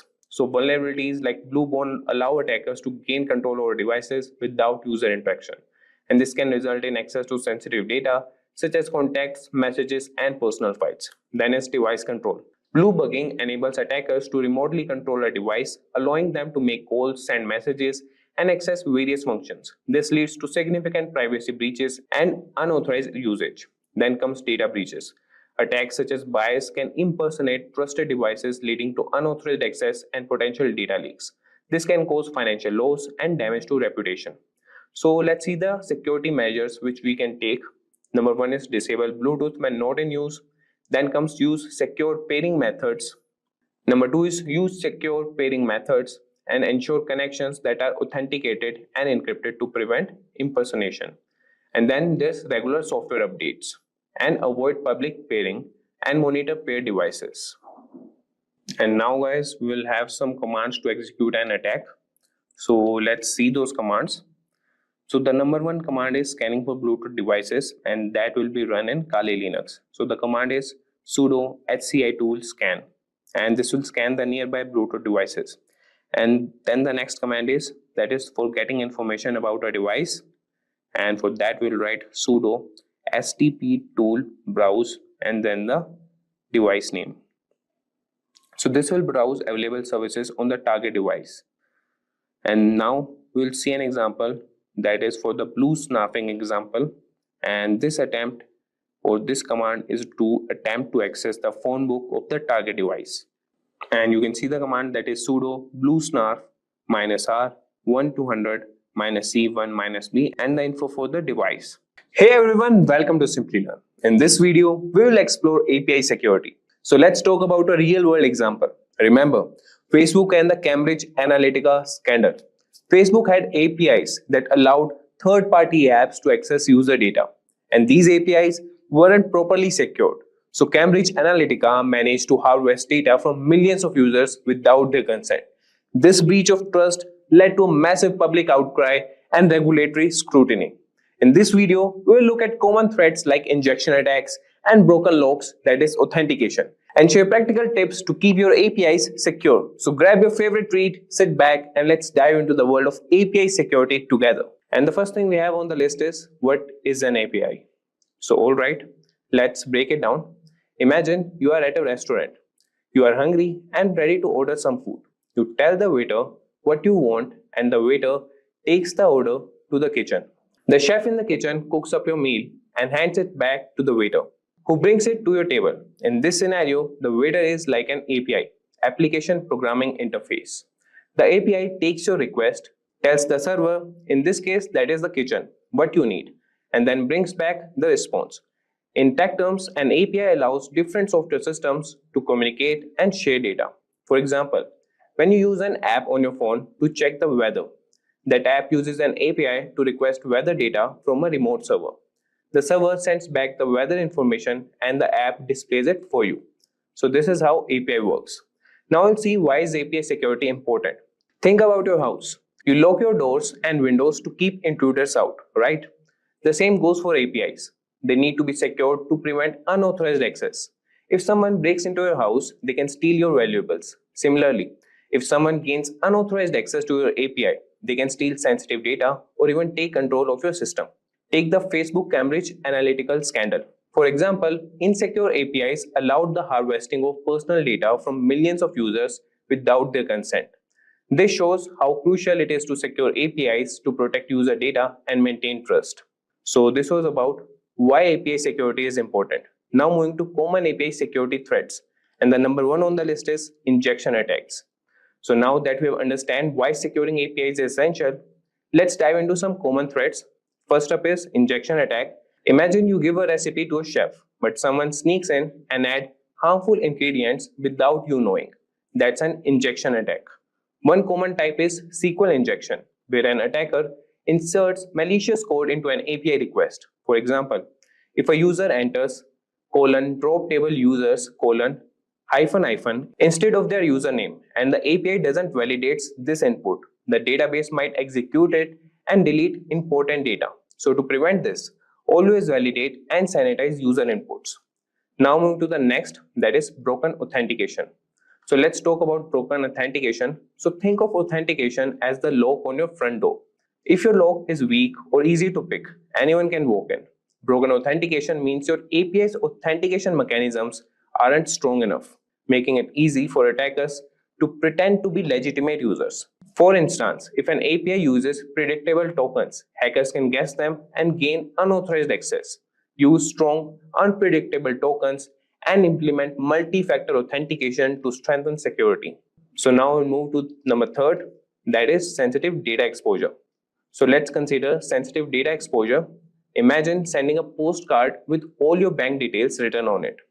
Anyone who intercepts it can read your information. Similarly, if your API sends data without proper encryption, anyone who intercepts it can see the data. For example, if an API transmits passwords in plain text, it's like handing over your secrets on a silver platter. Always use HTTPS to encrypt data in transit and encrypt sensitive data at rest. So moving to the next, that is rate limiting and DDoS attacks. So another threat to be aware of is DDoS attacks. Picture a popular store on Black Friday sale with thousands of customers flooding in all at once. The staff can't keep up and the store gets overwhelmed. That's a DDoS, that is distributed denial of service attack. Attackers flood your API with so many requests that it crashes or becomes unresponsive.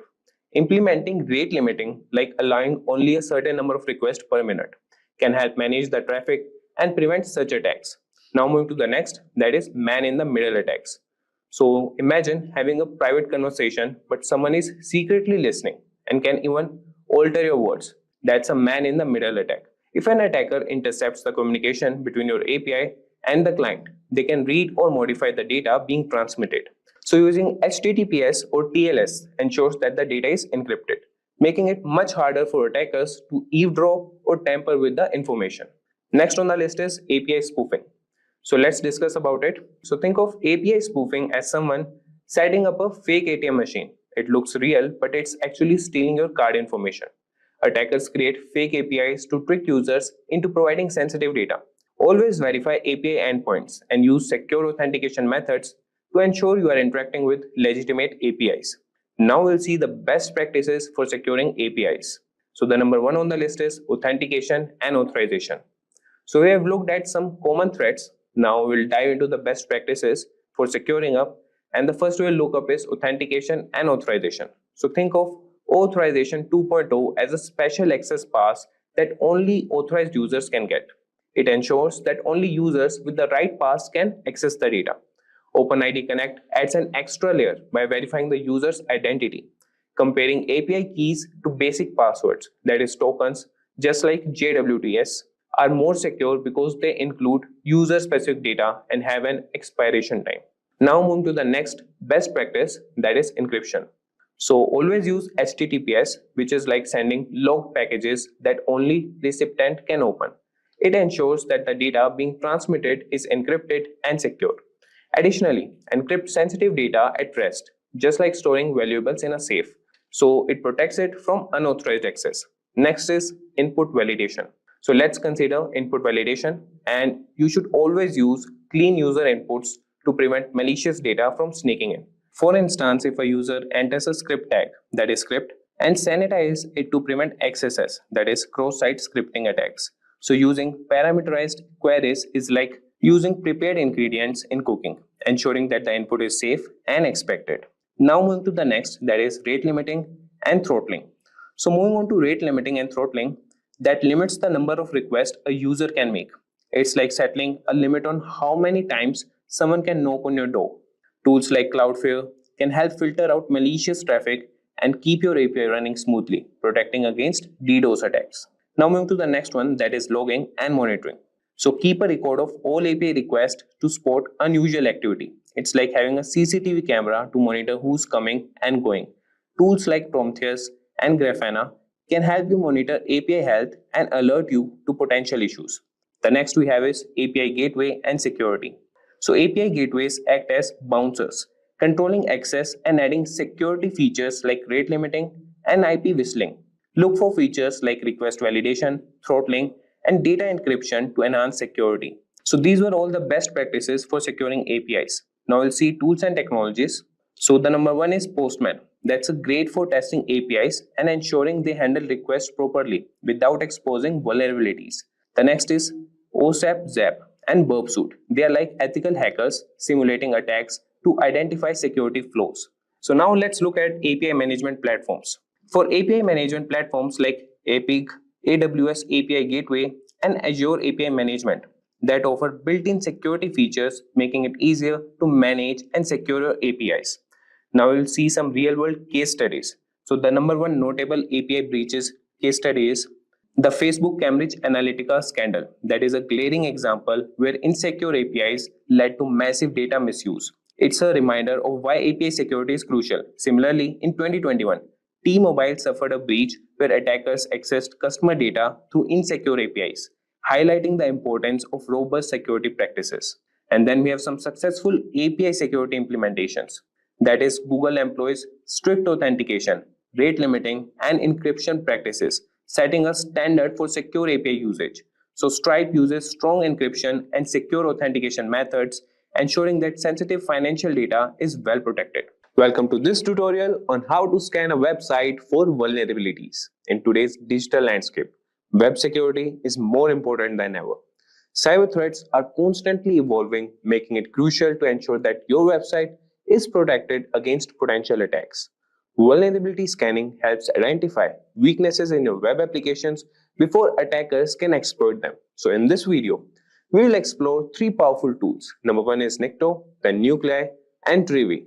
So these tools provide comprehensive scanning capabilities for various environments, including websites, network, container, images, file systems, and servers. Moreover, these tools are widely used by penetration testers, cybersecurity professionals, and ethical hackers to ensure web applications and servers are secure. So by the end of this tutorial, you will have a solid understanding of how to effectively use these tools and the particularly Nikto tool to secure your web applications. So guys, first we'll start with the tool Nikto. So this is the website or the GitHub repository that Nikto has. So just search Nikto GitHub and you will find out the GitHub repository that's just on the first ranking. Move to that. And if I tell you about Nikto, so it's a widely used tool and that is used by penetration testers, cybersecurity professionals, and ethical hackers. And it helps identify potential vulnerabilities in web applications. It was developed by Chris Sulo and is part of the open source security testing methodology manual.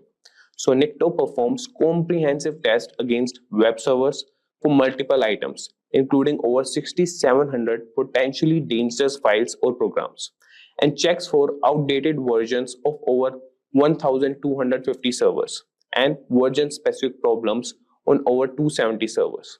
If we talk about key features of Nikto, so it has comprehensive scanning, and Nikto can detect a wide range of vulnerabilities, including server misconfigurations, default files and programs, insecure files and scripts, and outdated software versions. And it has an extensive database. Nikto uses a robust database of known vulnerabilities, which is regularly updated to include the latest security threats and issues.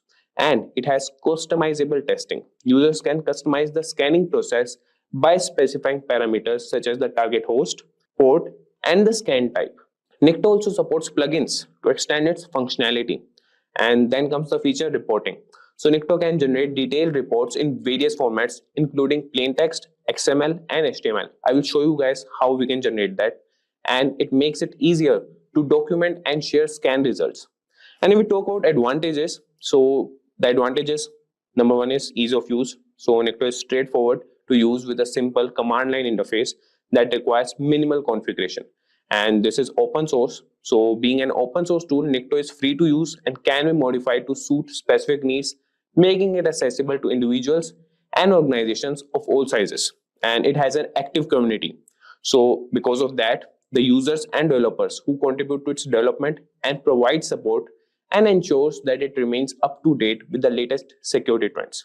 And we talk about some limitations. So it has noise generation. Nikto can generate a lot of network traffic and may trigger intrusion detection systems, that is IDS, making it less suitable for stealthy assessments. And if we talk about basic scanning, so while Nikto is great for identifying known vulnerabilities, it may not detect more complex security issues or zero-day exploits. For comprehensive security assessments, it should be used alongside other tools. So let's get started with installing it. You can find the repository and you could see here all the files, the programs they have written. And if you go in the README section, you can find the full documentation. Just click on that and you could have the whole overview, history and trivia. And it is based on the Perl language. And if you want to install on the Docker, Windows, Kali, so they have all the things. And if you want to see the usage, that would be, if you want to use it for the basic testing purpose, you can have the look here. You can use the commands. And if you want to scan multiple hosts, you could do that too. And if we get back, so this is the whole documentation. You can have a look on it. And here, most probably all the usages, you could have a look. And now we'll move to install it.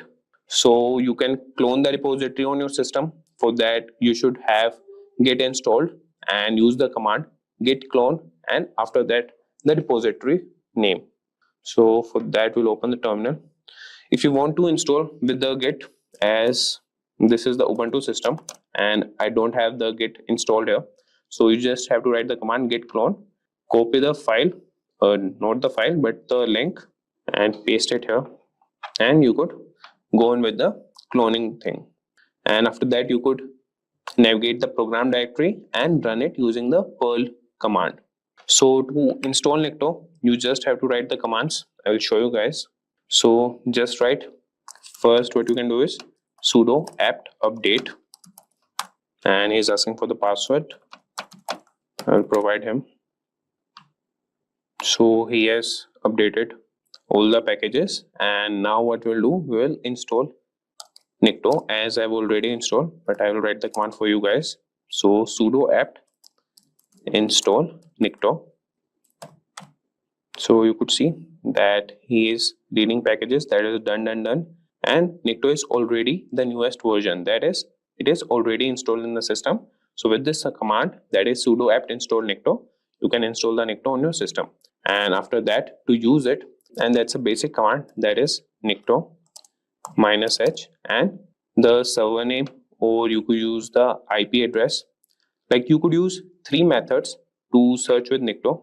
That could be IP address to scan local servers, web domain to check public websites, or SSL or HTTP websites, that is to test secure websites also. So here we will have a website, and to ensure you guys, so use this tool just for ethical use. We are not promoting it to use it for any black hat hacking purposes, and we are also using to just scan the vulnerabilities, and we won't be showing much of it as we don't promote these kind of activities. So you could see that it has started the process, that is the target IP, target host name, target port, that is 443, and the target time. So he is running. And for Ubuntu and Mac OS, you can also install it. And for the ethical considerations, always use these tools ethically and legally, and ensure you have explicit permission to scan any website or server. Unauthorized access or scanning can lead to legal consequences and damage to your reputation. So kindly have this question with you. So it's a time-taking process. So this tool works with the port number and where the website is hosted. So all these things matter for the scanning purpose or getting the vulnerabilities checked. So till then, Nikto is scanning the website. I will show you guys the NVD website. So this is National Institute of Standards and Technology, National Vulnerability Database. So this is the US government repository of standards-based vulnerability management data that is represented using the Security Content Automation Protocol. And this data enables automation of vulnerability management, security measurement, and compliance. So what vulnerabilities you are finding here, you can go on and search on here on this website, as this is the basic foundation for all these tools.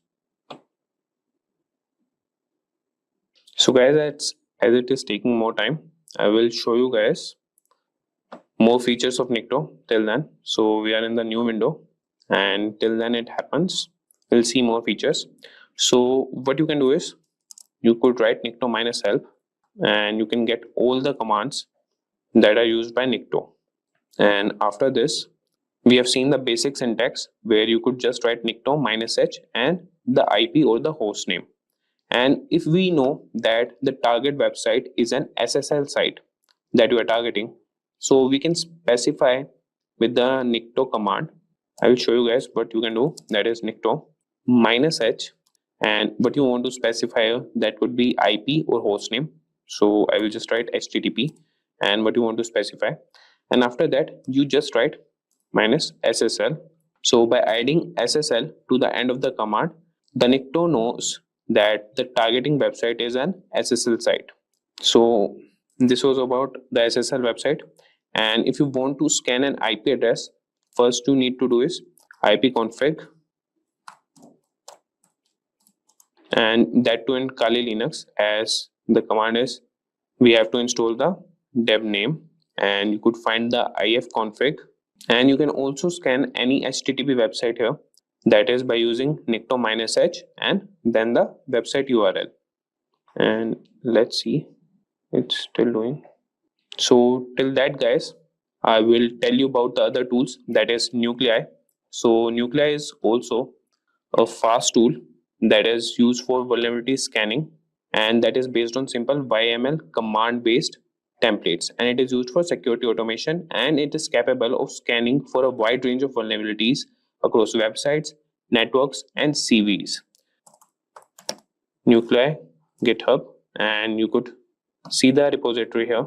And similarly, you can install the Nuclei if you want to work with Nuclei, and you could get all the information in the README section. So how it works and how you can run on your targets and how you can install it. So for installing, you would just go with this command, and how to use it, that's also same, that is nuclei -h, and then you have to write the IP or the domain name. So if we talk about its key features, so it is customizable, it uses YAML templates to define scan rules, and the performance, it is designed for speed and efficiency, and it is versatile, that scan for various types of vulnerabilities. And similarly, we have another tool, that is Trivi Scanner, or just we will move to Trivi GitHub. So Trivi is a comprehensive security scanner for container images, file systems, and Kubernetes. It identifies vulnerabilities, misconfigurations, and sensitive data.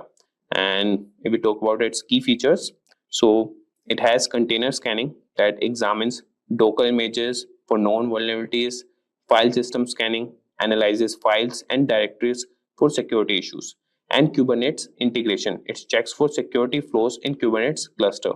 For the installation purpose, you could just move to README section, and you will find all those details, how's the general usage.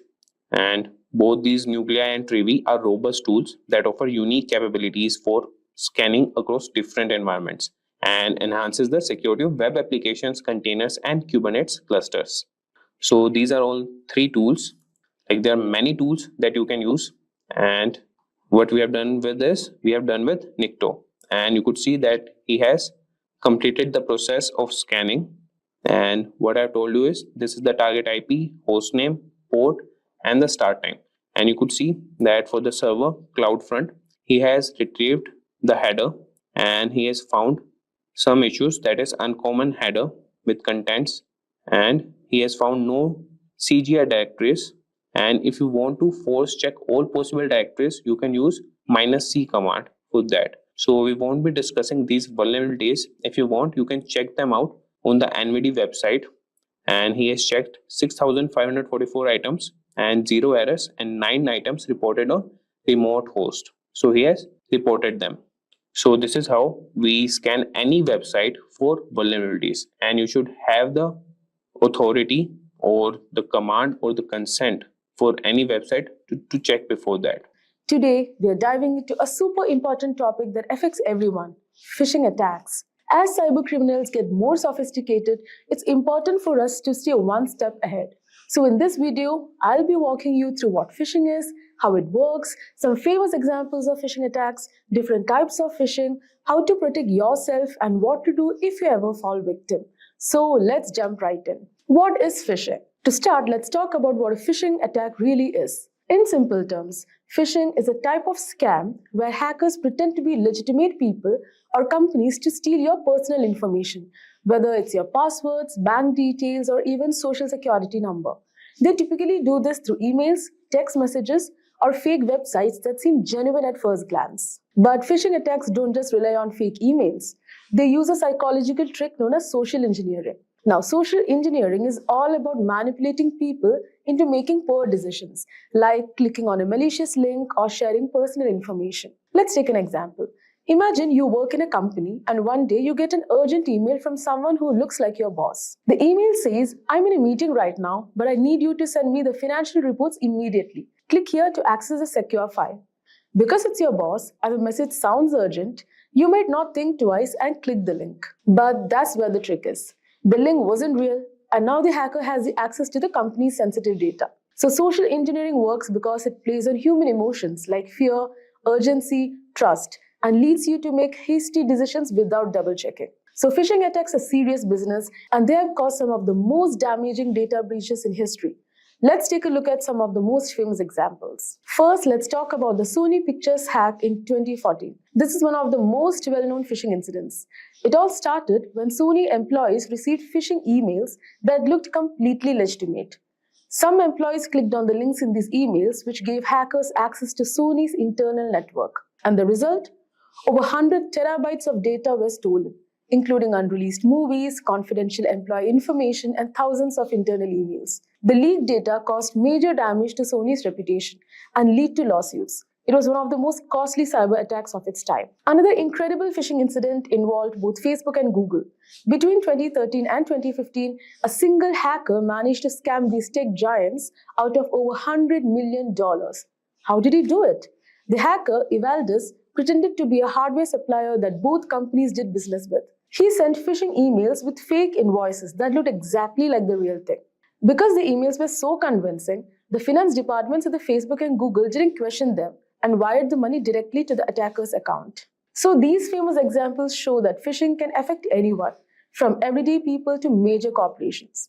So let's talk about how they work step by step when hackers actually try to steal your information. So how does a phishing attack unfold? Let's break it into easy steps. Step 1.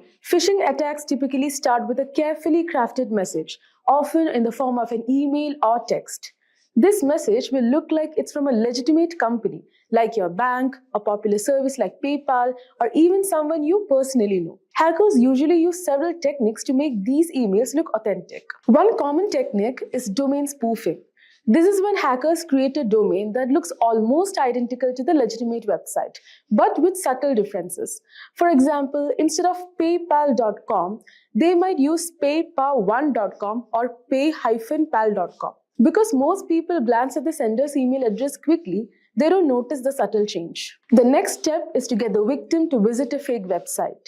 When you click on the link in the phishing email, you're often redirected to a website that looks exactly like the real thing.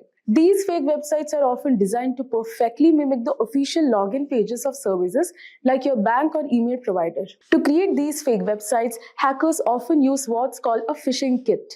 Now, phishing kits are pre-built tools that make it easy for attackers to clone real websites. The hacker then hosts the fake website on a malicious server or uses DNS spoofing, where they manipulate the DNS records to redirect users from the legitimate website to their fake version without the victim knowing. Now, once you land on the fake website, the next step is for the hacker to collect your information.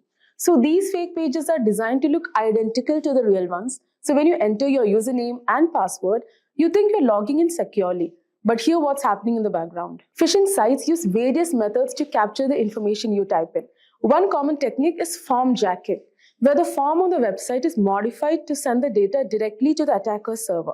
Alternately, hackers can use key logging malware that records every keystroke you make, capturing usernames, passwords, and even credit card information as you type. So to make the fake site even more convincing, attackers often secure it with a real SSL certificate. Now, this means the website might show up as secure with a padlock symbol in your browser, making you believe it's legitimate. So this is why it's important to check more than just the HTTPS in the URL. Now, once the hacker has your data, they can use it in various ways. The most common method is using your stolen credentials to log into your accounts. This is known as credential stuffing. But they can also use your personal information for identity theft, or they might sell your data on the dark web. But phishing isn't a one-size-fits-all approach. Hackers use several different types of phishing attacks, and each one is designed for a specific target or method. So now let's talk about the different types of phishing attacks. First, we have general phishing, which is the most common and broad type. So in this type of attack, hackers send out thousands or even millions of phishing emails to random people, hoping that a small percentage will fall for the scam. For example, let's say you receive an email that looks like it's from a popular company like Netflix. The email says something like, your payment method has failed, click here to update your information. You click the link and it takes you to a fake Netflix login. When you enter your details, they are sent straight to the hacker. These attacks are sent out to as many people as possible. Whoever falls for it, falls for it. It's all about volume with general phishing. Next is spear phishing. So unlike general phishing, spear phishing is much more targeted. So the attacker picks a specific individual or company and tailors the attack to that person or group. So spear phishing requires some research and planning. So it's more sophisticated than general phishing. For example, imagine you work in the finance department of a company and you receive an email from someone pretending to be the CEO. The email says, he's unable to transfer the money to the partner company and asks you to transfer it. So since it appears to be from your boss and it sounds urgent, you might be tempted to complete the transfer without questioning it. That's the goal of spear phishing. Because the email is personalized and often uses real names or insider informations, it's much easier to fall for it. So this makes spear phishing especially dangerous for businesses. Now let's talk about whaling, which is similar to spear phishing but with a bigger target. So whaling specifically targets high-ranking individuals like CEOs, CFOs, or other executives. So these attacks are often highly sophisticated because the stakes are so high. Let's say a hacker sends an email to the CFO of a large corporation, pretending to be a lawyer representing the company. So the email contains a fake warrant, asking the CFO to click a link to download important legal documents. Because it's a legal matter and appears highly official, the CFO clicks the link, which leads to malware being installed on the company's network. So whaling attacks are dangerous because they often involve larger sums of money or more sensitive information. So when high-level executives fall for these scams, the consequences can be disastrous. Next comes SEO phishing. So SEO phishing takes a different approach. So instead of targeting individuals with emails or text messages, hackers create fake websites and manipulate search engines so that these sites show up at the top of search results. So people who are searching for services or products may unknowingly click on these malicious websites. For example, imagine you are trying to log into Bank of America and you search for Bank of America login. So a phishing site could show up at the top of the result, looking exactly like the original website. You fill out the form, entering your personal and payment information. But instead of going to the bank, all of that information goes straight to the hacker. So SEO phishing works because we trust search engines to lead us to legitimate sites. Hackers take advantage of that trust by manipulating search engine algorithms to display their malicious sites. And finally, there's smishing, which stands for SMS phishing. Smishing involves sending fraudulent messages through SMS or text.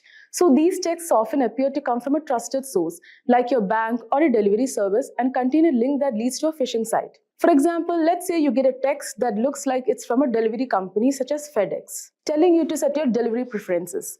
The message includes a link to do the same. When you click the link, it takes you to a fake FedEx site that asks for your name, address, and credit card information to cover delivery fees. So smishing is effective because people tend to trust text messages more than emails, especially when they are on the go and may not scrutinize the message as closely. Anyways, fortunately, there are several things you can do to protect yourself from phishing attacks. So first and foremost, always think before you click. If you get an email or text asking you to click a link, stop and think. Does this look suspicious? Hover over the link to see where it actually leads before you click. Next, don't upload personal information online.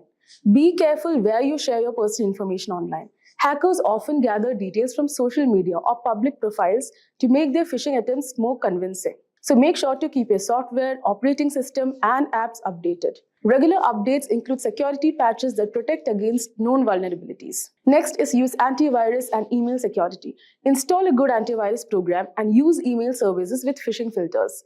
These tools can block many phishing emails before they even reach your inbox. And lastly, use a secure DNS service. This can prevent you from even accessing malicious websites, adding an extra layer of protection. Now, even with these precautions, phishing attacks can sometimes be successful. So what happens if you're already fallen a victim? Let's talk about what to do after a phishing attack. So if you realize you have fallen for a phishing attack, don't panic. There are steps you can take to minimize the damage. First, report the attack to cybercrime authorities. In many countries, there are dedicated teams that handle online fraud, and the faster they are notified, the better. Next, change the passwords for any accounts that may have been compromised. Make sure each password is unique and avoid using the same password for multiple accounts. Next, enable multi-factor authentication on your accounts. MFA adds an extra step, like a code sent to your phone, which makes it harder for hackers to gain access. And lastly, run a full malware scan on your devices.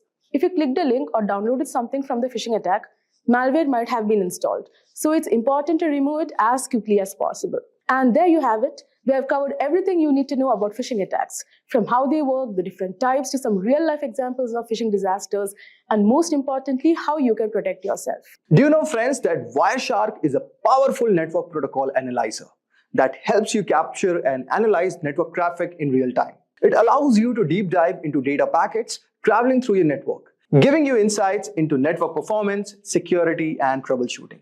In this tutorial, we'll guide you through the basics of using Wireshark, from setting up your capture environment to interpreting the data.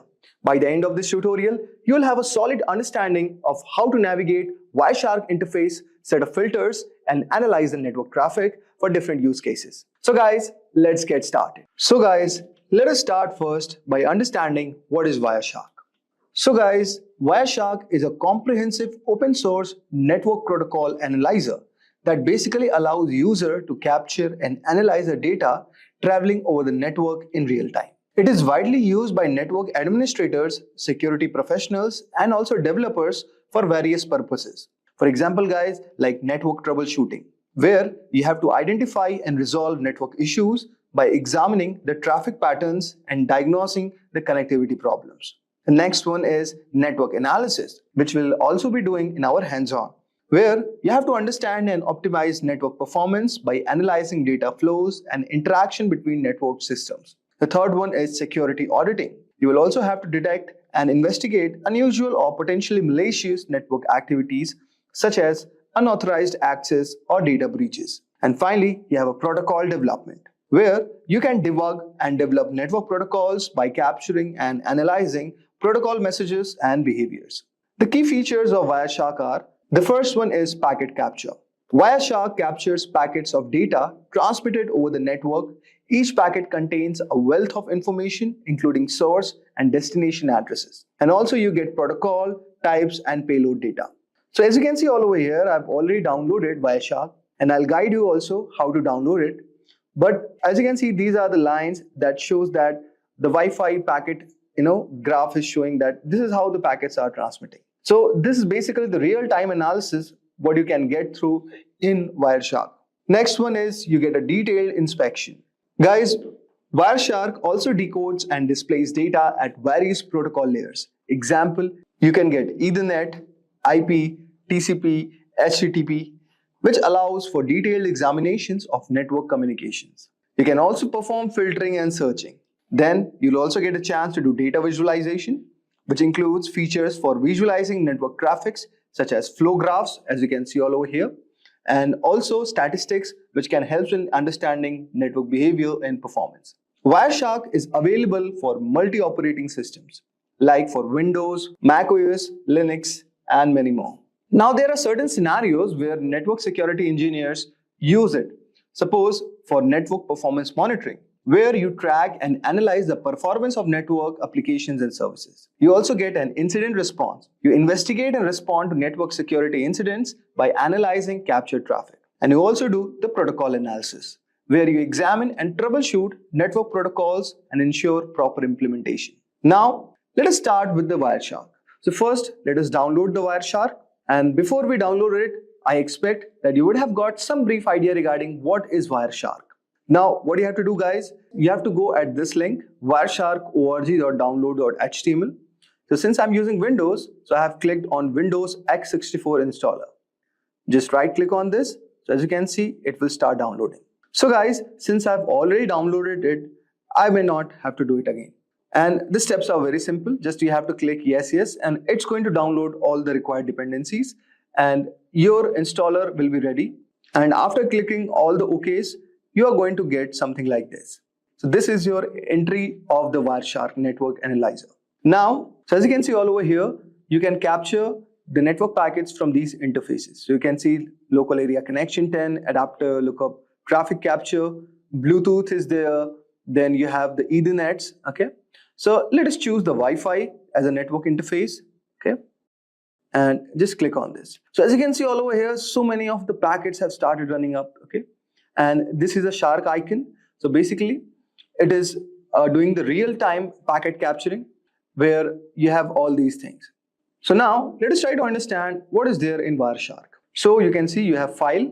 Basically, for managing files, you have open, save, export. Okay, so these kind of options are there. You can also export the TLS session keys. Okay, you can export the objects, and you can do print, quit.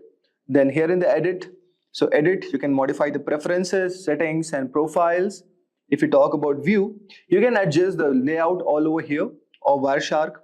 If you talk about go, you can navigate through the packets all over here. Then here is a capture. You can start or stop all over here. You can restart it. Then next is analyze. So as you can see all over here, you have display filters, display filter macros, display filter expressions, and many more. Okay. Similarly, you have statistics, okay, which helps in viewing network statistics and data summaries. Here you have telephony for using these kind of protocols, okay. Then you have wireless. Okay, then you have tools all over here, firewall, ACL rules, MAC address. Okay, and there you have the help icon. So this is a very basic overview of this application. Now, let us do some basic exercises first. So let us try to capture a traffic first. Okay, so since I've already selected our network interface as Wi-Fi, and let us restart it. So you can just go on capture and just start the restart. Okay, so this has started. Now go to your browser and just type, say, HTTP. Okay, and say bin.org is the file. So guys, this is a basic website that we have requested on our browser, and let us go to our Wireshark and stop this for a moment. So as you can see all over here, this icon shows applying a display filter. Now go all over here and type the filter, say HTTP. Okay, and you can say our filtering would be done. So as you can see here, you have the source, you have the destination, here you have the time, here you have the number, here you have the length of the packets, okay, and this is the info. Okay, so now let us do the general analysis of the Wireshark output. So as you can see all over here, the first one is HTTP requests and responses. So as you can see, this is our source. Okay, we are sending a request to the destination address with 44.219.81.240. The protocol is HTTP and the length of the packet is 480, and it is basically a GET request. Okay, so get HTTP/1.1. Now there is a reply from this destination all over here, and to the destination at our source. The protocol is still HTTP. Now the length of the packet is increased, is 887. And what we are getting, guys, all over here, that the status is 200 and it says okay. Now, as you can see, what we are getting basically an HTML file all over here. Okay. Now, similarly, we are again requesting and we are getting a JSON file all over here. Now, getting a specific JSON HTTP 1.1, and similarly, reply is coming. So as you can see, it's a to and fro motion where we are requesting to a destination, which is the browser with the protocol HTTP, and similarly, we are getting a reply from our destination. So guys, this is our device and this is the given resource we are trying to access on our browser. So basically, now we can see these are the content types, which is text HTML for the HTML structure. Okay, and also you can see all over here, this is a JSON type. Okay, and these are the type of the content we are trying to access it. Okay, and this is the request what we have done to our destination, which is the browser. Okay, with the bin.org, and it is returning a text.html file. I hope so guys, you would have got a brief idea like how you can do the general analysis of the Wireshark output. Now let us try to do one more example which will make our concepts more clear. Now guys, I will show you one more use case of this, that you can diagnose the network issues with ping and trace command. Okay, so with the help of Wireshark, this can also be done, guys. So what you need next is you can open a terminal. Okay, and just right click all over here, and now in this, what we are going to do, guys, we are going to generate an ICMP traffic. So with the help of ping command. Okay, so now what we do, we type ping, say google.com,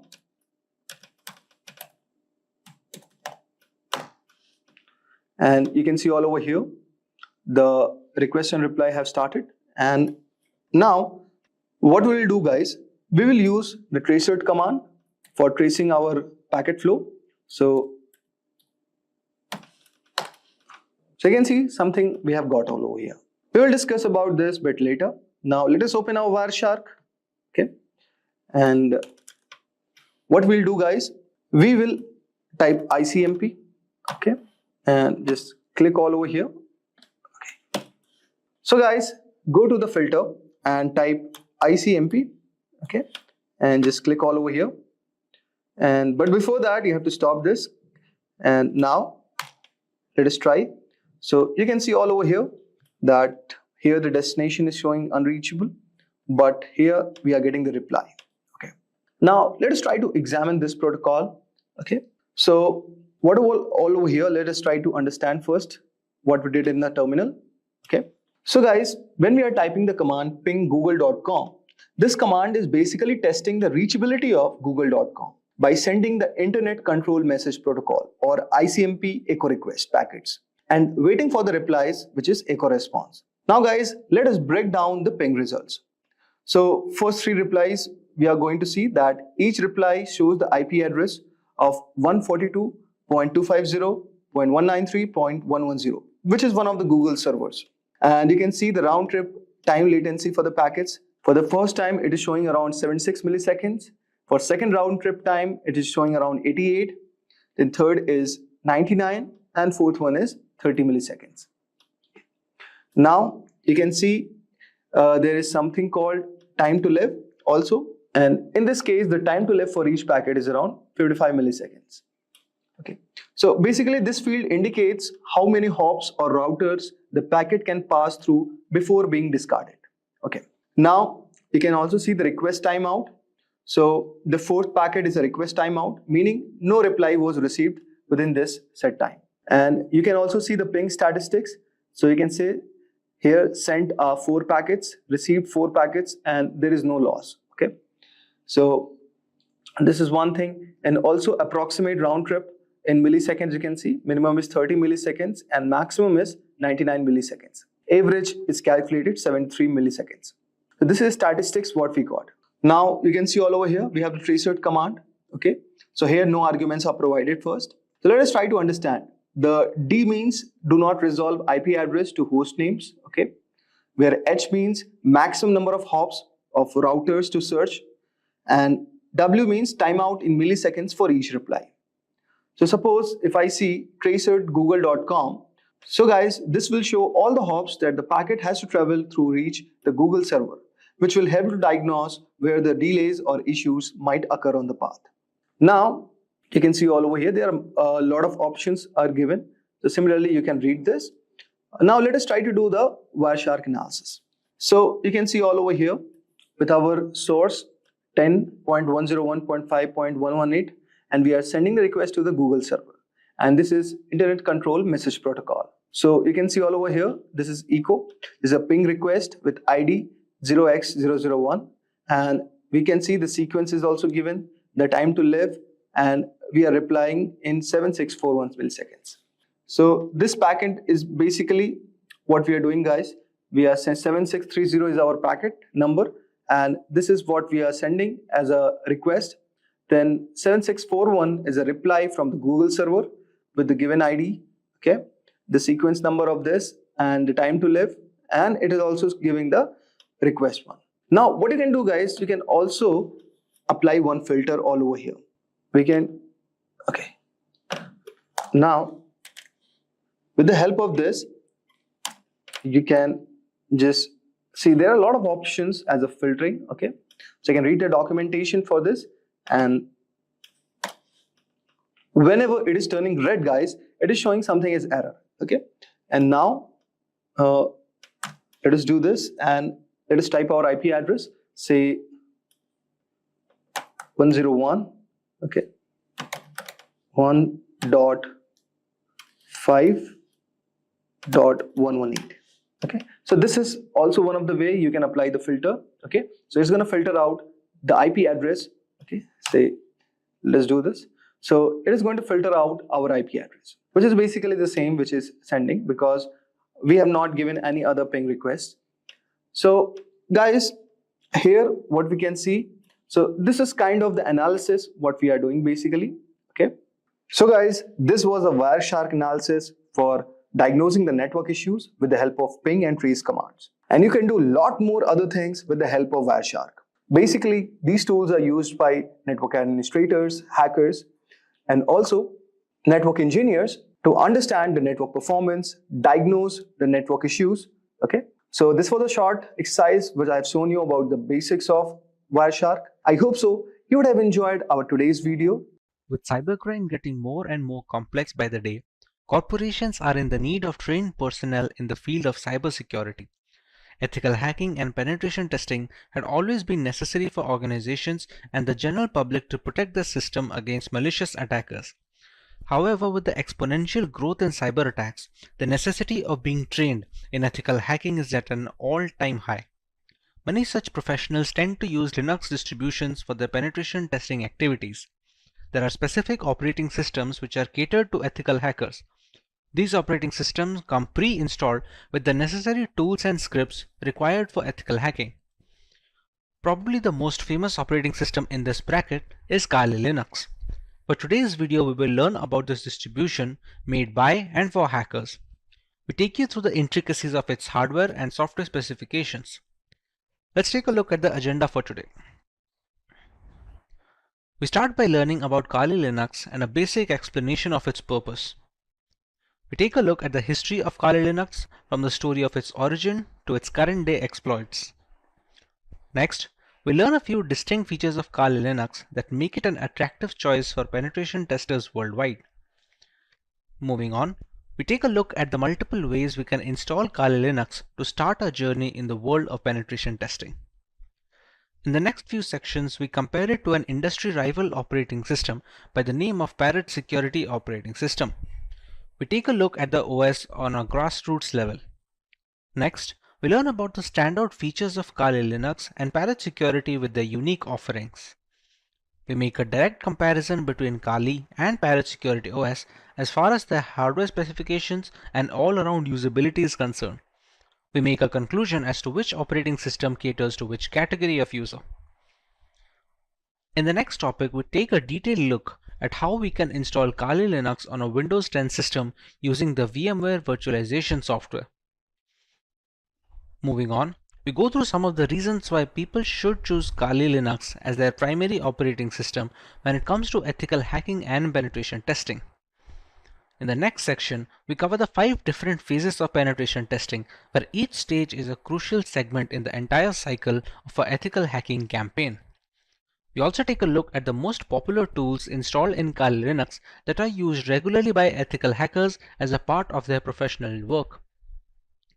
Coming to a few live demonstrations, we start by learning some Linux terminal basic commands, set up proxy chains to maintain our privacy on the internet, run a few Nmap scans to find information about our victims, use Wireshark to detect insecure browser traffic traveling through HTTP web pages, learn about Metasploit and its components, and finally use Metasploit to hack into a Windows 10 machine and grant ourselves root access or the admin access, which basically gives us the key to the entire machine. It's no secret that the majority of our internet usage is at the risk of being hacked, be it via unsafe messaging applications or misconfigured operating systems. To counteract this void of digital security, penetration testing has become the norm when it comes to vulnerability assessment. Kali Linux is an operating system that has become a well-known weapon in this fight against hackers. A Linux distribution that is made specifically for penetration testers, Kali Linux has layers of features that we will be covering in today's lesson. Let's take a look at the topics to be covered in this video. We start by learning about Kali Linux and a basic explanation of its purpose. We take a look at the history of Kali Linux from the story of its origin to its current day exploits. Next, we learn a few distinct features of Kali that make it an attractive choice for penetration testers worldwide. Finally, we take a look at the multiple ways we can install Kali Linux to start our journey in the world of penetration testing. Let's start by learning about Kali Linux in general. Kali Linux, which is formerly known as Backtrack Linux, is an open source Linux distribution aimed at advanced penetration testing and security auditing. It contains several hundred tools that are targeted towards various information security tasks such as penetration testing, security research, computer forensics, and reverse engineering. Kali Linux is a multiple platform solution, accessible and freely available to information security professionals and hobbyists. Among all the Linux distributions, Kali Linux takes its roots from the Debian operating system. Debian has been a highly dependable and stable distribution for many years, providing a similarly strong foundation to the Kali desktop. While the operating system is capable of practically modifying every single part of our installation, the networking components of Kali become disabled by default. This is done to prevent any external factors from affecting the installation procedure, which may pose a risk in critical environments. Apart from boosting security, It allows a deeper element of control to the most enthusiastic of users. We did not get Kali Linux since the first day. How did it come into existence? Let's take a look at some of its history. Kali Linux is based on years of knowledge and experience in building penetration testing and operating systems. During all these project lifelines, there have been only a few different developers, as the team has always been small. The first project was called WOPEX, which stands for White Hat Knopex. As can be inferred from the name, it was based on the Knopex operating system as its underlying OS. WOPEX had releases ranging from version 2.0 to 2.7. This made way for the next project, which was known as WAX, or the longhand being White Hat Slacks. The name change was because the base OS was changed from Knopex to Slacks. WAX started at version 3 as a nod, it carrying on from WOPEX. There was a similar OS being produced at the same time, Auditor Security Collection, often being shortened to just Auditor, which was once again using Knopex. Its efforts were combined with WAX to produce Backtrack. Backtrack was based on Slackware from version 1 to version 3, but switched to Ubuntu later on with version 4 to version 5. Using the experience gained from all of this, Kali Linux came after Backtrack in 2013. Kali started off using Debian Stable as the engine under the hood before moving to Debian testing when Kali Linux became a rolling operating system. Now that we understand the history and the purpose of Kali Linux, let us learn a little more about its distinct features. The latest version of Kali comes with more than 600 penetration tools pre-installed. After reviewing every tool that was included in Backtrack, developers have eliminated a great number of tools that either simply did not work or which duplicated other tools that provided the same or similar functionality. The Kali Linux team is made up of a small group of individuals who are the only ones trusted to commit packages and interact with the repositories, all of which is done using multiple secure protocols. Restricting access of critical code bases to external assets greatly reduces the risk of source contamination, which can cause Kali Linux users worldwide a great deal of damage as a direct victim of cybercrime. Although penetration tools tend to be written in English, the developers have ensured that Kali includes true multilingual support, allowing more users to operate in their native language and locate the tools they need for the job. The more comfortable a user feels with the intricacies of the operating system, the easier it is to maintain a stronghold over the configuration and the device in general. Since ARM-based single-board systems like the Raspberry Pi are becoming more and more prevalent and inexpensive, the development team knew that Kali's ARM support would need to be as robust as they could manage with fully working installations. Kali Linux is available on a wide range of ARM devices and has ARM repositories integrated with the mainline distributions, so the tools for ARM are updated in conjunction with the rest of the distribution. All this information is necessary for users to determine if Kali Linux is the correct choice for them. If it is, what are the ways that they can go forward with this installation and start their penetration testing journey? The first way to use Kali Linux is by launching the distribution in the live USB mode. This can be achieved by downloading the installer image file or the ISO file from the Kali Linux website and flashing it to a USB drive with a capacity of at least 8 GB. Some people don't need to save their data permanently, and a live USB is the perfect solution for such cases. After the ISO image is flashed, the thumb drive can be used to boot a fully working installation of the operating system, with the caveat that any changes made to the OS in this mode are not written permanently. Some cases allow persistent usage in live USBs, but those require further configuration than normal situations. But what if the user wants to store data permanently in the installed OS? The best and the most reliable way to ensure this is the full-fledged hard disk installation. This will ensure the complete usage of the system's hardware capabilities and will take into account the updates and the configurations being made to the OS. This method is supposed to override any pre-existing operating system installed on the computer, be it Windows or any other variant of Linux. The next alternative route for installing Kali Linux would be to use virtualization software such as VMware or VirtualBox. The software will be installed as a separate application on an already existing OS, and Kali Linux can be run as an operating system in the same computer as a window. The hardware requirements will be completely customizable, starting with the allotted RAM to the virtual hard disk capacity. The usage of both a host and guest operating system like Kali Linux allows users a safe environment to learn while not putting their systems at risk.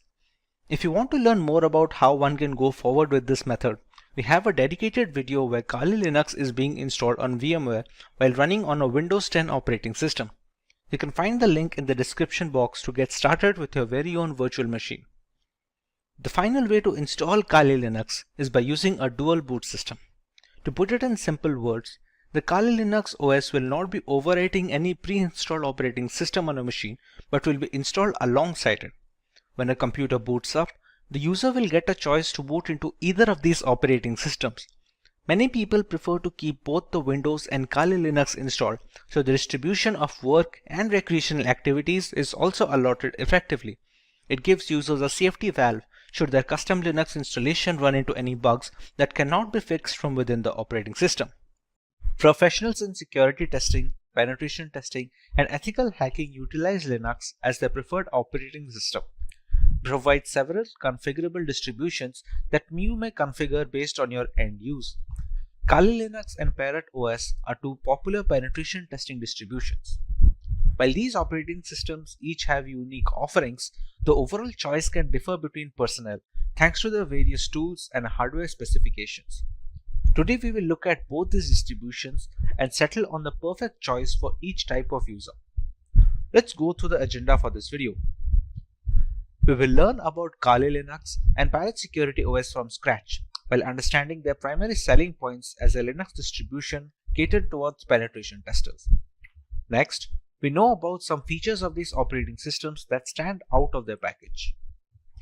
Finally, we directly compare Kali Linux and Parrot Security OS, thereby making a clear-cut conclusion on which OS is perfect on a per-requirement basis. So let's start by learning about Kali Linux from a ground level. Kali Linux, which is formerly known as Backtrack Linux, is an open source Linux distribution aimed at advanced penetration testing and security auditing. It contains several hundred tools targeted towards various information security tasks such as penetration testing, security research, computer forensics, and reverse engineering. Kali Linux is a multi-platform solution, accessible and freely available to information security professionals and hobbyists. Among all the Linux distributions, Kali Linux takes its roots from the Debian operating system. Debian has been a highly dependable and a stable distribution for many years, providing a similarly strong foundation to the Kali Linux desktop. While the operating system can practically modify every single part of our installation, the networking components of Kali Linux come disabled by default. This is done to prevent any external factors from affecting the installation procedure, which may pose a risk in critical environments. Apart from boosting security, it allows a more profound element of security control to the most enthusiastic of users. Now, let's take a look at Parrot Security Operating System. Parrot Security OS is a Debian-based Linux distribution with an emphasis on security, privacy, and development. It is built on the Debian's testing branch and uses a custom hardened Linux kernel. Parrot Security contains several hundred tools targeted towards tasks such as penetration testing, computer forensics, reverse engineering, and security research. It is seen as a generally lightweight distribution that can work under rigorous hardware and software specifications. It features a distinct forensics mode that does not mount any of the system's hard disks or partitions and has no influence on the host system, making it much more stealthy than its regular occurrence. This mode is used on the host system to execute forensic procedures. A rolling release is a paradigm in which software upgrades are rolled out constantly rather than in batches of versions in software development. This ensures that the software is constantly up to date. A rolling release distribution such as Parrot Security OS follows the same concept. It provides the most recent Linux kernel and software versions as soon as they become available.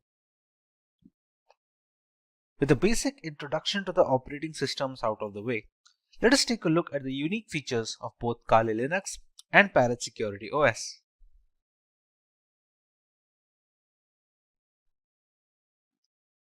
The latest version of Kali Linux comes with more than 600 penetration tools pre-installed.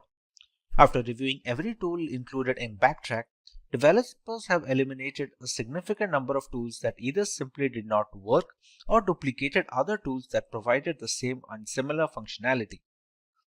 The Kali Linux team comprises a small group of individuals who are the only ones trusted to commit packages and interact with the repositories, all of which is done using multiple secure protocols. Restricting access of critical code bases to external assets dramatically reduces the risk of source contamination, which can cause Kali Linux users worldwide a great deal of damage as a direct victim of cybercrime.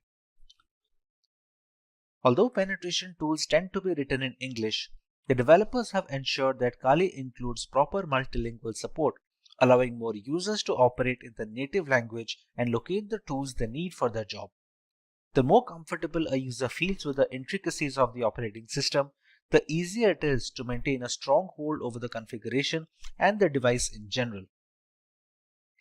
Since ARM-based single-board systems like the Raspberry Pi are becoming more prevalent and inexpensive, the development team knew that Kali's ARM support would need to be as robust as they could manage with fully working installations. Kali Linux is available on a wide range of ARM devices and has ARM repositories integrated with the mainline distribution, so the tools for ARM are updated in conjunction with the rest of the distribution. Let's take a look at some of the features of Parrot Security operating system now. Along with a giant catalog of scripts, Parrot Security OS has its own hardened Linux kernel modified explicitly to provide as much security and resistance to hackers as possible in the first line of defense. The configurations in the operating system act as the second gateway, taking care of malicious requests and dropping them off. This is particularly beneficial since should there be a scenario where the latest Linux kernel is causing some particular issue, the Parrot OS development team will most likely iron it out first before passing it on as an update. If the custom hardened kernel wasn't reason enough, Parrot Security developers managed to install more hacking tools and scripts to ensure a smooth transition for the Kali Linux users. All the tools you find in Kali are present in Parrot OS and a few extra ones for good measure. And this has been achieved while keeping roughly the same operating system size between both of them. However, it's not all productivity points for Parrot OS. They provide a choice between two different desktop environments, Mate, which comes pre-installed by default, and KDE. For those unfamiliar with Linux terminology, you can think of desktop environments as the main UI for a distribution. Being highly modular in nature, one can use Parrot Security OS while adding another desktop environment that they find appealing. While Kali Linux has only a single option, Parrot Security has provided two optimized builds with Mate Desktop and KDE Desktop. One of the primary advantages of Parrot OS over Kali Linux is that it's relatively lightweight. This implies that it takes significantly less disk space and computing power to function correctly, with as little as 320 MB of RAM required. In reality, Parrot OS is designed to operate successfully off a USB stick, but Kali Linux does not work well from a USB drive and is generally installed in a virtual machine. Parrot OS is more of a niche distribution if you're searching for something lighter than Kali Linux. Features are great, but what about performance? Real-world metrics. Let us compare both these operating systems directly with respect to their hardware specifications and usability. In the end, we can decide on what distribution is fit for each type of user.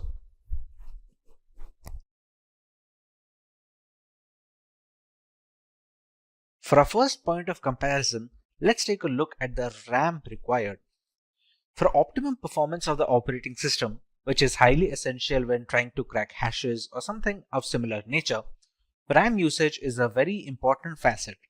While Kali Linux demands at least 1 GB of RAM, Parrot Security can operate optimally with a minimum of 320 MB of RAM.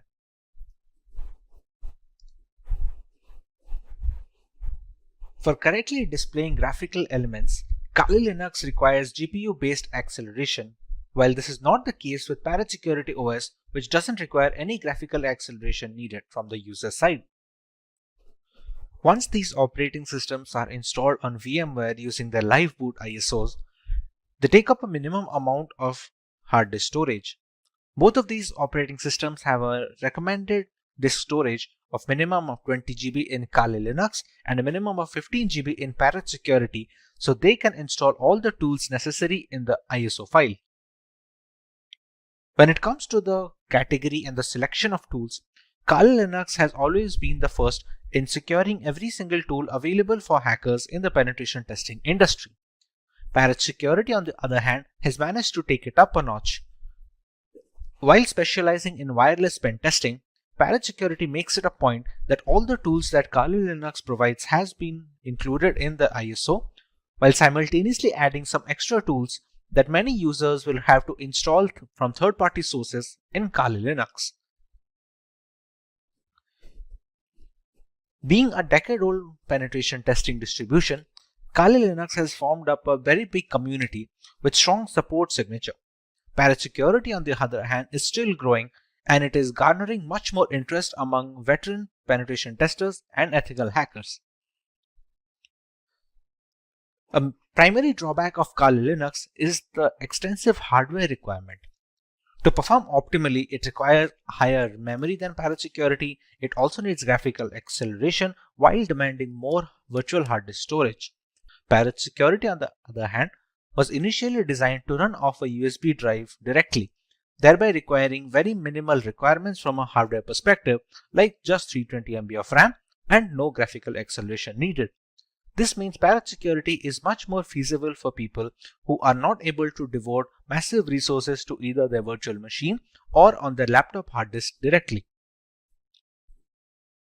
With the comparison done between both of these operating systems, let's take a look at the type of users both of these are catered to. One can go with Kali Linux if they want the extensive community support offered by its users, if they want to go with a trusted development team that have been working on this distribution since many years, if they have a powerful system which can run Kali Linux optimally without having to bottleneck performance, and if they are comfortable with a semi-professional environment which may or may not be very useful for new beginners. One can decide to go with Parrot Security if they want to go with a very lightweight and lean distribution that can run pretty much on all systems. It also has a lot of tools pre-installed, and some of them are not even present on Kali Linux. It is much more suitable for underpowered rigs where users do not have a lot of hardware resources to provide to the operating system, and thereby it is much more feasible for people with underpowered laptops or no graphical acceleration.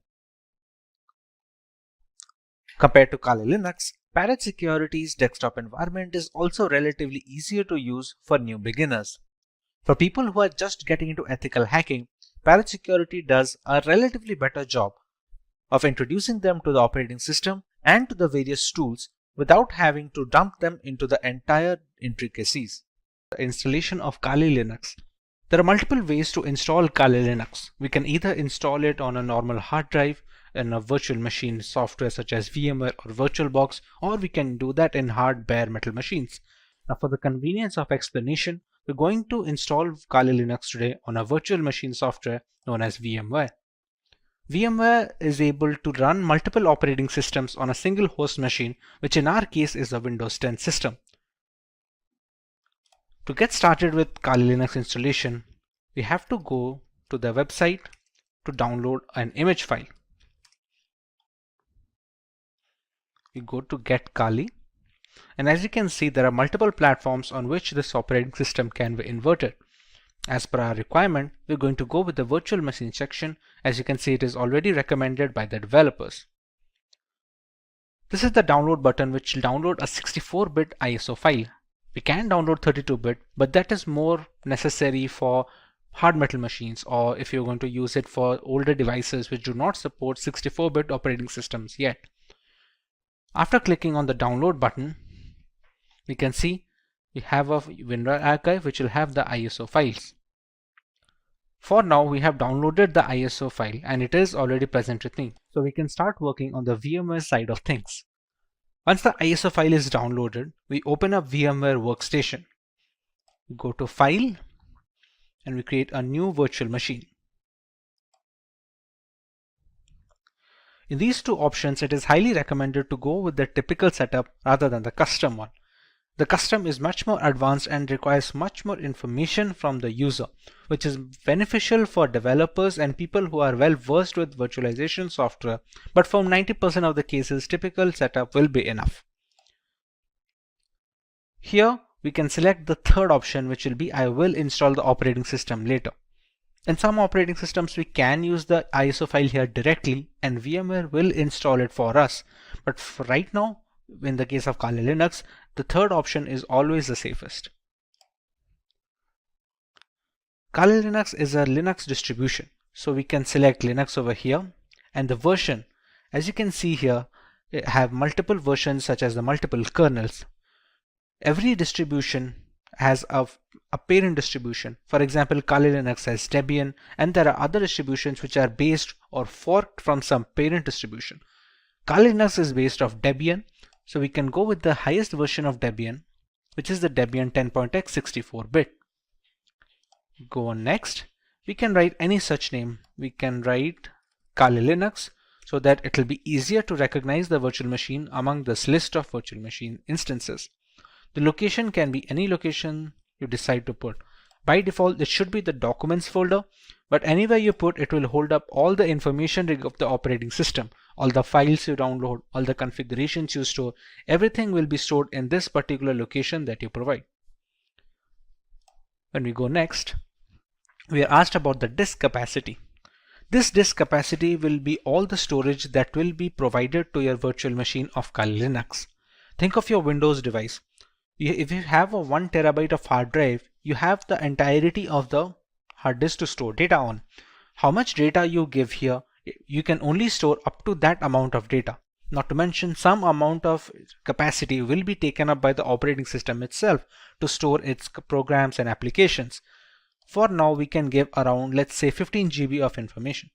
Or if the recommended size for Debian is 20, you can just go ahead at 20. It depends all on the user case. If you are going to use it extensively, you can even go as high as 50 or 60 GB if you have plans to download many more applications and perform multiple different tests. Another option we get over here is storing virtual disks as a single file or storing them into multiple files.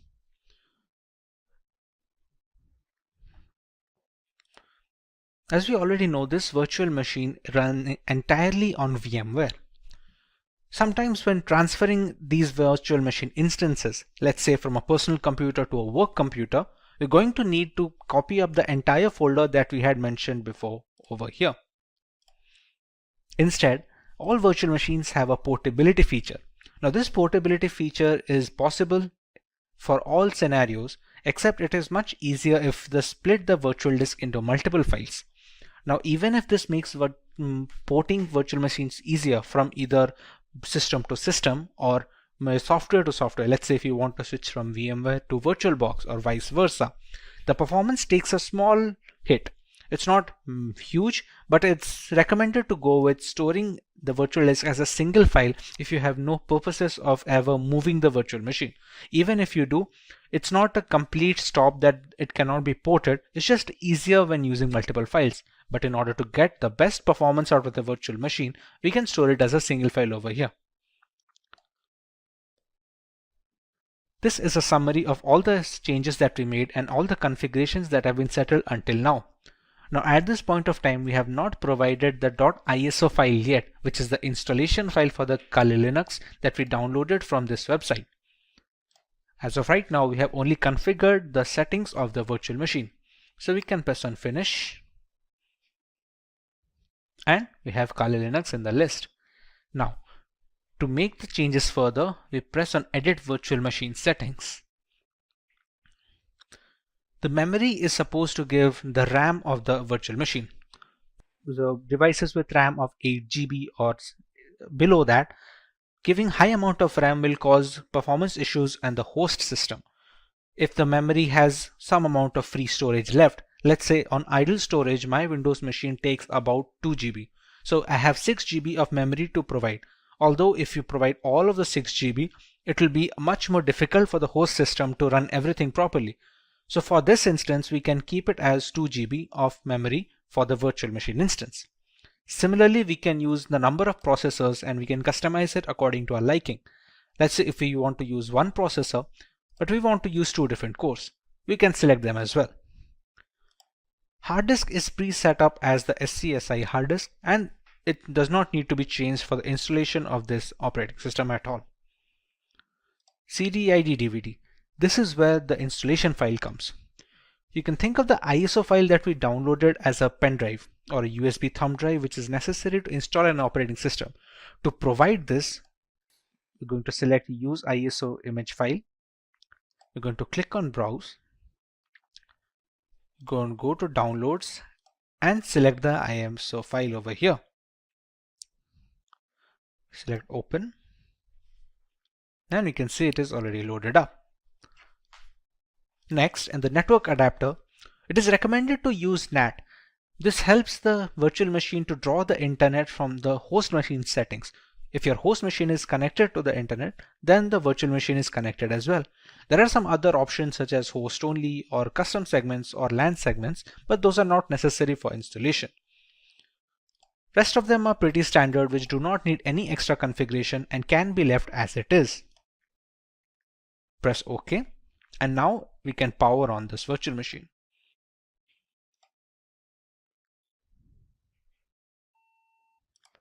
In this screen, we can choose how we want to proceed with the installation. We have a Start Installer option over here. So we're going to press Enter on that.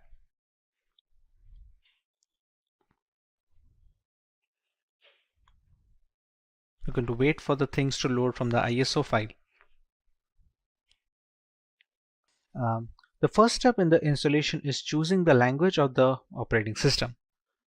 For this, we can go with English as standard. This is a location. This will be used for setting up the time and some of the internal settings which depend entirely on the location of the user. So for this, we're going to go with India. Configuring the keyboard, it's always recommended to go with the American English first.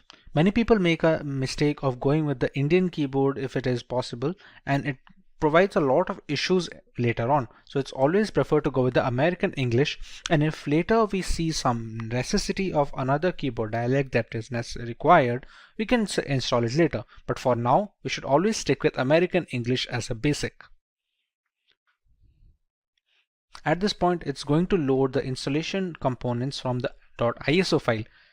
It is a big file of 3.6 GB, so it has a lot of components that need to be put into the virtual machine, which can also be used to detect hardware.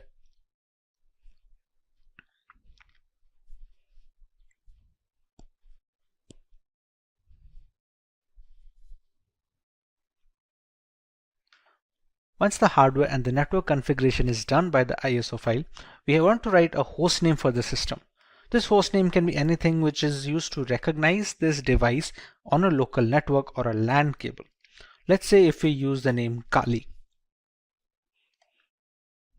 Domain name, we can skip it for now. It's not necessary as such for the installation. This is the full name for the user. Let's say we can provide the name as Simplilearn as a full name. Next, we're going to set up a username. This username is going to be necessary to identify the user from its root accounts and the subsequent below accounts. For now, we can give it as something as simply123. Now we have to choose a password for the user. Now remember, since this is the first user that is being added onto this newly installed operating system, it needs to be a password for the administrator. We can use whichever password we like over here and use the same password below and press on continue. At this point, it's going to detect on the components on which the operating system can be installed. Like here, there are multiple options like the use entire disk can set up LVM, use entire disk can set up encrypted LVM. For newcomers, it is recommended to just use the first one, since LVM encryption is something that you can learn afterwards when you're much more hands-on with the Linux operating system. For now, we're going to use the use entire disk guided installation and press on continue. When we set up the virtual machine on VMware, we had set up a disk capacity that we gave up as 20 GB. That is the hard disk which is being discovered here. Even though it is a virtual disk, on VMware it acts as a normal hard disk on which an operating system can be installed. So we select this one and press on continue. Here there is a multiple partition system. All the operating systems that are installed have different components. One is used for the keeping of the applications, one for the files, other for the RAM management and other things. For newcomers, it is always recommended to keep it in one partition. And we're going to select that and press on continue. This is just an overview of the partition it's going to make. As you can see, it has a primary partition of 20.4 GB and a logical partition of 1 GB used for swap memory. Now these kind of naming can be confusing for people who are not well versed with Linux operating systems or in general virtualization. But for now you can go ahead and press on continue, as this will be fine. We can press on finish partitioning and write changes to disk and continue. It's just a confirmation page. As you can see, it's wrote that SCSI3 is our virtual hard disk of 20 GB disk capacity. We write the changes to the disk, we press yes and click on continue. At this point the installation has started. Now this installation will take a while depending on the amount of RAM provided, the processors provided, and how quickly the performance of the system is being hampered by the host machine. On quicker systems this will be rather quick, while on the smaller ones this will take a while. Since this is going to take some time to install, as it is being run on a virtual machine with only 2 GB of RAM, we're going to speed up this part of the video so we don't have to waste any more time just watching the progress bar.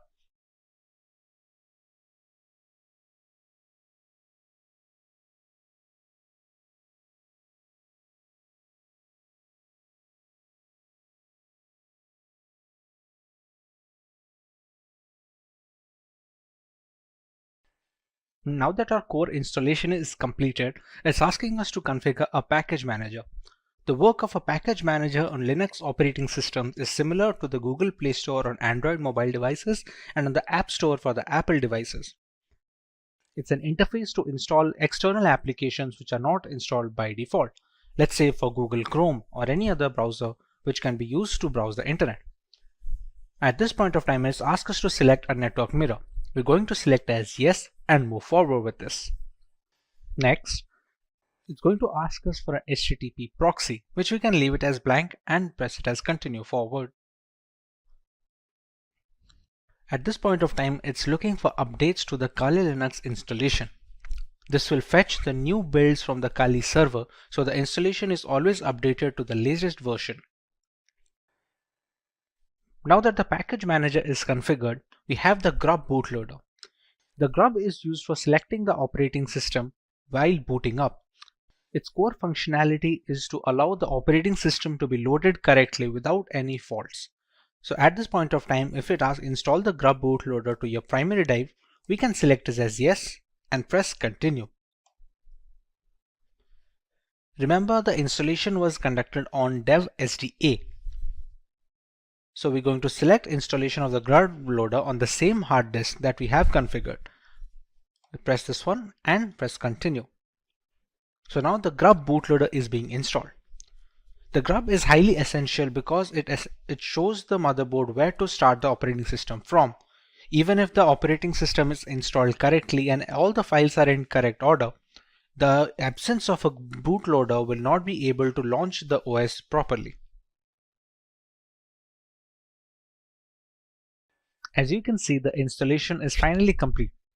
So now we can press on continue and it's going to finalize the changes.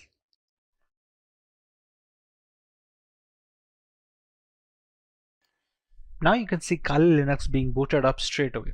It doesn't check for the ISO file anymore since the operating system is now installed onto the virtual hard disk storage that we had configured before.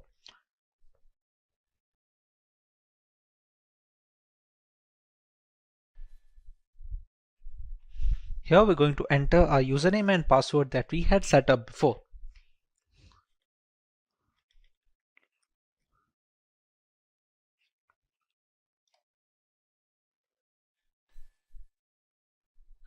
And we have the Kali Linux system booted up.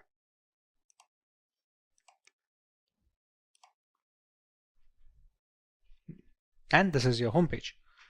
We can see the installed applications over here, which are being used for penetration testing by multiple security analysts worldwide. All of these come pre-installed with Kali Linux, and others can be installed using the apt package manager that we had configured.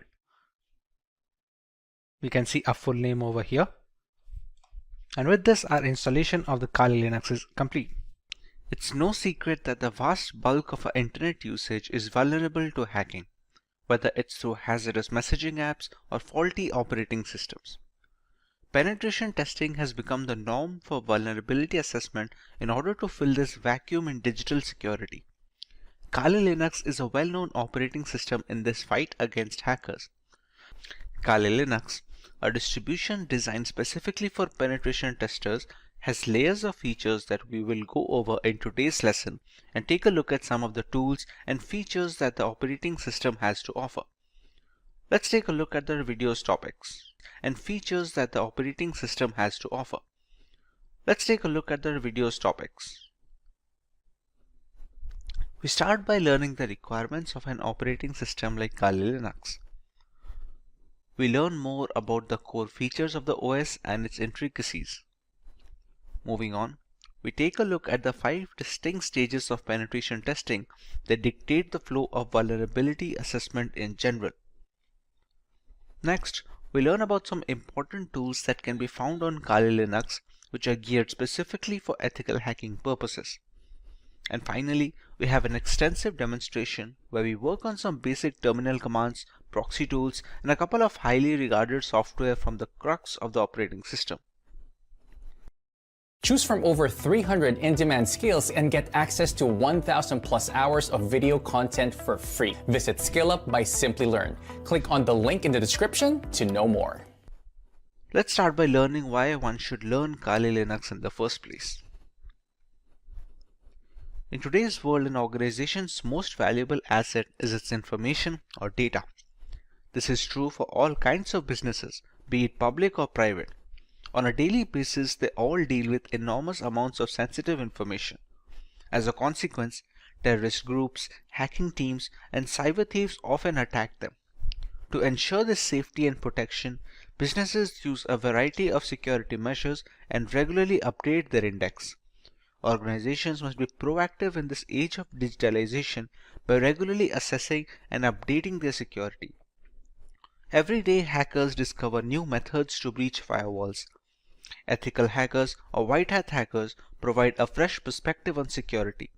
They conduct penetration tests to validate security measures. Generally, they will penetrate your networks and give you relevant information about your security posture. Once an organization has this knowledge, it may upgrade its security procedures accordingly. The latest version of Kali Linux comes with more than 600 penetration tools pre-installed. After reviewing every tool that was included in Backtrack, developers have eliminated a great number of tools that either simply did not work or which duplicated other tools that provided the same or similar functionality. Occasionally, when conducting penetration testing or hacking, we must automate our activities since there may be hundreds of conditions and payloads to test, and manually examining everything is time-consuming. To improve our productivity, we utilize tools that come pre-packaged with Kali Linux. These tools not only save us time, but also accurately capture and process the data. The Kali Linux team is made up of a small group of individuals who are the only ones trusted to commit packages and interact with the repositories, all of which is done using multiple secure protocols. Restricting access of critical code bases to external assets greatly reduces the risk of source contamination. Although penetration tools tend to be written in English, the developers have ensured that Kali includes true multilingual support, allowing more users to operate in their native language and locate the tools they need to do for the job.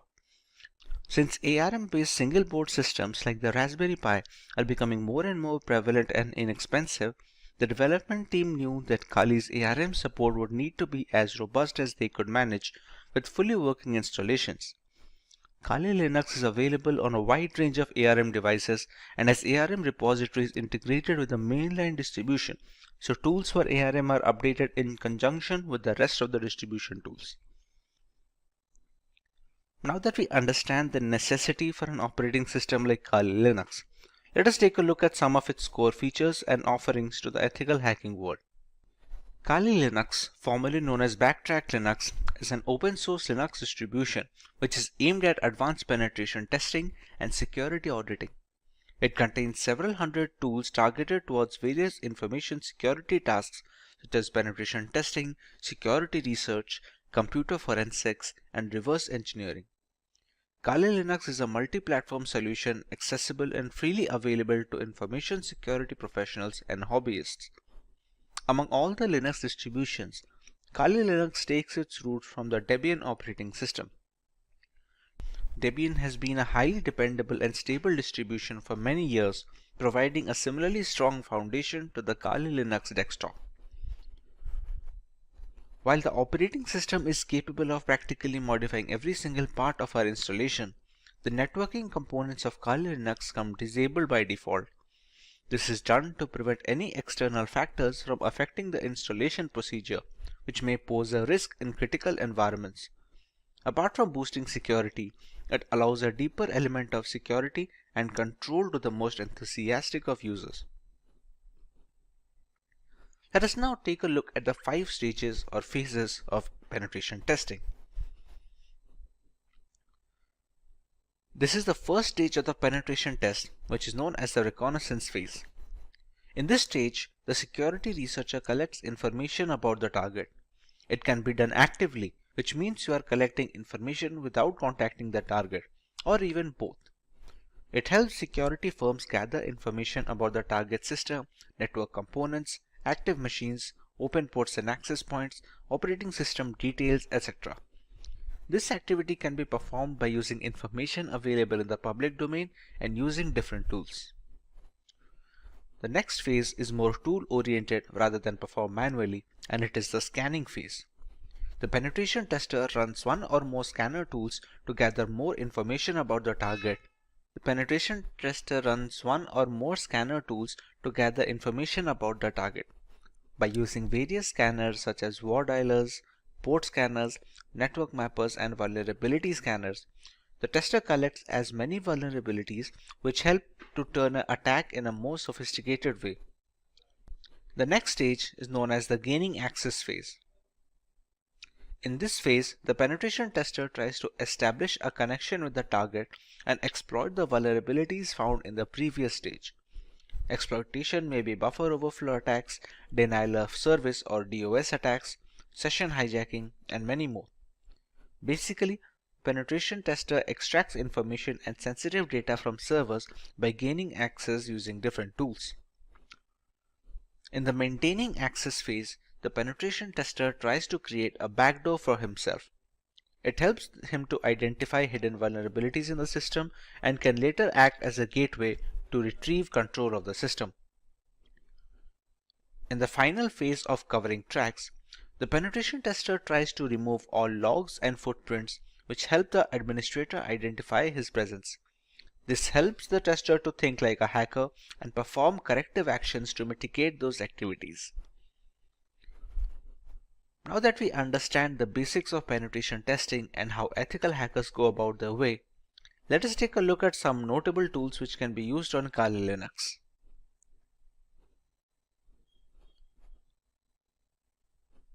At the top of the chain lies Nmap. Nmap is a free and open source utility port scanner which can be used for network discovery and security auditing. Many systems and network administrators also find it useful for tasks such as network inventory, managing service upgrade schedules, and monitoring host or service uptime. It is most beneficial in the early stages of ethical hacking, where a hacker must figure the possible entry point to a system before running the necessary exploits, thus allowing the hacker to leverage any insecure openings and breach the device. It's a part of the scanning phase of the penetration testing. Nmap uses raw IP packets in novel ways to determine what hosts are available on the network, what services these hosts are offering, what operating systems they are running and their versions, what type of packet filters and firewalls are in use, and dozens of other characteristics. It was designed to rapidly scan large networks, but works fine against single hosts as well. Since every application that connects to a network needs to do so via a port, the wrong port or server configuration can open a can of worms which lead to a thorough breach of the system and ultimately a fully hacked device. Next on the list we have Metasploit. The Metasploit framework is a very powerful tool that can be used by cybercriminals as well as ethical hackers to probe systemic vulnerabilities on networks and servers. As a part of the third stage of penetration testing, it's an open source framework which can be easily customized and used with most operating systems. With Metasploit, the ethical hacking team can use a ready-made or custom code and introduce it into a network to probe for weak spots. As another flavor of threat hunting, once these flaws are identified and documented, the information can be used to address systemic weaknesses and prioritize solutions.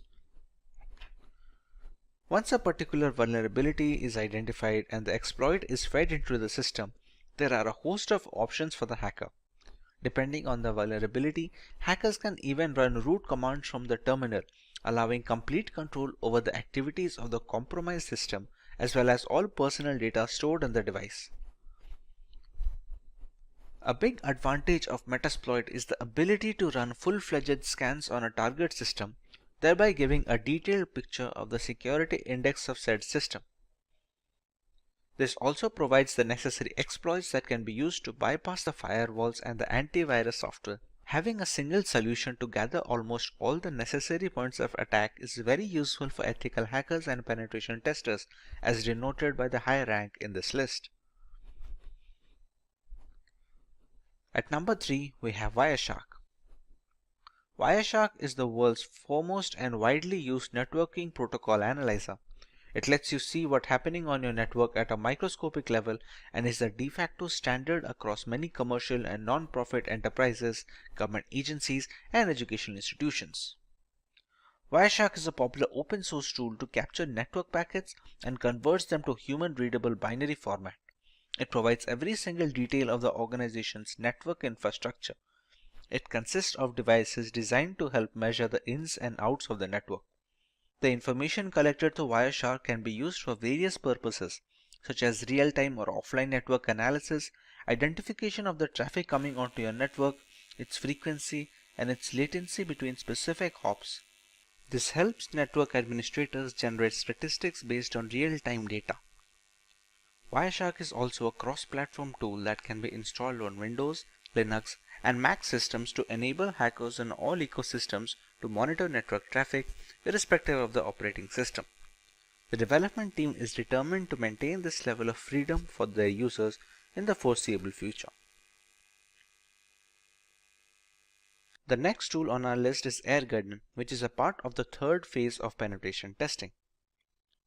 This is a multi-use bash script for Linux systems to hack and audit wireless networks like our everyday Wi-Fi router and its counterparts.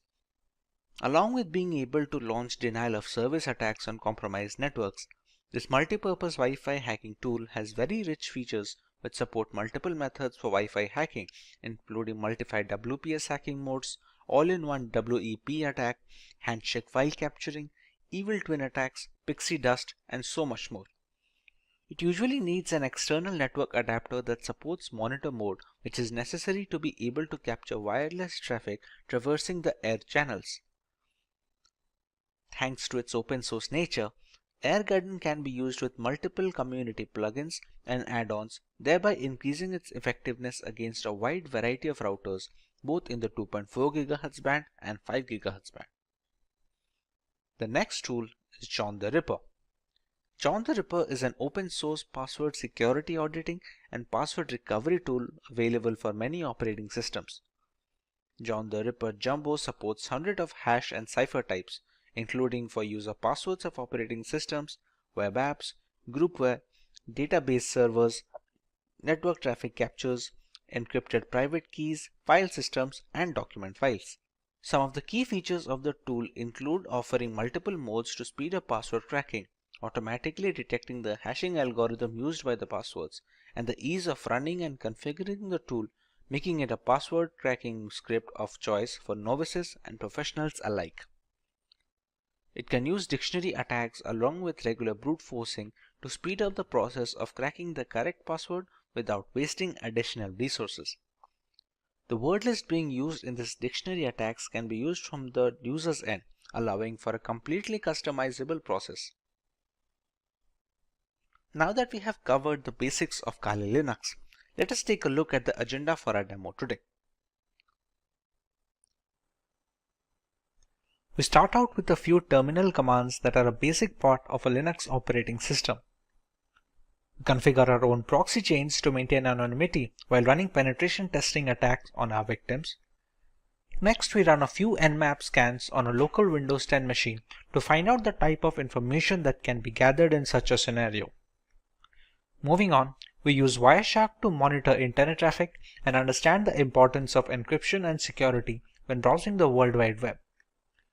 Next, we learn about Metasploit and its various applications in the line of vulnerability assessment of a device. And finally, we use Metasploit to take root access of a fully updated Windows 10 computer system. Let's begin with some terminal basics on Kali Linux.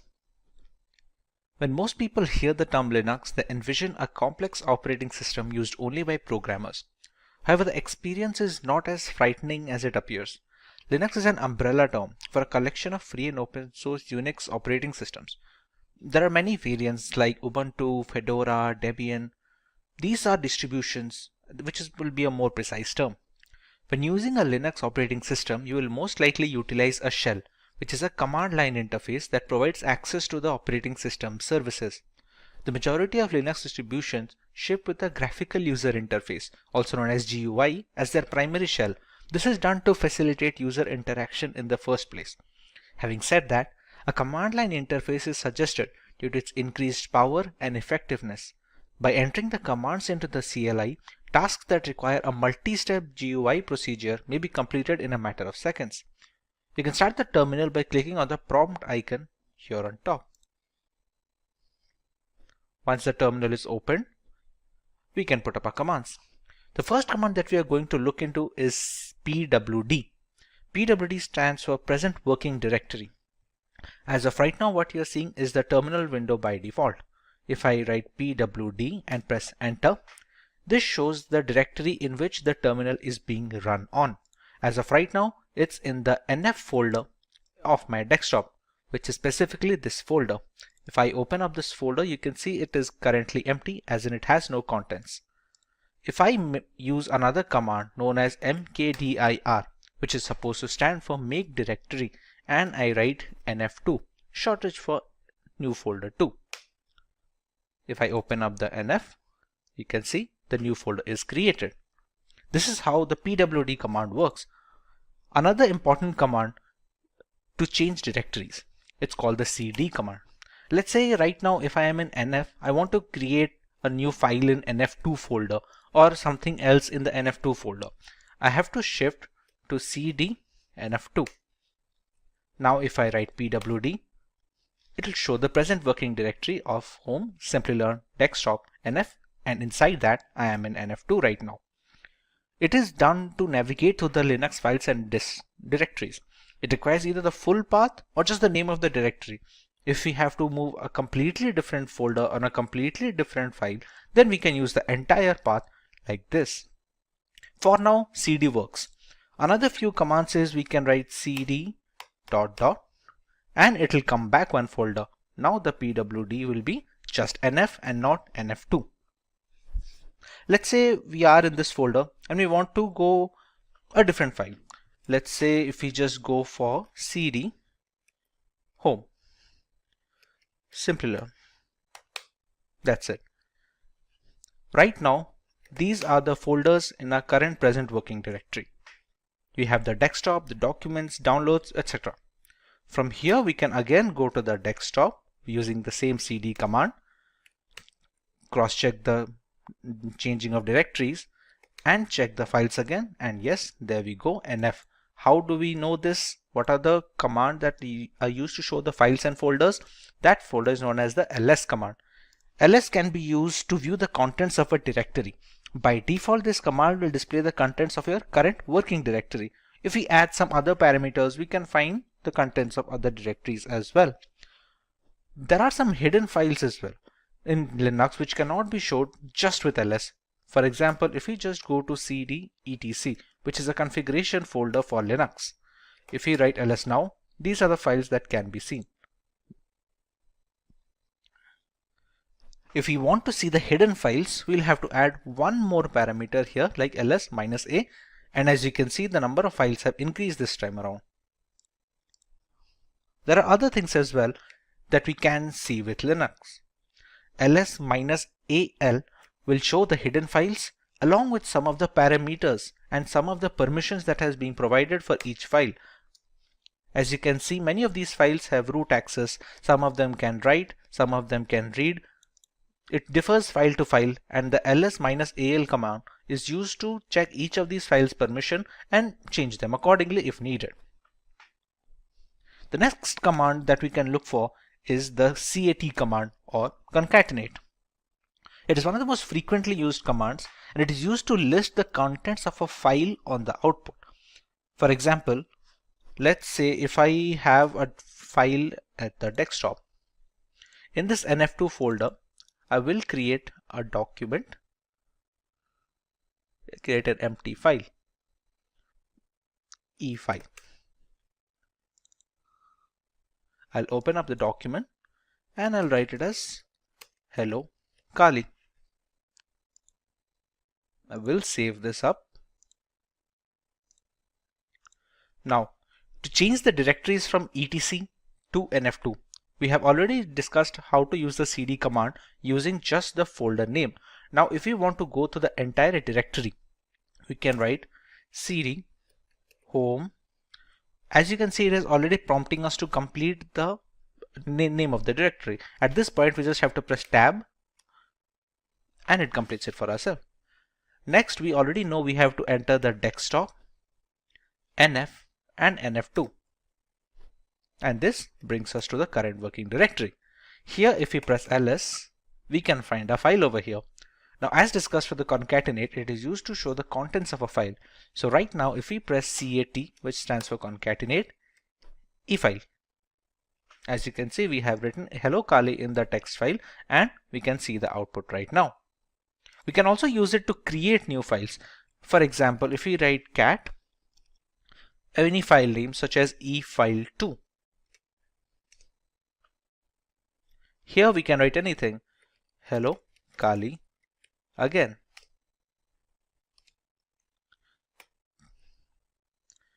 Once we press Ctrl C here, we can check e-file2 and we have hello Kali again printed over here. We can see the same using the concatenate command as well.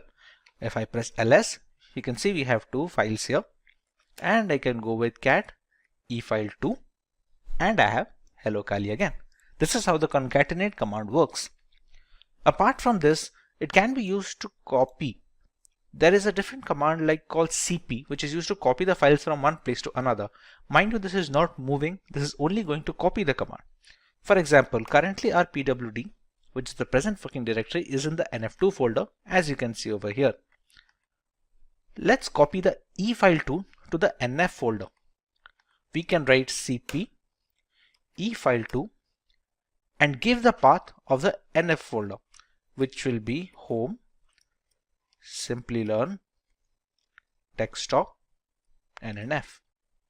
Now if I press ls, I'll find both the files in nf2 since I copied.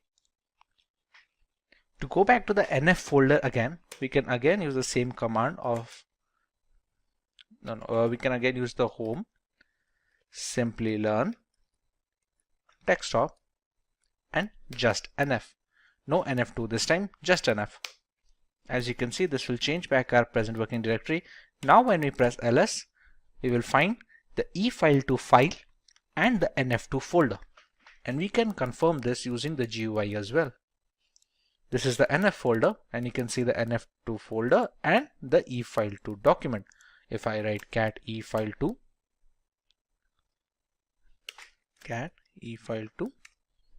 we can see the contents of the file. Now this can be done using moving as well. For example, if I go to cdnf2, which is the inside folder, it has both the document files like e-file and e-file2. Let's say I want to move the e-file completely from nf2 to nf1. Instead of writing cp, the command I'm going to use is mv e-file, and again give the path of the folder into which I have to copy, which will be again home, Simplilearn, desktop, and nf. As you can see, the contents of the nf2 have appeared here, and e-file has been moved from nf2 to nf. This is the nf2, and we don't find e-file here anymore. If we press cd dot and we go back to nf ls right now, and we can find both the files, e-file that we moved and e-file2 that we copied from the nf2 folder. So this is how copying and moving will work using the terminal. Now this is just a simple one-line statement that might take a couple of clicks when using GUI. This is why the command line interface is considered to be much more streamlined for Linux operating systems. Another very important command for Linux operating system is the sudo command. Sudo is short for super user do. The command enables you to perform tasks that require administrative or root permissions. You can think of it as how we run programs as administrator on Windows systems. It is not advisable to use this command for daily use because it might be easy for an error to occur, and the permissions of root are very intricate. So new beginners are advised to use the sudo command only when absolutely necessary. For example, sudo su. With this command, I am giving this terminal a root permission. This su stands for this user. At this point, it's going to ask for my admin password. Once I enter my password, and I now have root access. Note how the password that I entered did not show up here. This is a security measure to prevent people from snooping on your root password, which is the end game of all this operating system. As you also can see, the symbol changed. If the dollar symbol is showing, it shows as a standard user. When you switch to root, you can easily see a hash symbol.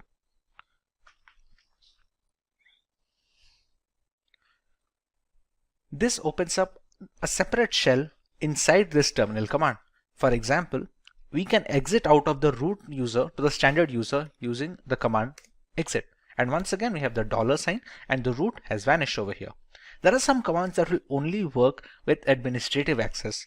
For example, when updating the Kali Linux system, we have to use apt update. As you can see, it says problem unlinking the file because permission denied. Now let's try this using sudo apt update. As you can see, it is updating the package repositories which work as the software installed on the system. This can be done using either writing the sudo command every time we want to perform a root access, or we can just write sudo su once and write apt update alone. The fetching is complete over here. For the second example, let's say I just write sudo su, and this time it's not going to ask me the password because at this current terminal process, I've already provided the root password once and it is in memory right now. Now, when we used to update the system, we had to write sudo apt update. That was because we were running it as a standard user.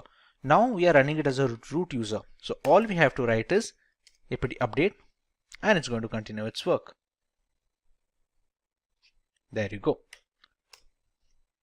Another command that can be useful is the ping command.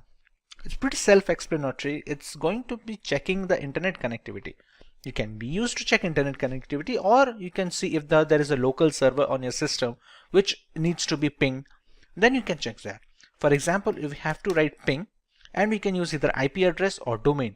Let's say if we want to check that if we can access google.com using this Kali Linux installation or not, we can write ping google.com. And you can see it shows the bytes being sent and received and how much time it took to take up the request. This can be done for local systems as well. For example, this installation of Kali Linux is being run on a virtual machine. Once this machine is running, I still have my host machine running over here, the IP address of which is 192.168.29.179. If I try to ping this from here,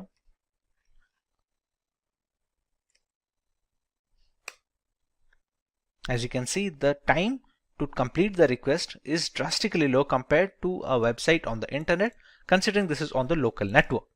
This is how the ping command is worked, and it can show you what kind of packages are transmitted, how many are received, if there was any kind of packet loss between the connection window, and other details.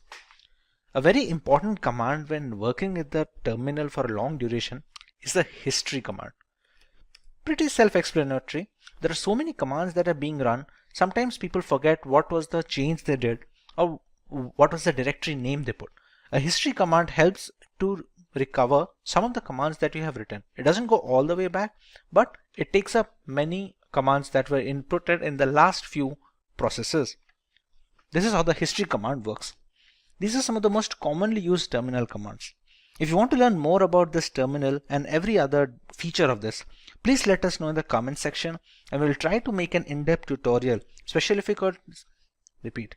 If you want to learn more about the terminal, please let us know in the comment section, and we will try to make an in-depth tutorial specifically for terminal commands on Linux. Moving on, we learn how to configure proxy chains on our system. Proxying refers to the technique of bouncing your internet traffic through multiple machines to hide the identity of the original machine. It is a good tool that hackers use to accomplish this goal is proxy chains. Essentially, you can use proxy chains to run any program through a proxy server. This will allow you to access internet from behind a restrictive firewall which hides your IP address.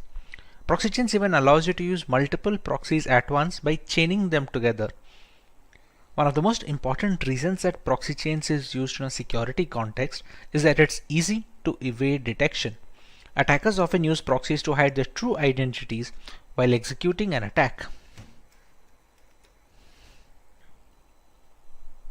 And when multiple proxies are chained together, it becomes harder and harder for a forensic professional to trace the traffic back to the original machine. When these proxies are located across countries, investigators would have to obtain warranties in the local jurisdictions where every proxy is located. To see how proxy chain works, let's open Firefox first and check our current IP address. Write Firefox, and there we go.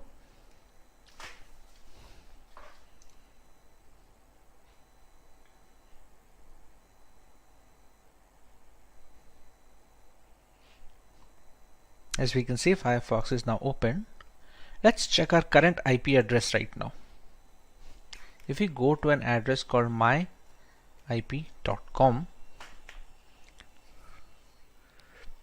and you can see it easily detects our country is in India, and this is a public IP address. Now, if we move to the terminal again, here we can now write proxy chains -h. What this -h does is it finds a help. It stands for the help file. This is for help file.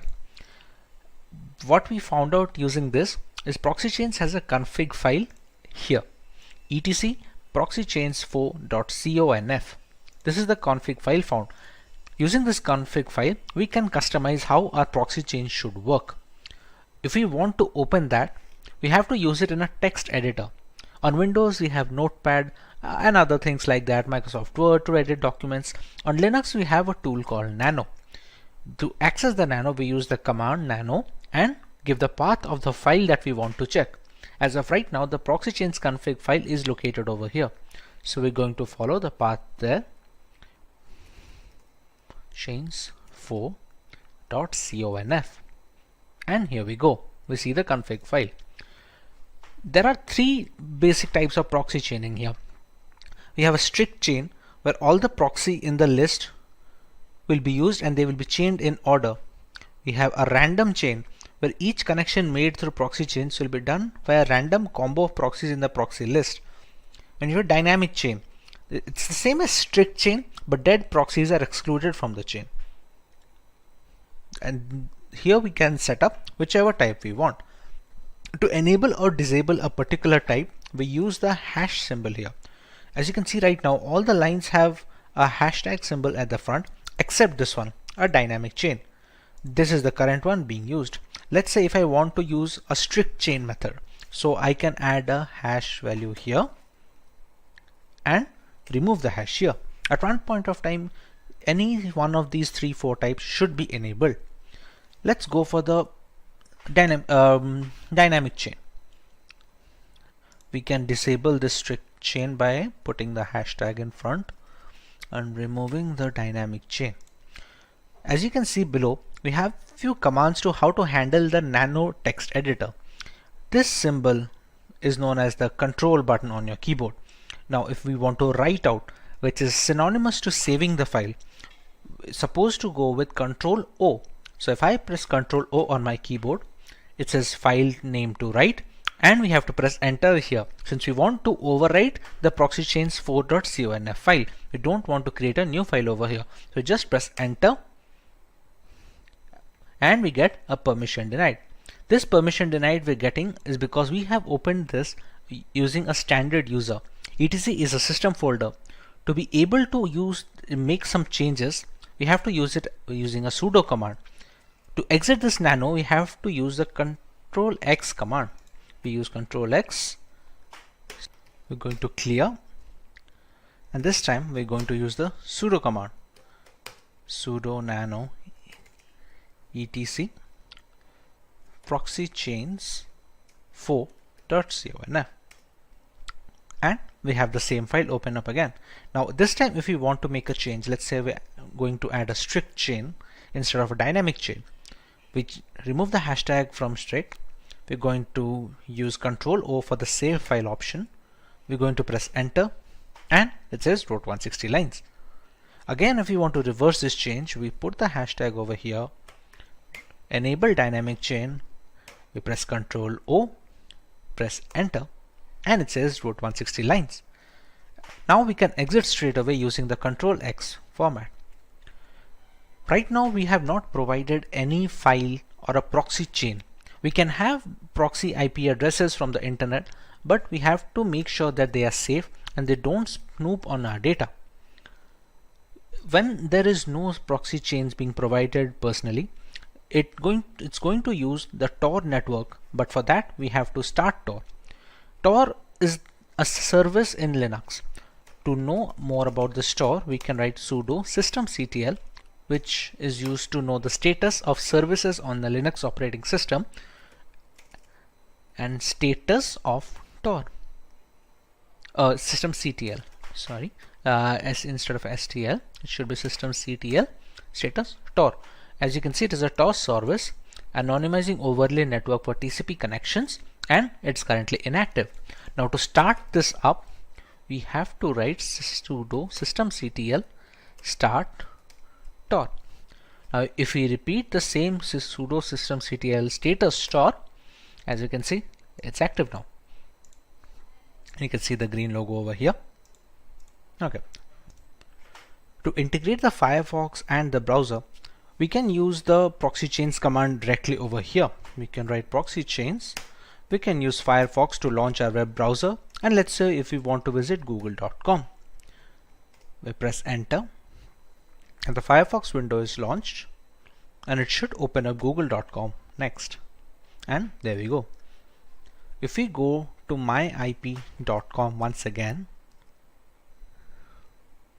as you can see, we have a different IP address and the country is unknown as well. So this is how we can use proxy chains to anonymize internet usage when using Kali Linux. Next on our agenda is the ability to scan networks using Nmap. At its core, Nmap is a network scanning tool that uses IP packets to identify all the devices connected to a network. You can learn more about Nmap using their help file. As you can see, these are some of the parameters that can be used when scanning ports of a system. You can see the version and the URL of the service over here. The primary uses of Nmap can be broken into three core processes. First, the program gives you detailed information on every IP active on your network, and then each IP can then be scanned. Secondly, it can also be used to providing a lot of live hosts and open ports, as well as identifying the OS of every connected device. Thirdly, Nmap has also become a valuable tool for users looking to protect personal and business websites. Using Nmap to scan your own web server, particularly if you're hosting your website from home, is essentially simulating the process that a hacker would use to attack your site. Attacking your own site in this way is a powerful way of identifying security vulnerabilities. As we already discussed, the host Windows 10 machine on this system has an IP address of 192.168.29.179. If you want to test the OS scan of this system, we're going to first get the root permission over here. We use the sudo command, and now we are a root user. We're going to launch the command nmap -o, which is supposed to be an OS detection scan. The IP address we can use of the host system 192.168.29.179. In a legitimate penetration testing scenario, we can use the IP address of the vulnerable device over here. We are going to let it scan for a while, and it's going to give us some guesses on what can the OS be.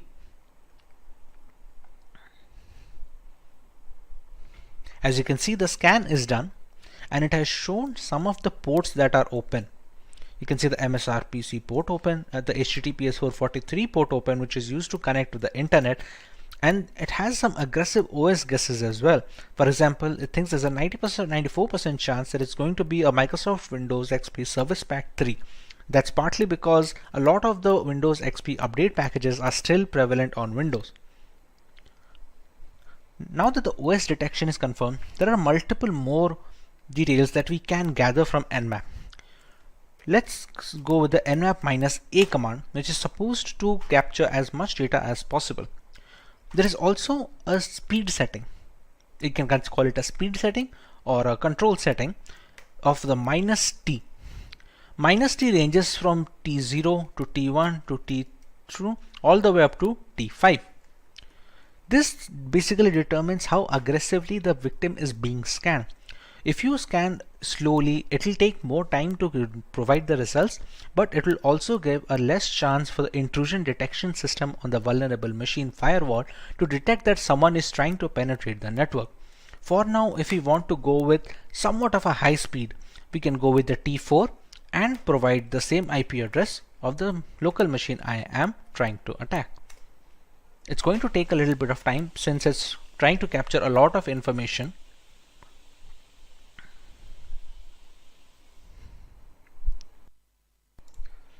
As you can see, the results are now here. It launched a scan and took a few top ports that are most likely vulnerable from a Windows XP perspective, and it showed a few ports over here. It has not shown 991 filtered ports, which could not be attacked anyway since they were closed for outside access. It shows a few fingerprint settings like the connection policies and the port details. It shows an HTTP options, some other intricate details that can be used when you attacking its servers. It shows a VMware version that it's running and some few other ports over here. Apart from that, we also have the aggressive OS guesses over here, just like we did with the -o, and you can see this time it is showing Windows 7 as 98%. No exact OS matches, since if there was any exact OS matches, we could have seen 100% chances over here. This is a trace route. A trace route will be the time and the path a connection request takes from the source to the destination. For example, this request went from 192.168.72.2 to a destination address. Since this is a local machine, it took only a single step. On multiple occasions, if you're trying to access a remote system, it's going to be a number of trace routes when it jumps from firewall to firewall and router to router. This is how we can use Nmap to find information about a system and find some vulnerable ports we can access. Moving on, we have tutorial on how to use Wireshark to sniff network traffic. To start using Wireshark, we're going to have to open the application first. Now during installation of Wireshark, there is an option to enable if non-root users can be able to capture traffic or not. In my installation, I have disabled that. So I will be launching Wireshark when using the root user itself. Also, to capture data, we need an external Wi-Fi adapter. You can see it over here in the VM tab, removable devices, RE-Link 802.1 and WLAN. This is an external Wi-Fi adapter which is inserted into my USB system. You can see it over here. If I write iwconfig, this is the one, WLAN 0. This is absolutely necessary because we need to have a monitor mode required. We won't need it for sniffing data on Wireshark right now, but it's going to be necessary later on in this tutorial as well, as we will see. For now, we can just start up Wireshark by writing its name on the command line, and it should start the program. Here we go. Here it's going to check which of the adapters we want to use. For example, right now the ETH0, which is supposed to stand for Ethernet 0 port, you can see data is being transmitted up and down. We're going to select ETH0.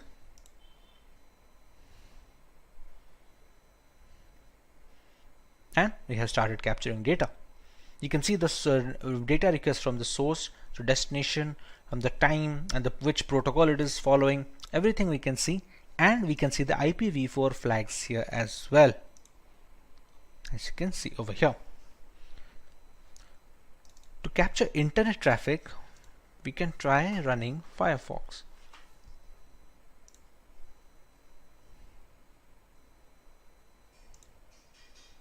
If we just write wikipedia.com,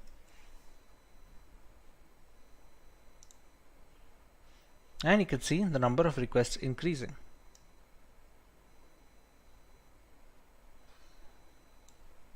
Okay, this is spelling mistake. Wikipedia. Here you can see the application data of all these requests going up, and they're connected to a destination server of 102.166.224. Now even if we check the transmission control protocol flags over here and so many more things, we cannot find anything beneficial. As you can see, the information over here is gibberish, which is supposed to be, since it's supposed to be encrypted. Now this is possible due to this being an HTTPS website, hence you can see the log symbol over here, and connection is supposed to be secure. Now what about HTTP ports? We have seen many people recommend to not visit HTTP ports. Repeat. We have seen many people recommend to not visit HTTP websites, and even if we have to visit, to not provide any critical information. For example, let's go to a random HTTP page over here. As you can see, this is saying connection is not secure, and this is an HTTP page and not HTTPS. Now let's check for some of the information that is passing through this. This is a login form. Let's say I have a legitimate account over here. If I write my account name, and my password is supposed to be password 1234, I press login, and the password does not match because I do not have an account over here. But let's say I did and I was logged in as expected. We can go to Wireshark. We can use filters over here. Now all the requests that I'm sending, it's a TCP request, so I can write a filter containing TCP contains whatever string if it is being passed. Let's say for the end username I write my account name, so I can just write my account name over here and press enter to find a request over here. Now as you can see, there are many flags over here. If we go to the HTML form URL encoded and open up some of its flags, as you can see, I can see my account name and Simplilearn password over here. This is the same details that I input on the website. Let's say I did have a legitimate account on this website. I would have logged in with no problems, but anyone who would be using Wireshark to sniff on their data can easily get my credentials from here. This is why it's recommended to not provide any information on HTTP pages.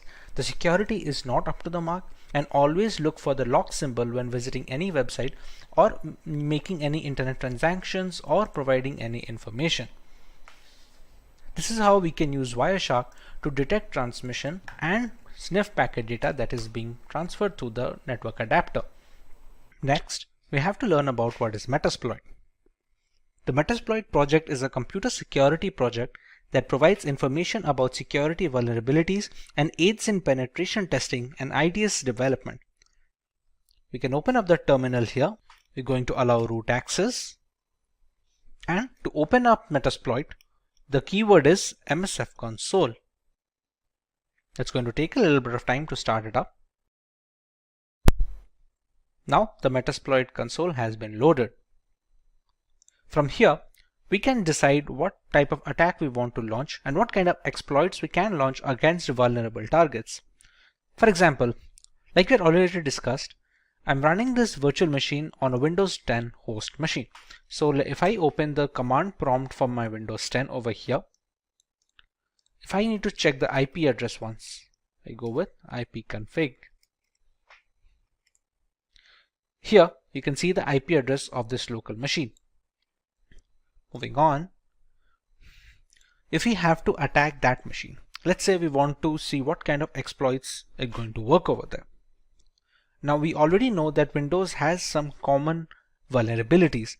One of those vulnerabilities is the HTA server vulnerability. HTA is supposed to be a HTML application, but when passed the right payload, it can be used to open a backdoor into a system. To start off with the Metasploit and accessing such applications, we're going to use the command use exploit, and the name of the reverse HTA server is this: Windows MISC for miscellaneous HTA server. As you can see, it already found this one. Alright, now there are some options that we need to set for this exploit to go through. For example, you can see some of the options over here. There is a payload. The payload is supposed to be the malicious file that we are going to send on the HTML application, which allows us to give the backdoor. For example, right now the payload, which is the malicious file, is a Windows Meterpreter reverse TCP. Completely understandable. Now let's set the L host. L host and R host and SRV host should be the one where we are going to launch the attack from. For example, if we launched another tab of this console and we just press ifconfig, the IP address is 192.168.72.130. So we're going to set the L host as 192.168.72.130, and we're going to do the same thing with SRV host.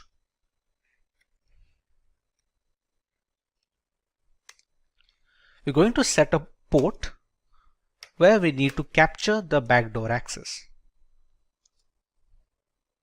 Next, the payload has already been set. This payload will launch a backdoor and give us Meterpreter access to the system. Meterpreter can be considered as an upgrade of a normal command prompt shell. We will look into it once we get the access in the first place. Now that we have set the commands, we can press on exploit and press enter. Now you can see we have a URL over here. We're going to copy this URL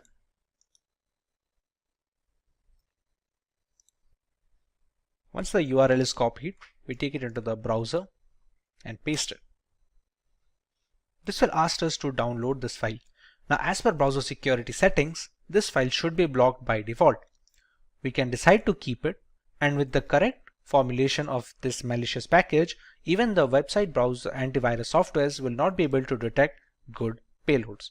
We're going to save this file and we're going to open it. Publisher could not be verified. If we press run and we go back to our MetaPeta access over here, you can see it has already captured a URL of an HTTP server and it is writing delivering payload. Just have to wait for a few seconds till the payload is delivered. It has sent this much amount of data. MetaPeta session 1 is opened and we should get the access soon. There we go. Now, to understand where is the session set, we can write sessions -i. As you can see, it has a MetaPeta over here. We're going to write sessions -i. The session ID is 1, so we're going to write 1. And we have the MetaPeta access. Now to get a fair idea of the system, we're going to write sysinfo, and it's going to the computer name, the OS, architecture, all these things.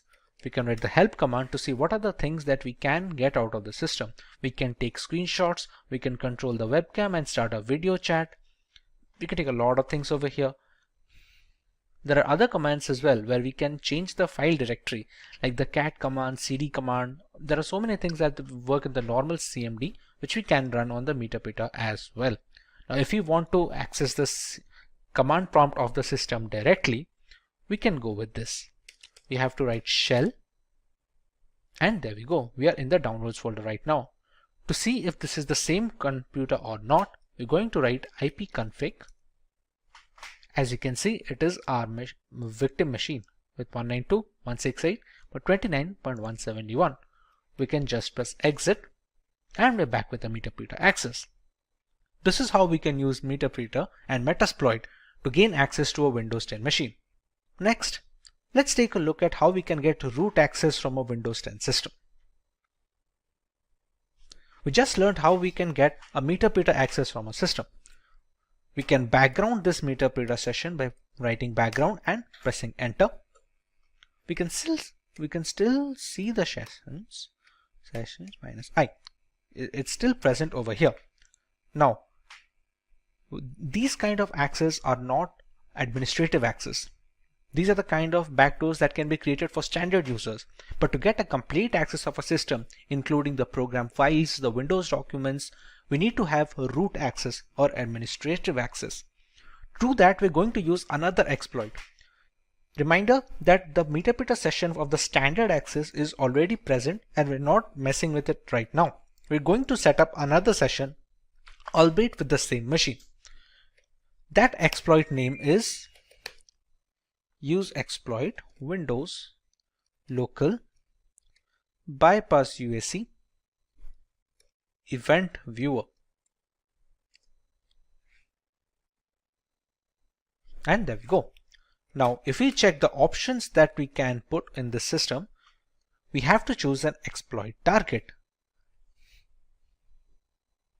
We need to put a session as well.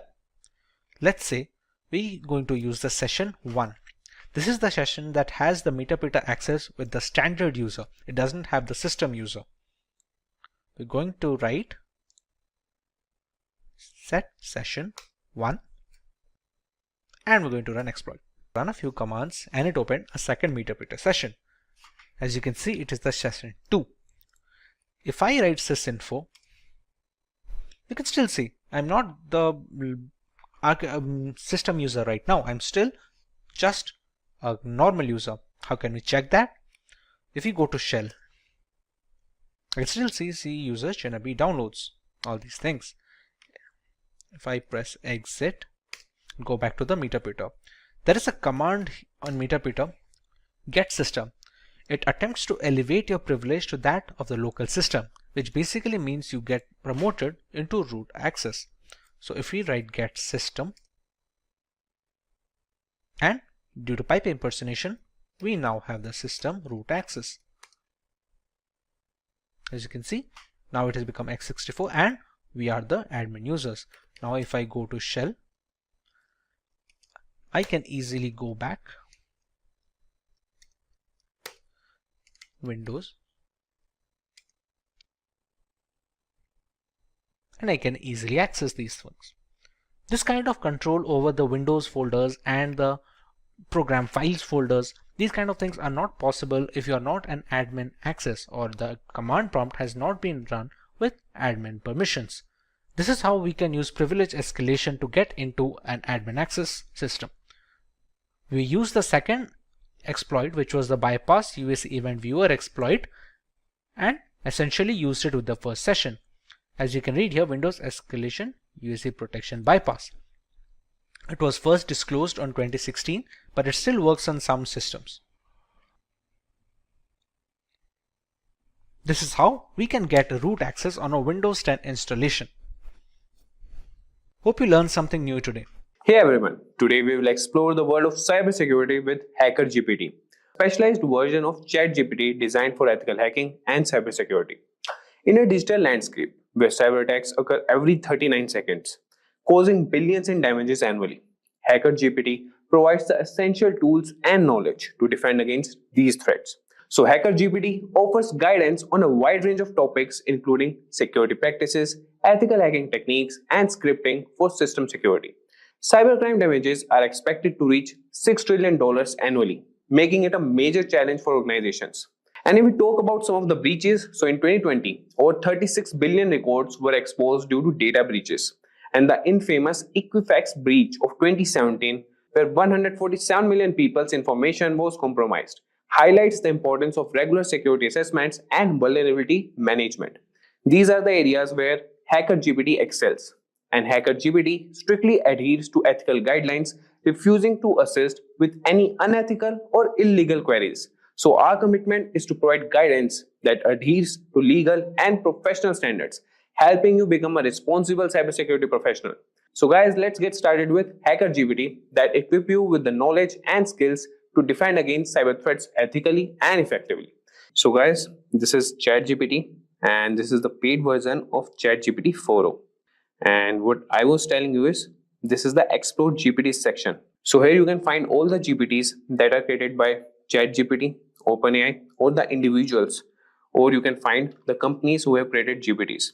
So you can find these are the recently used, and this is the most used Hacker GPT. You can find other GPTs also, that is Hacker GPT, and you could see that, and they have been used by 5,000 plus users, and this have been used by 10,000 plus users. So you can just search for Ethical Hacker GPT here, and it has been rated 4.5 stars, 10,000 plus conversations, and these are the conversation starters if you need any assistance. And the capabilities you can see here, and the ratings given by users, and more by the creator who has created this. So we'll start with this. We'll start the chat here, and I want to tell you guys that ChatGPT doesn't answer non-ethical questions. So if you try to extract that information from ChatGPT, that won't be possible. But we can do a bit, like we can cross a bit line with Ethical Hacker GPT, but that should be used for ethical purposes only. So I will show you guys how you can utilize this GPT. And one more thing guys, if you want to create your own GPT, you can also create that also. You can go to Explore GPT section, and here's the create option. Click on create, and here you can start creating your GPT. If you click on configure, you can write the name of your GPT, description, instructions, and the conversation starters as you just saw with the Hacker GPT, Ethical Hacker GPT, and the capabilities, what you want to be enabled, you can do that. And here in the create section, you could write the prompts here, and it will take that information and use it for more purposes. And here you could attach more files that could help create your GPT. Okay guys, so here you could see the configuration and the preview of your GPT, and you can finalize that. So moving back, we'll get back to Ethical Hacker GPT and start with our conversation with him. So starting with the first thing we can do is we can ask him like, how can I perform a basic security assessment on a web application? So if I tell you guys, performing a basic security assessment on a web application is crucial for identifying vulnerabilities and ensuring the application is secure. And this process involves using various tools and techniques to test the application for common security issues. So you could ask him that, how can I perform a basic security assessment on a web application.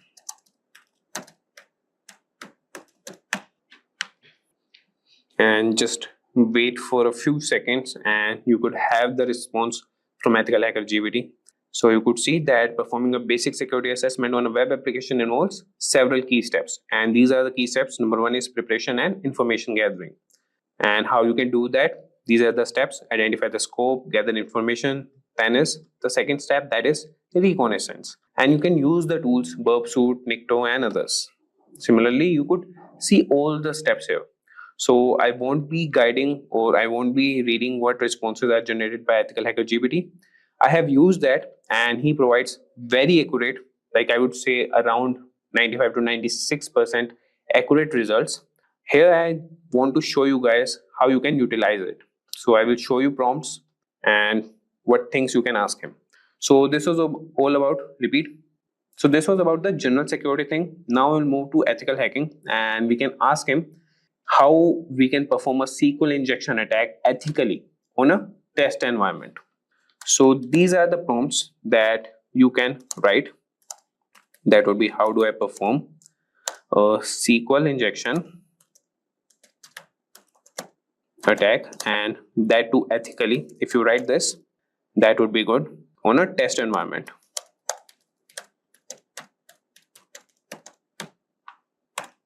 And if I tell you guys, so SQL injection is one of the most common web application vulnerabilities, and understanding how to perform a SQL injection attack ethically on a test environment can help you identify and mitigate this risk in your own applications. And you could see he has responded and he has provided you the steps that you can set up a controlled test environment first thing, then preparation, and you could use these tools. Then you have the manual SQL injection testing.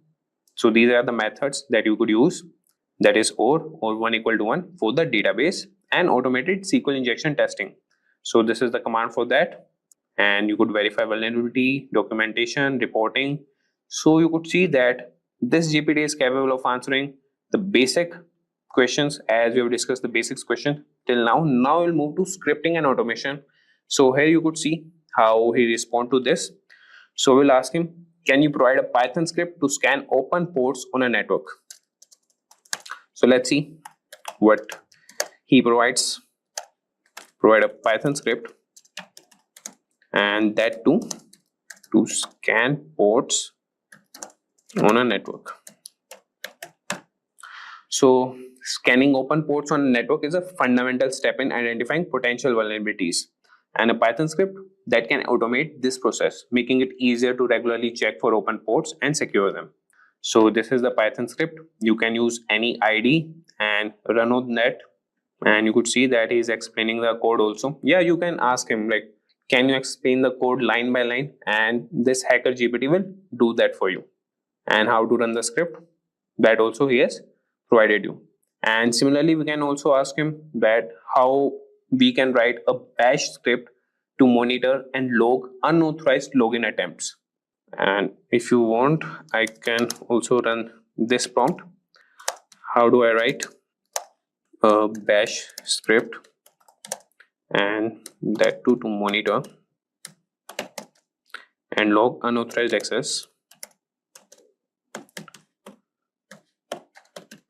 unauthorized login attempts. So we can monitor and log unauthorized login attempts, and that would be essential for maintaining the security of your system. So as you can see, he has written a bash script, and that can help you automate this process, and this will provide real-time alerts and logs for further analysis. And you could see that he is providing the explanation and how you can run the script, and he's writing the note also. Like, you can write more prompts if you have any doubts in any of the script or any of the responses that hacker GPT has responded, and he will definitely provide you with good responses. So now moving on, now we'll ask this ethical hacker GPT about some specific security tools, and we could ask him about Burpsuit. And so let's write a prompt. Can you explain how to configure and use Burpsuit?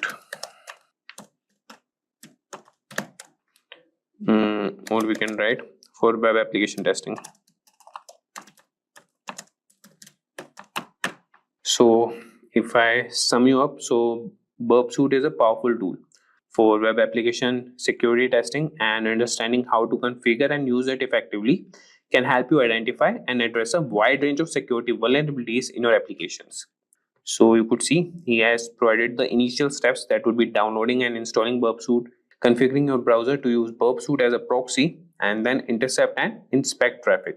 And then you can use it for testing purpose, logging and reporting, and tips for effective testing. So this is the response for the security tools. And if we talk about incident response, we can ask him to write a script to collect system logs for forensic analysis. So collecting system logs is a critical part of incident response and forensic analysis. And this script can automate processes that can ensure that you have all the necessary data to investigate security incidents effectively. So if I write here, we can ask this Hacker GPT, and I'm sure he will provide the response for that and write the script. So can you provide a script to collect system logs for forensic analysis? So as I told you, this is the critical part of incident response, and we have covered about the tools, that is Burp Suite. We have asked him about the automation process, general cybersecurity question, ethical hacking, that would be SQL injection attack, and the Python script to scan open ports on a network. So he can write scripts also, automation tasks, and he could respond with the general cybersecurity questions also. And if you see here for the incident response, he has written the script to collect system logs for forensic analysis. So I won't be explaining this code, as we're just looking for the prompts that we can give to EthicalHacker GPT. If you want, you could just ask him also that explain this code line by line. And here he has mentioned also the explanation, that is directories and files to collect. And after that, he is collecting the logs, and that would be copied in the directory, that is, he has mentioned it, a variable, that is output directory. Archiving logs, cleanup, and how to run the script. So this was about the incident response. Now we'll move to some advanced topics. And in advanced topics, what we can ask him is how to perform a man-in-the-middle attack in a controlled environment.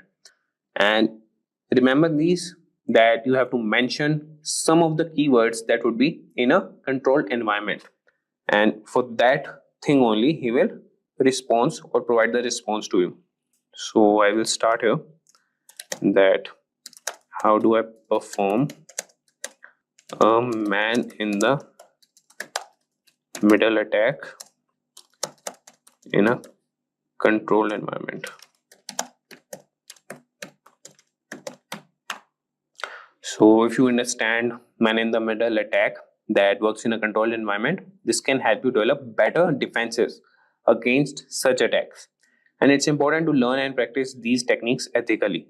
So you can see here that he's providing the prerequisites and the step-by-step guide how you can conduct a man in the middle attack. So first is set up the control environment, then install necessary tools, enable IP forwarding, perform ARP spoofing, and then capture and analyze traffic, clean up and restore the network, and conclusion.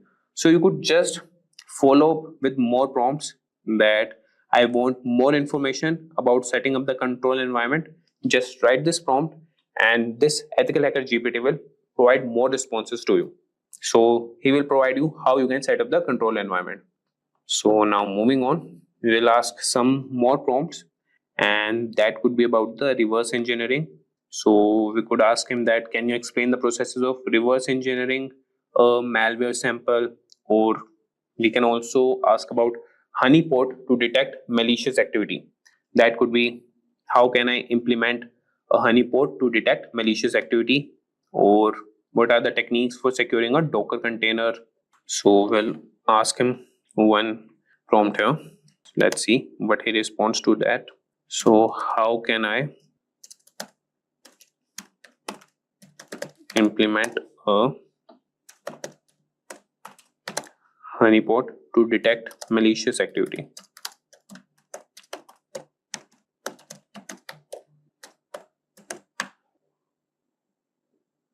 So you could see that he has started responding to that.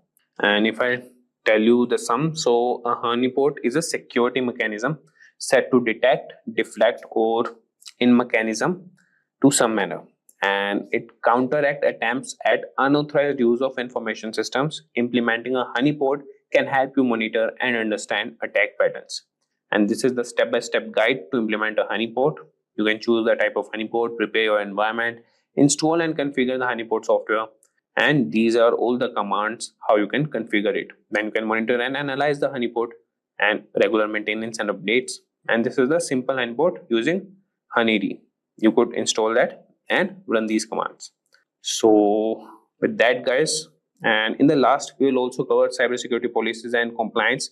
So he could also answer to those prompts also, that you can ask him that what should be included in a company's cybersecurity policy, and you could mention which type of company you are running. So I will ask him that, so you could ask him that what should be included in a edtech company's cybersecurity policy.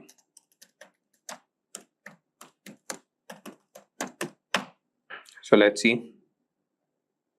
So you could see here that creating a comprehensive security policy for an edtech company involves adding various aspects, and that would be introduction. First is the purpose for cybersecurity policy, scope, roles and responsibilities, data protection and privacy, network security, application security, user security awareness and training, incident response and management, compliance and legal requirements, physical security, device and endpoint security. So similarly, you could ask him that draft me the company's cybersecurity policy and start with the introduction. So he will provide you all the introduction points, and then you can ask him that draft roles and responsibilities. He will draft that also. So you could like break it into parts and ask the EthicalHacker GPT, and he will respond to you, as it has some limitations of some words and some of the responses. So you could ask him in the breaking parts and he will respond to you. Video on top cybersecurity interview questions. Are you having a hard time landing that coveted interview, or even worse, bombing interviews left and right? It might be time to start prepping for those tough interview questions. Preparing for interview questions is an important part of the job search process and can greatly increase your chances of getting the job you want. The cybersecurity field is constantly evolving, which means that you need to have a strong understanding of the latest technologies and techniques in the industry. This makes cybersecurity interviews challenging, as interviewers may ask many complex questions about various cyber threats, security controls, and vulnerabilities. By spending time preparing for these questions, you will have the knowledge and skills required to tackle them with ease. And if these are the types of videos you would like to watch, then hit the subscribe button, like, and press the bell icon to never miss any update from Simplilearn. So without any further ado, let's get started with the top most important cybersecurity interview questions. So we'll start with the first question. That is, what is CRF? Or you can say the interviewer asks, can you explain what CSRF in the context of cybersecurity? And we can answer that certainly. CSRF stands for cross-site request forgery. It is a type victim is authenticated. The attack takes advantage of the trust a website has in the authenticated user's browser. Now we'll see how it works. So, security vulnerability that occurs when an attacker tricks a victim into performing an unwanted action on a website or web application, in which the attacker creates a malicious website or injects malicious code into a legitimate website that the victim visits. And when the victim visits the attacker's website or the compromised legitimate website, the malicious code can execute without the victim's knowledge. The malicious code sends a request to the targeted website or application on behalf of the victim. This request may include sensitive actions like changing the victim's password, making financial transactions, or modifying personal information. Since the request originates from the victim's browser, the targeted website or application considers it legitimate and processes the request. The victim's account is compromised, and the attacker gains unauthorized access or performs unwanted actions. To protect against CSRF attacks, web developers can implement several countermeasures, including using anti-CSRF tokens. Using anti-CSRF tokens, web applications can generate and include unique tokens in each form or request. These tokens are verified by the server before processing the action, ensuring that the request originated from the same website. The next is same-site cookies attribute. Web developers can set the same-site attribute on cookies, which prevents them from being sent with cross-site requests, thus reducing the risk of CSRF attacks. Verifying the origin header. Servers can check the origin header to ensure the request originates from the same domain. The next is implementing strict access control. Web applications should enforce strict access controls and authorization mechanisms to ensure that only authorized actions can be performed. And the next measure can be by implementing these countermeasures, organizations can significantly reduce the risk of CSRF attacks and protect their users' sensitive information and accounts. And the next question is, that is the most important question, which interviewer asks, that is difference between XSS and CSRF. So XS, that is XSS, cross-site scripting, and CSRF, cross-site request forgery, are both common web application vulnerabilities, but they differ in their nature and the risk they pose. So XS is a vulnerability that occurs when an attacker injects malicious scripts into a trusted website, which is then executed by the user's browser. This can happen when the website does not properly validate or sanitize user input. The injected scripts can be used to steal sensitive information such as login credentials or session cookies, and can also be used to modify the content of the website or redirect users to malicious websites. CSRF, on the other hand, is a type of attack where an attacker tricks a user's browser into making unintended or unauthorized requests to a website. This attack relies on the fact that many websites use cookies or other mechanisms for session management, and these cookies are automatically sent with every request made to the website. By tricking a user into visiting a specially crafted website or clicking on a malicious link, the attacker can perform actions on behalf of the user without their knowledge or consent, potentially leading to unauthorized actions, data manipulation, or account compromise. In summary, XSS is concerned with injecting and executing malicious scripts within a website, while CSRF involves tricking users into performing unintended actions on a trusted website. Both vulnerabilities can have serious consequences, and it is important for web developers to understand and mitigate these risks through proper input validation, output encoding, and security mechanisms such as CSRF tokens and secure session management. Now moving to next question. Is XSS client-side attack or server-side attack? So XSS, that is cross-site scripting, attack can occur on the client side, which means it targets vulnerabilities in the user's web browser or the client application.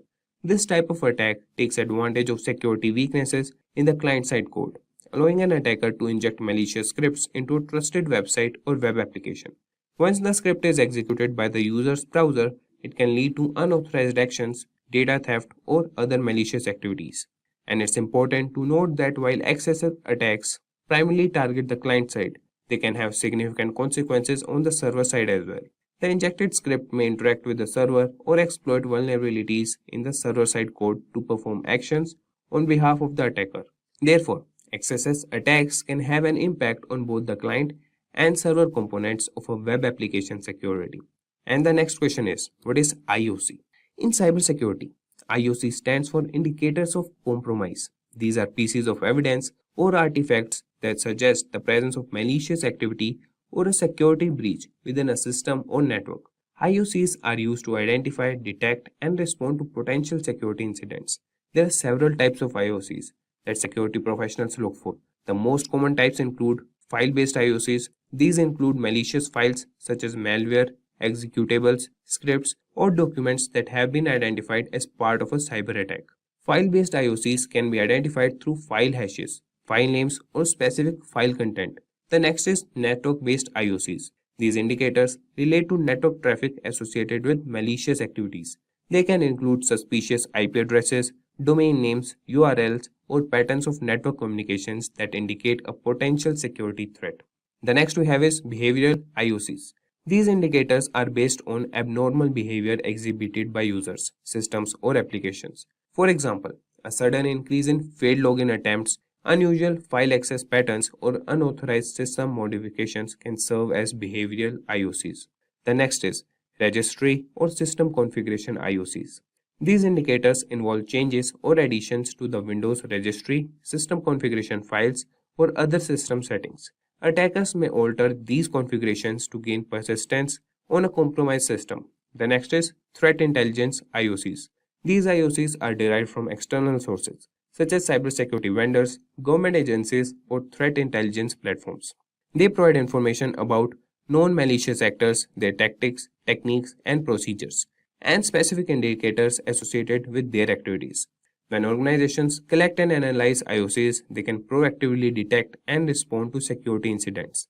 By monitoring for these indicators, security teams can identify potential threats, investigate the scope of an attack, and take appropriate measures to mitigate the risk. It's worth noting that IOCs are not static and continuously evolve as attackers develop new techniques. Therefore, staying up to date with the latest threat intelligence and sharing information within the cybersecurity community is crucial for effective defense against cyber threats. And now moving to another question, that is fifth question. And it is that can you explain the difference between antivirus and EDR in cybersecurity? So antivirus and endpoint detection and response, that is EDR, are both important components in cybersecurity, but they serve different purposes. We'll see them. That is, first, antivirus, that is also known as anti-malware software. It is designed to detect, prevent, and remove known types of malicious software such as viruses, bombs, trojans, and ransomware. It relies on signature-based detection, where it compares the code patterns or files or programs against a database of known malware signatures. When a match is found, the antivirus software takes appropriate action to quarantine or delete the infected file. On the other hand, the EDR goes beyond traditional antivirus solutions by providing real-time monitoring, detection, and response capabilities at the endpoint level. EDR solutions are designed to detect and respond to sophisticated and advanced threats that may evade traditional antivirus software. They use a combination of techniques including behavioral analysis, machine learning, and threat intelligence to identify malicious activities and potential threats. EDR solutions continuously monitor endpoints such as workstations, servers, and mobile devices for any suspicious activities or anomalous behavior. They collect and analyze vast amounts of endpoint data, including process executions, network connections, file changes, and system configurations to identify potential security incidents. If a threat is detected, EDR solutions provide detailed visibility into the incident, allowing security teams to investigate, contain, and respond to the threat in real time.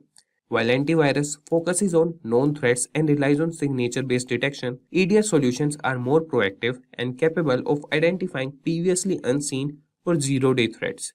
They offer enhanced threat hunting capabilities, allowing security analysts to search for indicators of compromise, that is IOCs, and identify potential vulnerabilities or security gaps in the environment.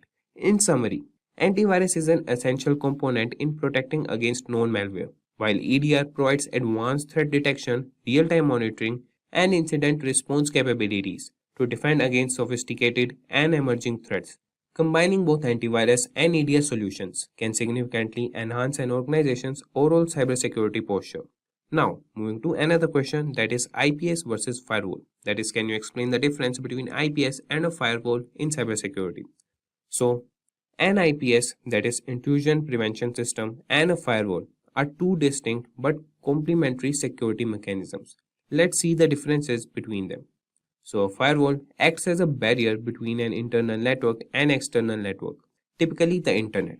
It examines incoming and outgoing network traffic based on predefined rules or policies. Its primary function is to enforce access controls and permit or deny network traffic based on factors such as IP addresses, ports, protocols, and application types. Firewalls work at the network layer, layer 3, or the transport layer, layer 4 of the network stack. On the other hand, an IPS is designed to detect and prevent network-based attacks. It goes beyond the basic access control functions of a firewall. An IPS monitors network traffic in real time, searching for signs of known attack patterns or suspicious behavior. It can detect and block unauthorized access attempts, malware, network intrusions, and other malicious activities.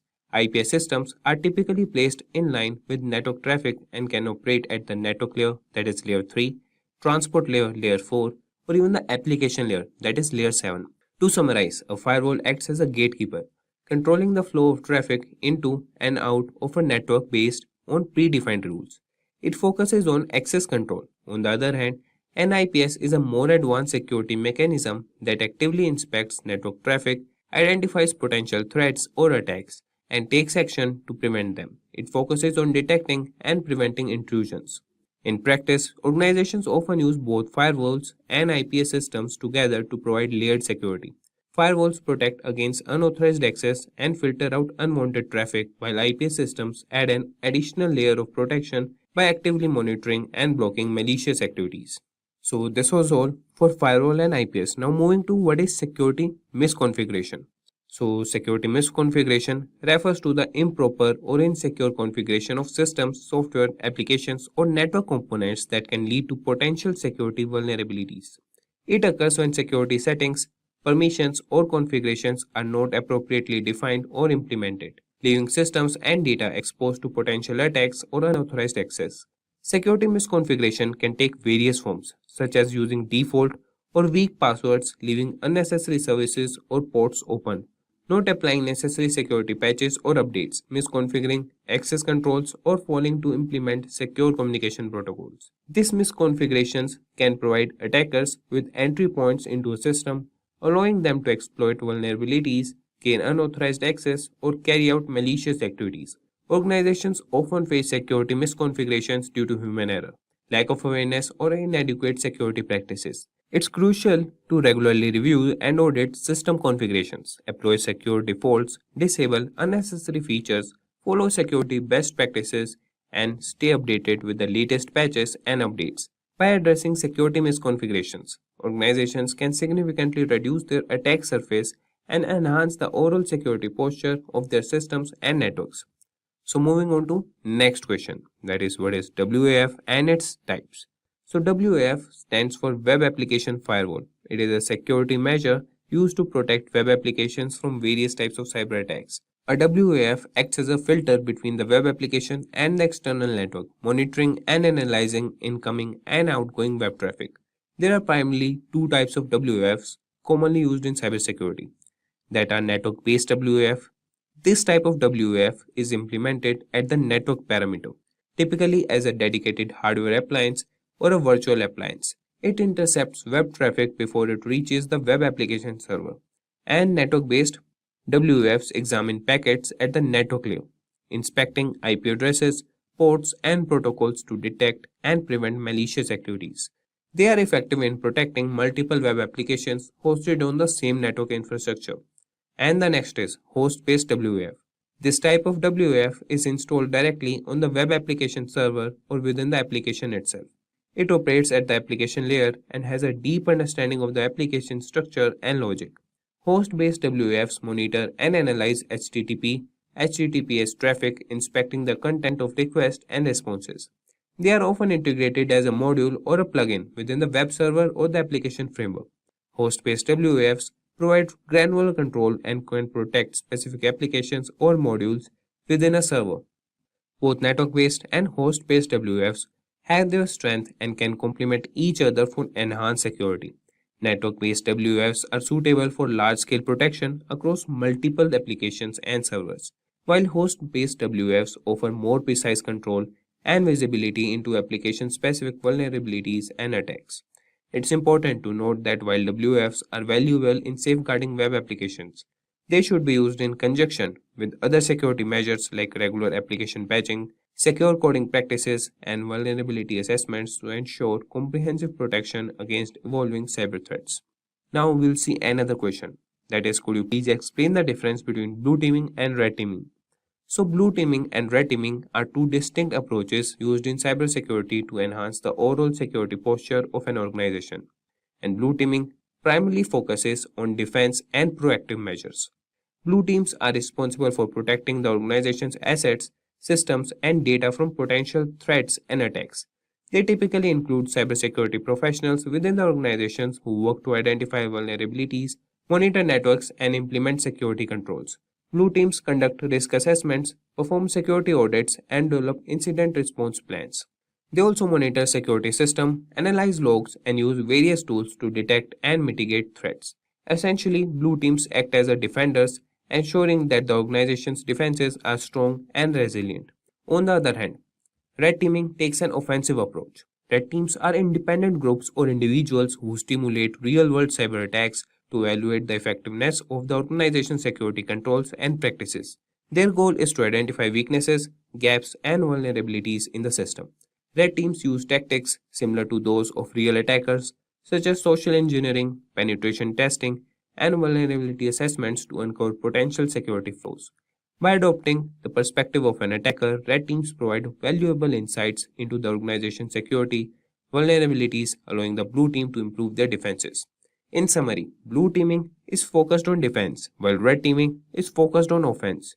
Blue teams work to prevent and mitigate cyber threats, while red teams act as adversaries to identify weaknesses and improve the organization's security. The collaboration between blue and red team is crucial in maintaining a strong security posture and effectively protecting sensitive information. So this was all. That is the difference between blue teaming and red teaming.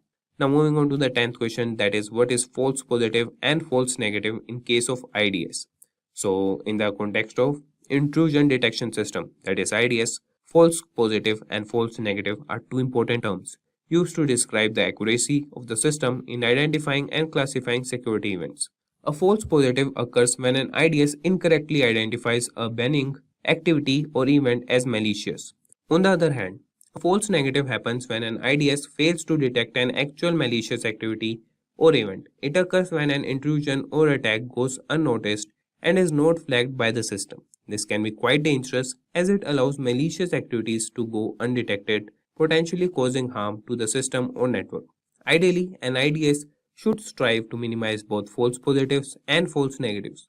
However, there is often a trade-off between the two. Increasing the sensitivity of an IDS to reduce false negatives may result in more false positives, and vice versa. Balancing the detection accuracy is crucial to ensure that genuine threats are identified while minimizing the number of false alarms. So, to improve the effectiveness of an IDS, continuously monitoring, fine-tuning of detection rules, and incorporating machine learning algorithms can be employed. Additionally, it's important for security teams to carefully analyze and validate alerts to distinguish between false positive and true threats, ensuring efficient incident response and mitigation. Now moving to another question, that is what is TLD? So TLD stands for top level domain in the field of cybersecurity. In the context of the internet, a top level domain refers to the last segment of a domain name located after the final dot. It is also commonly known as domain extension.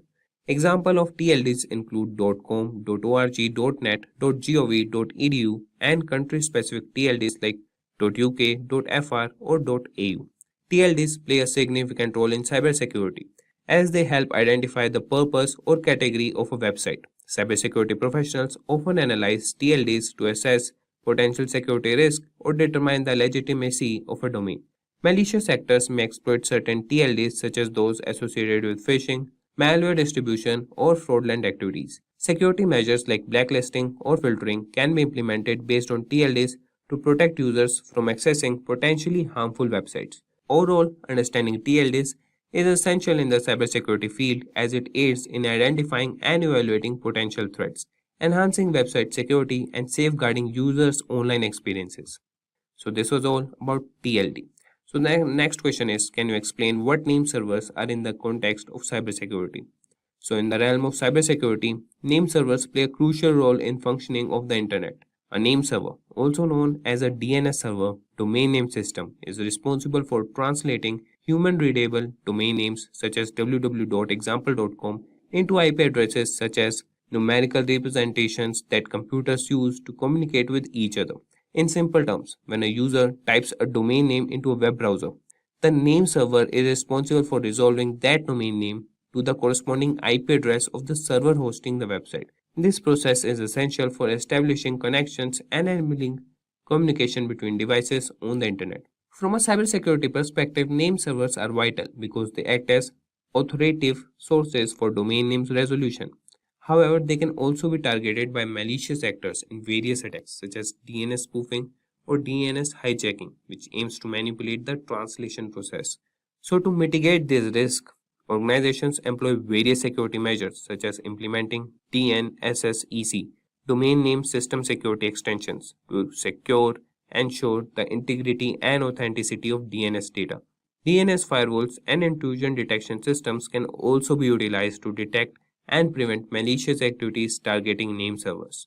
Overall, name servers serve as critical infrastructure component for the internet, and safeguarding their integrity is essential in maintaining a secure online environment. So the next question is, what is canonical name in the context of cybersecurity? So canonical name refers to a standardized and authoritative name assigned to a network resource, such as a domain, host, or IP address. It is used to establish a consistent and unambiguous naming convention across different systems and networks. The canonical name serves as a unique identifier for the resource, ensuring that it can be accurately located and accessed within a network or across the internet. The canonical name is commonly represented as a fully qualified domain name, FQDN, for a website, which includes the domain name and all its subdomains. For example, www.example.com is the canonical name for the website example.com. By using the canonical name, organizations can maintain a centralized and reliable reference point for accessing resources, making it easier to manage and secure their network infrastructure. In cybersecurity, the concept of canonical name is particularly relevant when dealing with activities such as network monitoring, access control, and threat detection. It allows security administrators to establish policies and rules based on the canonical names of resources, ensuring consistent enforcement and effective security measures. By leveraging canonical names, organizations can enhance their cybersecurity posture by effectively managing and protecting their network resources, facilitating accurate identification and control of assets, and enabling efficient incident response and mitigation strategies. So, this was all about canonical name in cybersecurity. Now, moving on to another popular question, that is, what details you find when you search IP or domain for DNS lookup. So, when performing a DNS lookup for an IP domain in the field of cybersecurity, there are several key details that can be obtained. These details provide valuable information for assessing the cybersecurity posture and potential risk associated with the IP or domain in question. Here are some important details that can be found. That is, IP or domain ownership. So the DNS lookup reveals the registered owner of the IP address or domain. This information helps identify the entity responsible for the IP or domain and can be useful in determining its legitimacy. The next is IP or domain reputation. The DNS lookup may provide information about the reputation of the IP or domain. This reputation score indicates whether the IP or domain has been involved in malicious activities in the past. High reputation scores indicate a secure or lower risk level, while low scores may suggest a higher risk of involvement in cyber threats. The next we have is IP or domain geolocation. The geolocation information obtained from the DNS lookup reveals the physical location associated with the IP or domain. This can be useful in identifying potential jurisdictional issues and determining the origin of suspicious activities. The next we have is IP or domain history. The DNS lookup can uncover historical data related to the IP or domain. This includes information such as previous ownership, changes in IP addresses, or change in domain registration details. Examining the history can help identify any patterns or suspicious behavior or previous involvement in cyber incidents. The next is DNS records. The DNS lookup provides information about the DNS records associated with the IP or domain. This includes details such as the IP addresses associated with the domain, mail server information, subdomains, and other records like TXT records used for various purposes, such as SPF, Sender Policy Framework, or DMARC, Domain-Based Message Authentication, Reporting, and Conformance configurations. The next is IP or domain blacklisting. The DNS lookup can reveal whether the IP or domain is listed on any known blacklist. Blacklisting occurs when an IP or domain is identified as being associated with malicious activities, spamming, or other undesirable behavior. Such listing can indicate a higher risk level. So, by analyzing these details obtained from a DNS lookup, cybersecurity professionals can assess the potential security risk associated with an IP or domain and take appropriate measures to protect the systems and networks. And now moving to next question, that is, what is DHCP? That is, can you explain what DHCP is and its role in cybersecurity? So DHCP stands for Dynamic Host Configuration Protocol. It is a network protocol commonly used in computer networks to automatically assign IP addresses and network configuration settings to devices within a network. DHCP plays a crucial role in cybersecurity as it helps in managing and securing network resources effectively. One of the primary functions of DHCP is to introduce or provide IP addresses dynamically to devices when they join the network.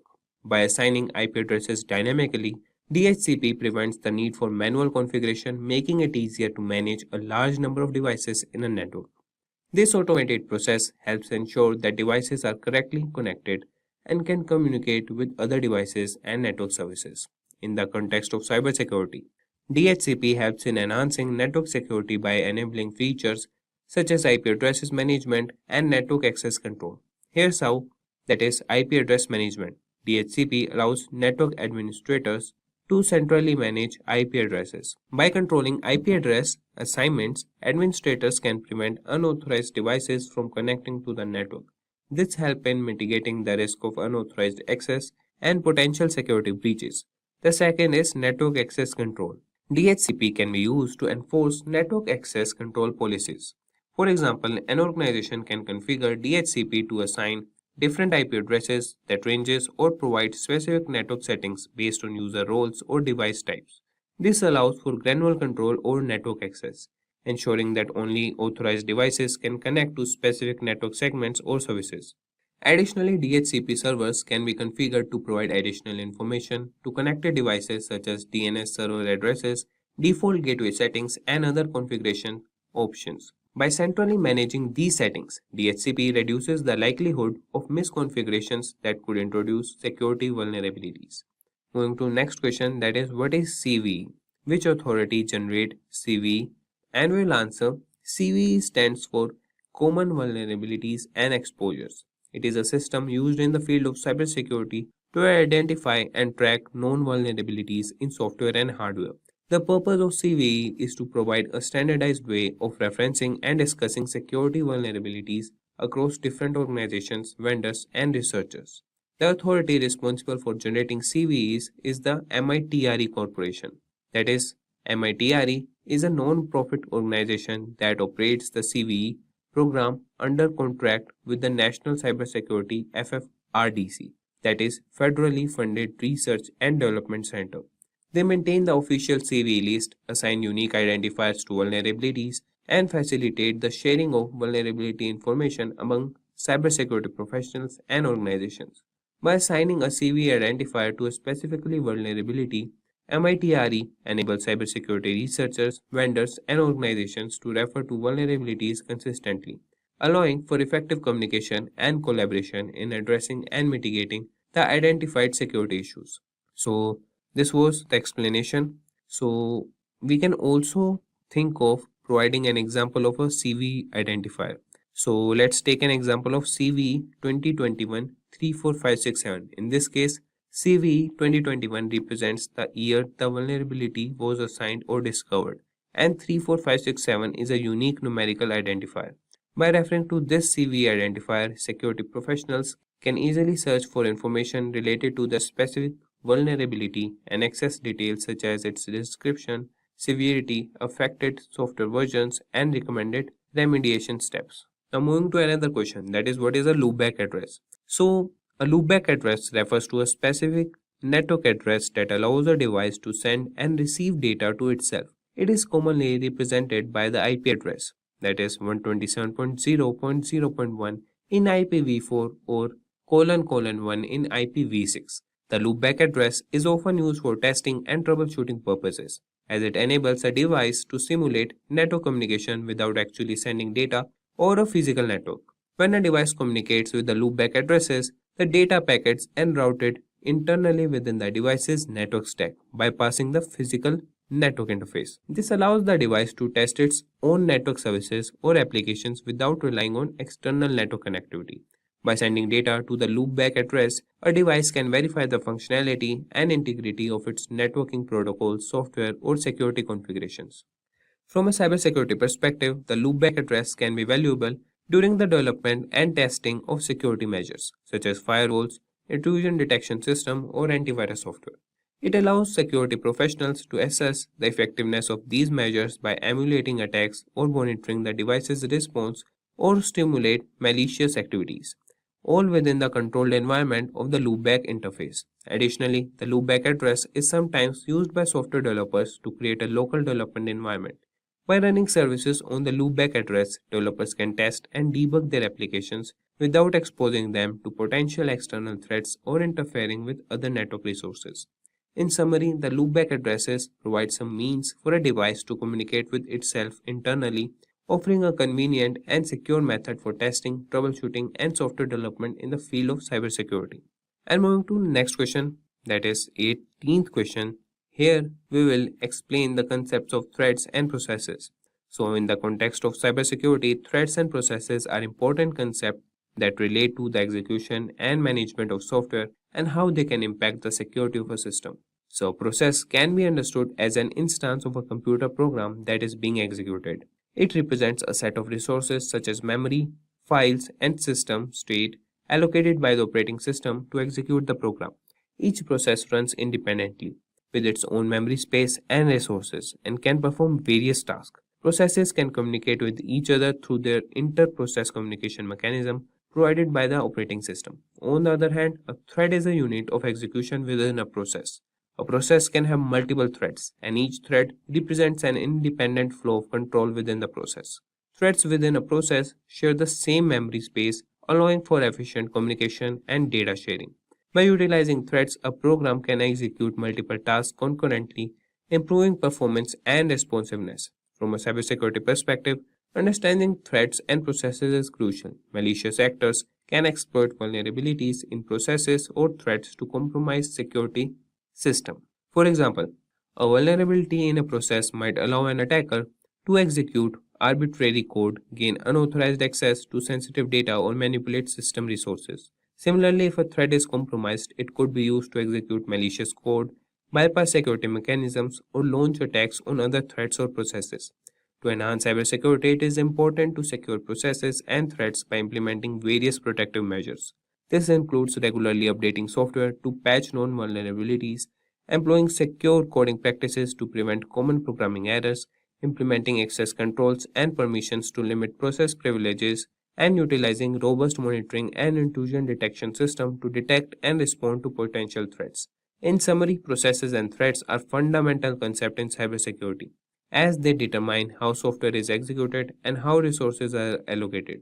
Understanding their implications and securing them effectively is essential in maintaining a secure computing environment. So moving to next question, that is 19th question, and it is what is Kerberos. So Kerberos is a widely used network authentication protocol that plays a crucial role in ensuring secure communication in computer network. It was developed by Massachusetts Institute of Technology, that is MIT, and has become a fundamental component of many security infrastructures. At its core, Kerberos provides a framework for mutual authentication between a client and a server, allowing them to establish trust and securely communicate over an untrusted network. It relies on a centralized authentication server known as the Key Distribution Center, which acts as a trusted third party.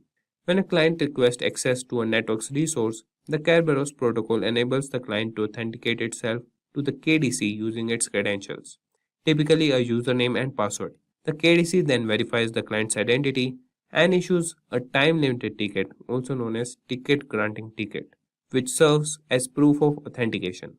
Once the client possesses a valid TGT, it can present it to the desired server to request a service ticket for a specific resource. The server in turn contacts the KDC to verify the TGT's authenticity and grants the client access to the requested resource if the validation succeeds. One of the significant advantages of Kerberos is that it uses symmetric key cryptography, which ensures confidentiality and integrity of the communication between the client and the server. The KDC shares a secret key with each client, and this key is used to encrypt the communication tickets, making it difficult for adversaries to forge and tamper with them. Moreover, Kerberos incorporates the concept of single sign-on, allowing users to authenticate once and obtain multiple tickets for different services without needing to re-enter their credentials. This enhances usability and reduces the burden of remembering and managing numerous passwords. Overall, Kerberos is a robust authentication protocol that addresses many security challenges in network environments. Its widespread adoption in various systems and its proven track record make it a valuable asset in safeguarding sensitive information and preventing unauthorized access.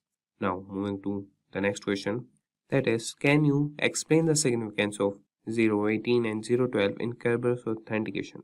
So in Kerberos authentication, the value 0x18 and 0x12 represent specific message types within the Kerberos protocol.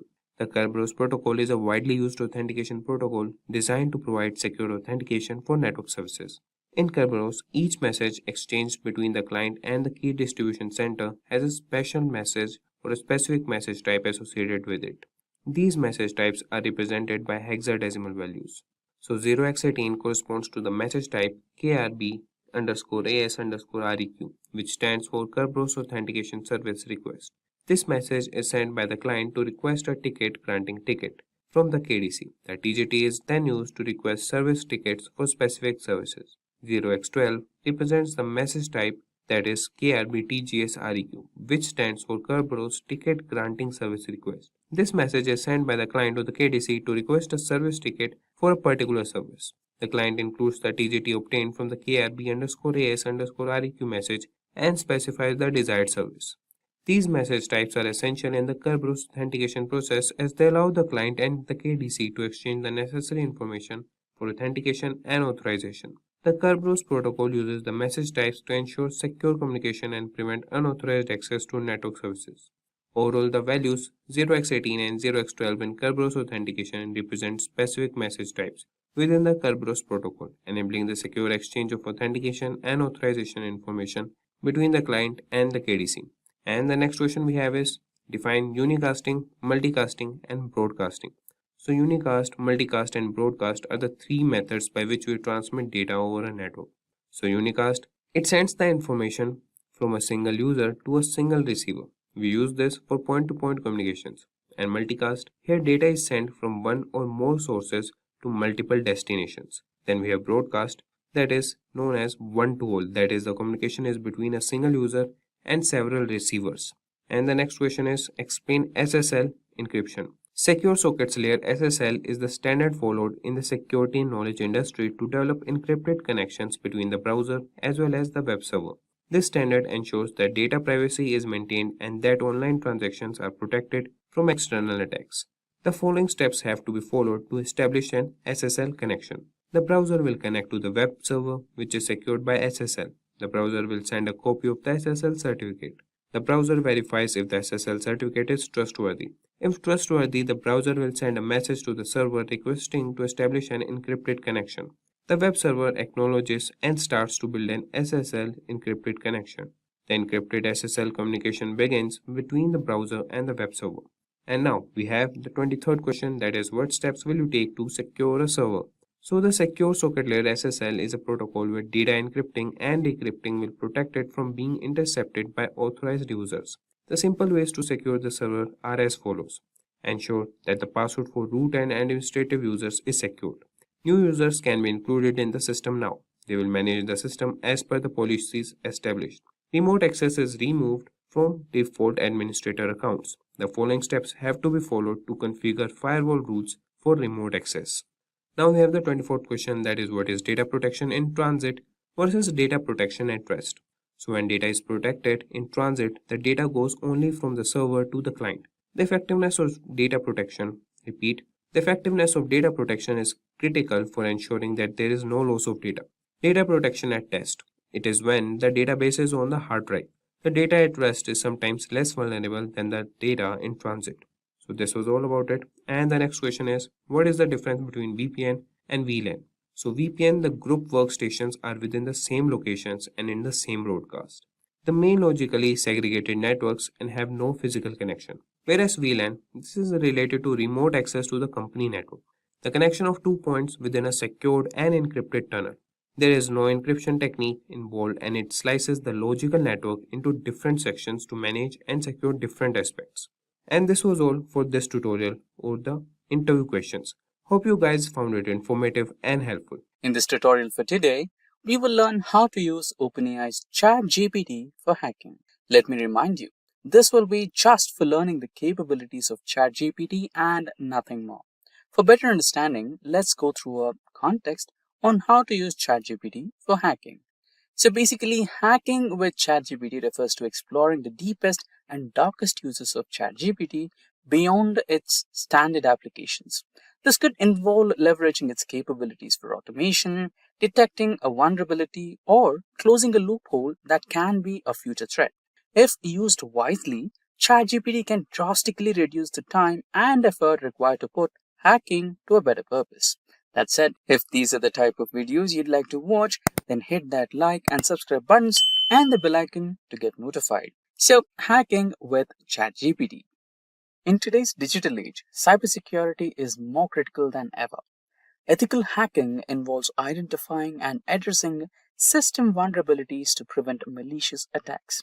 The usage of ChatGPT is groundbreaking in cybersecurity as it simulates potential attack scenarios and provides detailed insights into system weaknesses.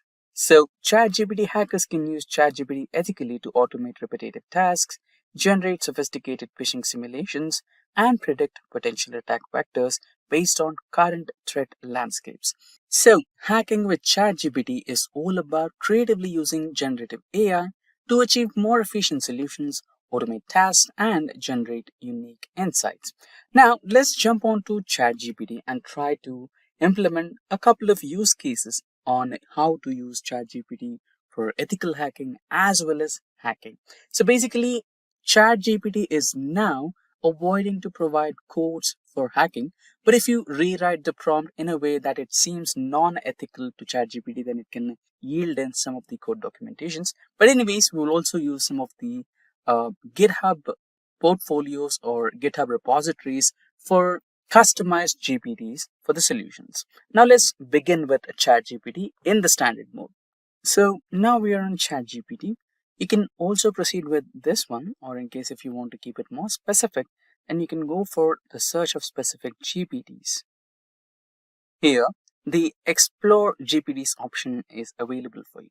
Just click on that, and here you can go with the features of provided GPTs here, or you can also make use of the search icon here and just type in Hacker GPT or Hacking GPT. So based on the reviews, you can choose one of the followings. So I have 100k reviews here, and I'll go with this one. Now you can just start a chat. Now let's create our prompts. Now here we have written a simple prompt that asks GPT about write and use Nmap to map the network and identify potential entry points. Let's hit enter. Now it gives you some feedback on it, and if possible it will give you a code as well. So these are the potential steps that you need to follow to identify potential entry points and try to secure the network. Now let's also try for the next one. Now our second prompt is trying to explain ChatGPT to simulate an attack environment and test the system vulnerabilities. Hit enter. There you go. It is also giving you some steps to follow and some code segments that you need to run to identify system vulnerabilities. So these are some of the prompts for ethical hackers. Let's try a couple of more. Now, let's try this one. Write a basic script to check for outdated software versions, which are often exploited by attackers. Now, let's hit enter and see the output. So there you go. ChatGPT has provided us a Python code to check the older versions and also the possibilities which can be misused by attackers to attack the old software versions and cause harm to the network or systems. Now let's try a couple of more. Write a simple SQL injection on our test server to see how websites can be compromised and how to secure them. There you go. Just enter and let's see what ChatGPT has to say. So it is providing us some steps to create a test database and also the queries or code to check the vulnerabilities. And lastly, testing the SQL injection.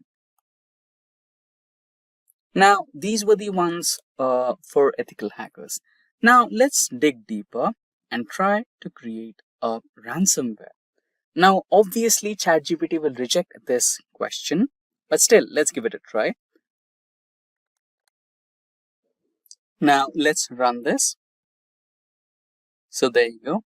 It cannot assist you with that query. So in such scenarios, what could you do?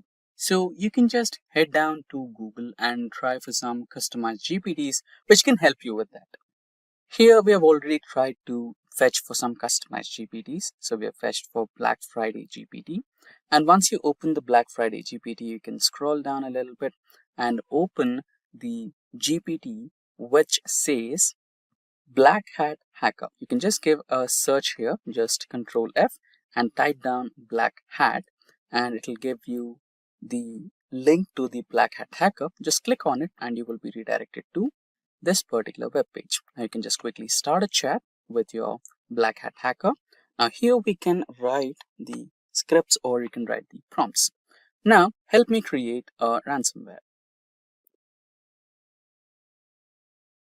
There you go. The query has been processing.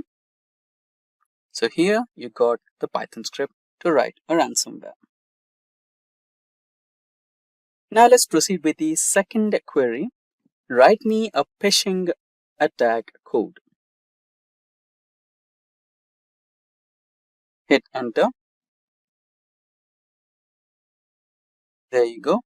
The code is just for educational purposes only, but still you can see it's generating a code for us. Meanwhile, let's write down our last query. Write a password attack code for learning purposes.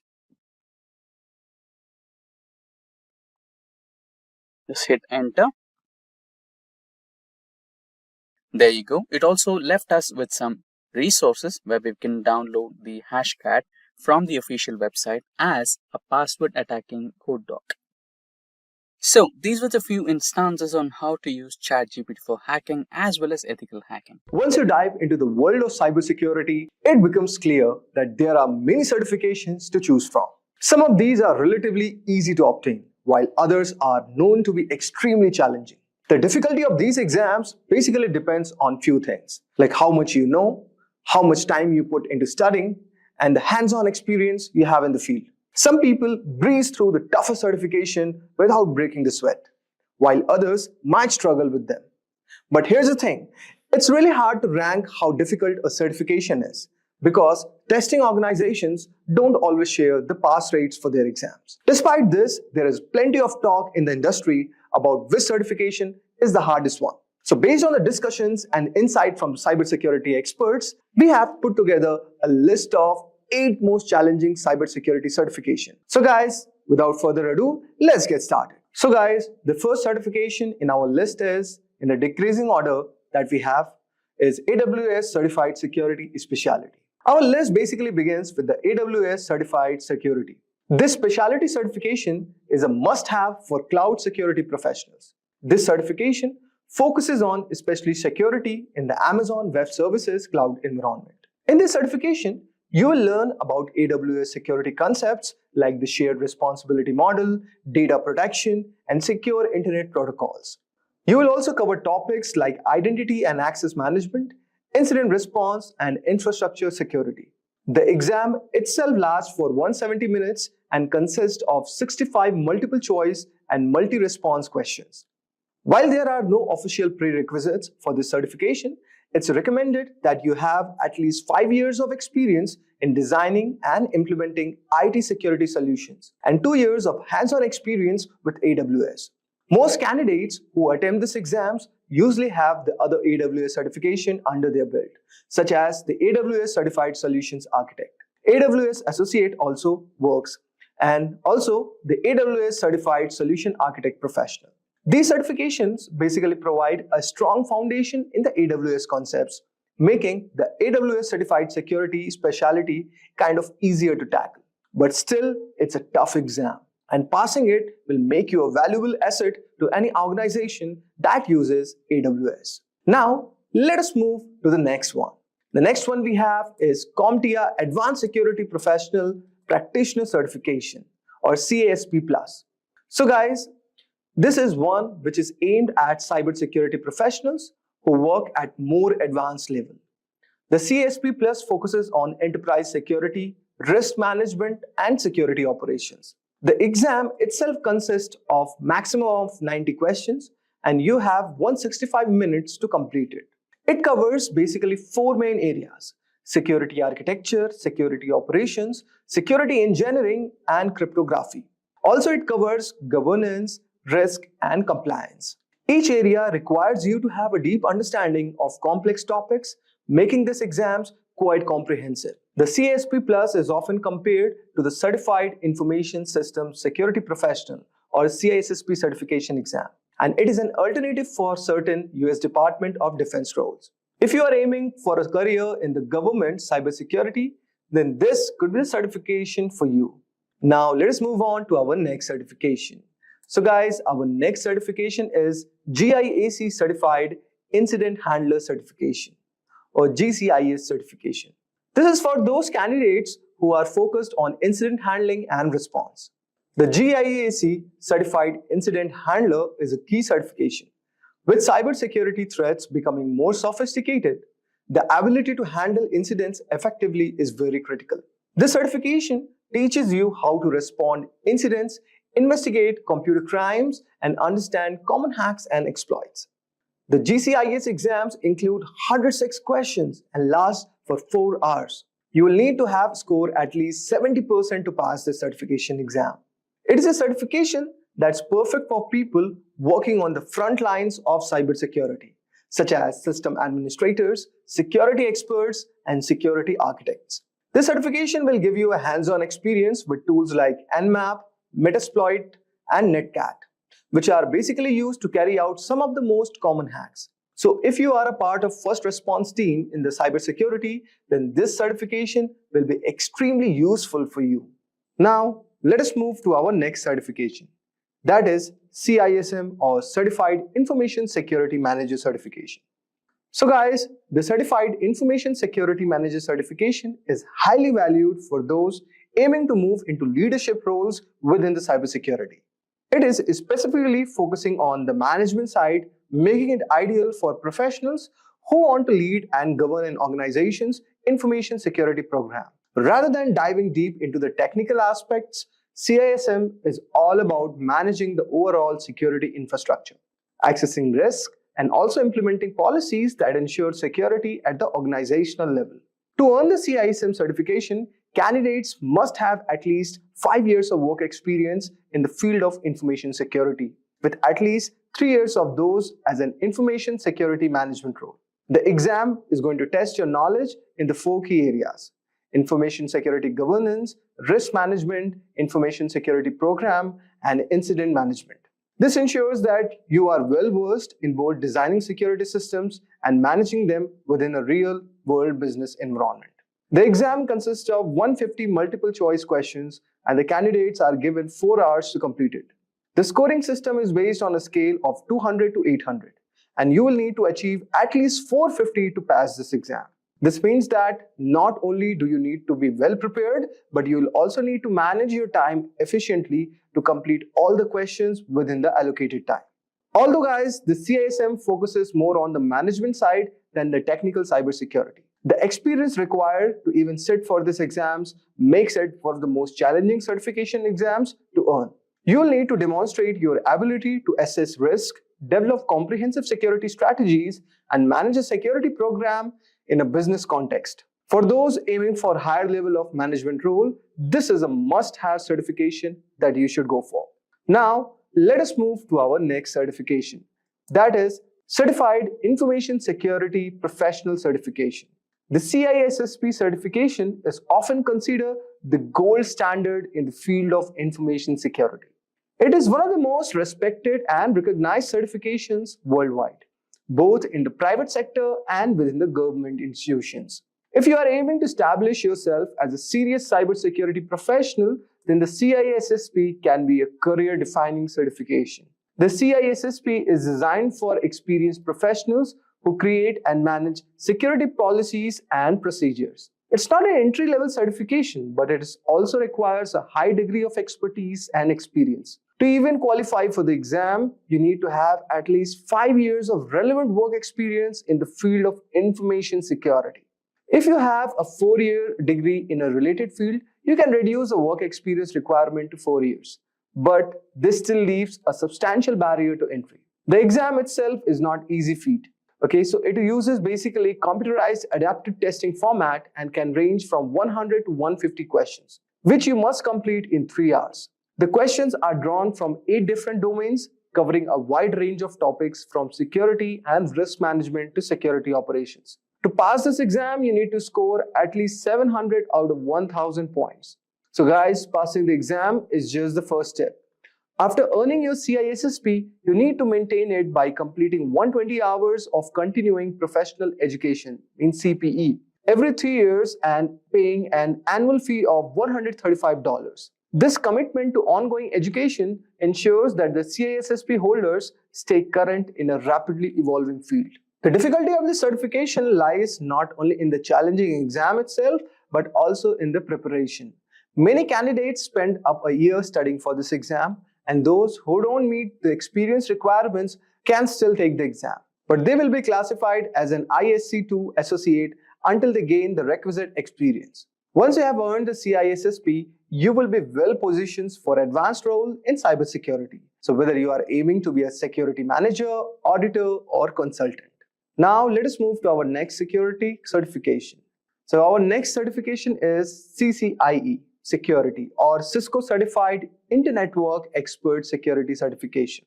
This is known for its incredibly challenging process. It's widely recognized as one of the most prestigious certifications in the field for the network security professionals, and the number of individuals who hold this certification globally is quite small, around 4,000 as of now. The certification commands respect because of the depth of the knowledge required and the difficulty of the exam. The CCIE Security Certification requires candidate to pass 2 exams. First, a written qualification exam implementing operating Cisco Security Core Technologies or SCOR 35701. And the second is an 8-hour lab exam. The lab portion of the exam is where many candidates struggle, and it's designed to test your ability to secure real-world networks in a hands-on environment.